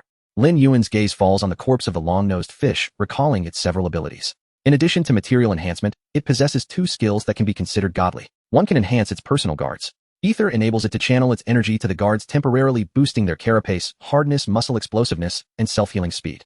6 peak first-tier guards were forcefully elevated to nearly second-tier restoration rates. The other ability is even more outrageous. It grants immunity to blade wounds not through defense, but due to its rapid recovery speed and low consumption, which appears like immunity. When its spine was cleaved, it reattached in a few breaths. The avatars slashed it dozens of times, each strike reaching the bone, yet it healed back to normal in an instant. The ether consumed was negligible. It's almost like cheating. If he had such an ability, his margin for error in battle would be incredibly high. Indeed, every being with more than 3 abilities possesses extraordinary skills. Lin Yuan swallows the fragmented meat in his stomach. With these 2 abilities along with material enhancement, the long-nosed fish alone has 3 sets of cheats. Unfortunately, its bodily functions are insufficient to fully utilize them. Besides these 2 abilities, it also has a basic material enhancement, which seems to be a fundamental capability for white-spotted fish. Thinking of this, Lin Yuan immediately regurgitates the long thorn that was stuck in his throat. The long thorn hangs in the seawater before him. It's nearly 1.3 meters long, smooth, and pristine. There are no cracks on the surface, no scratches, not even signs of acid corrosion. The tip glows cold white in the ethereal light, with fine holes arranged along the shaft extending from the root to the tip. Its hardness is much greater than that of the fin blades. The fin blades leave only shallow marks when they strike, while the curved blades do not leave any marks at all. The material enhancement has been saturated over countless years, and its texture is approaching a crystalline state. He examines the root of the long thorn. There is a fused structure that was originally connected to the long-nosed fish's upper jaw. It can be affixed to his own head. It can also spray acid. When the long-nosed fish used it, acid would spray out through the holes at the tip, serving as a ranged weapon. Its range is not short, and its accuracy is good enough to aim at compound eyes. It can be used like a sniper rifle. Lin Yuan clamps the long thorn with his appendage, pressing it against the center of his forehead. The original head horn has been used for a long time, accompanying him since his awakening. It has been reinforced, enhanced, and has shattered countless enemies' skulls. Yet compared to this long thorn, it falls far short. He tightens his muscles and tears the head horn from its root. The wound heals within a few breaths, and new chitin forms a fused slot at the center of his forehead. The root of the long thorn fits perfectly, sealing tightly. Nerve fibers extend to connect with the muscle tissue at the base of the long thorn. A duct from the poison gland also branches off, connecting to the whole system of the thorn. The installation is complete. Lin Yuan tests it out. The long thorn is lowered and aimed, muscles contracting. Acid sprays from the tip, forming a fine line that accurately hits a distant rock. The surface of the rock is corroded, creating a deep pit with blackened edges and emitting fine bubbles. The range is farther than expected. The accuracy is also sufficient. He tosses the old head horn to the nearest avatar. The avatar catches it and presses it against its forehead with chitins secreting and securing it in place. Though it cannot compare to the long thorn, it is more than enough to shatter the skulls of ordinary white-spotted fish. Lin Yuan lowers his head, looking at the corpse of the long-nosed fish. The two halves of the corpse still hang in place, the blood already drained. He opens his mouth, biting into the front half, beginning to swallow. The flesh is much denser than that of ordinary white-spotted fish. The muscle fibers are stout, and the layers of chitin are tightly packed. The acid in his stomach surges up, and the decomposition speed is slightly slower than usual. Halfway through, he feels full. It's not that his stomach is full, the energy density is too high. Every bite of flesh contains a high concentration of ether, requiring time to absorb. He barely manages to finish consuming the entire corpse. Both halves are swallowed into his stomach, leaving no remnants, even of the half that was bitten off and regrown. His stomach expands with acid frantically secreting, grinding the flesh and bones together. The feeling of fullness spreads from his stomach throughout his body. It feels like being stuffed, yet also drowsy, but neither applies. It is information. The fragmented memories and talent structure of the long-nosed fish are entering the depths of his consciousness from his stomach. The two additional talents also begin to reveal their full forms in his mind. Information settled into the depths of consciousness.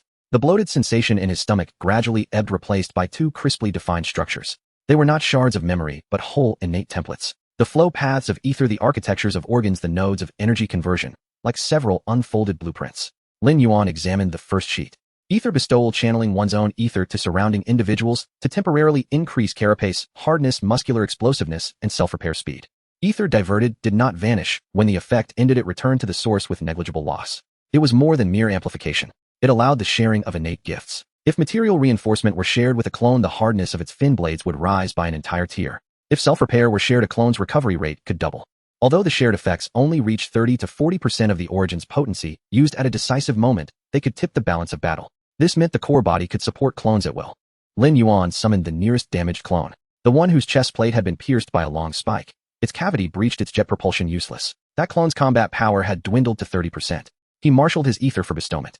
Ether streamed from his core along invisible channels into the duplicate. The clone's ether concentration began to climb from none to a trace, from faint to distinct. Scratches on the carapace sealed within a few breaths.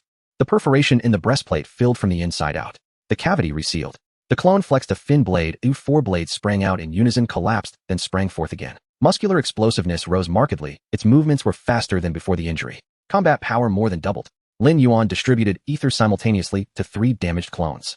3 streams of ether extended from his body into the 3 duplicates. Wounds healed at once, carapaces mineralized in concert, fin blades hardened together. Within a few breaths, all 3 clones had fully recovered. It was a wondrous art. In battle, there was no longer fear of clones collapsing. The core body was the best spring of restoration, a return to the fight in 10 seconds. Alas, the longspear fish lacked mind division and consciousness transfer. It had only ether bestowal and not enough independent minds to command its clones. Had it possessed them, it could have split its ether among dozens of guards at once, each sharing material reinforcement, and so that fish would have been the sovereign. Lin Yuan shifted his attention to the second blueprint. This structure was far more intricate than ether bestowal. The ether did not branch outward, but formed a closed loop within the body. At the core of the loop lay an anchor point. Anchor reversion, designating an organ as the anchor, usually the brain, or fix it in its current state with ether recording the position, arrangement, and activity of every cell. When the body is damaged, consuming biomass, ether radiates from the anchor and retraces the recorded state in reverse. Cells return to place, tissues rebuild, organs restore. This is not healing, but reversion, a return to the pre-injury condition. Ordinary second-tier recovery employs ether to spark cellular activity and consumes massive resources. But this reversion is like restitching a severed wound. Merely mobilizing cell movement suffices, and consumption can be reduced to the point of insignificance. So long as the anchor remained intact and no biomass was lost at the moment of injury, even if cut 100 or 1,000 times, restoration would be effortless. The longspear fish had its anchor set in its brain. Thus a brain wound meant death. When it was cleaved in two and the anchor destroyed, the recorded state was lost. True death followed. Had it set the anchor elsewhere, say in the heart, it might have revived again. Lin Yuan took note of this point. Anchor reversion paired with energy storage, providing biomass, meant one system reconstructs while the other supplies material. Together, assuming the anchor survived any injury, could instantaneously revert to the recorded state. Cut in two at the waist, one could regrow the lower half and continue fighting. Split down the middle, the half containing the anchor could regenerate the other half. He also had consciousness transfer. If the half containing the anchor was destroyed, consciousness could shift into another clone before annihilation. Cellular manipulation ensured that separated tissues remained viable. Anchor reversion rebuilt a complete body. If cellular activity were high enough, two halves severed at the waist could each grow into whole individuals. flanked from both sides 2 against 1. The pairing was invincible. Lin Yuan overlaid the 2 blueprints: Aether bestowal, anchor reversion, material reinforcement, energy storage, consciousness transfer, mind division, cellular manipulation. 7 gifts. He sorted them one by one. 4 swarm tactics, consciousness transfer, and mind division manufactured and commanded, while Aether bestowal strengthened the clones. 4 recovery, anchor reversion provided instantaneous reversion, while energy storage supplied biomass, forming a closed loop. For offense and defense, material reinforcement could permeate fin blades and long spikes until their hardness neared a crystalline state. He lacked for nothing. Attack, defense, recovery, swarming, ranged, melee, toxins, acids. Each facet had. The white-spotted fish had truly been a benefactor. The razorfin fish had delivered material reinforcement and a dorsal blade. The long spear fish had provided Aether bestowal and anchor reversion. What might the next one bring? At that moment a wave of drowsiness surged over him. Not weariness, but weight. Far heavier than when he devoured the razorfin fish.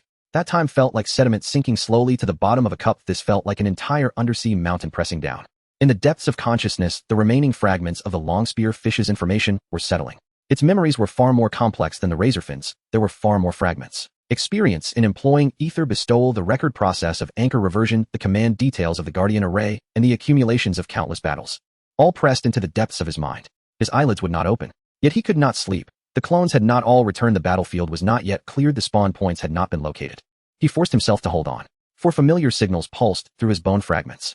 For clones that had been hunting the escapees returned streaked with fresh blood, fin blades rimmed with torn flesh. There were not many escapees. The dozen or so white-spotted fish that had seized parasitic clones had torn many of their kind in the melee. The clones intercepted several more during the chase. Only a handful had escaped. The number of clones had already swelled to 12. During the pursuit, the 4 clones had eaten as they chased, having stored enough biomass each split once, and with the 4 on the spot, that made 12 in total. Drowsiness rolled over him again.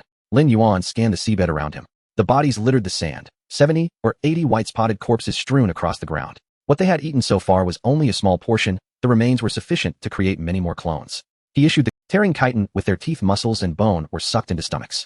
Acid flooded, pulverizing the ingested flesh and converting it into stored biomass. Lin Yuan continued to feed as well, one after another. The fullness returned to his stomach, but this time it was not gluttony, it was energy storage at work. Surplus biomass was compressed and piled into various cavities within the body. After a while the bodies on the ground were. The sand was cleared, leaving only bloodstains and chitin shards and skeletal fragments, too smashed to absorb. The clones were all sated. Each clone's stomach bulged. Stored biomass had reached capacity. At that rate, each could split into at least 2, perhaps 3 more clones. 12 clones, each splitting 2 to 3 times. That would be 30 or more clones. Lin Yuan dispatched his secondary consciousness. 12 streams of secondary awareness entered the 12 clones to oversee the splitting, enlarge the body, and replicate rapidly. He need not control them personally. The secondary minds would complete the process automatically. Drowsiness surged a 3rd time. This time it could not be suppressed. In the depths of his mind, the long spear fish's fragments were rising from settling into tumult. The flow patterns of Aether bestowal, the construction steps of anchor reversion, the command frequencies of the Guardian array, all churned within his consciousness. They roiled his mind. He had to find a place to sink into sleep. Not ordinary sleep, but the deep immersion like when he devoured the razorfin fish, letting those fragments naturally integrate. Lin Yuan swam northward, his body undulating. His dorsal spike lowered the tip, cleaving the water. Behind him, 12 sated clones fell into formation and followed swiftly. Biomass churned in their stomachs, and the secondary minds had already begun to split and replicate. Drowsiness surged a 4th time. The edges of his vision began to blur. It was not his compound eyes failing, but his consciousness sinking deeper. Sea reef algae, the signals of clones, the echoes in his bone fragments. All perception receded. He forced his will and swam toward the distance. The drowsiness weighed heavier than ever before. Lin Yuan struggled to swim to a gap between the rocks, his compound eyes scanning the surroundings. Algae were sparse, and moss and insect clusters were scattered without a signal from the white-spotted fish or any other second-tier ether fluctuations. He positioned his avatars around the outer edge of the gap. 12 avatars found their own hiding spots, spreading out and automatically splitting. The main body dove deep into the crevice, its shell pressed against the rough surface of the rock's, muscles relaxing. Drowsiness surged like an undercurrent from the depths of his consciousness, enveloping him entirely. Perhaps it was the high quality of the prey that made this wave of drowsiness particularly overwhelming. As a standout among the white-spotted fish, his memory should hold many important pieces of information. His vision gradually blurred. Consciousness sank deeper. A void of darkness. Then came a faint light.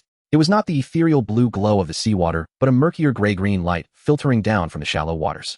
This was the ocean within the memory of the swordfish. Scenes from the swordfish's past unfolded before him. Even among the same species, circumstances differed between individuals. The swordfish was a prodigy among its kind since a young age. Just days after birth, the white spot on its forehead was larger than that of its peers, and the frequency of its bone vibrations was more stable.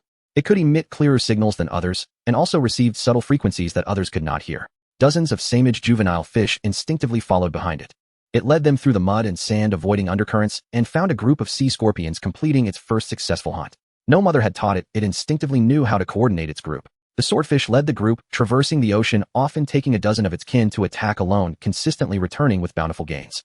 After advancing to the next tier, it led a team to kill a sleeping shieldfish. With its still soft long spines, it pierced through the fish's head, devoured the opponent, and its ether concentration surged to the threshold, allowing it to advance to the second tier after sleeping. Upon awakening, its innate talent emerged, perhaps due to its long-standing leadership over its kin. A deep-seated desire within it awakened the talents granted by the ether, sharing the awakened power with its kin to allow them to play a greater role in the group. The group was the greatest advantage of the white-spotted fish. After advancing to the second tier, its bone plates also enlarged, and soon it mastered the communication methods of the second tier.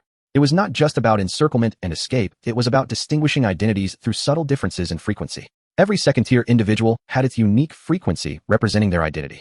The frequencies encompassed both escape and gathering. Based on these two, various meanings could be expressed, indicating sleepers' prey or migration. Adding an indication of gathering or escape could convey most meanings. Among the signals frequently sent, migration was the most common, as schools of fish moved from one sea area to another, staying for half a year or less before being forced to journey afar. The swordfish understood the reasons behind this, for the ocean was heading towards death. Since it became conscious, the distant waters had not been the clear ethereal blue, but rather a murky gray-green. Coral reefs were wilting in patches, the soft sediment on the seabed turning from brown to foul-smelling black, and various fish species were dying in droves. Silence. Desolation. In search of sufficient prey, the Fish King had to lead the group to constantly migrate from one sea area to another from one. But the swordfish vaguely felt that the Fish King was not only evading the dying ocean. It often accelerated suddenly, as if sensing something. There were no signals, no warnings, all bone plates received the same frequency, and the entire group sped up simultaneously. It was neither encirclement nor escape. It was avoiding something. But what did the Fish King need to hide from? It was so powerful, having handled countless crises for the group. With a massive body measuring 9 meters, it had even defeated several fish that had awakened 5 talents. The swordfish had observed those battles. The blocking shieldfish was ripped in two by the Fish King in a single encounter, a scene that remained vividly in its memory. Such a powerful being, what could it possibly fear? Perhaps it was merely a figment of its imagination. What concerned the swordfish even more was that the Fish King's talents had not increased. Since it could remember, the king had always possessed around 7 or 8 talents. Even after devouring 4 or 5 sleepers, there was no change, seemingly constant. Later, the swordfish learned the reason. After its own ether awakening, it initially received talents from the ether and later gradually awakened material reinforcement. Material reinforcement was used to harden the long spines, while ether granting was used for leading the guards. The two talents complemented each other perfectly. Later, when it led a group of fish alone, it unearthed 2 sleepers, and after devouring them, awakened 2 more talents. Then the problem arose. Its body felt heavy, not in a bloated sense, but because 4 talents were operating simultaneously within it, consuming far more ether than usual. The paths of ether circulation interfered with one another, and sometimes 2 talents activated simultaneously, causing ether to get stuck mid-path. However, it was somewhat fortunate that the 2 newly acquired talents seemed very compatible. One was metabolic cycle anchored by the heart, and the other was rapid growth with doubled self-healing speed. It felt that these 2 were as inseparable as a spear and venom and must be used in conjunction. Thus it often used them together. Accelerating the heartbeat, driving circulation, activating rapid growth. The operating paths of the 2 talents gradually overlapped, and the acceleration of circulation and rapid growth no longer separated. One day it seemed that one of the 2 talents had vanished. The weight in its body suddenly lightened significantly. It had not disappeared, it had merged into one. The heavy feeling disappeared, replaced by an unprecedented fluidity. With a single heartbeat, ether was pumped from the heart to the entire body and back, completing a cycle in the blink of an eye. The speed of self-healing was also unprecedented. This was the origin of the return anchor point. In its memory, the group migrated again, this time arriving at an island. The swordfish saw one of its second-tier kin trying to ascend the island, clambering onto the shore, with its fins flapping in the sand, causing stones to scatter, appearing quite comical. The swordfish did not approach, merely watching from a distance. It was not interested in this, only instructing its guards to search for sleepers near the island. At that moment, a new vibration emanated from its bone plates. It was not the signal of the guards, but that of the Fish King and the school. Encirclement. It swayed its body and swam toward the source of the signal. It spotted the prey, of considerable size with a thick shell. The prey was entangled with a group of white-spotted fish moving quickly and exhibiting great strength. Beside it was a smaller prey, presumably of the same kind, swimming with a somewhat sluggish posture. It did not rush to jump in. The Fish King's intention was clear. The ratio of encirclement to escape was 7-3. In such a situation, it generally indicated encountering a troublesome sleeper, signaling that the king would take action personally, while the other fish kept the prey occupied. But a figure darted out first. The swordfish recognized that fellow. The sharp-finned fish was a second-tier, born in the same year as itself. The other seemed to have issues with its bone plate receiving system, constantly misunderstanding signals, often charging ahead during encirclement, and sometimes even attacking its own kin for food. The swordfish did not feel repulsion towards such complex emotions. To it, the existence of those who were injured or flawed among the kin was quite normal, and it did not mind. Instinctual hunting impulses urged the swordfish to rush over immediately, but it was still a step too late. By the time it arrived, the prey had already broken through the encirclement, biting the sharp-finned fish's corpse and escaping right under its nose. The white-spotted fish did not feel the complex emotions of regret. The swordfish merely noted down this prey, planning to take it down the next time they crossed paths. So when encountering that prey again, it did not hesitate, signaling for encirclement while leading its guards to confront it personally.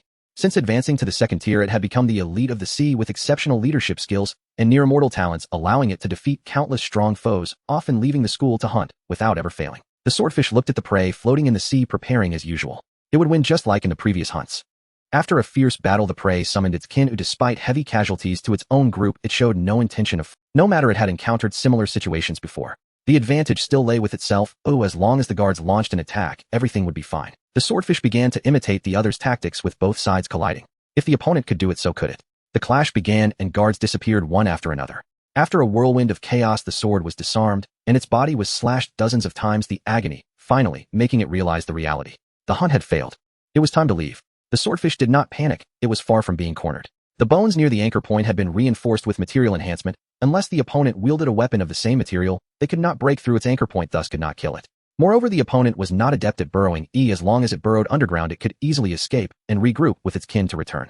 Just as it prepared to leave, the opponent suddenly charged over, raising the bone blade on its back, a blade that seemed very familiar. At that moment, the figure of the sharp-finned fish flashed before its eyes. In that instant, an unprecedented feeling surged within it. The swordfish suddenly wanted to express something to it, but the inadequate language system made it difficult to convey such high-frequency emotions. The next moment, accompanied by excruciating pain in its skull, consciousness plunged into darkness. The memories he awakened. Lin Yuan opened his eyes. His consciousness sprang forth from the memories of the long-fin tuna, like stepping into empty air, and upon opening his eyes again, he found himself back in his own body. At this moment, his body felt unusually full. The ether flowed within him, with no part blocked. His muscles tightened, his carapace hardened, and his bone blade stood upright. His 6-meter-long body was wedged between the rocks, the carapace rubbing against the cliff, the texture rough, yet solid. He moved his appendages, and the joints cracked a few times. The long-fin tuna had digested completely. All 6 abilities were acquired. There was no rejection, no fighting. The feedback from the anchor points and material enhancement worked particularly well together, like 2 carapace pieces that were born to fit together. Indeed, he was a genius. He mentally reviewed the memories of the long-fin tuna. A natural leader, he had led teams since childhood, understood signals, advanced to the second tier, and awakened the powers granted by the ether. Having consumed 2 sleepers, he gained cyclic metabolism and rapid growth. Then the 2 abilities fused into one, transforming into an anchor point. Everything went smoothly. If it weren't for the reckless charge of the finned fish, the long-fin tuna would still be alive. That fellow couldn't understand signals. The meaning of surround and hold was a straightforward 7-3. Yet he insisted on being the first to charge. Not only did he sacrifice himself, but he also provided Lin Yuan with a bone blade, years in the making. The transport squad leader. He greatly contributed to his own rise. Without that bone blade, the long-fin tuna might have truly escaped. The head bone, soaked in material enhancement, could not be cleaved by other materials. Unfortunately, there were still too few finned fish. If 4 had come at once, the bone blades on his body could have upgraded in one go. Lin Yuan cast aside these thoughts. His attention returned to the memories of the long-fin tuna. The ocean was dying. The fish school was fleeing. The fish king was hiding from something. This information was useful, but the most important part wasn't this. The most important part was that segment on ability fusion. Cyclic metabolism promoted metabolism through the heart's operation, while rapid growth exerted its effects under the enhancement of metabolism. The 2 paths of the abilities gradually overlapped, indistinguishable from each other. Then one day the 2 abilities became one. His body felt instantly lighter. Thus the anchor point emerged. This was fusion. 2 ordinary abilities came together to form something far more powerful. The premise was that they could combine. The long-fin tuna originally bore 4 abilities. Its body felt as heavy as if filled with mud. The 4 paths interfered with each other, with 2 openings simultaneously, causing the ether to be stuck midway. Only after fusing one ability did the burden disappear. Lin Yuan made a judgment. The number of abilities had an upper limit. Their very existence was a burden. Each ability represented a path of ether. The more paths there were, the more intersections, and the more mutual interference. A genius like the long-fin tuna sank under 4 paths. Now with 6 abilities, he still felt no fatigue, as if he were far from his limits. Lin Yuan thought for a moment, and roughly guessed the reason affecting the limit of abilities. Intelligence. Or rather self-will. He was a transmigrant. Growing up in a social cluster, he had self-awareness, memories, and a complete thought structure. The civilization he belonged to had developed for thousands of years. This allowed him from the very beginning to better manage his abilities and understand this power. This was his advantage. A significant lead. But even so, operating 6 abilities at once was indeed not as easy as before. His limit should be around 8 or 9 paths. Since there was a limit on quantity, the path for future development still lay in ability fusion to reduce the burden. Lin Yuan examined the 6 abilities within him. Cell control, consciousness transfer, thought segmentation, energy storage, material enhancement, anchor point. Which two could pair? Material enhancement and anchor point naturally complemented each other. The longfin tuna used the former to strengthen vital points and the latter to cover its entire body. However, neither had fused within him, indicating that something was still lacking. Energy storage and consciousness transfer, creating avatars to burn energy-consuming prey to replenish energy. Theoretically, this could form a cycle, but the paths for both sides did not align. Thought segmentation and consciousness transfer. One managed the avatar swarm, while the other jumped between avatars. Theoretically the best match, yet it seemed to still lack a piece. Unclear. Completely at a loss. He needed to observe a few more samples. Lin Yuan thought again about the Fish King. At that level, possessing 7 or 8 abilities would turn steadily, and the limit would be similar to his own as a transmigrant. That individual must also have fused abilities. If he could devour it, he might grasp the method. However, the odds were 9 meters, 7 or more abilities. It could shred the existence of 5 abilities hidden. He was only 6 meters long, having just finished digestion, with fusion still out of sight. Moreover, according to the memories of the longfin tuna, the Fish King had consumed 4 or 5 sleepers, yet the number of abilities remained unchanged, totaling 7. Not more, not less. Either he had reached the limit, or what he controlled had already exceeded the scope of abilities. Neither of those was something he could. The most prudent approach was still to continue increasing the number of avatars, and then he could simply overwhelm it. Lin Yuan moved his body, the carapace scraping against the cliff as he shifted outward. Outside was still that patch of gray-green water. Algae clung to the stones, sparse and scattered. Moss worms curled up into small clusters. There were no signals from the white-spotted fish, nor any second-tier ether fluctuations. The avatars were still there. 32 battle avatars swam out simultaneously from their hiding spots. Each had grown to 4 meters. The bone blades were arranged neatly along their backs, their edges glinting coldly. The carapace was thick, reflecting a dull gray-brown hue. The tail nozzles slightly opened, poised to unleash a burst of speed at any moment. They emerged from the crevices of the rocks, the depressions in the sand, and behind the seaweed clusters. One after another, like shadows surging from all directions. The 32 avatars gathered before Lin Yuan. They lined up in 4 rows. Each row had 8 avatars. The bone blades stood upright, the patterns on their carapaces barely visible in the gray-green seawater. Their breaths merged into one, resonating in synchronicity with the ether. From Lin Yuan's position, his field of vision was nearly filled by his avatars. He sent out a command. The front row of avatars simultaneously struck out with their bone blades. 8 blades of light struck in unison. The water was sliced open, and the residual waves vibrated against Lin Yuan's carapace, sending a slight tremor through. The force was also heavier. Lin Yuan directed 2 avatars on the front row to engage in combat. The bone blades clashed together, the muffled sounds resonating through the water. The edges of the 2 avatars' blades simultaneously cracked tiny notches, then healed in the blink of an eye. The anchor point was also effective on the avatars. Enough. Lin Yuan recalled the avatars into formation, gazing into the distance. In this sea region, there were more sleepers and more second-tier beings. Each one consumed would grant 1 or 2 more abilities. Once he accumulated enough, the method for fusion would naturally emerge. His gaze swept across the array of avatars. With this formation, he could hunt stronger prey now. He swayed his body and swam north. The avatars spread out behind Lin Yuan, creating a wide cutting edge, the dark light of their carapaces merging into one, casting a massive shadow on the ocean floor. Meanwhile, on the other side, on a patch of coral reef, the Fish King hung in the murky seawater. Its 9-meter-long body resembled a submerged rock. The fish scales were covered in old wounds. It stared down at the sandy ground. This was where the signal of the longfin tuna had vanished. The sand still bore the grooves of the bone blades, the scorched marks corroded by acidic fluid. The Fish King's compound eyes focused on the traces on the ground, remaining motionless for a long time. The surrounding white-spotted fish dared not approach, scattered dozens of meters away. Its fin-like bones remained perfectly still, and the scene was enveloped in silence. After an unknown period, the Fish King was the first to move. It slowly rose. The schools of fish multiplied, surging like a tidal wave, slowly obscuring the surface of the sea, casting a massive shadow on the ocean floor. The Fish King did not look back. Schools of fish surged from all directions. Big and small, long and short, gray and white. The white-spotted fish emerged from every crevice, every patch of sand, and every rock, converging into a flowing ribbon.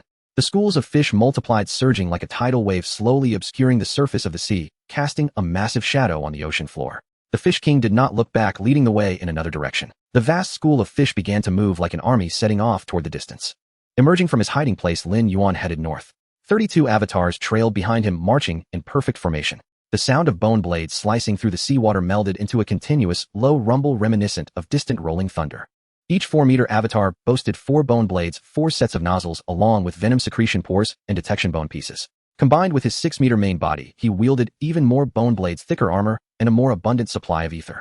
Lin Yuan's overall combat power had multiplied several times compared to before. Now if he encountered long-spine blowfish and their accompanying schools, he would only need 2 rounds of charge. 1 round would crush most ordinary fish schools, and the second would obliterate the guards. Then the avatars could shred the long-spine blowfish, capturing them to swallow. In this ocean, the only entity that now made him wary was the Fish King. The Fish King possessed over 7 talents, a type of being he had never encountered before. Engaging directly was not advantageous. A more strategic approach would be to continue picking off individual schools, targeting the stragglers, and snowballing his advantage. Swallow one, and the number of avatars increases. Swallow another, and the avatars multiply once again. Once the snowball effect reached over 100 avatars, he could simply overwhelm the opponent with sheer numbers. However, the current issue was not whether he could defeat them. It was finding them. Lin Yuan swam for several miles. According to his memories of the long-spine blowfish, this sea area should have several established patrol routes where the spotted fish would pass regularly. Yet now not a single one was in sight. The water remained grayish-green. The algae were sparse. The seabed was covered in black silt. There were no signals from bone pieces. No ether fluctuations. Lin Yuan swam a bit further. Still nothing. He stopped. The 32 avatars halted simultaneously, their formation unwavering. Instead of searching aimlessly, it was better to change tactics. He recalled something. Before the long-spine blowfish died, a portion of the fish school had scattered. At that time, he had withdrawn all his consciousness back to the main body, and a few parasitic avatars had successfully attached without distributing secondary consciousness. Those avatars lacking secondary consciousness were merely ordinary spotted fish, driven by instinct, moving along with the school. Among the scattered fish, there were indeed a few of his avatars. Lin Yuan closed his eyes. Consciousness transfer. His awareness detached from the main body, peeling away like shedding a shell, sliding outward along an invisible line. The senses of the main body gradually dulled, the sounds of water, tactile sensations, and ether perception fading layer by layer. Then came a brief moment of suspension, as if drifting in darkness for an instant. New sensations took over. The first to surge in were the vibrations from bone pieces. Chaotic and dense, dozens, even hundreds of signals overlapped and fluctuated. Then came the vision. The light was dim, and something moved above. Finally, he felt his body, a 3-meter-long form, swayed gently with the flow of water. He opened his eyes. His view was filled with fish. Large ones, small ones, long ones, short ones, all packed together, swimming slowly. The light was dim as the school of fish above blocked the surface, with only scattered gray-green light filtering through the gaps. He was within the school of fish. The parasitic avatar mingled at the edge of the fish school. The surrounding fish didn't notice him. His bone piece vibration frequency matched theirs. Lin Yuan began to receive signals. What came through the bone pieces was not scattered messages. It was a single frequency repeatedly sent, covering the entire fish school. Gather, gather, gather. The same signal transmitted from the front to the back. Every spotted fish's bone piece was relaying the message, spreading outward layer by layer. This was not a hunt. It was the entire school gathering. Lin Yuan directed his consciousness along the signal's path forward. The fish school filled his vision. A dense mass of spotted fish, a quick sweep revealed hundreds nearby. Further out, there were even more layer upon layer. The first tier dominated with sizes of 1 to 2 meters and gray-white armor. Mixed within were a handful of second-tier individuals, 3 to 4 meters long, their bone piece vibrations steady and powerful. Above them were also fish layered over one another, with light filtering through the gaps, creating a dappled effect. The fish school also contained a few others of different species, varying in size and shell patterns. However, the bone piece frequencies were completely synchronized with the fish school. Lin Yuan paused, beginning to understand the scene before him. They were on guard against him. The Fish King was very clever. The previous few second tier had been picked off one by one, and the opponent had learned their lesson. It no longer allowed its individuals to hunt alone or divide their forces. It summoned all the second tier together and gathered all the first tier into schools. Then they would charge as one. They wouldn't give him the chance to pick them off individually. They wouldn't allow him time to develop. They would defeat him with overwhelming numbers. The villains who send minions to provide experience truly only exist in novels. Now, even the fish in the sea understood the importance of decisive action. It was no wonder they could harbor 7 talents. It seemed such intelligence had developed in them. However, in such a short time, could they really gather all their members? Lin Yuan began to verify the second-tier frequencies, as his memories of the long-spine blowfish contained complete frequency samples. 1, 2, 3. A total of 4. No, that's incorrect. According to the long-spine blowfish's memories, there should be 6 second-tier in this sea area. Now the count doesn't match. 1 was missing. Lin Yuan checked repeatedly. Indeed, 1 was absent. Gathering required time. With hundreds of fish scattered across different areas, converging at the same point was not a matter of half a day or a day. The fish school was still coming together, not yet complete. The missing school represented the only gap. With 32 avatars plus his 6-meter main body, the snowball had not yet started rolling. He could not confront the 600 fish guarded by the Fish King directly. But if he could swallow another second tier before they converged, the situation would change. As long as he had a few more, he could completely consume the spotted fish species, turning them into his resources. With that thought, Lin Yuan switched his consciousness back to the main body. His awareness slid back along that line. The senses of the main body surged back, seawater flooding into his gills, and his compound eyes reignited. He opened his eyes. Moving his body, he adjusted his direction. The 32 avatars simultaneously turned their formation, smoothly tracing an arc as they swam towards the school of fish that had yet to converge. On the other side, the Fish King hovered at the forefront of the school. Its 9-meter-long body swayed slowly, maintaining its buoyancy. The old wounds on its scales shimmered darkly under the gray-green light. Its compound eyes swept over the fish school from left to right, scanning from the front to the back again and again. Then it stopped. Its gaze landed on a 3-meter-long spotted fish. That body mixed at the edge of the fish school, behaving like the others, its bone piece vibration frequency identical.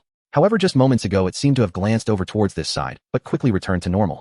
But the Fish King focused on it, its gaze locking onto the entity, its pupils narrowing slightly. In the next moment, the Fish King's mouth opened a slit. Acidic liquid shot from its mouth, thin as a thread. It traveled several dozen meters, weaving through the gaps between fish, precisely striking the head of that spotted fish. The skull instantly turned black. It shattered, exploding into a cloud of murky liquid mist.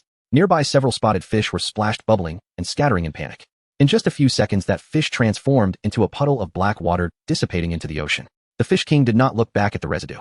Its enormous white spots trembled slightly as it gazed into the distance, seemingly realizing something. It slowly ascended, surfacing above the fish school, surveying its own kind from a higher vantage point.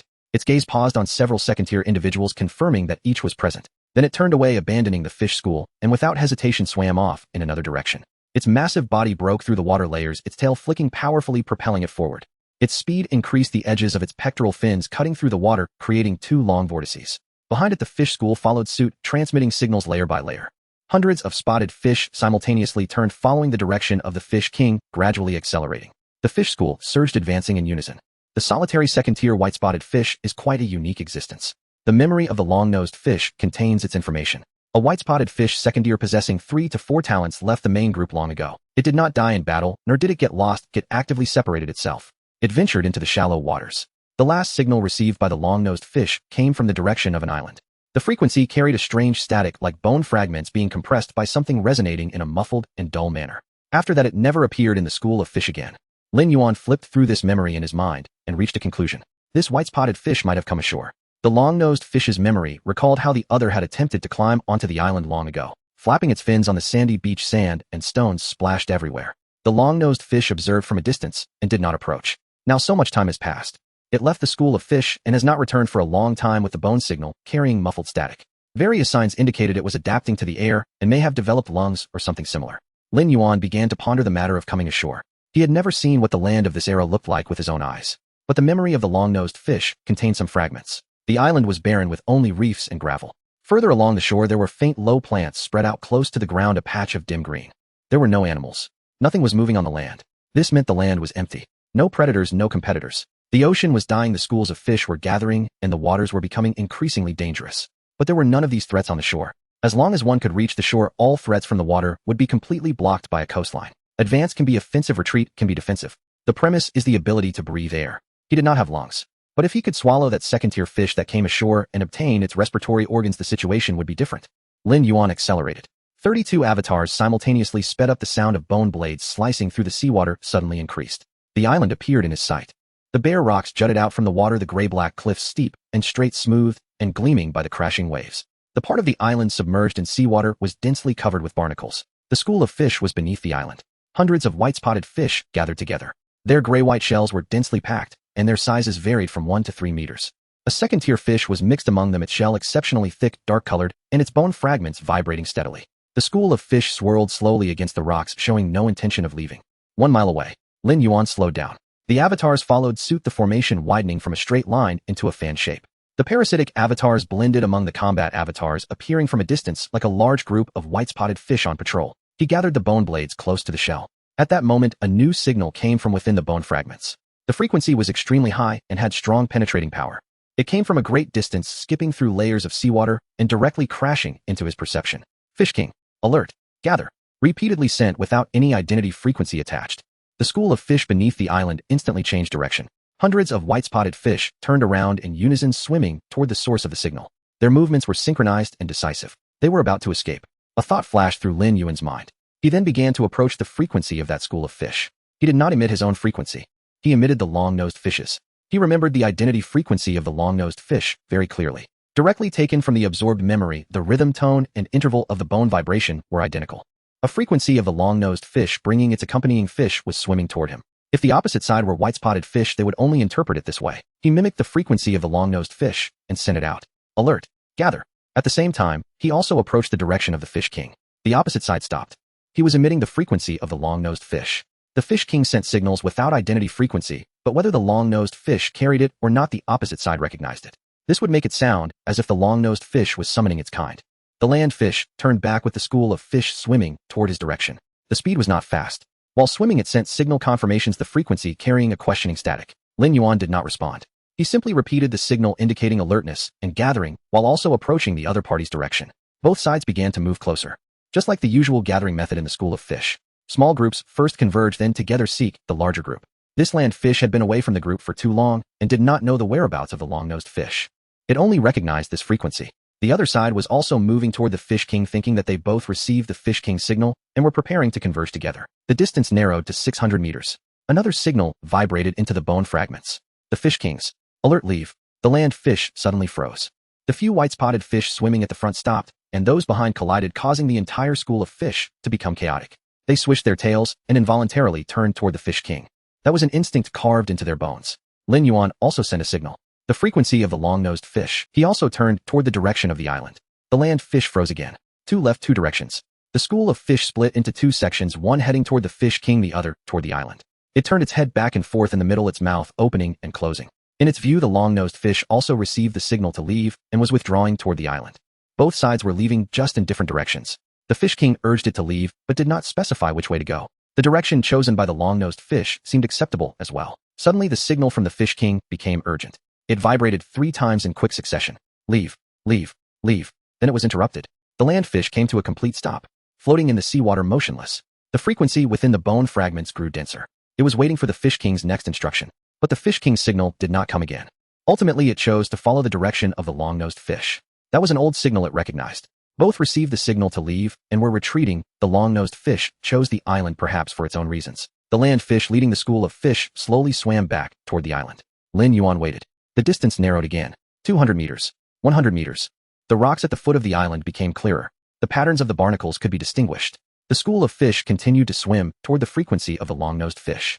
The land fish was at the forefront. Then it turned around a rock.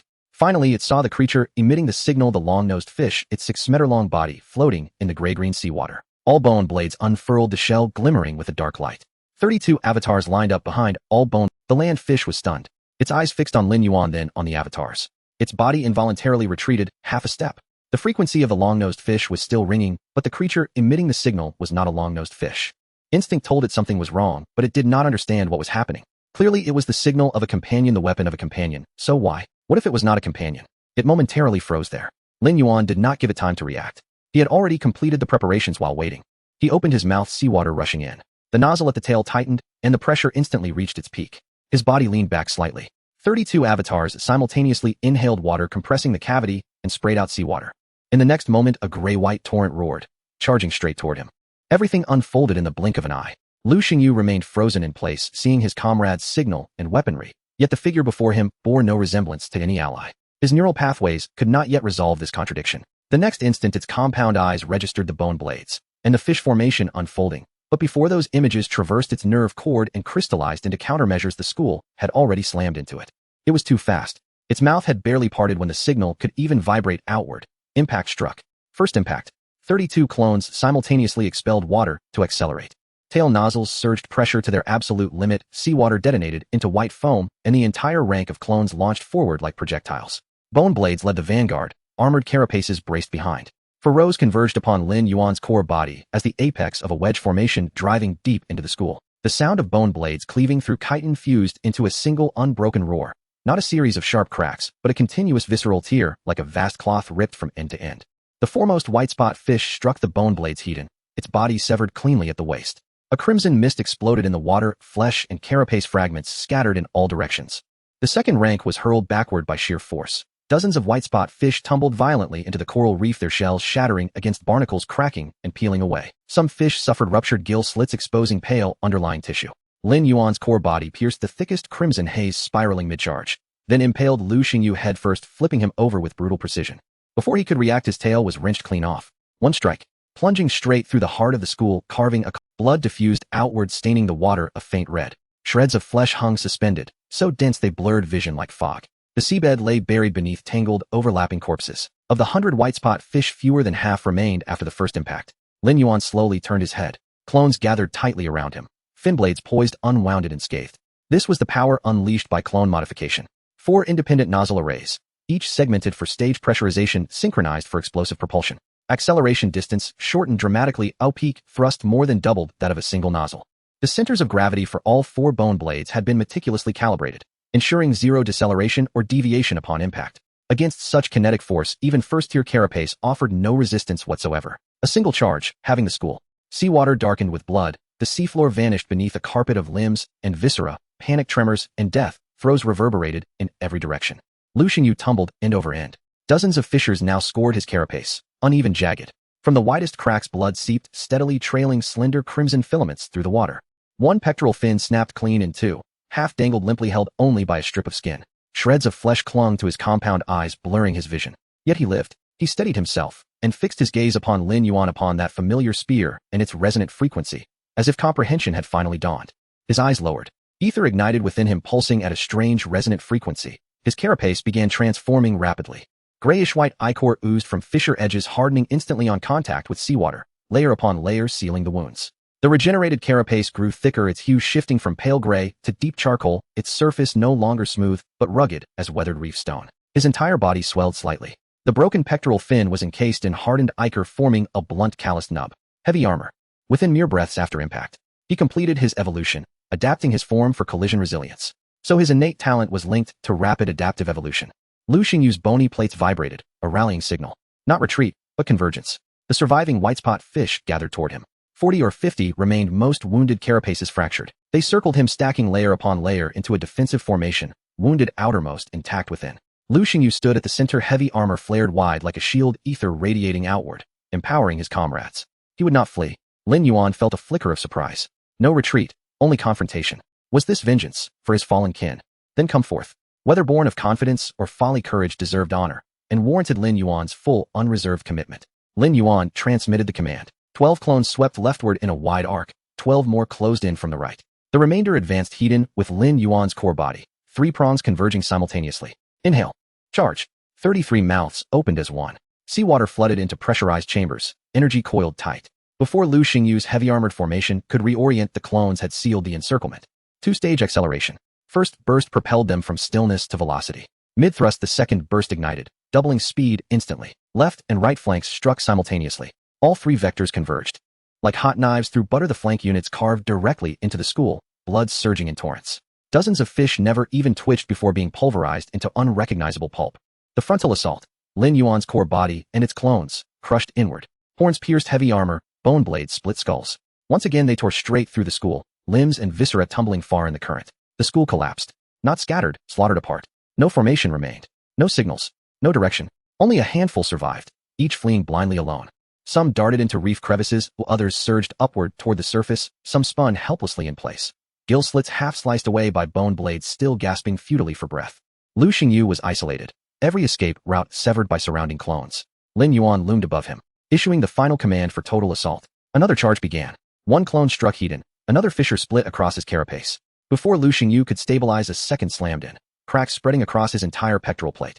He thrashed his tail. The frequency of his bony plates hadn't yet coalesced when the third and fourth clones crashed into him. His heavy armor could deflect glancing blows from fin blades, but not relentless consecutive impacts. Cracks spread from chest to spine, from spine to tail. No armor, however thick, could withstand unceasing concussive force. Carapace shattered, flaking away piece by piece, to reveal contracting muscle beneath. Viscera pulsed into paste within the shell, then began regenerating only to be crushed anew. His vitality drained like water through a cracked vessel, vanishing with terrifying speed. Another impact. Lu Xingyu opened his mouth for the final time. Not to signal. His jaw stayed agape, never closing again. A few spasms, then stillness. Most of his once slate-gray carapace lay in ruins. What little life remained, strained beyond endurance by monstrous regenerative demands, collapsed entirely, leaving behind only a hollow, empty husk. Aside from internal organs, the most vital structures remained remarkably intact.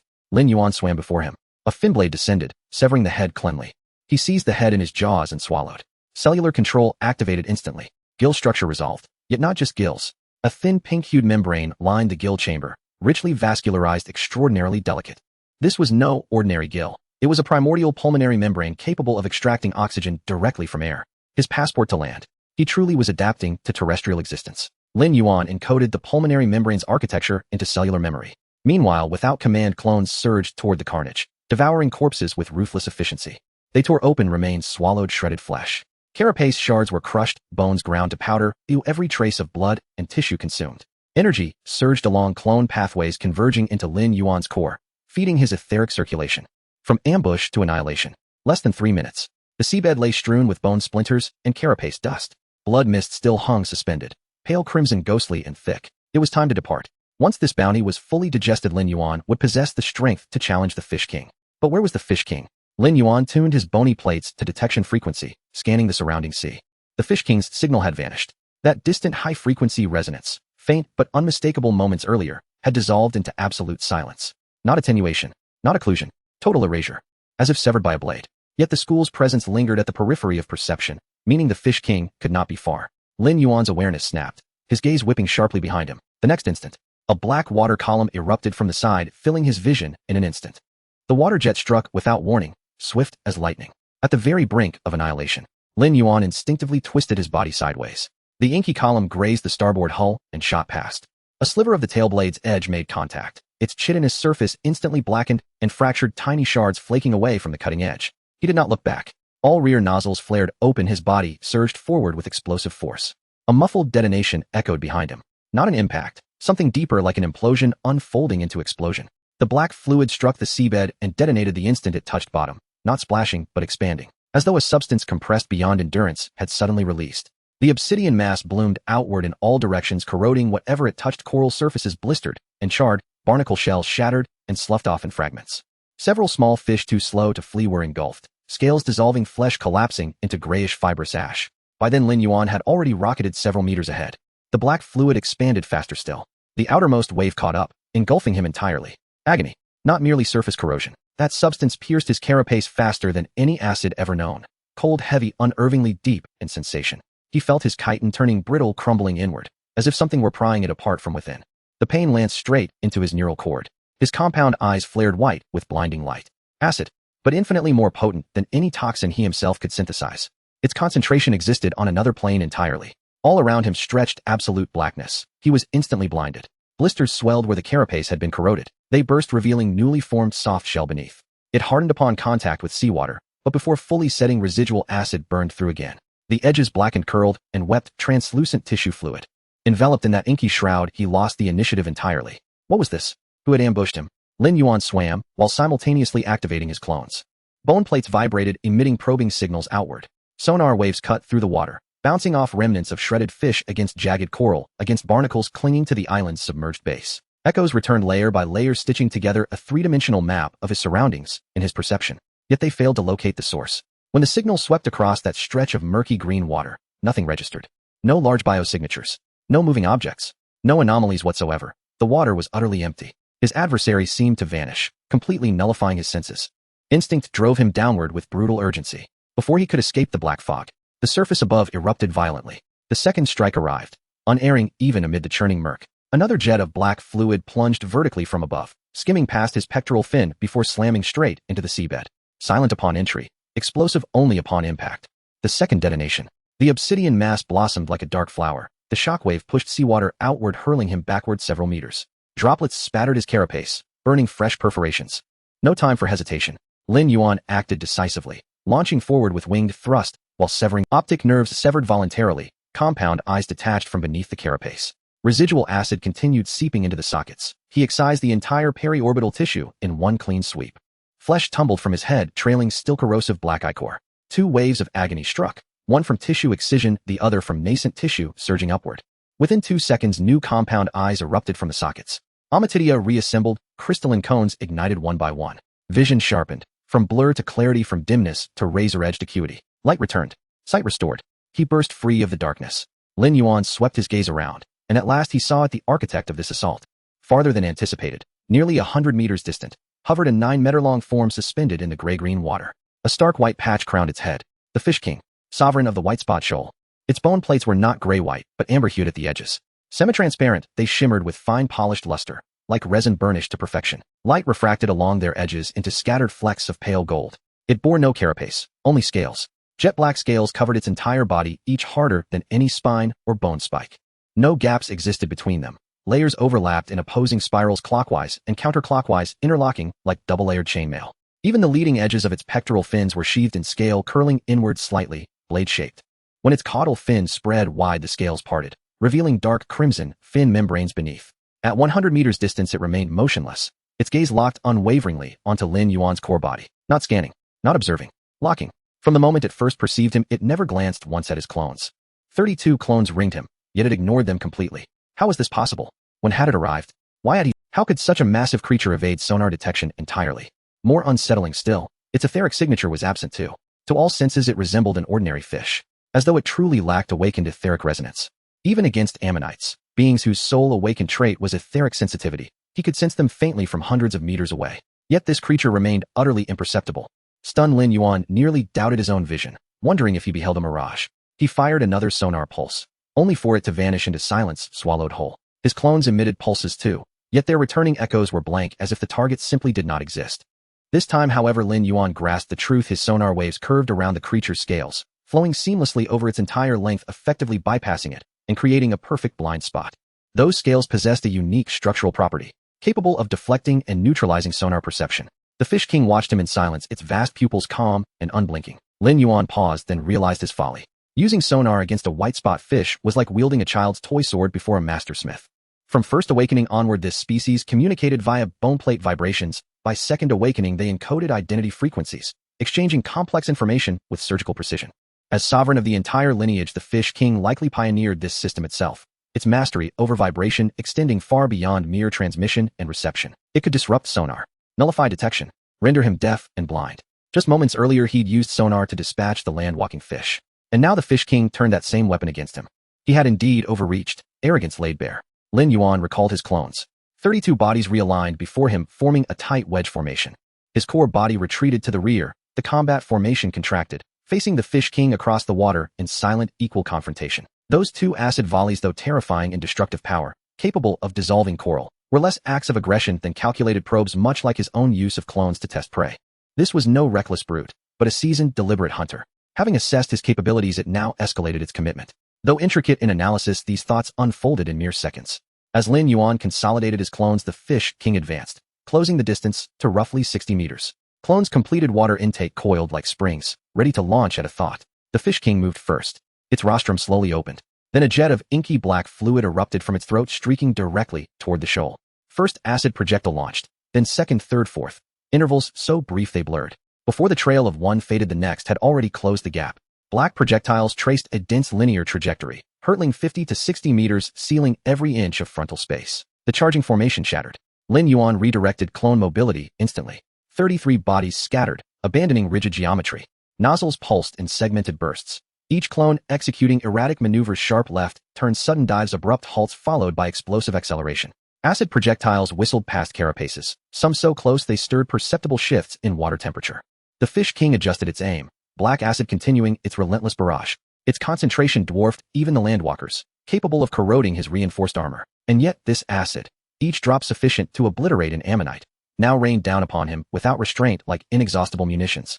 Black streaks erupted from its maw, cutting straight luminous lines through the sea like meteor showers converging. Each impact scorched sand and stone black upon the seabed. One clone reacted a fraction too slowly. Acid struck its flank carapace, instantly blackening and fracturing. At contact, the entire plate dissolved into a honeycomb lattice. The acid poured inward through the breach, dissolving muscle layer by layer, exposing bone beneath.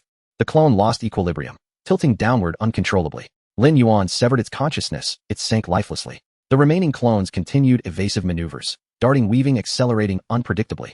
To wield such overwhelming suppression with only its most rudimentary attack, acid projection, proved why it ruled the White Spot Shoal. Had it no upper limit on awakened traits, judging by its kill record alone, it likely possessed nearly 20 distinct abilities. Merely projecting acid 50 meters demanded muscular force beyond ordinary second awakened comprehension.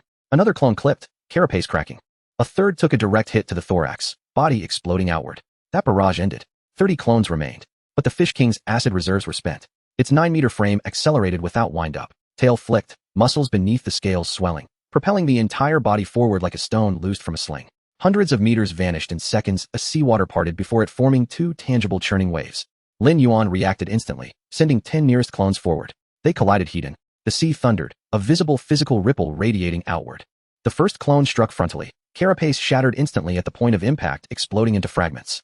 Bone blades snapped, muscles tore, organs ruptured. Its body hurled backward, crashing against coral and sliding down. The second struck its flank, bone blades scraping across scales, leaving only faint white scratches. Not a single. The fish king whipped its tail, caudal fin spreading wide, pectoral blades sweeping simultaneously. The third clone's ventral plating was bisected cleanly down the center by a pectoral edge. Their strength belonged to different realms, yet clones possessed numbers. The fourth and fifth converged from both sides, striking the gill slits simultaneously. Gill slits, where scale coverage thinnest, yielded slightly, bone blades penetrated several centimeters. The fish king twisted, flinging both clones aside.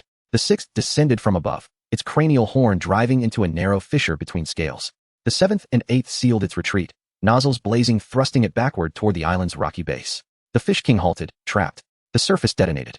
A towering water column erupted skyward, shreds of flesh and carapace scattering midair. The stench of blood thickened the seawater, dense, metallic, suffocating. In that fleeting opening, only meters separated them. Its rostrum closed, no acid sprayed. It charged headlong.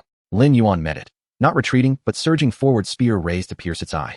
Yet the spear was deflected. The creature's black scales folded upward like eyelids, shielding its eye entirely. The tip scraped across the surface, carving a blinding white furrow and shrieking with grating friction. Evolved ocular protection, guarding its greatest vulnerability. While Lin Yuan recoiled in astonishment, the fish king lowered its head and charged. Target the joint between thorax and abdomen, the thinnest, most vulnerable articulation of his carapace. Lin Yuan blocked crosswise, but his ventral bone blade shattered instantly. Not cracked, exploded into fragments. Chitinous shards scattered like glass in the water. The concussive force transmitted through the broken blade, striking him directly. 6 meters versus 9. This disparity in mass transcended simple arithmetic. At impact, Lin Yuan felt as though struck by a freighter, vibrations rippling from chest to extremities, hurling him backward like a discarded husk. The thoraco-abdominal joint dislocated. Carapace tore open, a fissure racing from thoracic segment to caudal tip. Muscles contracted visibly beneath, viscera pulsed, heart stuttering for a beat under the colossal shock.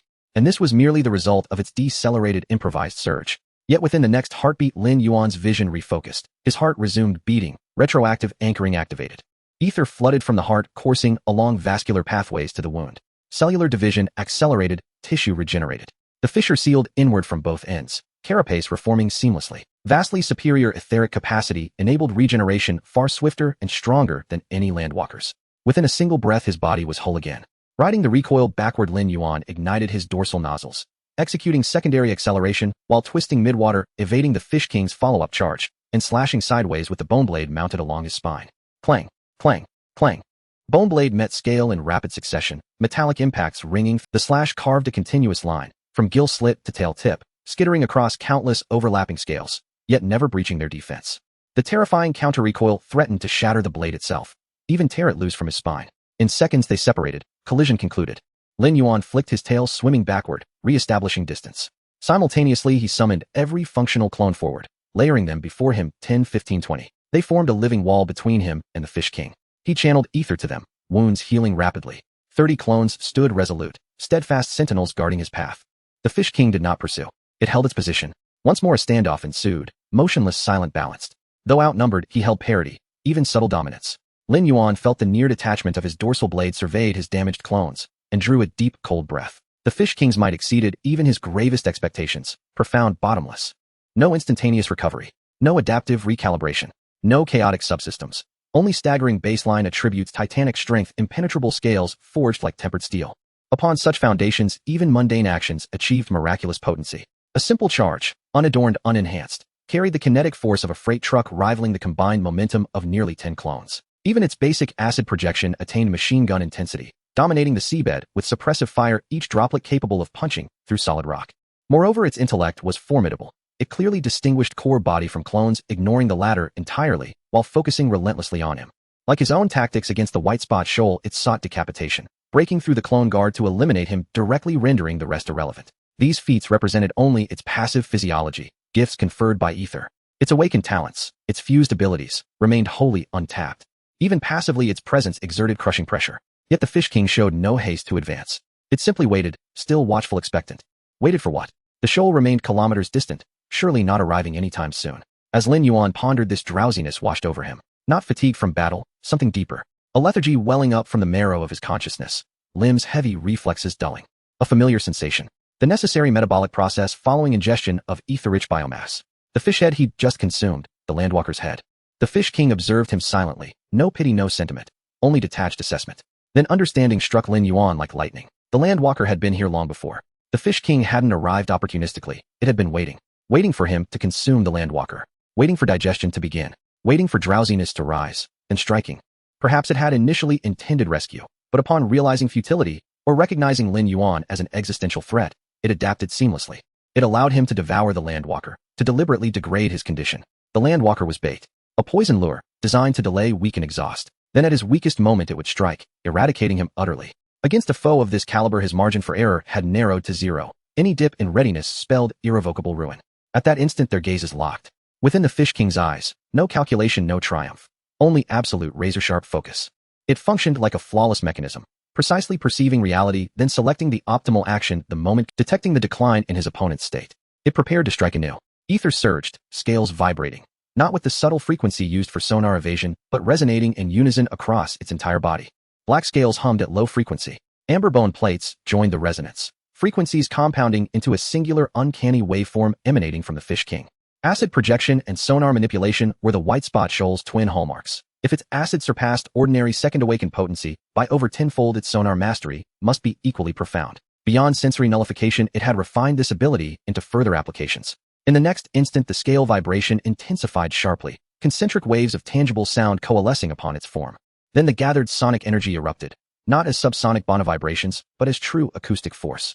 Visible semi-transparent compression waves radiated outward from the Fish King, crushing sandstone, churning seawater, reducing small fish to crimson mist, shattering mollusks into dust. That palpable wave of sound surged toward Lin Yuan and his 30 clones. The sound waves crashed over like a tidal wave. Lin Yuan had no time to evade. The first wave of sound collided with his body, shattering bones instantly. It wasn't just a few fragments. The shattered pieces covered his entire body, grayish-white, shards bursting from his shell. His chest was squeezed and bodily fluids gushed from his mouth. He felt as if he were being gripped tightly in someone's hand. His organs, shifted muscles tore, and liquids seeped from the cracks in his shell. The clones fared even worse. 12 in the front row were directly shattered by the shockwave, leaving a gruesome scene of blood and flesh. The clones in the back row fared no better, their torsos pockmarked, their nozzles deformed and clogged. After a wave of sound passed, only a few intact clones remained. The Fish King hovered in place, its scales vibrating, echoing back the sound waves which were reabsorbed.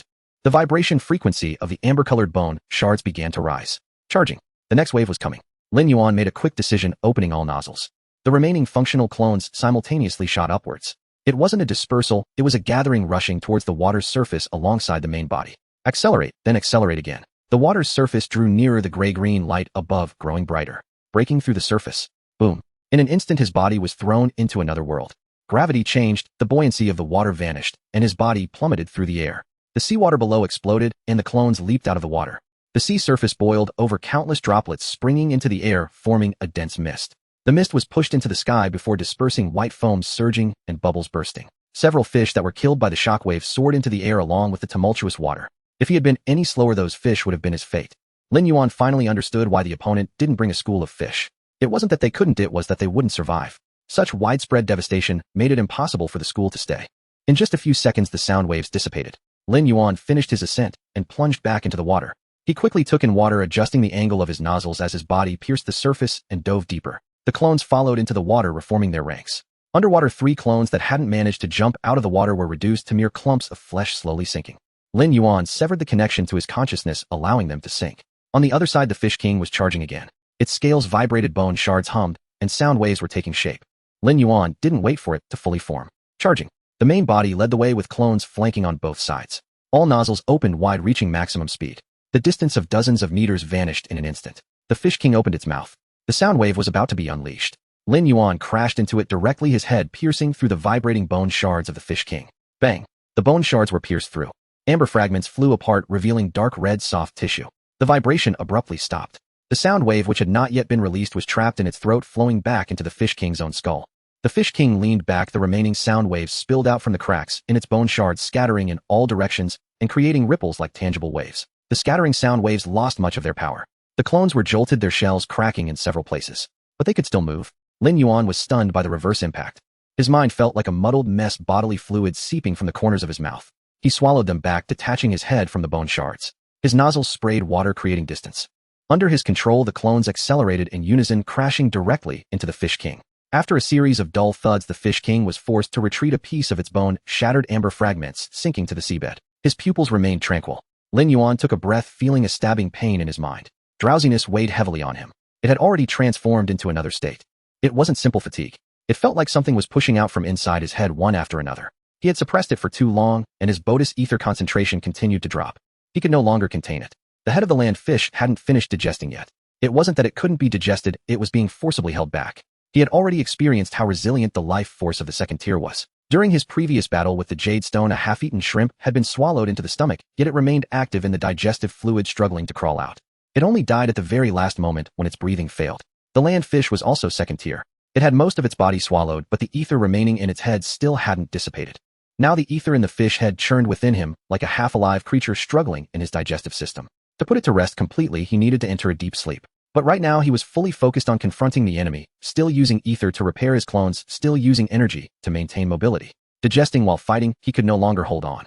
He was nearing his limit, the pain stabbing deeper. Something was moving in the depths of his consciousness. It was blurry, chaotic, not his own awareness. Sandrock's air, a strange sensation as if breathing through gill membranes. The primal memories of the land fish's lung membranes, fragments of consciousness lingering in the ether. If he didn't sleep and digest, soon these fragments would take root in his consciousness, affecting his memories. Meanwhile, the probing sound waves returned, and the school of white-spotted fish was closing in. The bone shards could pick up signals from afar, growing closer. The sound wave from the Fish King had signaled a gathering and acceleration for them. If he delayed any longer, he would be surrounded in the water and truly die here. He had to reach the shore, find a place to sleep. The island was not far behind. He had seen it when he burst through the water's surface. Barren rocks, gray-black cliffs, and a sandy beach. He could make it. Lin Yuan immediately turned around. The remaining 30 clones split into two groups. The main body mingled with the clones, all nozzles synchronizing their spraying frequency, all changing direction in unison. The Fish King moved. Its 9-meter-long body accelerated instantly, its tail swaying, scales expanding as it charged forward. Lin Yuan summoned a dozen clones to face it, trying to delay the Fish King's advance. The first two were directly knocked away. The third collided with the Fish King's side, leaving only a few white marks from the bone blades on its scales. The fourth and fifth clones simultaneously attacked the gill slits. The Fish King whipped its tail, and its pectoral fins swept across, knocking two clones over. The remaining clones continued to encircle it. The sixth clone slammed down from above, its head piercing into a gap between the scales. The seventh and eighth clones blocked the retreat route. The clones piled their bodies one on top of another, forming a barrier in front of the Fish King. They couldn't hold out for long, but they could buy some time. The main body had already blended in with the other clones, charging full speed towards the island. A dozen clones surrounded him, simultaneously spraying water as they spread out in a fan shape. From the perspective of the Fish King, there were more than 10 identical targets, all of the same 6-meter size, the same bone blades, and the same nozzle array. While charging, Lin Yuan infused ether into the two adjacent clones, causing their forms and auras to rapidly expand, serving as cover on either side. The island drew closer, less than 100 meters away. The clones behind were being knocked over one after another. The time left for the dozen clones to delay was running out. The Fish King broke through the blockade. Its scales now bore several cracks, but its speed didn't decrease. It caught up to the fleeing clones heading towards the island, crashing into them from the side. It charged directly alongside Lin Yuan and bit down. Its jaws opened wide, clamping down on the seam between his chest and abdomen. The shell shattered between its teeth. Ether rapidly drained away. It wasn't being absorbed, it was being decomposed by the Fish King's digestive fluids. The cells that were touched immediately lost their ether vitality. The Fish King sensed something was amiss. This prey showed no struggle. There was no muscle contraction, no counterattack. The ether was dissipating too quickly. It wasn't being decomposed, it was dispersing on its own. Like pulling out a plug, it gushed out completely. This wasn't the main body. It was a clone that had swallowed part of the land fish's. Thanks to rapid growth catalyzed by ether along with the temporary ether granted by the main body, its appearance, size, and ether fluctuations were indistinguishable from the main body. The Fish King released its grip. It turned its head, a curve sweeping across its vision as a lithe figure leaped from the sea, heading towards the shore. Bang! Lin Yuan heavily landed on the beach. The gray-white sand was scorching under the sun. The carapace pressed against it felt entirely different from the soft mud at the sea bottom. The grains of sand were loose, and without the buoyancy of water, his body sank down slightly. The membranes in his gill cavity automatically expanded. A strange sensation surged in. The air was dry and thin, carrying the smell of mud and sun-baked rocks. A sense of suffocation followed. He found it somewhat hard to breathe. It was not that the lung membranes were ineffective, rather they were insufficient. The number of alveoli was too few and the capillary network too sparse. Most of the oxygen inhaled leaked away. His chest and abdomen heaved a few times. A feeling of hypoxia bloated deep within his tissues. Driven by his survival instinct, the alveoli began to proliferate rapidly. It was not a slow growth. The cellular control intervened directly. The number of alveoli doubled, then doubled again. The capillaries extended accordingly, layering the network more densely. In just 10 seconds, his breathing became smooth. Lin Yuan lay there for a moment. Most of his bodily functions had returned to normal. At least he wouldn't suffocate on the beach. He raised his compound eyes. His vision had changed. Without the refraction of water, the light came straight in. The edges of the image were sharply unfamiliar. The sky was gray and overcast, the clouds hanging very low. The beach extended for several meters ahead, followed by a gray-black rocky wall. It was covered with dried barnacle shells, and further away were patches of low plants. Dark green sprawling close to the ground. He had seen this scene before. Not through his compound eyes. It was from the ancient memories of humanity. Land, sky, plants, the feel of the wind. Since becoming a trilobite, his body had been submerged at the sea bottom. Now exposed to the air again, it felt both familiar and strange. Just then a sound of water came from the surface. Lin Yuan turned his head to look. The fish king surfaced. Its 9-meter-long black back emerged from the sea. The scales glimmered with a dark light in the gray-green water. Amber-colored bone fragments partly emerged from the water, vibrating at the edges, creating ripples. Its mouth opened. Whoosh. Acidic liquid shot out. A black water column sliced through the air, crashing onto the beach. The sand was corroded, bubbling, and darkening, emitting a pungent odor. Another shot hit his carapace. Lin Yuan had no time to dodge. The acidic liquid streamed down his shell. The chitin on his back bubbled from the burns. When the bubbles popped, new tissue pushed out and rapidly hardened upon exposure to air. It hurt, yet not as intensely as underwater. The sensation of the acidic liquid penetrating the shell and drilling into the tissues seemed diluted in the air.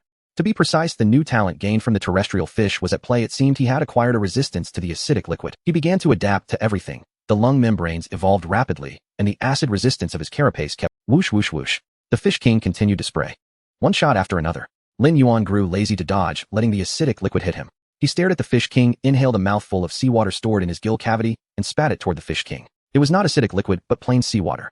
The water column traveled several dozen meters and splashed onto the fish king's face. For a moment it had no chance to dodge, simply closing its eyes at the moment the seawater arrived, then reopening them.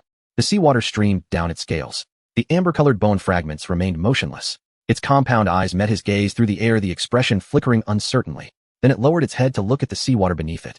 Then it glanced at the beach. It had never been ashore. From birth until now it had always been in the water. This beach, this dry air, this gravity without buoyancy was entirely unfamiliar to it. It had no alveoli. It breathed through its gills. If it were to be stranded on the beach, it could easily suffocate due to lack of oxygen.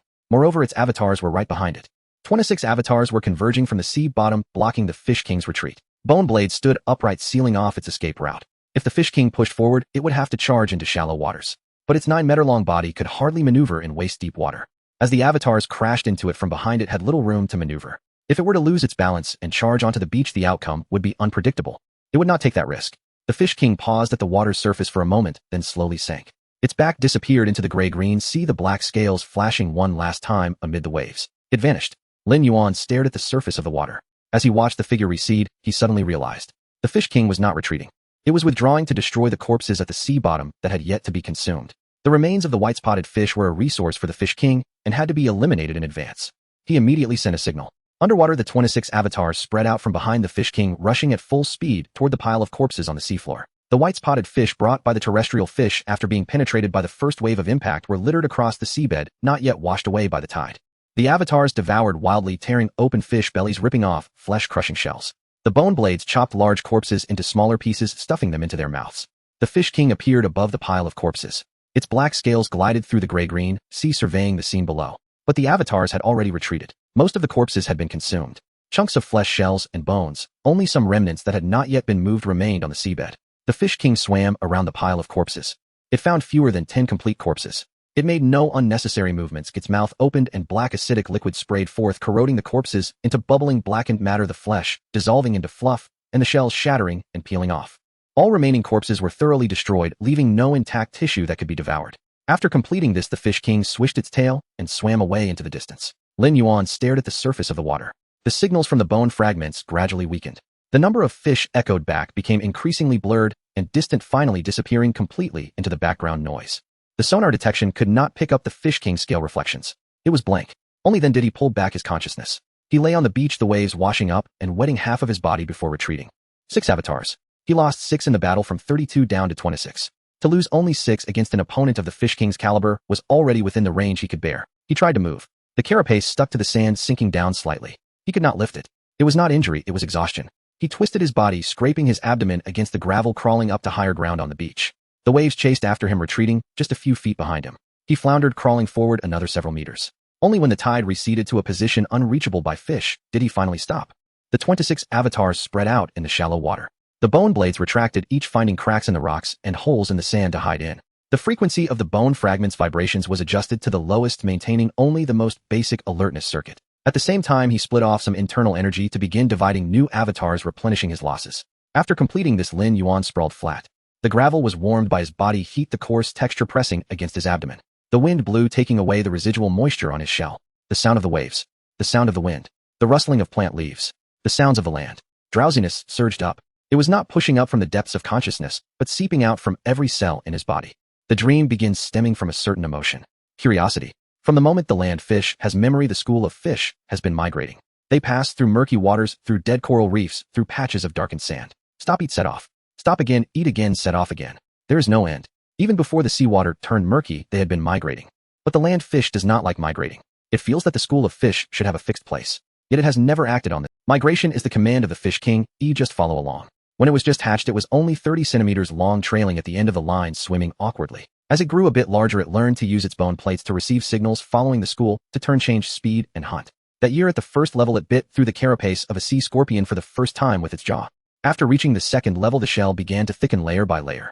Other white-spotted fish have thin and smooth shells, but its shell is rugged and thick, like it is wrapped in a layer of reef. The thicker the shell, the better it can protect its nest. It has always believed this. Until that day, the day when signals from its kind came through its bone plates. The sound was a bit strange. The frequency was very close to the group code, resembling some companions, yet not quite.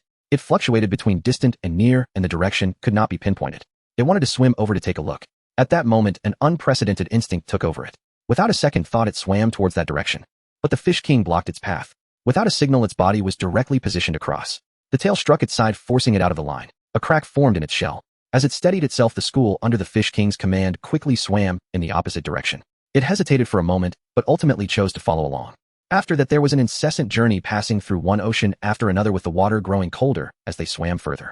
Many companions fell behind due to exhaustion and never caught up. But the fish king did not stop, always moving forward. It followed at the end of the line, pondering for a long time without understanding.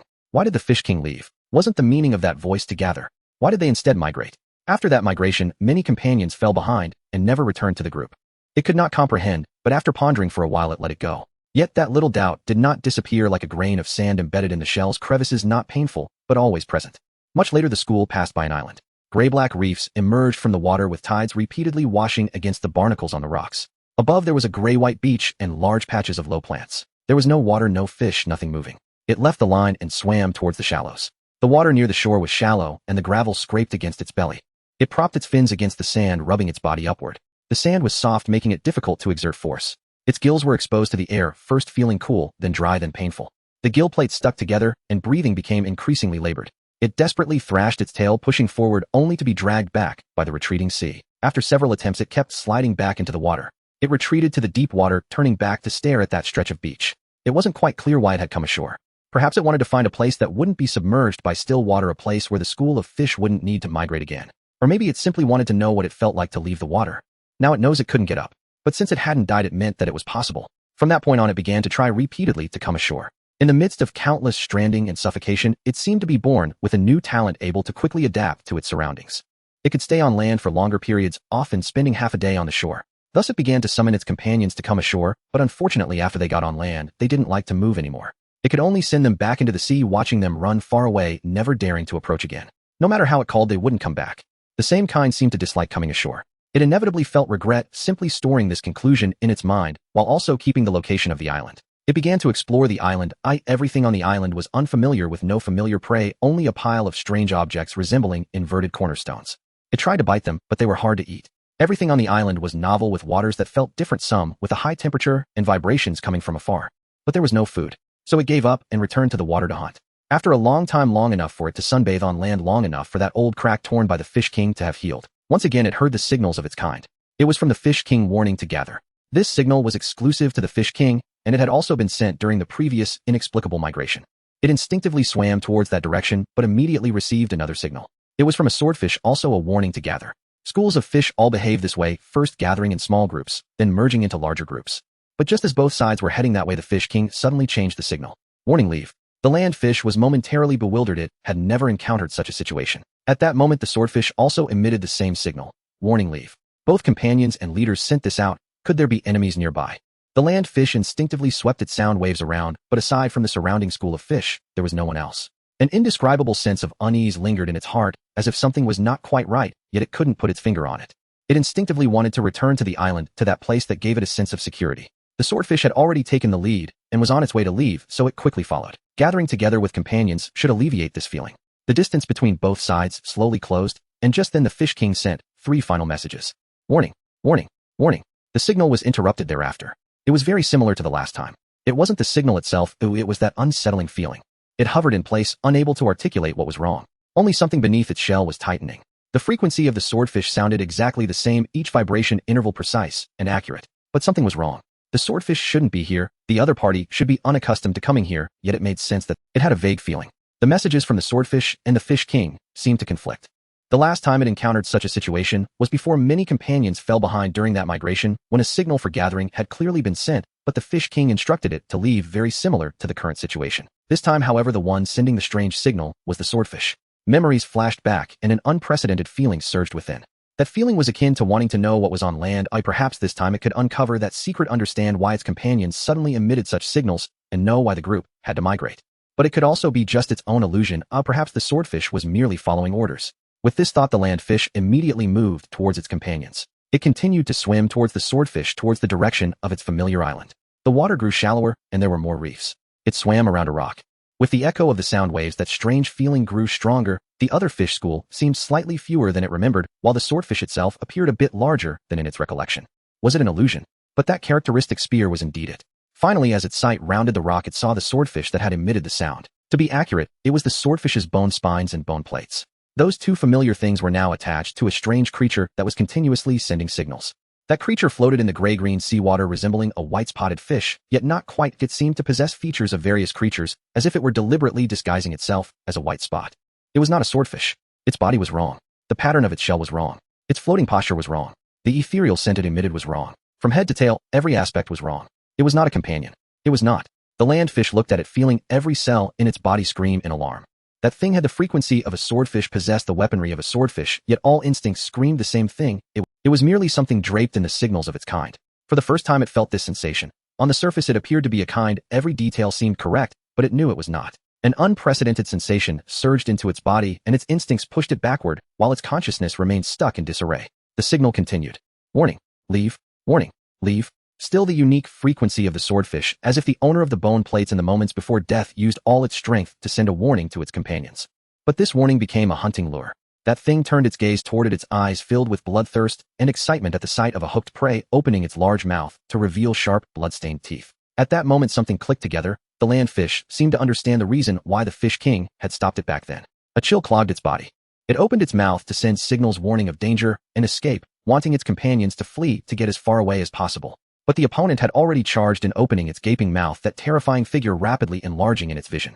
The complete memory ends here. The subsequent narration becomes fragmented, with the arc of the bone blade descending, the vivid crimson staining everything, and that face resembling a kind, yet not quite opening its bloodied fangs. Then came the sound of teeth biting through the spine. Darkness surged forward, and it began to struggle desperately, wanting to break free. It did not know how long it struggled, until a glimmer of light appeared ahead. First a dim light, gradually the vision cleared, the beach, the rocks, the wind. It was not the blue-green light of the sea, but gray-white gravel, gray-black reefs, low plants, gently swaying in the wind. The lung membranes expanded. Dry, thin, unfamiliar. Completely different from gills. It returned back to land. The land fish finally felt at ease, and at that same time on the beach a creature with bone spears and lung membranes awoke from a satiated slumber, as it retracted, its gaze completely devouring the last remnants of the prey's consciousness. Lin Yuan opened his eyes. Consciousness floated up from the darkness like rising from the depths of water to the shallows. Fragments of dreams still lingered, drifting in his mind. The memories of Lu Xingyu played from beginning to end.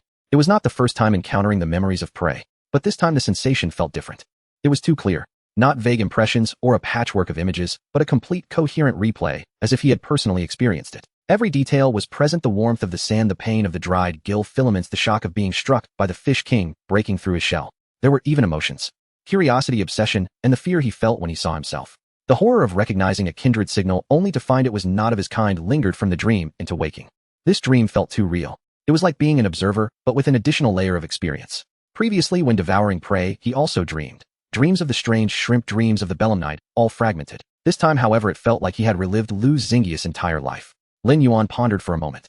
He didn't know the reason. Perhaps it was related to his own poor digestion or the strength of the other's consciousness. However, from Lu Xingyi's perspective, he carried the bone blade of his kin, emitted the frequency of his kind, and his entire being was marked with their characteristics, as if the corpse of a companion had opened its eyes and was staring intently at him. Lin Yuan was startled by his own reflection. The dream was still too subjective. His own image had been distorted, but it was what it was. Lin Yuan examined his body. The concentration of ether had increased, his talent reached 7 directions, and the fish head had been fully digested. The structure of the lung membranes and the operational pathways of his adaptive talent were completely integrated. The first 2 talents of Lu Xingyu were the standard features of the white-spotted fish: material strengthening and ether endowment. The latest one, its official name should be ecological adaptation. Lin Yuan recalled how it operated. After being corroded by acidic liquid, the shell's acid resistance synchronized. After coming ashore, the alveoli proliferated within seconds. It was not an active transformation, but a passive one. The body detected changes in environmental variables and immediately adjusted the corresponding organ structures with rapid speed and minimal consumption. This was different from the initial manipulation of the evolved organs. Cell manipulation required him to intervene, adjusting one cell at a time. Ecological adaptation was automatic, encoding the adjustment process as an instinctive response of the body, allowing the evolution of organs he had never imagined before. With this, he would no longer need to prepare in advance when entering freshwater. He would not need to harden his shell when entering high-temperature waters. The body would handle the adjustments on its own. He scanned the shallow waters. His clones were still there, 26 old ones, and during the sleep period more than 10 new ones had split off. The color of the shell was pale and the bone blades had not fully hardened, lying in the crevices of the rocks. There were 41 clones. The secondary consciousness had grown to 56. This increase was greater than any prior consumption. Lin Yuan inspected it carefully and roughly found the reason. There was an indescribable connection between consciousness transfer and thought division. During the fierce battle with the Fish King, the 2 talents had been operating at high loads. Consciousness constantly jumped between clones while simultaneously coordinating all the nozzles and bone blades. The 2 operational pathways had nearly overlapped during that period, deepening a certain connection.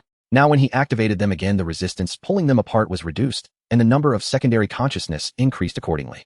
Signs of talent fusion, but it had not yet transformed into a new talent. It was still lacking something like 2 pieces of shell that aligned, but the clasp in the middle had not clicked into place. What exactly was missing was elusive even after repeated inspections. He could only set it aside for now. The bone fragments of the clones vibrated, sending out probing signals. In the shallow waters, deep waters, and the rocky reefs at the island's foot, there was no frequency of the white-spotted fish, nor the amber-colored bone fragments of the Fish King reflecting. But Lin Yuan did not believe the other had left. Such a hunter as the Fish King was cautious, patient, and calculated. He would not rush onto the shore, nor easily give up. He was likely still lurking in a nearby sea area, waiting for an opportune moment. Since he could not enter the sea now, he would evolve his terrestrial organs. The current land was still a place waiting to be developed, filled with countless opportunities for him to uncover. Lin Yuan recalled the fossils he had seen in his past life and activated ecological adaptation. The fish fins began to transform, and the entire movement structure was redesigned. The fin rays were disassembled one by one, with joints repositioned. The ends split into 3 independent elongated bars covered with thickened chitin on the surface. The 3 elongated bars could curve independently, each bending in a different direction. The ends gradually became pointed and hard, capable of digging into the sand for anchorage. He adjusted while trying to support himself, modifying and collapsing, and modifying again. After flopping around for a long time, the sun had moved from directly overhead to the west. He finally managed to stabilize himself. Recalling the biological knowledge from his past life, he transformed the fish fins into a claw-like structure. 3 claws with joints capable of gripping the ground and moving forward. He propped himself up for the first time, not letting his belly shell touch the ground. He took a step forward with his claws digging into the sand, alternating as he moved forward, his speed several times faster than dragging his belly shell. He could walk on land. After circling around, he stopped. The mobility was resolved, but the issue of sustenance was not. There was no meat on the island. There were no fish, no shellfish, no insects. Only plants. Low ground-hugging dark green ones. The leaves were thick with a waxy surface and finely serrated edges. Further away there were taller and thicker things. Brown trunks rose from the ground, rough and cracked. The tops forked out, yielding dozens of thin branches, each laden with the same dark green leaves. In this era there were no flowers, no fruits, no seeds on land. The reproductive method of plants was simple and crude, with spore sacs directly hanging on the undersides of leaves, maturing and then bursting out. There were no animals to disperse them. It relied solely on wind and water flow. In other words, the entire island was a large platter of coarse fiber ready to be devoured, and he wouldn't have to pay a cent. Lin Yuan took a bite of a leaf and nearly spit it out. It was terrible. The fibers were coarse and dry. The juice was both astringent and sticky. Chewing it felt like gnawing on dried seaweed mixed with sand. He chewed hard and swallowed. Ecological adaptation was activated. The stomach walls thickened, the muscle layer was reinforced, and the grinding ability doubled. The digestive glands secreted new types of enzymes specifically for breaking down plant fibers and wax. The inner walls of the intestines developed fine folds, prolonging the time food stayed inside. He did not know how long he had eaten, but finally his body adapted to this kind of food. Plant tissues began to be broken down into biomass. The efficiency was not as good as eating meat, but it could be transformed. He could eat. Still, he did not want to eat anymore. Each bite felt like chewing sand, practically torture. But it didn't matter, he still had his clones. Lin Yuan sent a signal. On the beach, 41 clones simultaneously. They crawled out from the shallow waters and crevices of the rocks, evolving claws to mimic the main body, propping themselves up on the sandy ground and moving onto the shore. The clones lowered their heads to nibble on the leaves.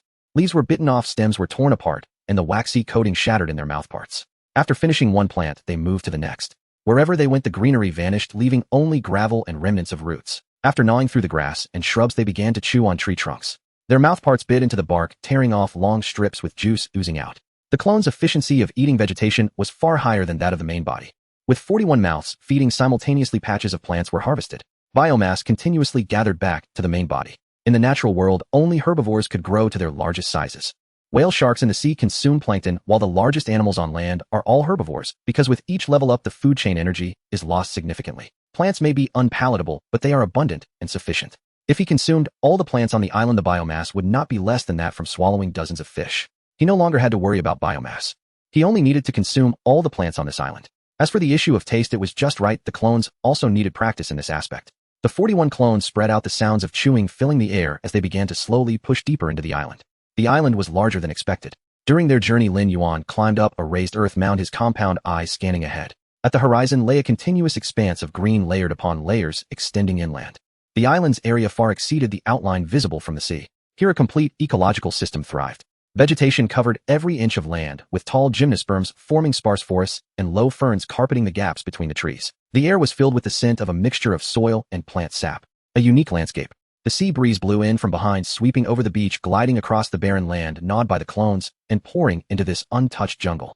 The land-walking fish had been here. He regarded this place as the future nest. In the perception of the land-walking fish, this island was the destination for their clan's migration. One day the fish schools would no longer need to move, but would come here instead. Thus, after landing, there had been little destruction and no excessive exploration or development. Every plant and tree on the island remained largely unchanged. He merely basked in the sun and strolled. It was indeed a waste of resources. To possess such a treasure, yet not understand how to utilize it properly, was to squander this opportunity. Lin Yuan took a step forward and issued commands. 41 clones continued ahead, with the first 30 clearing all vegetation, while the rear ones were responsible for uprooting tree roots. The team pushed straight forward, leaving behind an area devoid of any vegetation, a stark wasteland stretching deep. The peaceful, untouched paradise welcomed an unprecedented plunder as invaders greedily seized everything in sight, ravaging this untrampled pure land. This island should be utilized in such a manner. Such efficient use of resources would surely earn the respect of the land-walking fish in the afterlife.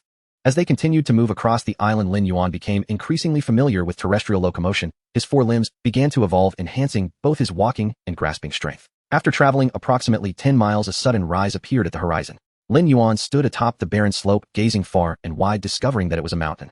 According to the land-walking fish's memories, this was a volcano, seemingly still active. With ecological adaptation, if he let the clones bathe in the magma, who knows if they might evolve the ability to withstand high temperatures.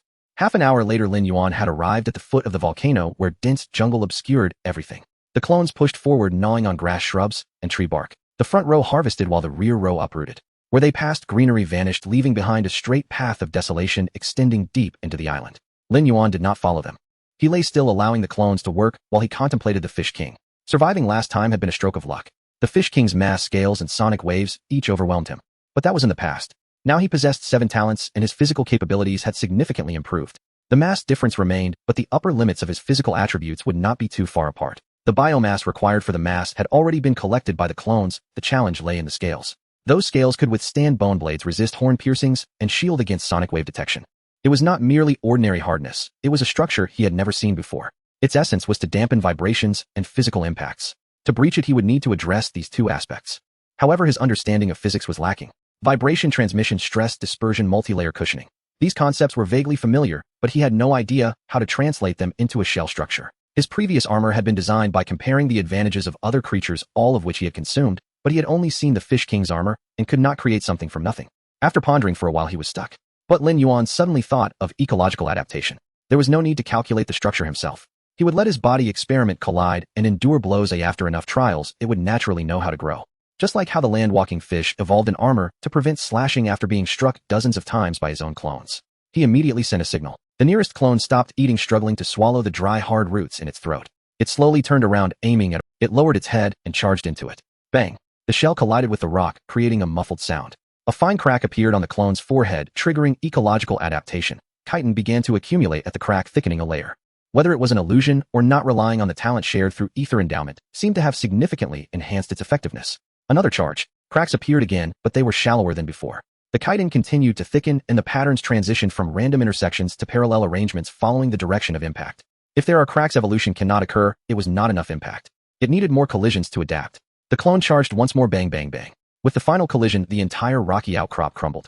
The clone shook its head and collapsed to the ground, gasping heavily, while its secondary consciousness fell into a brief stupor. After dozens of impacts, the structure of the shell at the forehead had completely transformed. Originally, the even layer of chitin had transformed into a multi-layered structure with the fibers of each layer running at different angles. When the same rock was struck, the impact force was dispersed across layers, leaving only a white mark on the shell. Lin Yuan inspected it and found this structure to be quite good. Based on this structure, if he could further strengthen the materials comprising the armor, it should approach perfection. As long as he kept trying, there would always be results. He instinctively activated material enhancement again, intending to modify the armor, but as the ether permeated the clone's body, he immediately sensed something was off. Material enhancement was a basic skill of the white-spotted fish group, a capability inherent to every promoted second-tier creature. By now, he had already devoured the fin fish, swordfish, and land fish, gaining 3 abilities of material enhancement. Talents were not merely skill books that became unusable after one study. They were more like energy or equipment genuinely stored within his body regardless of whether he utilized them. Upon acquiring 3 identical talents, they spontaneously fused completely, seemingly granting an additional change. Besides accelerating material immersion, an extra ability emerged. Lin Yuan endowed this ability to the clone, and the ether immediately attached to the opponent's head armor, emitting a faint white glow. After receiving the infusion of ether, the clone stood up again, rapidly recovering its physical functions, and charged once more towards a rock. Bang! With a loud crash, a 1-meter-tall boulder was abruptly overturned, leaving a massive dent. The clone remained unscathed, and its secondary consciousness experienced little shock. This ability can temporarily enhance certain properties of materials. Compared to the subtle influence of ether, this enhancement was far more efficient and had greater significance in actual combat. If the ether concentration is sufficiently high, relying solely on this talent, even wearing a Trilobite shell, one could withstand a frontal impact from a peak second-tier creature. Lin Yuan pondered for a moment and immediately named this new talent. Material empowerment, derived from the enhancement of 3 material enhancements. In this light, it appeared that not only could different talents fuse, but identical talents could also merge. He wondered if, with enough ether endowment accumulated, it could obtain a new talent, just like material enhancement. Lin Yuan commanded the clone to circle around and conducted several tests on the surrounding stones, confirming that material empowerment could temporarily enhance material hardness by 2 to 3 times. This way, his body would possess armor comparable to the Fish King's, preventing it from being solely on the receiving end of attacks. But it was still not enough. This structure could withstand impacts and slashes, but not vibrations. The Fish King's sonic waves were essentially vibrations. No matter how thick the armor, sonic waves could still penetrate, and the internal organs would be turned to mush. He needed to test further. However, impacts could be simulated by striking rocks. But simulating sonic vibrations was challenging. After all, he did not possess the structure of the Fish King. What should he do? Lin Yuan pondered for a moment, suddenly glancing at a cliff nearby. At the foot of the volcano was a sheer drop of about 3 stories. If he jumped from there, the impact on his body should be comparable to that of sonic wave vibrations. He chose the recently enhanced clone as it had just been modified and could endure falls, allowing for multiple experiments. The other clones quickly cleared a path. The enhanced clone climbed to the top of the cliff. It glanced down and then jumped. It flipped halfway in the air, landing on its side. The shell collided with the rock, chipping off a chunk of the bone blade. Its head became lodged in the ground and couldn't be pulled out. The interior nearly turned to mush from the impact. This kind of vibration should rival a sonic wave. Although the enhanced outer shell was unharmed, the internal injuries were still too severe. Lin Yuan focused his thoughts and immediately shared more ether, granting it an additional talent. Anchor point recall. In an instant, accompanied by the beating of its heart, the previously shattered body healed rapidly. Lin Yuan added several layers of cushioning to its heart. As long as the anchor point was not damaged, it could continue to evolve. The clone pulled its head from the ground and crawled back up the cliff. It climbed again and jumped. This time it landed on its back. The internal organs felt lighter from the impact, but a crack formed in the back armor. On the 3rd attempt, it folded its bone blades away, landing with its belly down. After dozens of tries, the ground had been dented down a layer. The clone gradually learned to slightly adjust its angle upon landing, using the thickest part of its shell to absorb the impact. More crucially, a honeycomb structure automatically evolved beneath the shell. It was not solid, but a cushioning layer formed of countless tiny cavities. As vibrations traveled through, they bounced around in the honeycomb, dissipating energy layer by layer. Lin Yuan shifted his consciousness and carefully examined this honeycomb structure.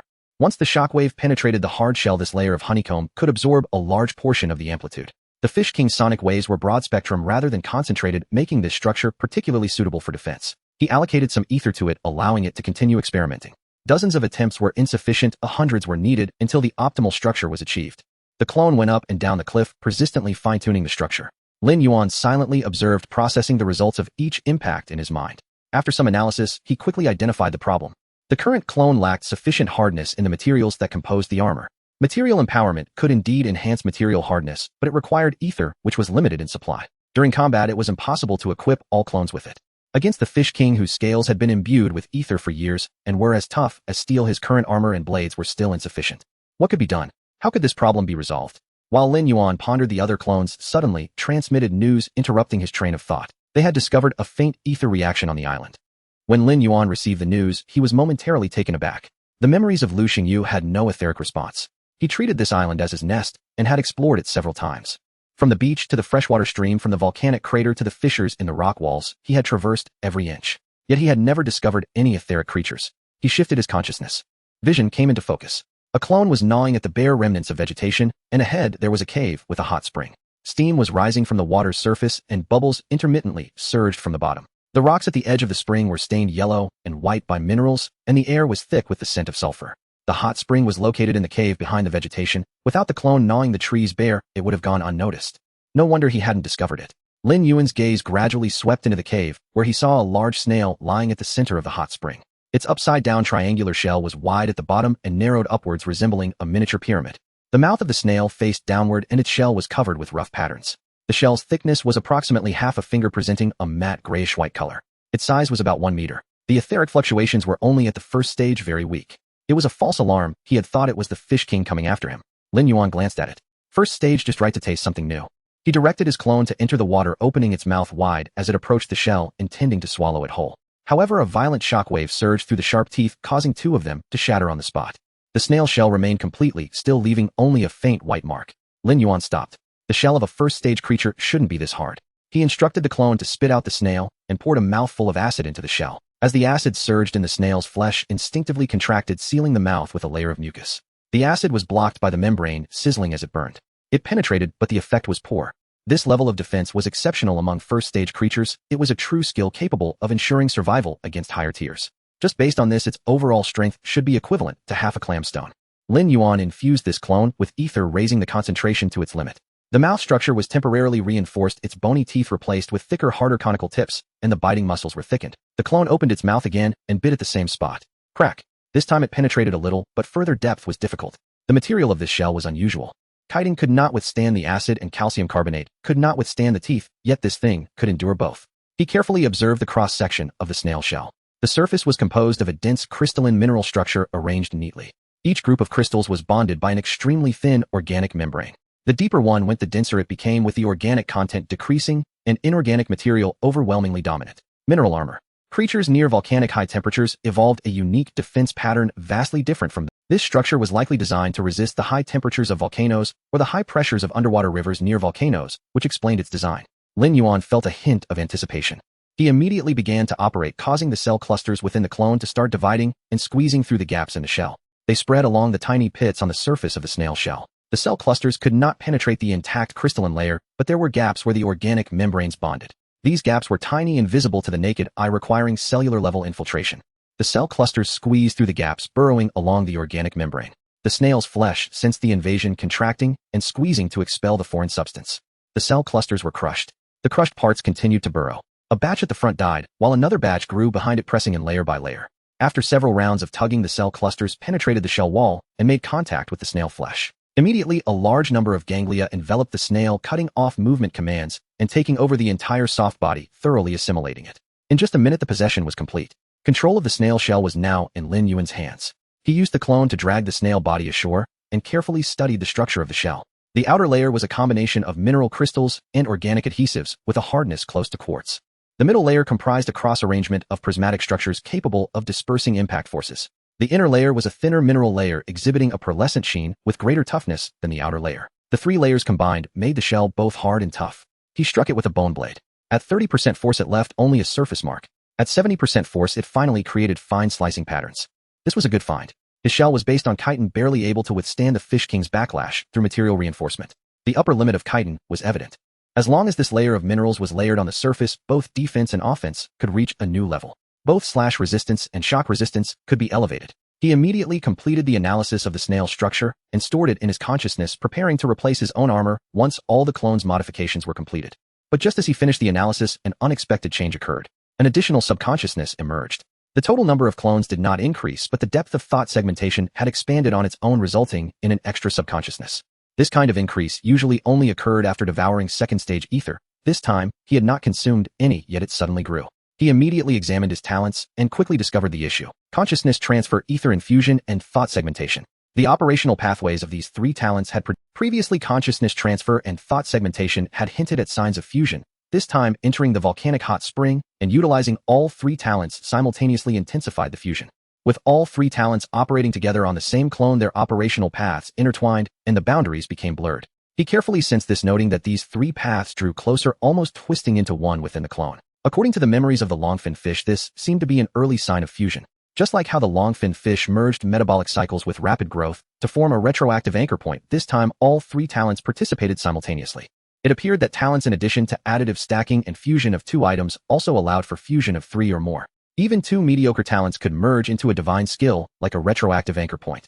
The consciousness cluster and thought segmentation, along with ether infusion, each stood strong on their own. If they truly succeeded in merging, it would undoubtedly give birth to an even stronger divine skill. Perhaps with this talent, he could reach the limit of the second stage and touch the threshold of the third stage. However, at present it still lacked some tightness. The three pathways were not yet closely intertwined and occasionally separated. More synchronized drives were needed to ensure complete integration. But the direction was clear.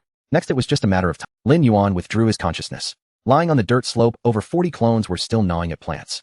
The desolate area had already advanced to the foot of the volcano. He no longer concentrated his consciousness on his main body, but instead spread it out simultaneously. Each fragment of consciousness settled into a clone, simultaneously perceiving the internal structures of 56 bodies.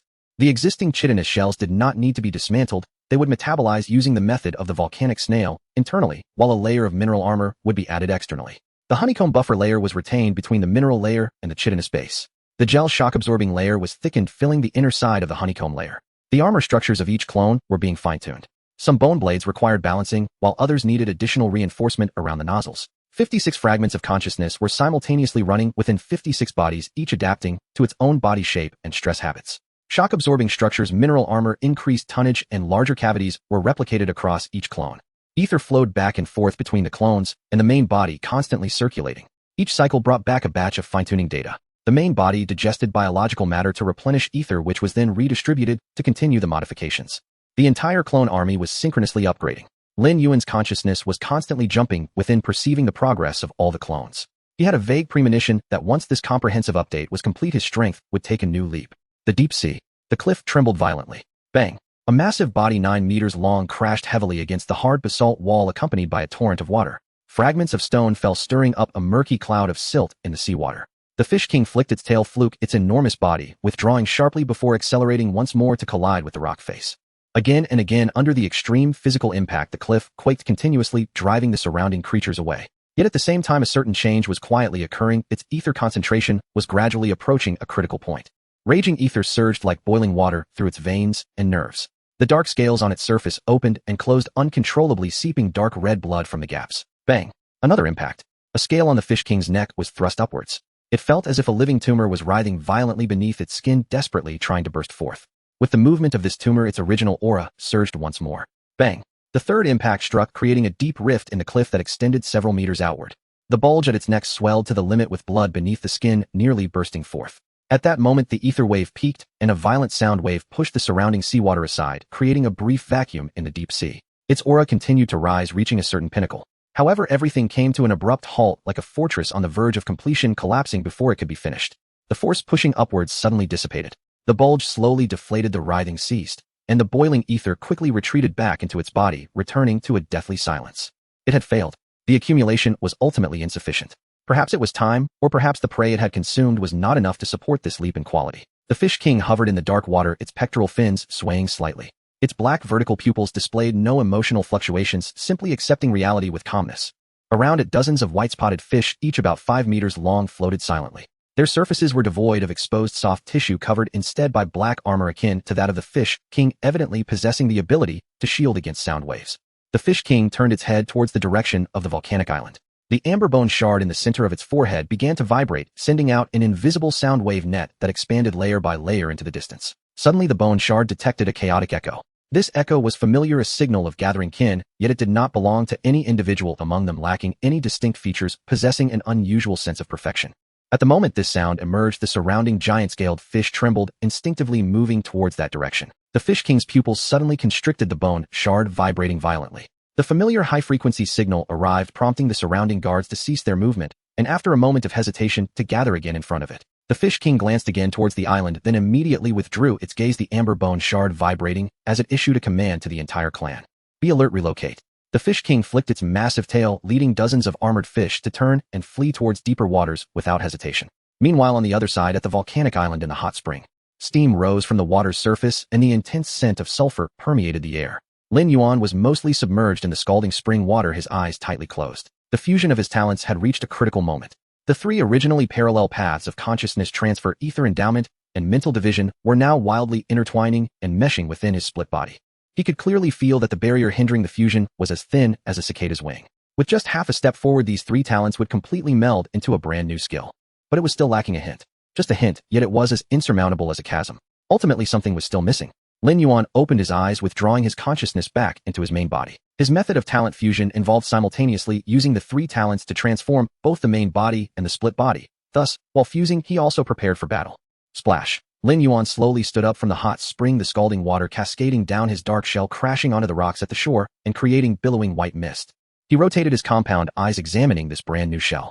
His body length had surged to 7.5 meters, and his weight was approaching 6 tons. Such a terrifying size had long surpassed the limits of most creatures in this era, an undeniable behemoth. The outermost layer of armor had undergone a complete iteration. The original chitinous shell had been replaced by mineral armor with a volcanic snail structure, yet the form was not that of a cumbersome shell, but had evolved into overlapping scales similar to those of the Fish King. Dense black mineral crystals interlocked with one another, their hardness comparable to quartz.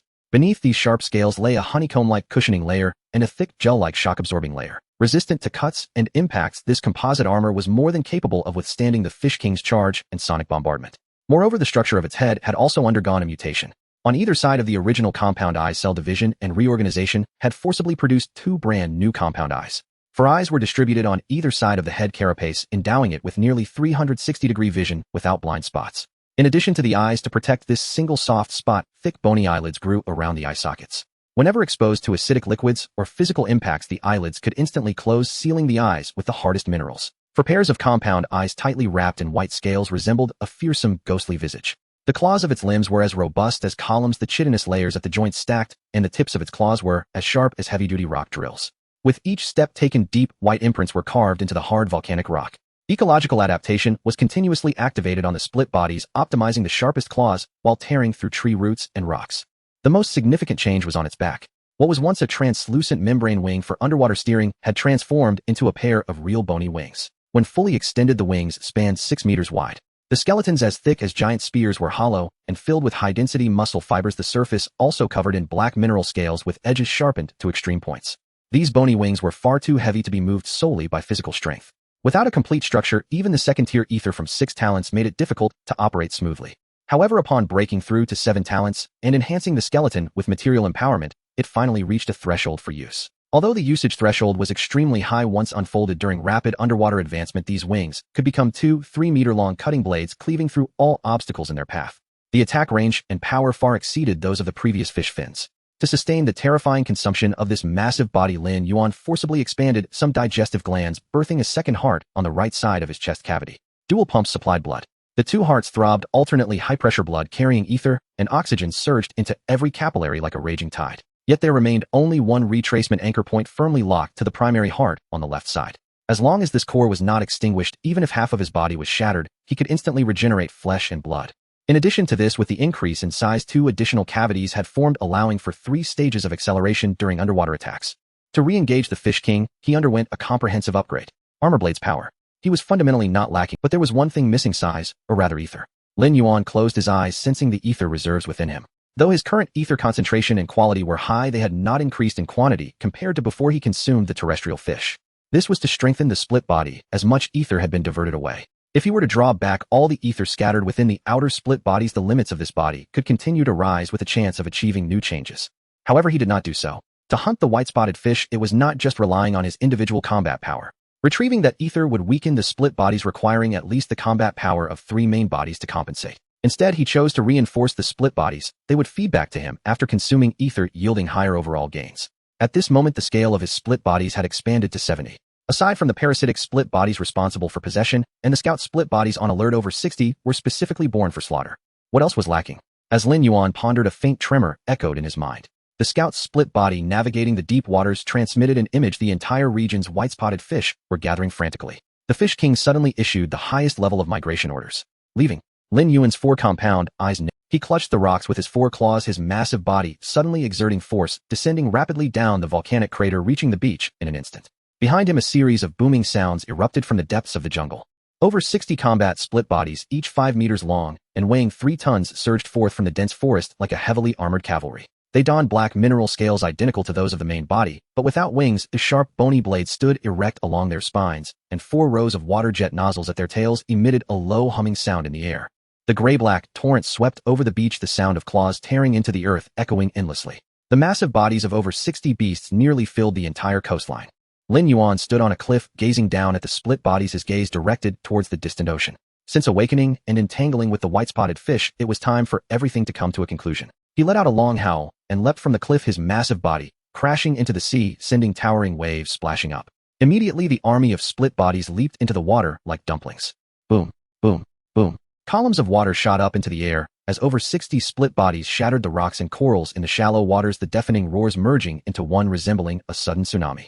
In the next moment, all the water jet nozzles activated at full power, causing the recently stirred waves to rapidly retract, creating countless clear whirlpools on the surface. Boom. The surface of the sea shattered and sand and stones flew everywhere. A thick black torrent violently tore through the gray-green sea surface, racing away into the distance.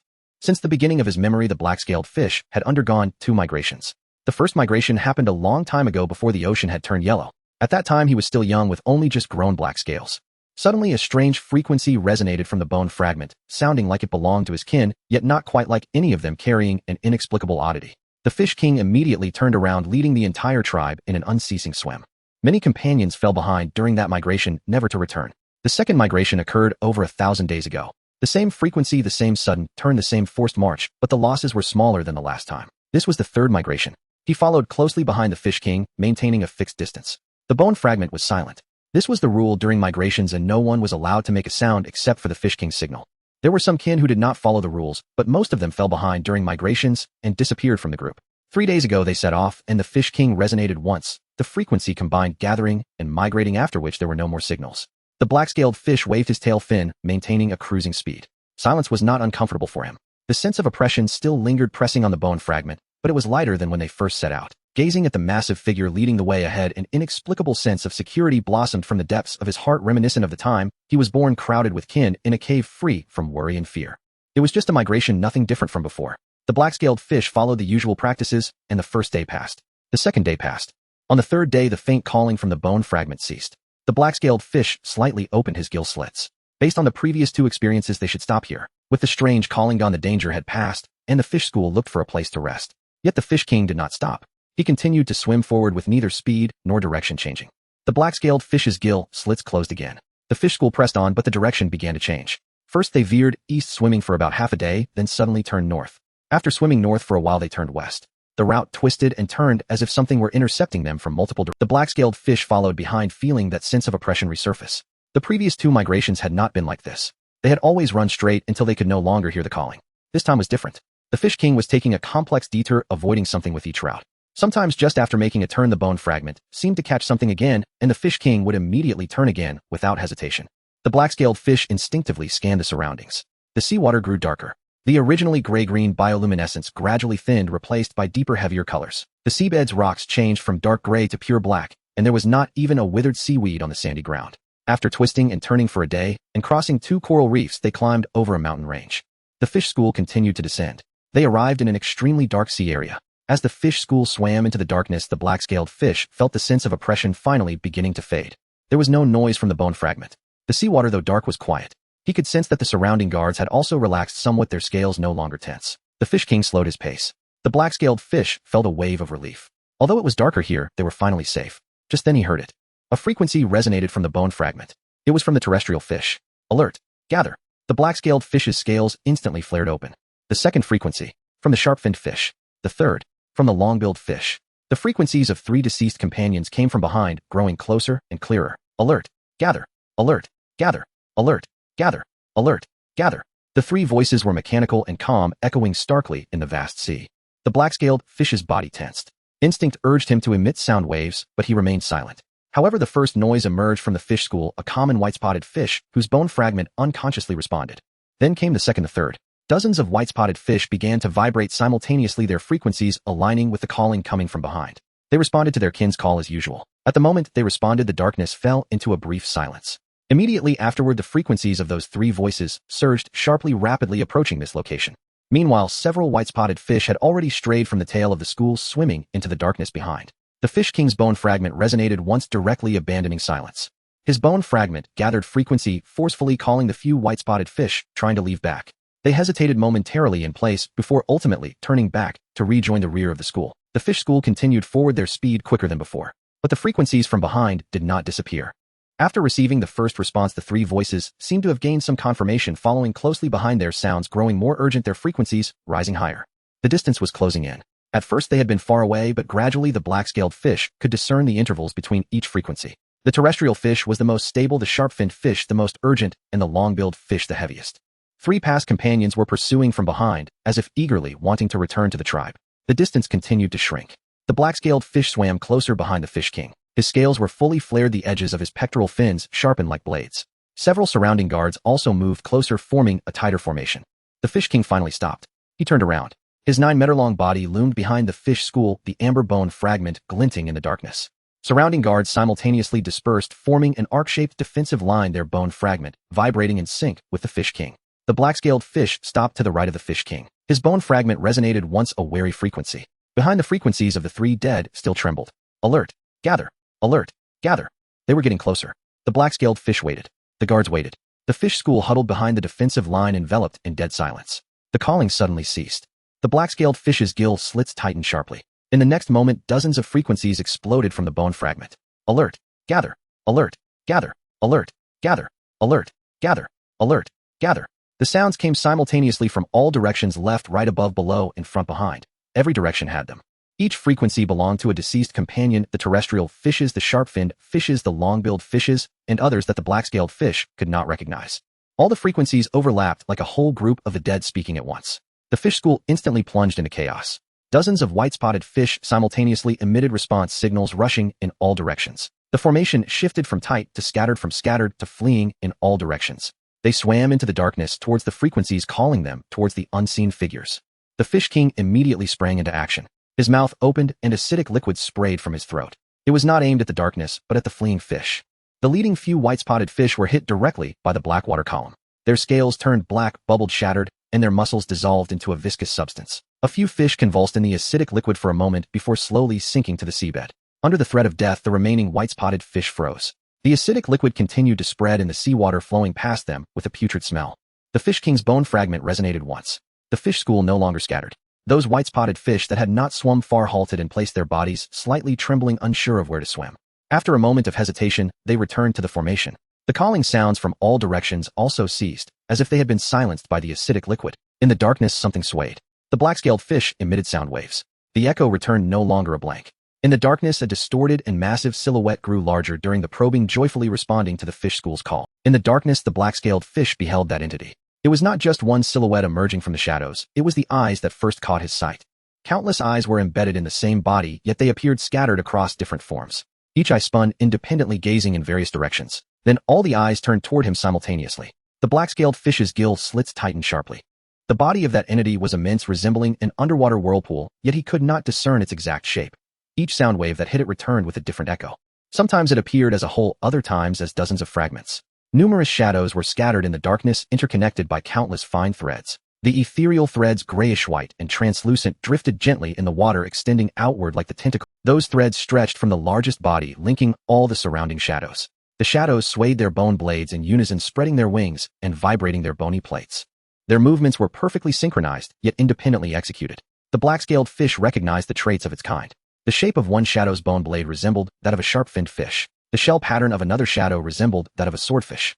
The arrangement of scales on yet another shadow mirrored that of a deceased guardian. Every detail felt familiar. Yet when pieced together, their appearance was unrecognizable. That entity turned its gaze toward the black-scaled fish. Hundreds of eyes focused simultaneously. Compound eyes, lateral eyes, and small eyes nestled in the crevices of its head. Every pupil reflected his image, eagerly wanting to draw him and merging him into the body intertwined with those threads. A sense of suffocation washed over him. The black-scaled fish's scales opened wide. An overwhelming tremor engulfed his entire being. From gill slits to tail fins, every scale quivered, gripped by an inexplicable chill. The sensation of suffocation lingered. The seawater still flowed through his gill slits. Oxygen continued to enter his bloodstream, yet he felt breathless. At that moment, the Fish King stood in front of him. A 9-meter-long body surged from the right, scales fully spread, resembling a moving black mountain wall. Amber-hued bone plates glimmered, bursting forth a halo of light in the darkness. The guards followed closely, dozens of scale fish forming an arc, their bone blades pointing forward, vibrating in complete synchrony with the Fish King. The black-scaled fish felt the suffocating sensation cut off. It was as though a mountain blocked his path, intercepting all the gazes pouring in from the opposite side. His scales slowly closed, and his gill slits reopened. With the aid of the hundreds of eyes on his body, Lin Yuan joyfully surveyed the prey before him. Having set off from the island 3 days ago, he had not consumed anything, commanding all his avatars while remaining in a silent state, tracking them via bone plate signals, circling from northwest to due north, then veering to the northeast. He patiently followed, not just to track. He aimed to encircle them all at once, to trap the entire school of fish in an inescapable location. Now this dark and narrow sea area was that place. Surrounded by black cliffs, the undercurrents swirled between the rocks, leaving no familiar escape routes for the fish school. With nowhere to flee, the moment had finally arrived. Lin Yuan took a deep breath of seawater, feeling a cacophony of voices in his mind. Accompanying this hunt, he manipulated his avatars day and night, further merging his 3 innate abilities, his consciousness integrating deeper into all bodies. The perceptions of all avatars began to synchronize in his mind alongside an increasing depth of control. Simultaneously, the hunger from over 60 bodies pressed down on him like a mountain. With 100 eyes turning simultaneously, Lin Yuan focused his gaze on the Fish King in the center. The Fish King's scales appeared denser than before. A bulge formed at its neck, seeming to have gained a bit more breadth than before, yet it also appeared to have sustained some injuries. Its size remained unchanged, but every scale's edge trembled slightly. Those scales responded to it, ready to unleash a wave capable of shattering everything. At the same time, the Fish King's gaze swept through countless avatars, precisely landing on him. Their gazes collided, one profound as an abyss, the other fiery as a blaze. In that moment of eye contact, time seemed to stand still. The amber pupils of the Fish King reflected a clear image, one filled with hundreds of bloody red eyes. Lin Yuan's pairs of compound eyes simultaneously focused, seeing the Fish King as a banner guarding countless fish behind it. 2 energies of similar density collided through dozens of meters of seawater, sending forth a layer of invisible ripples. Finally, the moment of reckoning had arrived. The individual that stood out and the collective ruling the ocean would both meet their end. They would clash and struggle until the very last moment of life. The defeated would sink eternally to the seabed, while the victor would ascend to the throne. Surely the opponent, like himself, had long awaited this moment. At this moment, their hearts must also be filled with yearning and anticipation. Lin Yuan suppressed the instincts of all bodies as in countless battles before, the avatars and the main body unified and will began to align and spread their cold fangs. Regardless of victory or defeat in this battle, he would give his all. The Fish King's expression remained calm, standing alone to protect the school behind it. Its bone plates emitted waves once more, their frequency unwavering. Like before, he was the leader of the tribe, the banner of the fish school. As long as he stood, the fish school could unite as one. This time the sound wave rose to unprecedented heights, accompanied by an unprecedented frequency fluctuation, a thread of ethereal energy emanating from him, infusing every kin's mind, transforming into clearer commands, urging them to take action. The surrounding scale fish, the last 2 second-tier members, and all first-tier from the tribe gathered at his side, growing black scales under the enhancement of the ethereal energy. The awakened ethereal ones positioned themselves at the front, while several hundred ordinary individuals retreated 100 meters away, fanning out like a fan for side cover. As the formation shaped, the Fish King's scales trembled slightly, sound waves spreading from its body, reverberating off the 2 second-tier members, while the surrounding guard scales began to vibrate. As countless scales quivered, a high frequency sound wave gradually brewed between them. The frequency increased, the sound waves intensified like a raging wildfire, beginning an endless ascent. Behind them, all the white-spotted fish had swollen bellies, sacrificing bodily functions, rapidly brewing acidic liquid. A tide of unimaginable darkness was about to engulf this abyss. Lin Yuan watched this scene, observing the grand preparations. He felt the tumult within him reach its peak, as if something ignited his scales, slightly trembling in excitement. He immediately issued a command, focusing solely on one task: charging power. All avatars began to simultaneously absorb water, extracting every ounce of strength within, filling the originally empty cavity. With the collective water absorption of all avatars, hundreds of tons of seawater surged into their bellies, creating a massive whirlpool, causing the flow of seawater in the abyss to suddenly reverse. The avatars expanded at a visible speed, continuously drawing closer while adjusting the angles of their nozzles and the trajectory of their charge, gathering the accumulated kinetic energy into one force. Nearly 100 tons of tremendous kinetic energy would converge under his will. Accompanied by the roar of the seawater, it would transform into a blow powerful enough to collapse the sea cliff, delivering a decisive blow to the opponent. The sound waves in the abyss trembled. The enormous roar generated by the whirlpool resonated, and high-frequency sound waves echoed continuously in this deep chasm. And atop the cliff, over 1,000 meters away, a trilobite seemed to sense something swiftly crawling out from the sandy bottom of the sea, disregarding its exposed form, desperately fleeing toward the distance. The fish that originally hunted it also ignored this prey in front of them, frantically swimming toward the sea surface. Beneath the abyss, the charge and power accumulation completed. The sound waves reached their peak. In the final moment, Lin Yuan and the Fish King's gazes collided one last time. At this instant, both pairs of eyes reflected only each other's figures, devoid of anything else. It was time. Let the final duel commence. To end countless skirmishes and competitions in this battle. Lin Yuan's gaze burned with intensity as his main body and avatars charged forth, uniting hundreds of tons of kinetic energy under a singular will. The Fish King elevated its ethereal energy to the utmost, pushing forth an unprecedented grand wave of sound. In the next second, a tremendous roar echoed throughout the abyss. Hundreds of tons of seawater erupted in the collision, transforming into a violent and surging undercurrent that swept everything at the cliff's edge. Rocks shattered and tides surged. Beneath the abyss, a cataclysmic sound wave and the amassed kinetic force collided with a thunderous impact as both reached their zenith. From the point of impact, terrifying kinetic energy erupted unchecked. Clear fissures spidered across the cliff face, racing outward like a web. Underwater sound travels ultimately faster than any dash. At the instant of collision, Lin Yuan felt as if he had smashed into a stone wall. The armor of his foremost clones shattered, their internal force ravaged, and a stabbing agony pierced his consciousness. The cramped sea cliff, aided by guarding scales, amplified the sound wave's force to more than threefold. Echoes compounded the blast, battering Lin Yuan like a heavy hammer. Yet even so, the colossal momentum bore on without abating. Hundreds of tons of clone mass driven by inertia smashed through the sound wave like glass and pressed forward. Lin Yuan stretched his nerves to the limit, stifling the pain in his mind, infusing ether into his lead clones and directly manipulating the cavities within their bodies. Second stage acceleration. After modification, all clones could perform a 3-stage thrust during the sprint by altering their cavities and taking on water mid-charge. With the threefold overlap, they could magnify the advantage of their mass to the utmost. In the narrow sea cliff, not only sound, but the charge's kinetic energy was likewise amplified. The school of fish could not evade, like pedestrians before a runaway truck on a mountain road. They could only brace. A distance that had been nearly 100 meters collapsed by 50 in an instant. The Fish King's pupils narrowed slightly, yet he did not flinch. The once deep tone rose to a triumphant pitch again, and the ether surged upward, as if climbing a slope. A black-scaled fish and another second rank flanked him, their ether conformed, converging toward the Fish King. Surrounding armored scales trembled, some shattering as a sacrifice. A sound wave more furious than before coalesced in an instant. The protuberance at the Fish King's neck grew ever clearer. The rate of sound accumulation exploded exponentially. But the enemy was closing in rapidly. 40 meters. The Fish King's whole body trembled, jet black scales cracked inch by inch as if unable to withstand the force of the sound wave. 30 meters. He whipped his body, flicking his tail. As scales fractured, he thrust that tremendous sound forward. 20 meters. The second sound wave detonated with a roar.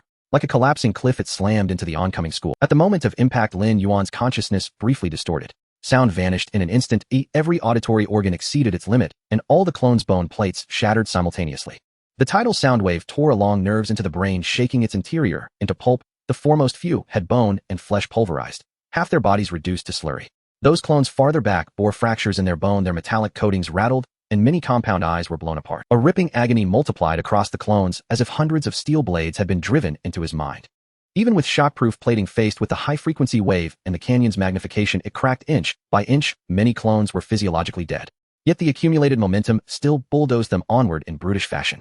Bone plates on Lin Yuan's forehead splintered and fell, revealing flesh beneath. He ignored the wounds. As his brain rapidly restructured, he dispersed all his ether. In barely a second, he made no attempt to restore his brain. He diffused his consciousness outward, laying it upon the muscles of compressed cavities to rebuild strength. Seawater boiled and rolled, but high speed, the light in his compound eyes blurred into streaks, casting the past behind. The two sound waves failed to stop the dreadful momentum. At most, they deflected a few. The force still bore forward on 10 meters. Between lightning and sparks, the Fish King began to gather power once more.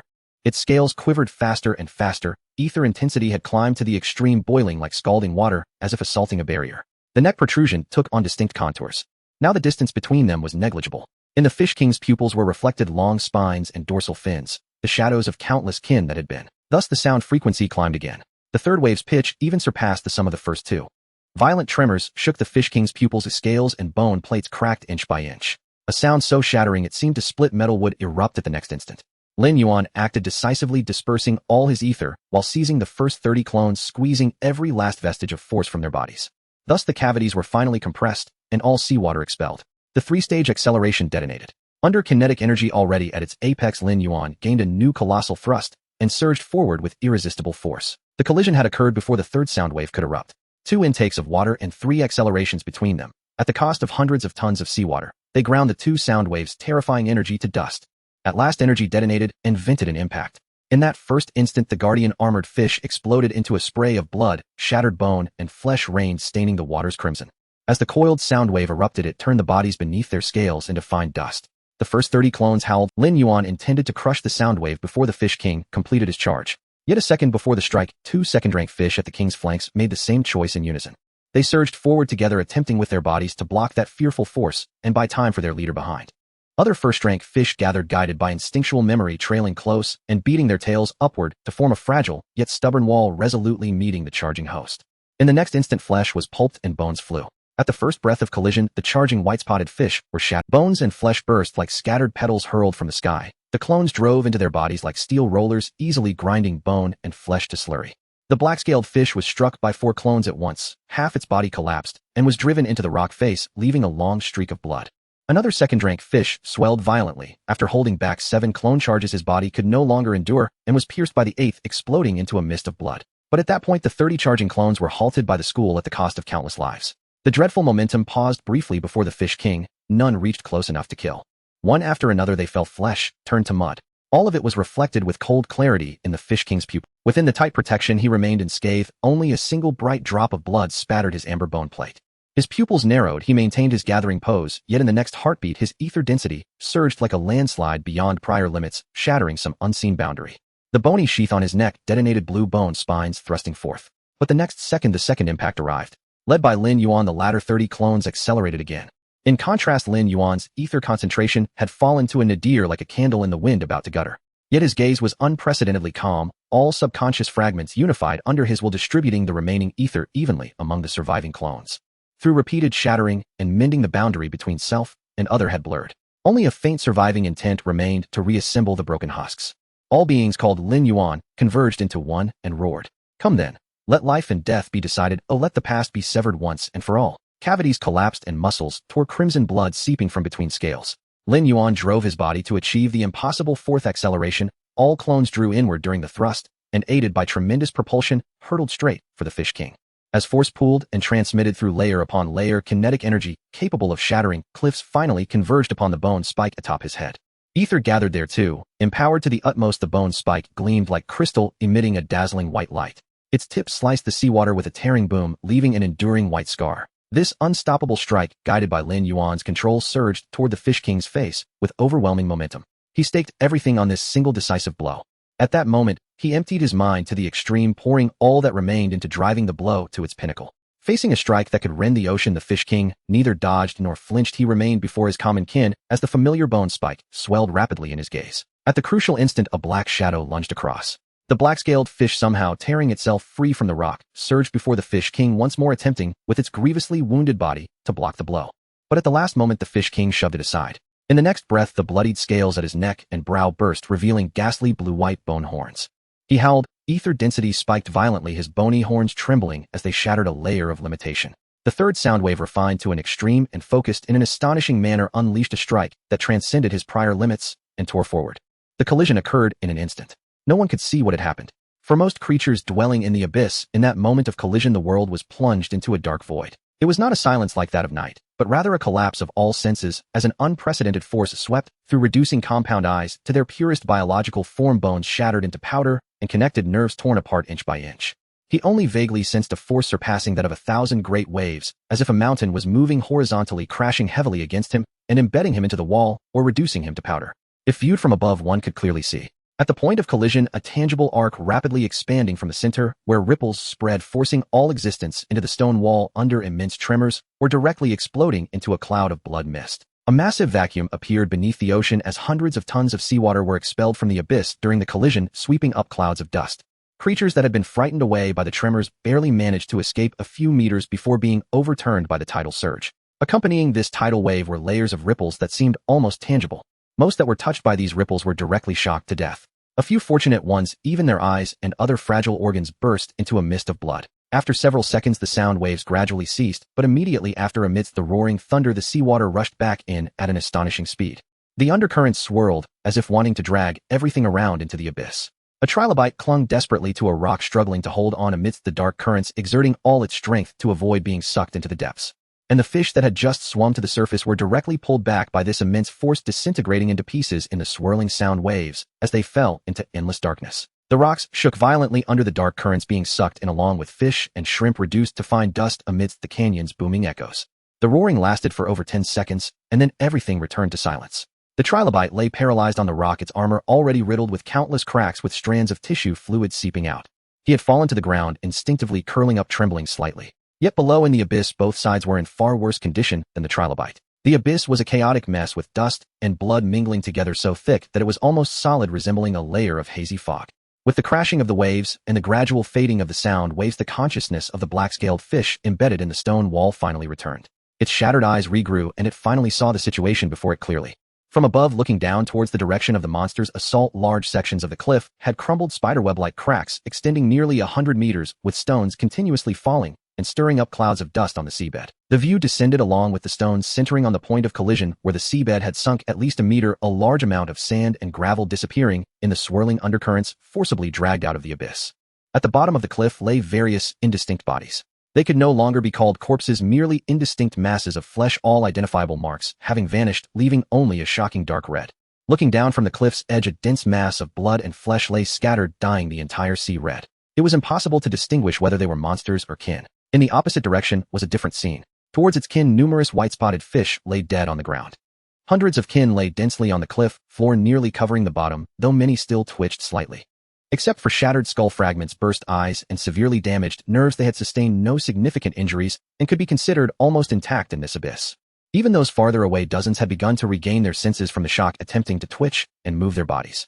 The black-scaled fish observed for a moment, recalling the previous scene, finally coming to a realization. In the last moment before the sound waves transmitted, the Fish King used its newly grown pair of bony horns and even its body to shield itself, forcibly redirecting the sound waves to pour entirely in the opposite direction, allowing these frail kin to survive. Thus, although they were injured, they were far from dead.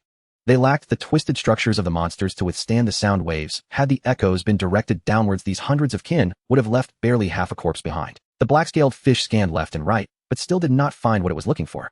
Where was the Fish King? Below, shrouded in dust, it was completely unclear.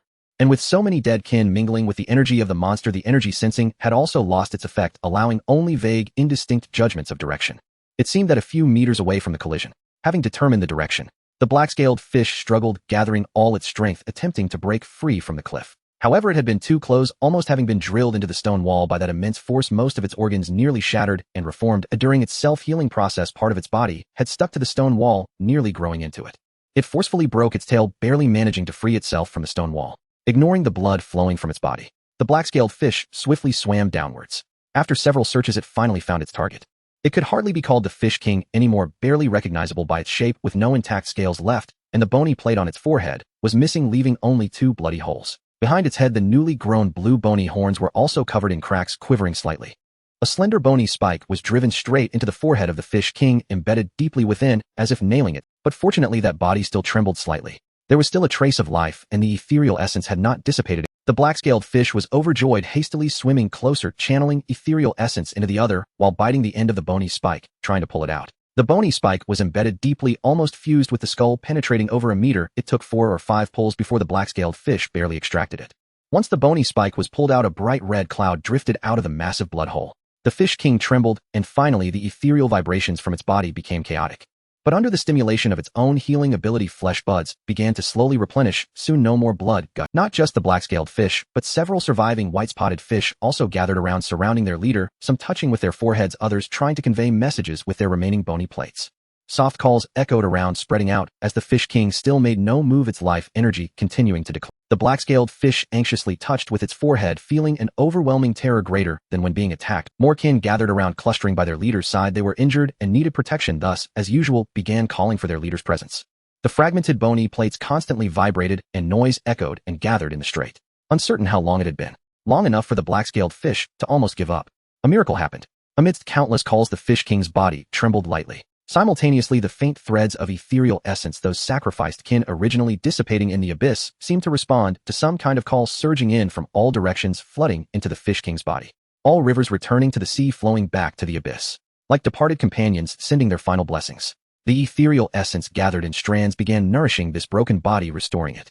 Gradually, the Fish King regrew its eyes, the blood hole on its forehead began to heal, scales started to regrow, the amber bony plates began to grow, a new life energy began to stabilize, and the dissipated ethereal vibrations also began to recover. But in its eyes was a blankness, the pupils still spinning unconsciously, as if it had not yet recovered from the recent trauma. The kin gathered around their leader, the broken bony plates vibrating continuously as they had experienced before. The ethereal essence dispersing around them slowly surged towards this place, gradually healing its injuries. The black-scaled fish relaxed all over, feeling the grip that had been tightened just moments ago finally disappear. But it suddenly thought of something. What about that monster? That massive and twisted monster with hundreds of eyes.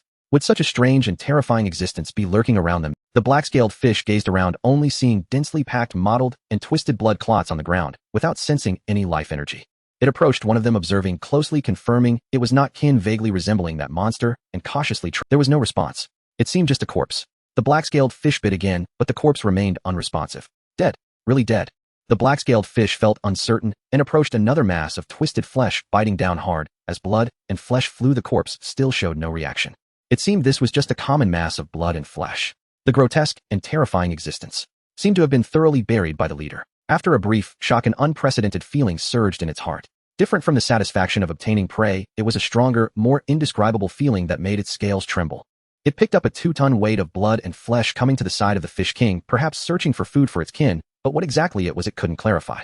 The Fish King's gaze had yet to focus. Under instinct, it glanced at the blood and flesh on the ground, but showed no reaction, as if still in recovery. Meanwhile, a large number of kin recovered from their injuries, rushing back towards this side. Their expressions were much more direct than that of the black-scaled fish. Having once again defeated a formidable foe, naturally as usual, they began a gluttonous feast, and this time the prey was not only astonishingly plentiful, but also tasted exquisite. They surged up from the depths of the abyss, beginning to voraciously devour the twisted corpses on the ground. The black-scaled fish did not eat, only dragging 3 tons over to the Fish King, quietly waiting, uncertain how long it had been. The Fish King's gaze finally regained focus. Its body tensed, abruptly lunging forward, but upon seeing the black-scaled fish and sensing the tremors of the surrounding kin, it relaxed. The Fish King's gaze swept around its previously dispersed pupils, refocusing, then solidifying into substance. The black-scaled fish felt relieved. It immediately raised its head, presenting the captured prey before the Fish King. But unexpectedly, the Fish King's gaze suddenly froze, its eyes narrowing slightly, as if confirming something. Then its pupils contracted abruptly, as if it had seen something unbelievable. Next, it raised its head, seeing countless kin surging at the cliff's base, voraciously devouring this twisted flesh.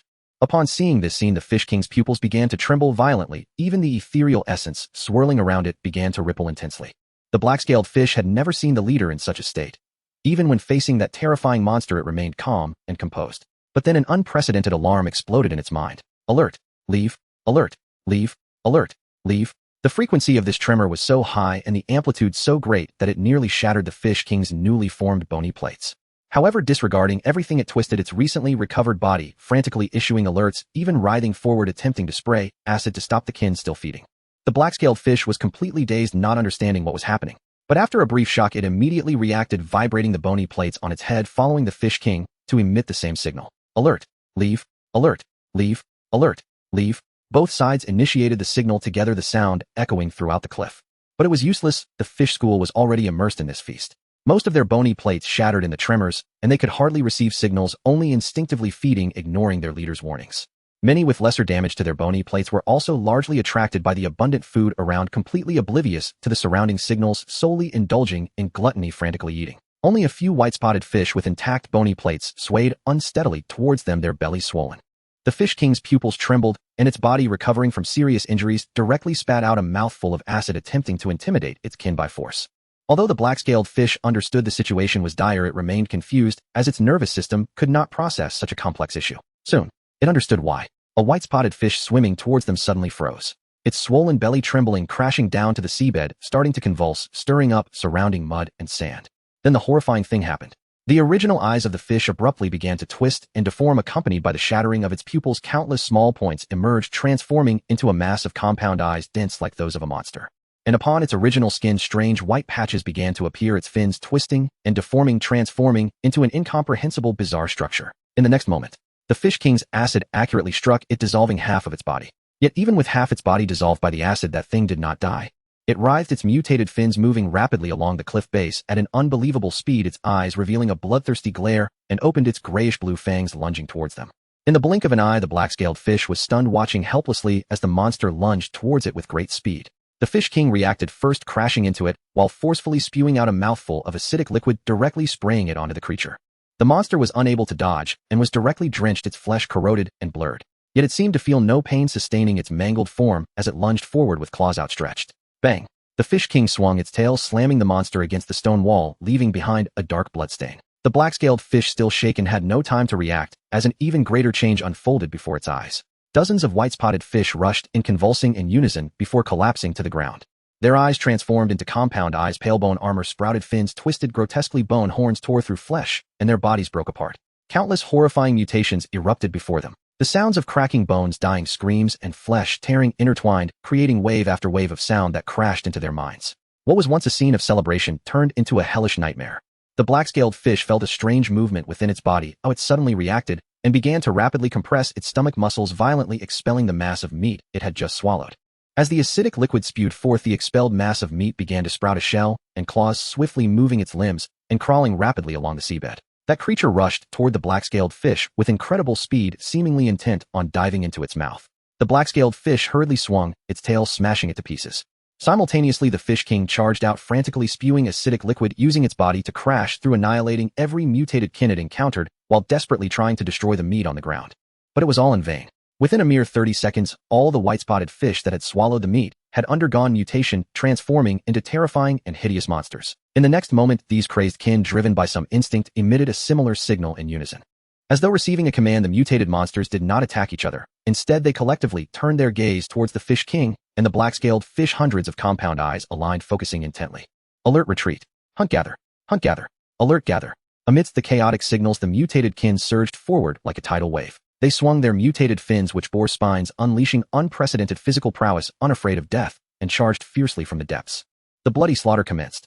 The black-scaled fish propelled its body, crashing through the swarm, its tail blade vibrating rapidly, relying on its 5 innate abilities, each strike capable of slaying a mutated creature. The Fish King also activated the blue bone horns on its head, the scales vibrating, emitting compressed sound waves that repeatedly struck out, sending ripples through the water, each blast crushing several monsters into blood mist. They showcased their skills, pushing back the first wave of assaults with sheer force. Though the mutated beings had gained immense enhancements, they were still far from reaching the second tier. Yet their numbers were overwhelming. Hundreds of kin in pristine condition had been grotesquely transformed into terrifying monsters, nearly blocking the view in that narrow gorge. And it was not just that with each of their attacks, the shattered bodies of the mutated creatures were consumed by the meat on the ground, which seemed to regain vitality, distorting and converging towards a point. As the meat continued to gather, a twisted, obscure aura seemed to be reviving. Another wave of sound swept through, shattering several mutated creatures into fragments. In an instant, the fragments were absorbed by the surrounding meat, and the revived aura grew longer. The more they killed, the faster the enemy recovered. The Fish King's pupils contracted slightly, clearly realizing this, as the blue bone horns atop its head trembled slightly, yet the sound waves remained unissued. Behind it were countless injured kin with no power to resist. If another large-scale sonic attack were launched, regardless of whether there was time to prepare under the echoes of the cliff, these kin behind it would likely be killed instantly. The mutated beings seemed to sense this, circumventing the Fish King, their sharp claws digging into the cliff, charging towards the collapsed white-spotted fish. Not only around the cliff, some mutated beings swam upstream, intending to descend directly and engage in wanton slaughter. The previously balanced situation began to reverse dramatically. The black-scaled fish and the Fish King, one on the left and the other on the right, each unleashed their techniques, either spewing acidic liquid or launching sonic attacks, countering the imminent crisis. Stone fragments shattered and flesh flew. Countless bones and flesh were crushed into mud, and the vibrant red blood once again enveloped the seabed. This round of charges was forcibly suppressed by them. The black-scaled fish gulped in seawater, feeling an unprecedented fatigue. Yet from the moment the enemy appeared, the battle had stretched to this point. It had sustained severe injuries on 2 occasions with countless minor wounds. Even with the support of its 5 innate abilities, its bodily functions had significantly declined. In contrast, the Fish King's condition was quite the opposite. Since sprouting its bone horns, its ether concentration had been rising rapidly, and its bodily functions grew increasingly powerful, yet its original life aura fluctuated at an unsettling speed, diminishing compared to when it awakened. Once again, a wave of assault came. The mutated creatures nearly obscured the view, surging like a tide. They filled every corner of sight, and everywhere one looked there were eerie compound eyes and countless bloody fangs. The black-scaled fish summoned all its strength, directly swinging its long tail, the nearly tumtor-long tail blade, vibrating at high frequency, bisecting 3 incoming mutated creatures. The Fish King utilized its blue bone horns, confining the sound waves to an extremely small radius, causing the mutated creatures ahead to vomit blood and retreat violently, unable to advance even an inch. However, this time, when the bodies of the mutated creatures were shattered, countless broken meat chunks erupted from within, sprouting claw-like appendages reminiscent of trilobites, swimming rapidly towards the rear. On the rock wall in the sea, wherever one looked, these monsters surged forth, their numbers matching or even exceeding those of the mutated beings. In an instant, the situation collapsed entirely. They could forcibly suppress the charge of the mutated beings, but faced with this bizarre tactic of dispersing into pieces, they found themselves nearly helpless. The black-scaled fish's pupils shrank suddenly, pushing its neural response to the limit. The vibrating tail blade traced a cunning arc in the seawater, severing 4 or 5 meat chunks. Yet it had no effect. More meat chunks simply bypassed it, continuing to push forward. Everywhere one looked, dense meat chunks were rushing in. The black-scaled fish and the Fish King retreated, only able to watch helplessly as those things gradually approached, inching closer to their collapsed kin behind. Meanwhile, the Fish King scanned ahead, taking a deep breath of seawater, seemingly making a certain resolution. Suddenly, it raised its blue bone horns. The amberton bone pieces rippling its scales began to vibrate again at high frequency, and terrifying sound waves brewed once more. The black-scaled fish hesitated for a moment, but after a brief pause it began vibrating its scales, choosing to assist. This time the buildup was unprecedentedly swift. The sound waves fluctuated at an extremely high frequency, and the ether began to rise rapidly. In an instant, the tidal wave of sound waves converged, and with the Fish King raising its bone horns, the terrifying sound waves erupted suddenly, like an invisible barrier crashing forward. Upon encountering this barrier, countless tiny blood chunks exploded into a mist, and the mutated beings' bodies collapsed, dissipating into nothingness. The bizarre tactic of dispersing into pieces was forcefully neutralized. But soon the terrifying sound waves echoed through the canyon, rebounding like a tidal wave, crushing towards both sides. The black-scaled fish swam anxiously back and forth, clearly unsure what to do. The Fish King swam forward again, raising its blue bone horns, standing in front of its kin, spreading its scales wide, as it bore the risk of breaking, unleashing another sound wave. The two sound waves violently collided, continuously dissipating and distorting as they met, forming cracks that spread for dozens of meters along the cliff. The white-spotted fish behind were only slightly disturbed by the undercurrent, remaining unscathed. A life-threatening crisis was thus forcefully resolved. The Fish King still stood there, amidst the powerful urging of the two sound waves. A clear crack appeared on its blue bone horns, continuing to extend downwards. However, its ether concentration did not decline. Instead, it grew more intense, igniting like a flame rising. The Fish King turned back, scanning its kin behind it, and with a flick of its tail, countless ether surged in like a tide flood. Bone pieces restored, nerves revived, the shattered tissues were reconstituted, and the severely injured kin regained their strength, nearly returning to their former state. The Fish King turned to its side, scanning its kin one by one with its left eye, seemingly memorizing every face deeply. Then it vibrated its bone pieces, issuing a singular command. Leave. It was a command for the other kin to flee. The black-scaled fish was somewhat confused, immediately vibrating its bone pieces in response. Gather, leave. The Fish King's body trembled slightly, and only at that moment did it slowly turn its head, revealing its true appearance. On the edge of its right eye, faint dark spots began to surface. Half of its eye had transformed into a compound eye resembling those of the mutated beings, its entire eye vibrating incessantly. The black-scaled fish was stunned, its body freezing in place. Leave. The Fish King looked at it, its gaze unwaveringly resolute, issuing the final command with its bone pieces. The black-scaled fish seemed unable to believe it, instinctively drawing the ether within its body, attempting to inject it into the Fish King. Bang! A powerful tail swipe struck heavily against its body. The black-scaled fish was knocked against the stone wall, several of its scales shattered, and turning back it found itself staring directly into the Fish King's eyes. In that gaze the dark spots continued to spread, yet within that familiar pupil the determination remained unwavering. Leave. The amberton bone pieces trembled. The command was issued once more, the frequency elevated to its peak, carrying an undeniable conviction. The black-scaled fish gazed blankly at its leader, watching as the dark spots continued to expand, already occupying half of the pupil. Behind the Fish King, all the shattered mutated beings seemed to have been absorbed by the twisted flesh, countless chunks converging into a massive cocoon, dozens of meters long, with numerous blood-red eyes opening wide. A bizarre and bloody aura had risen to its peak, and the presence within the cocoon seemed poised to break free. Even standing 100 meters away, a fear-inducing shivers throughout its scales began to rise, seemingly tightening around its throat. Bang! A tail swipe jolted it awake from the chaos. The Fish King turned directly towards the eerie creature, its scales beginning to vibrate continuously, and terrifying sound waves began to brew anew, far exceeding any previous instance. The black-scaled fish was stunned, staring blankly at its leader. The Fish King no longer glanced at it. The sound waves emanating from it continued to rise. The amberton bone pieces shattered, its scales began to fall off piece by piece, enormous cracks spreading, and the blue bone horns nearly falling off. Yet the ascent of the sound waves did not cease, carrying an undeniable conviction and a determination to end everything, continuously climbing to unprecedented heights. The black-scaled fish's pupils trembled for a moment before finally turning away, waving its bone pieces to summon its kin, actively leading them outward. The fish school hurriedly gathered under the black-scaled fish's command, swiftly navigating toward the abyss, and within half a minute, they had completely escaped the depths, swimming towards the distance. And behind them, the Fish King stood in the abyss, its rising aura shining like a star. Half of its eye had completely transformed into a compound eye, a twisted and bizarre consciousness was altering its body. Yet at the same time, the sound waves had condensed to the extreme. The blue bone horns were covered in cracks, seeming ready to shatter at any moment, and its scales were entirely destroyed, spilling forth crimson blood. But its ether concentration had surged to the extreme, faintly touching that threshold, using its life as fuel, and its will as a driving force, pushing its power to an unprecedented peak. The Fish King turned back one last time, glancing at the departing fish school. It forcefully suppressed the mutations in its mind, using its intact right eye to gaze at the distorted blood-flesh giant cocoon at the seabed. The presence that had invaded its consciousness had fully recovered, tearing through the blood-red cocoon, revealing its stark white and menacing fins, its calm gaze once again locking onto the Fish King. Without hesitation, without a shred of doubt, it swung its tail, carrying the hopes of all its kin, bearing all their expectations, and delivering a strike that would consume itself. It crashed down towards the seabed, like a meteor falling to the earth, akin to a spark igniting a prairie fire. At this moment, beyond the abyss, the fish school had swum thousands of meters away from the abyss, still hastily moving outward.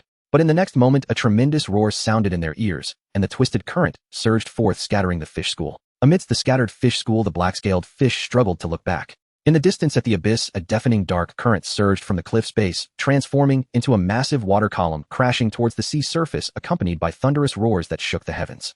The water column surged to the surface, throwing sand and stones high into the air, while forming massive waves sweeping in all directions.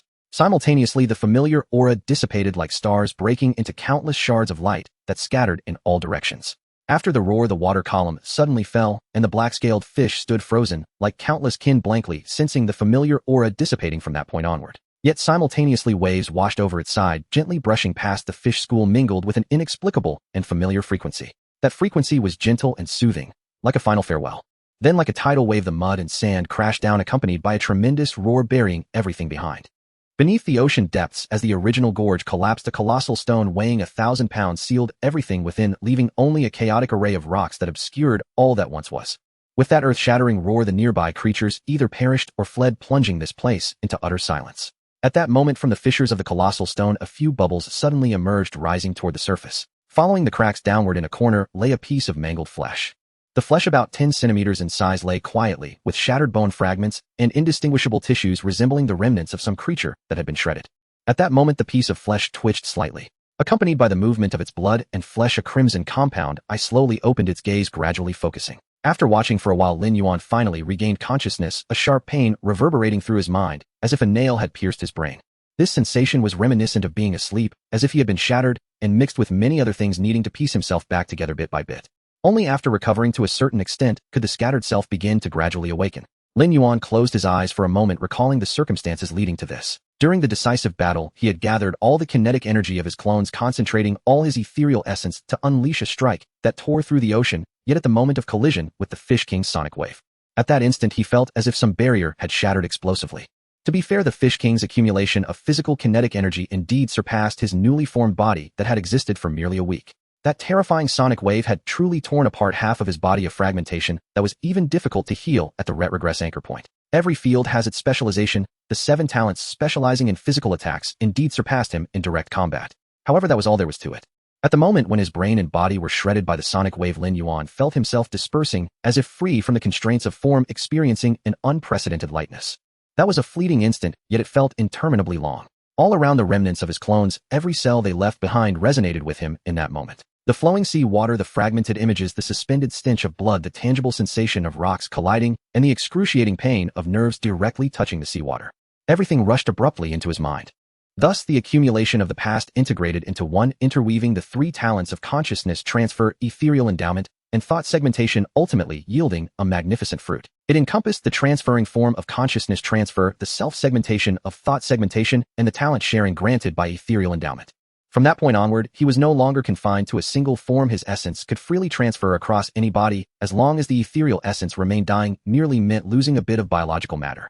The number of secondary consciousnesses was no longer bound by ethereal essence. As long as the computational power was sufficient, countless secondary consciousnesses could emerge in an instant, and loss would incur no cost. All clones did not require the ethereal endowment of self. As long as he thought of it, they could share his talents. This was consciousness assembly, and at the moment the talent was birthed, he drove his spear from his brow along with the consciousness birthed therefrom into the body of the Fish King. The competition between consciousness essentially boiled down to a battle of memory and self. The more complex the memory, the more resilient the self, and the more related talents, the greater the advantage. How could limited consciousness withstand the endlessness of thought? How could the collective force resist the ultimate self? A simple group, with merely 5 fingers worth of vocabulary, how could they possibly stand against the beings that would dominate the world millennia later, evolving complex consciousness over the span of 10,000 years? Any second-tier individual with 7 talents without a specialized talent in consciousness would be crushed and pulverized. Just like all the second-tier beings encountered in the past, the land fish, the spear fish, and the sharp-fin fish would be assimilated and polluted, akin to toppling a domino, becoming fodder for his own growth, lost in the wash. Yet the Fish King withstood it. His willpower was astonishingly resilient, stubbornly keeping himself at bay amidst his own wash and pollution. Even managing to use his willpower to multitask, he resisted the erosion of his main consciousness, while simultaneously blocking the onslaught of his secondary consciousness, in reality attempting to reverse the outcome single-handedly. Such terrifying willpower left Lin Yuan in awe. Yet a single individual's power was ultimately limited. Under the relentless charge of his countless consciousnesses, amidst the erosion of his main consciousness, and the dual assault from the realms of reality and consciousness, the scales of victory inevitably tilted towards him. The Fish King, like a rock in the river, gradually worn down, even if he broke through at the last moment, gathering the ethereal essence of his kin with an unparalleled consciousness, and reviving in the face of death. Reality does not bend to will. He was still inevitably headed towards defeat. Yet in his final moments, the Fish King chose to perish along with his body, delivering his most powerful strike that shattered the underwater cliff, burying himself within, buying time for his kin to escape. To be fair, if he set aside his kin, the Fish King might indeed have survived. Though his consciousness was strong, the cells infused were far too few. Had the Fish King decisively severed the tainted tissues and fled, there was a chance he could have lived. After all, he had surpassed the limits of second tier. Although he had not fully advanced, he had touched the threshold of the third tier. After absorbing the ethereal essence of his kin to restore his brain with his potential and wisdom, given time, he would surely survive into the next era. Yet he did not do so, allowing his companions to escape, while in his final strike, he shattered his own body, sealing himself with the collapsing 1,000-pound stone.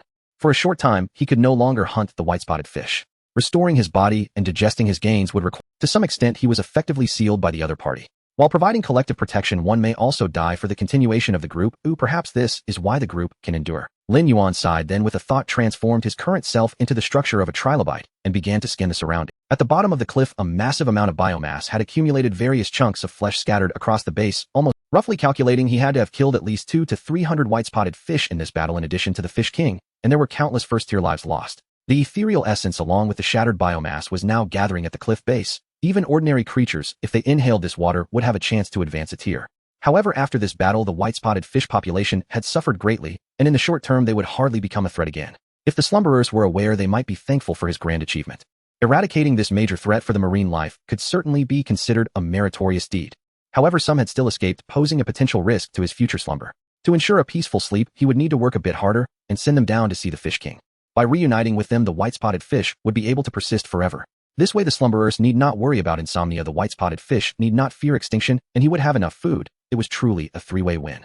He hoped they could understand his good intentions and not stray too far. However, the pressing matter was to assess his current gains. Fortunately, the Fish King sealed before his death, the 1,000-pound stone blocking the top of the cliff ensured that ordinary second-tier beings could not enter, so he need not worry about anyone coveting his spoils. Lin Yuan spread his consciousness outward, beginning to survey the situation at the cliff base. Upon awakening the consciousness confluence, his original consciousness and etheric essence could freely transfer among all avatars. Moreover, heightened cellular activation, amplified by Aether, enabled rapid bodily regeneration. Yet the subterranean space beneath the sea cliff was profoundly constricted, nearly impassable, so Lin Yuan resorted to the Trilobite's body. In an instant, fleshy masses stirred across dozens of subterranean crevices, each coalescing into Trilobite forms and dispersing to conduct reconnaissance. Yet their operation retained a faint, ineffable sluggishness. Perhaps this consciousness confluence is not yet its complete form. It resembles a tool, missing vital components, functional, even masterful, yet still possessing vast, untapped potential. Perhaps acquiring new aptitudes will allow fusion with the consciousness confluence, birthing entirely novel effects. After thorough scrutiny, Lin Yuan identified his spoils from the battle. It was a writhing mass of distorted flesh, its true nature inscrutable, faintly studded with compound eyes and overlapping scales within which fragments of his own consciousness appeared to dwell. Beyond that, several larger shards of consciousness were embedded throughout. roughly 5 or 6 in number, remnants left behind when the fish sovereign shattered under Lin Yuan's assault. Even fragmented, they remained adamantine, demanding slow, deliberate assimilation. Lin Yuan ignored these, his gaze falling instead upon a pair of azure horns lying beneath the fleshy mass, snapped cleanly at the base, crisscrossed with hairline fractures, so fragile they seemed poised to crumble at the slightest touch. Yet, even in ruin, their residual etheric resonance was staggering, surpassing the bounds of second tier, hinting at a fundamental transmutation. This is... Lin Yuan's brow furrowed slightly as his form swelled, slender, sinuous tentacles unfurled from his flanks and coiled around the broken horns, drawing them close. Memory surfaced. The fish sovereign's final breakthrough had centered upon these very horns. By burning his life force, he had not only transmuted part of his ether, but also unleashed terrifying power beyond second tier. That cataclysmic self-annihilating strike would have obliterated any second-tier apex, unless, like Lin Yuan, one possessed an aptitude for consciousness transfer, leaving no chance of survival. Perhaps this was the threshold to third-tier, concentrating ether into a single locus of the body, triggering transmutation, and thereby elevating the entire being. Lin Yuan replayed the memory, his expression tightening in deep contemplation. In the absence of established doctrine or inherited wisdom, every precedent was invaluable, demanding meticulous, rigorous study. Upon closer inspection, Lin Yuan discerned the horns possessed an unusual property, not generating sonic waves independently, but rather serving as conduits guiding and focusing resonance. The primary sound-emitting organs remained the creature's overlapping scales, a system requiring precise symbiosis. Its exact usage, it seemed, could only be uncovered within the fish sovereign's memories. Since awakening, Lin Yuan had slain 6 or 7 second-tier entities, each bearing between 1 and 7 aptitudes from nascent to deeply refined, gradually refining his theoretical understanding of this system. Aptitudes arose through 2 paths: spontaneous emergence from maturing self-awareness, or direct acquisition through predation. The more fully developed one's self-awareness, the greater the capacity to sustain multiple aptitudes. Moreover, aptitudes could be fused or merged, reducing cognitive burden and freeing mental architecture to refine and expand one's capabilities. Yet even after amassing numerous aptitudes, Lin Yuan remained without definitive insight into third-tier ascension. No hypothesis, no guiding principle. Was further accumulation of aptitudes and ether the sole path, or did another method exist? Such a complex system could never be mastered through mere slumber. The fish sovereign, however, must have progressed further along this path. Within his memories lay answers, and Lin Yuan felt a quiet surge of anticipation. Beyond aptitudes, the fish sovereign had lived since the Devonian, far longer than Lin Yuan, and thus surely held deeper knowledge of ancient hidden truths.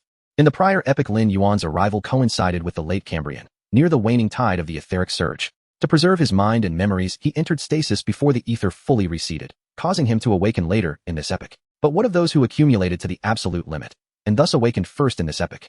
To what heights had they evolved? What powers did they wield? Was the rise of the white spot fish even connected to them? After all, though formidable, the white spot fish left no fossils, proof they never dominated an entire epoch. During their migrations, they must have encountered dormant beings hunting them down. Having absorbed the full memories of the white spot fish, Lin Yuan noted a striking pattern. Aside from the fish sovereign himself, all others were juveniles. Yet not a single peer of his existed nearby. Upon awakening, the fish sovereign immediately assumed leadership, already bearing 7 aptitudes. What then preceded this? How did the white spot fish first emerge? Where did their acid secretion and sonic vibration abilities originate? And where had the fish sovereign's generation vanished? Had the white spot fish suffered catastrophic failure, unearthing some unspeakable entity? After all, the ocean's immensity dwarfed Lin Yuan's explorations across 2 epochs, likely less than 1/10 of its expanse. As a being who migrated across vast distances, the fish sovereign's breadth of experience surely surpassed Lin Yuan. All these questions, the structure of the transcendent system, the ocean's present epoch, the white spot fish's lineage, might find resolution within this very memory.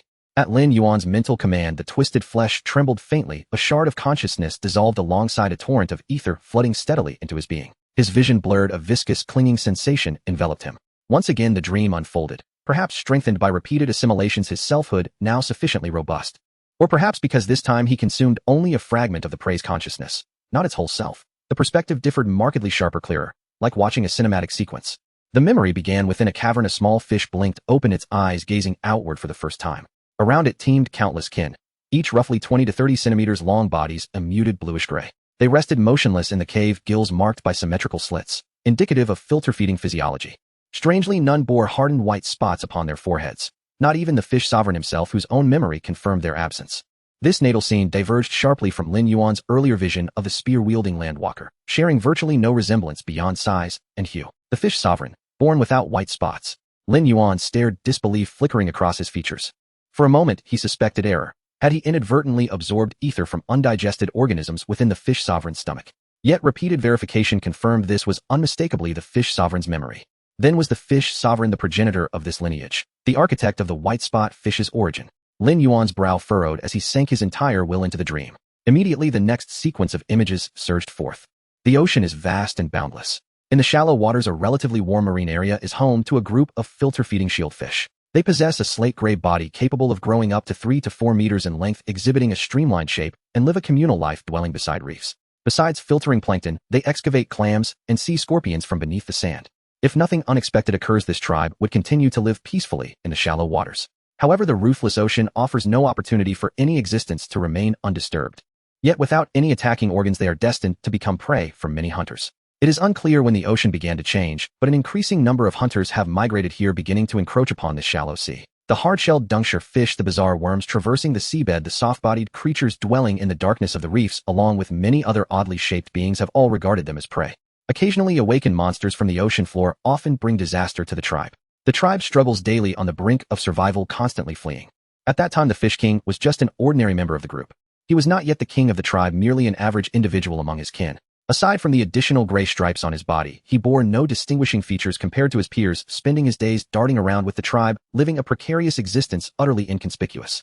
During this period, he should have been referred to as the gray-striped fish. Once while passing through a reef area, massive tentacles surged out from a crevice, dragging countless kin into its grasp, the sounds of bone and flesh shattering, echoing incessantly. At that moment, the young gray-striped fish was at the tail of the group alongside numerous juveniles, and just as the tentacles were about to ensnare them, an adult from the tribe collided with them, shielding them while itself was dragged into the darkness.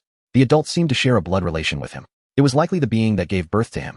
The gray-striped fish could only watch helplessly as it was pulled into the sand, while he, driven by instinct, fled in a panic. That scene occurred during his indistinct childhood, a time that should not have had clear memories, yet that image and feeling were driven into his mind like nails, lingering long after his ascension. Every time he passed the reef, he felt an unconscious urge to charge forward. But after doing so, an inexplicable sensation gripped him, and he merely glanced around before silently leaving. A feeling distinct from hunger and hunting, more enduring and ineffable, permanently influenced him. From that moment on, whether out of instinct or some other reason, an inexplicable power awakened within him. He began to grow stronger, developing hard scales like the former leader, able to withstand various dangers. His length reached 4 meters, with significant improvements in speed and strength, allowing him to defeat many similarly sized dunkshire fish, gradually entering the leadership of the tribe, starting to lead alongside other adults. But that was still far from enough. This perilous ocean could not be reversed by merely one mutated individual. On that day, the tribe encountered danger again, with the dunkshire fish relentlessly biting at their tails, its size more than twice that of its kin, rampaging through their ranks. Blood splattered as bones and flesh flew. Most adult individuals that charged forward were slain, bitten in half, and discarded like refuse, while countless juvenile fish were instantly swallowed whole as it gulped in water. In that moment, the Fish King recalled the figure that had blocked his path at the reef.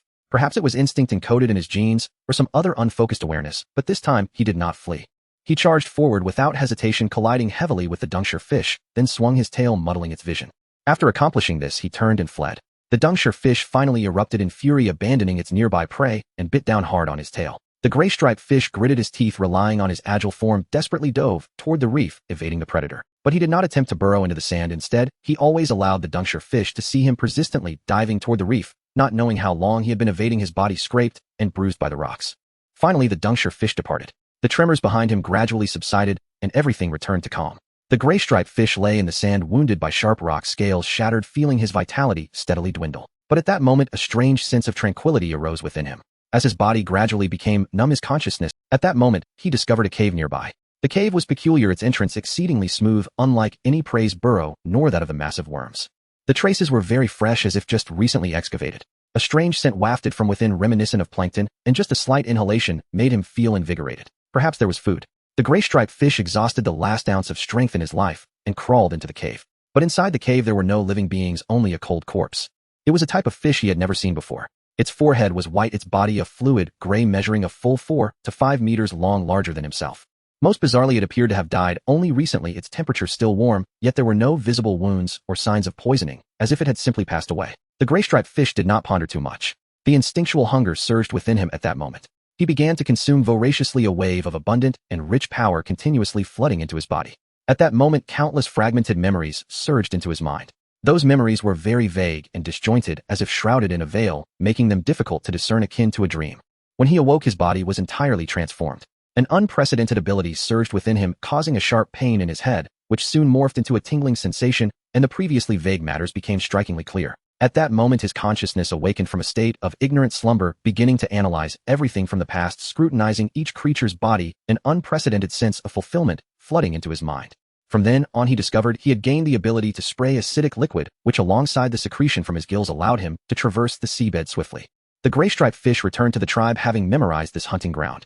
Although his strength had greatly increased afterward, the tribe still faced repeated setbacks in hunting. The collective strength was still too feeble, it could not be easily reversed by just one mutated individual. Watching the population dwindle bit by bit, he unconsciously recalled this hunting ground, leading the tribe back to this area to begin searching. If they could find it once, perhaps they could find it a second time. With this hopeful mindset, he and the tribe began to explore the. To his surprise, he discovered another cave in that sandy area where 3 or 4 of the same white-spotted fish lay quietly on the ground, as if they had simply passed away. The fish school enjoyed a grand feast, an unprecedented banquet. They consumed the remnants of the gray fish left underground, a profound sense of satisfaction taking root deep within their hearts. Some instinct of hunting seemed to quietly awaken in them, prompting them to settle down and carefully search this sandy area, feasting repeatedly. They developed white spots on their heads and began to search for prey underground. As they dug many burrows of gray fish, this place may serve as a dwelling for certain fish species where they come to await death once they reach the end of their lives. With each successive meal, they gradually developed white spots on their heads, as if guided by hunting instincts, starting to experiment with the vibrations of the bone plates atop their heads. With every vibration, a mysterious thrill was born within the bodies of their kin, and they had no idea where this thrill. Since that moment of slumber, the gray-striped fish felt his thoughts had become much clearer, and through continuous experimentation, he quickly understood the meaning of different frequencies. There were likely only 2 meanings: gather and depart. Thus 2 signals were born. As long as they emitted a signal, the instinct ingrained in their genes would compel them to move and respond rapidly. The fish school settled in the reef area, continuously digging downwards, frequently discovering various fresh prey beneath the ground. Once they unearthed a slumbering shrimp quietly resting underground. The fish school surged forward, tearing it apart and consuming it.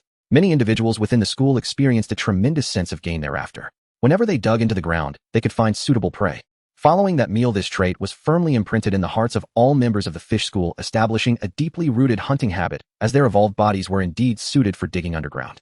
As they progressed through the reef area, the entire fish school underwent a transformation, not only forming a hunting method, but also mastering unprecedented strength. Just as their collective matured, the seabed of the coral area happened to be excavated with no new food appearing. Upon realizing this, the fish school had no choice but to leave this place, starting a migration towards the distant horizon.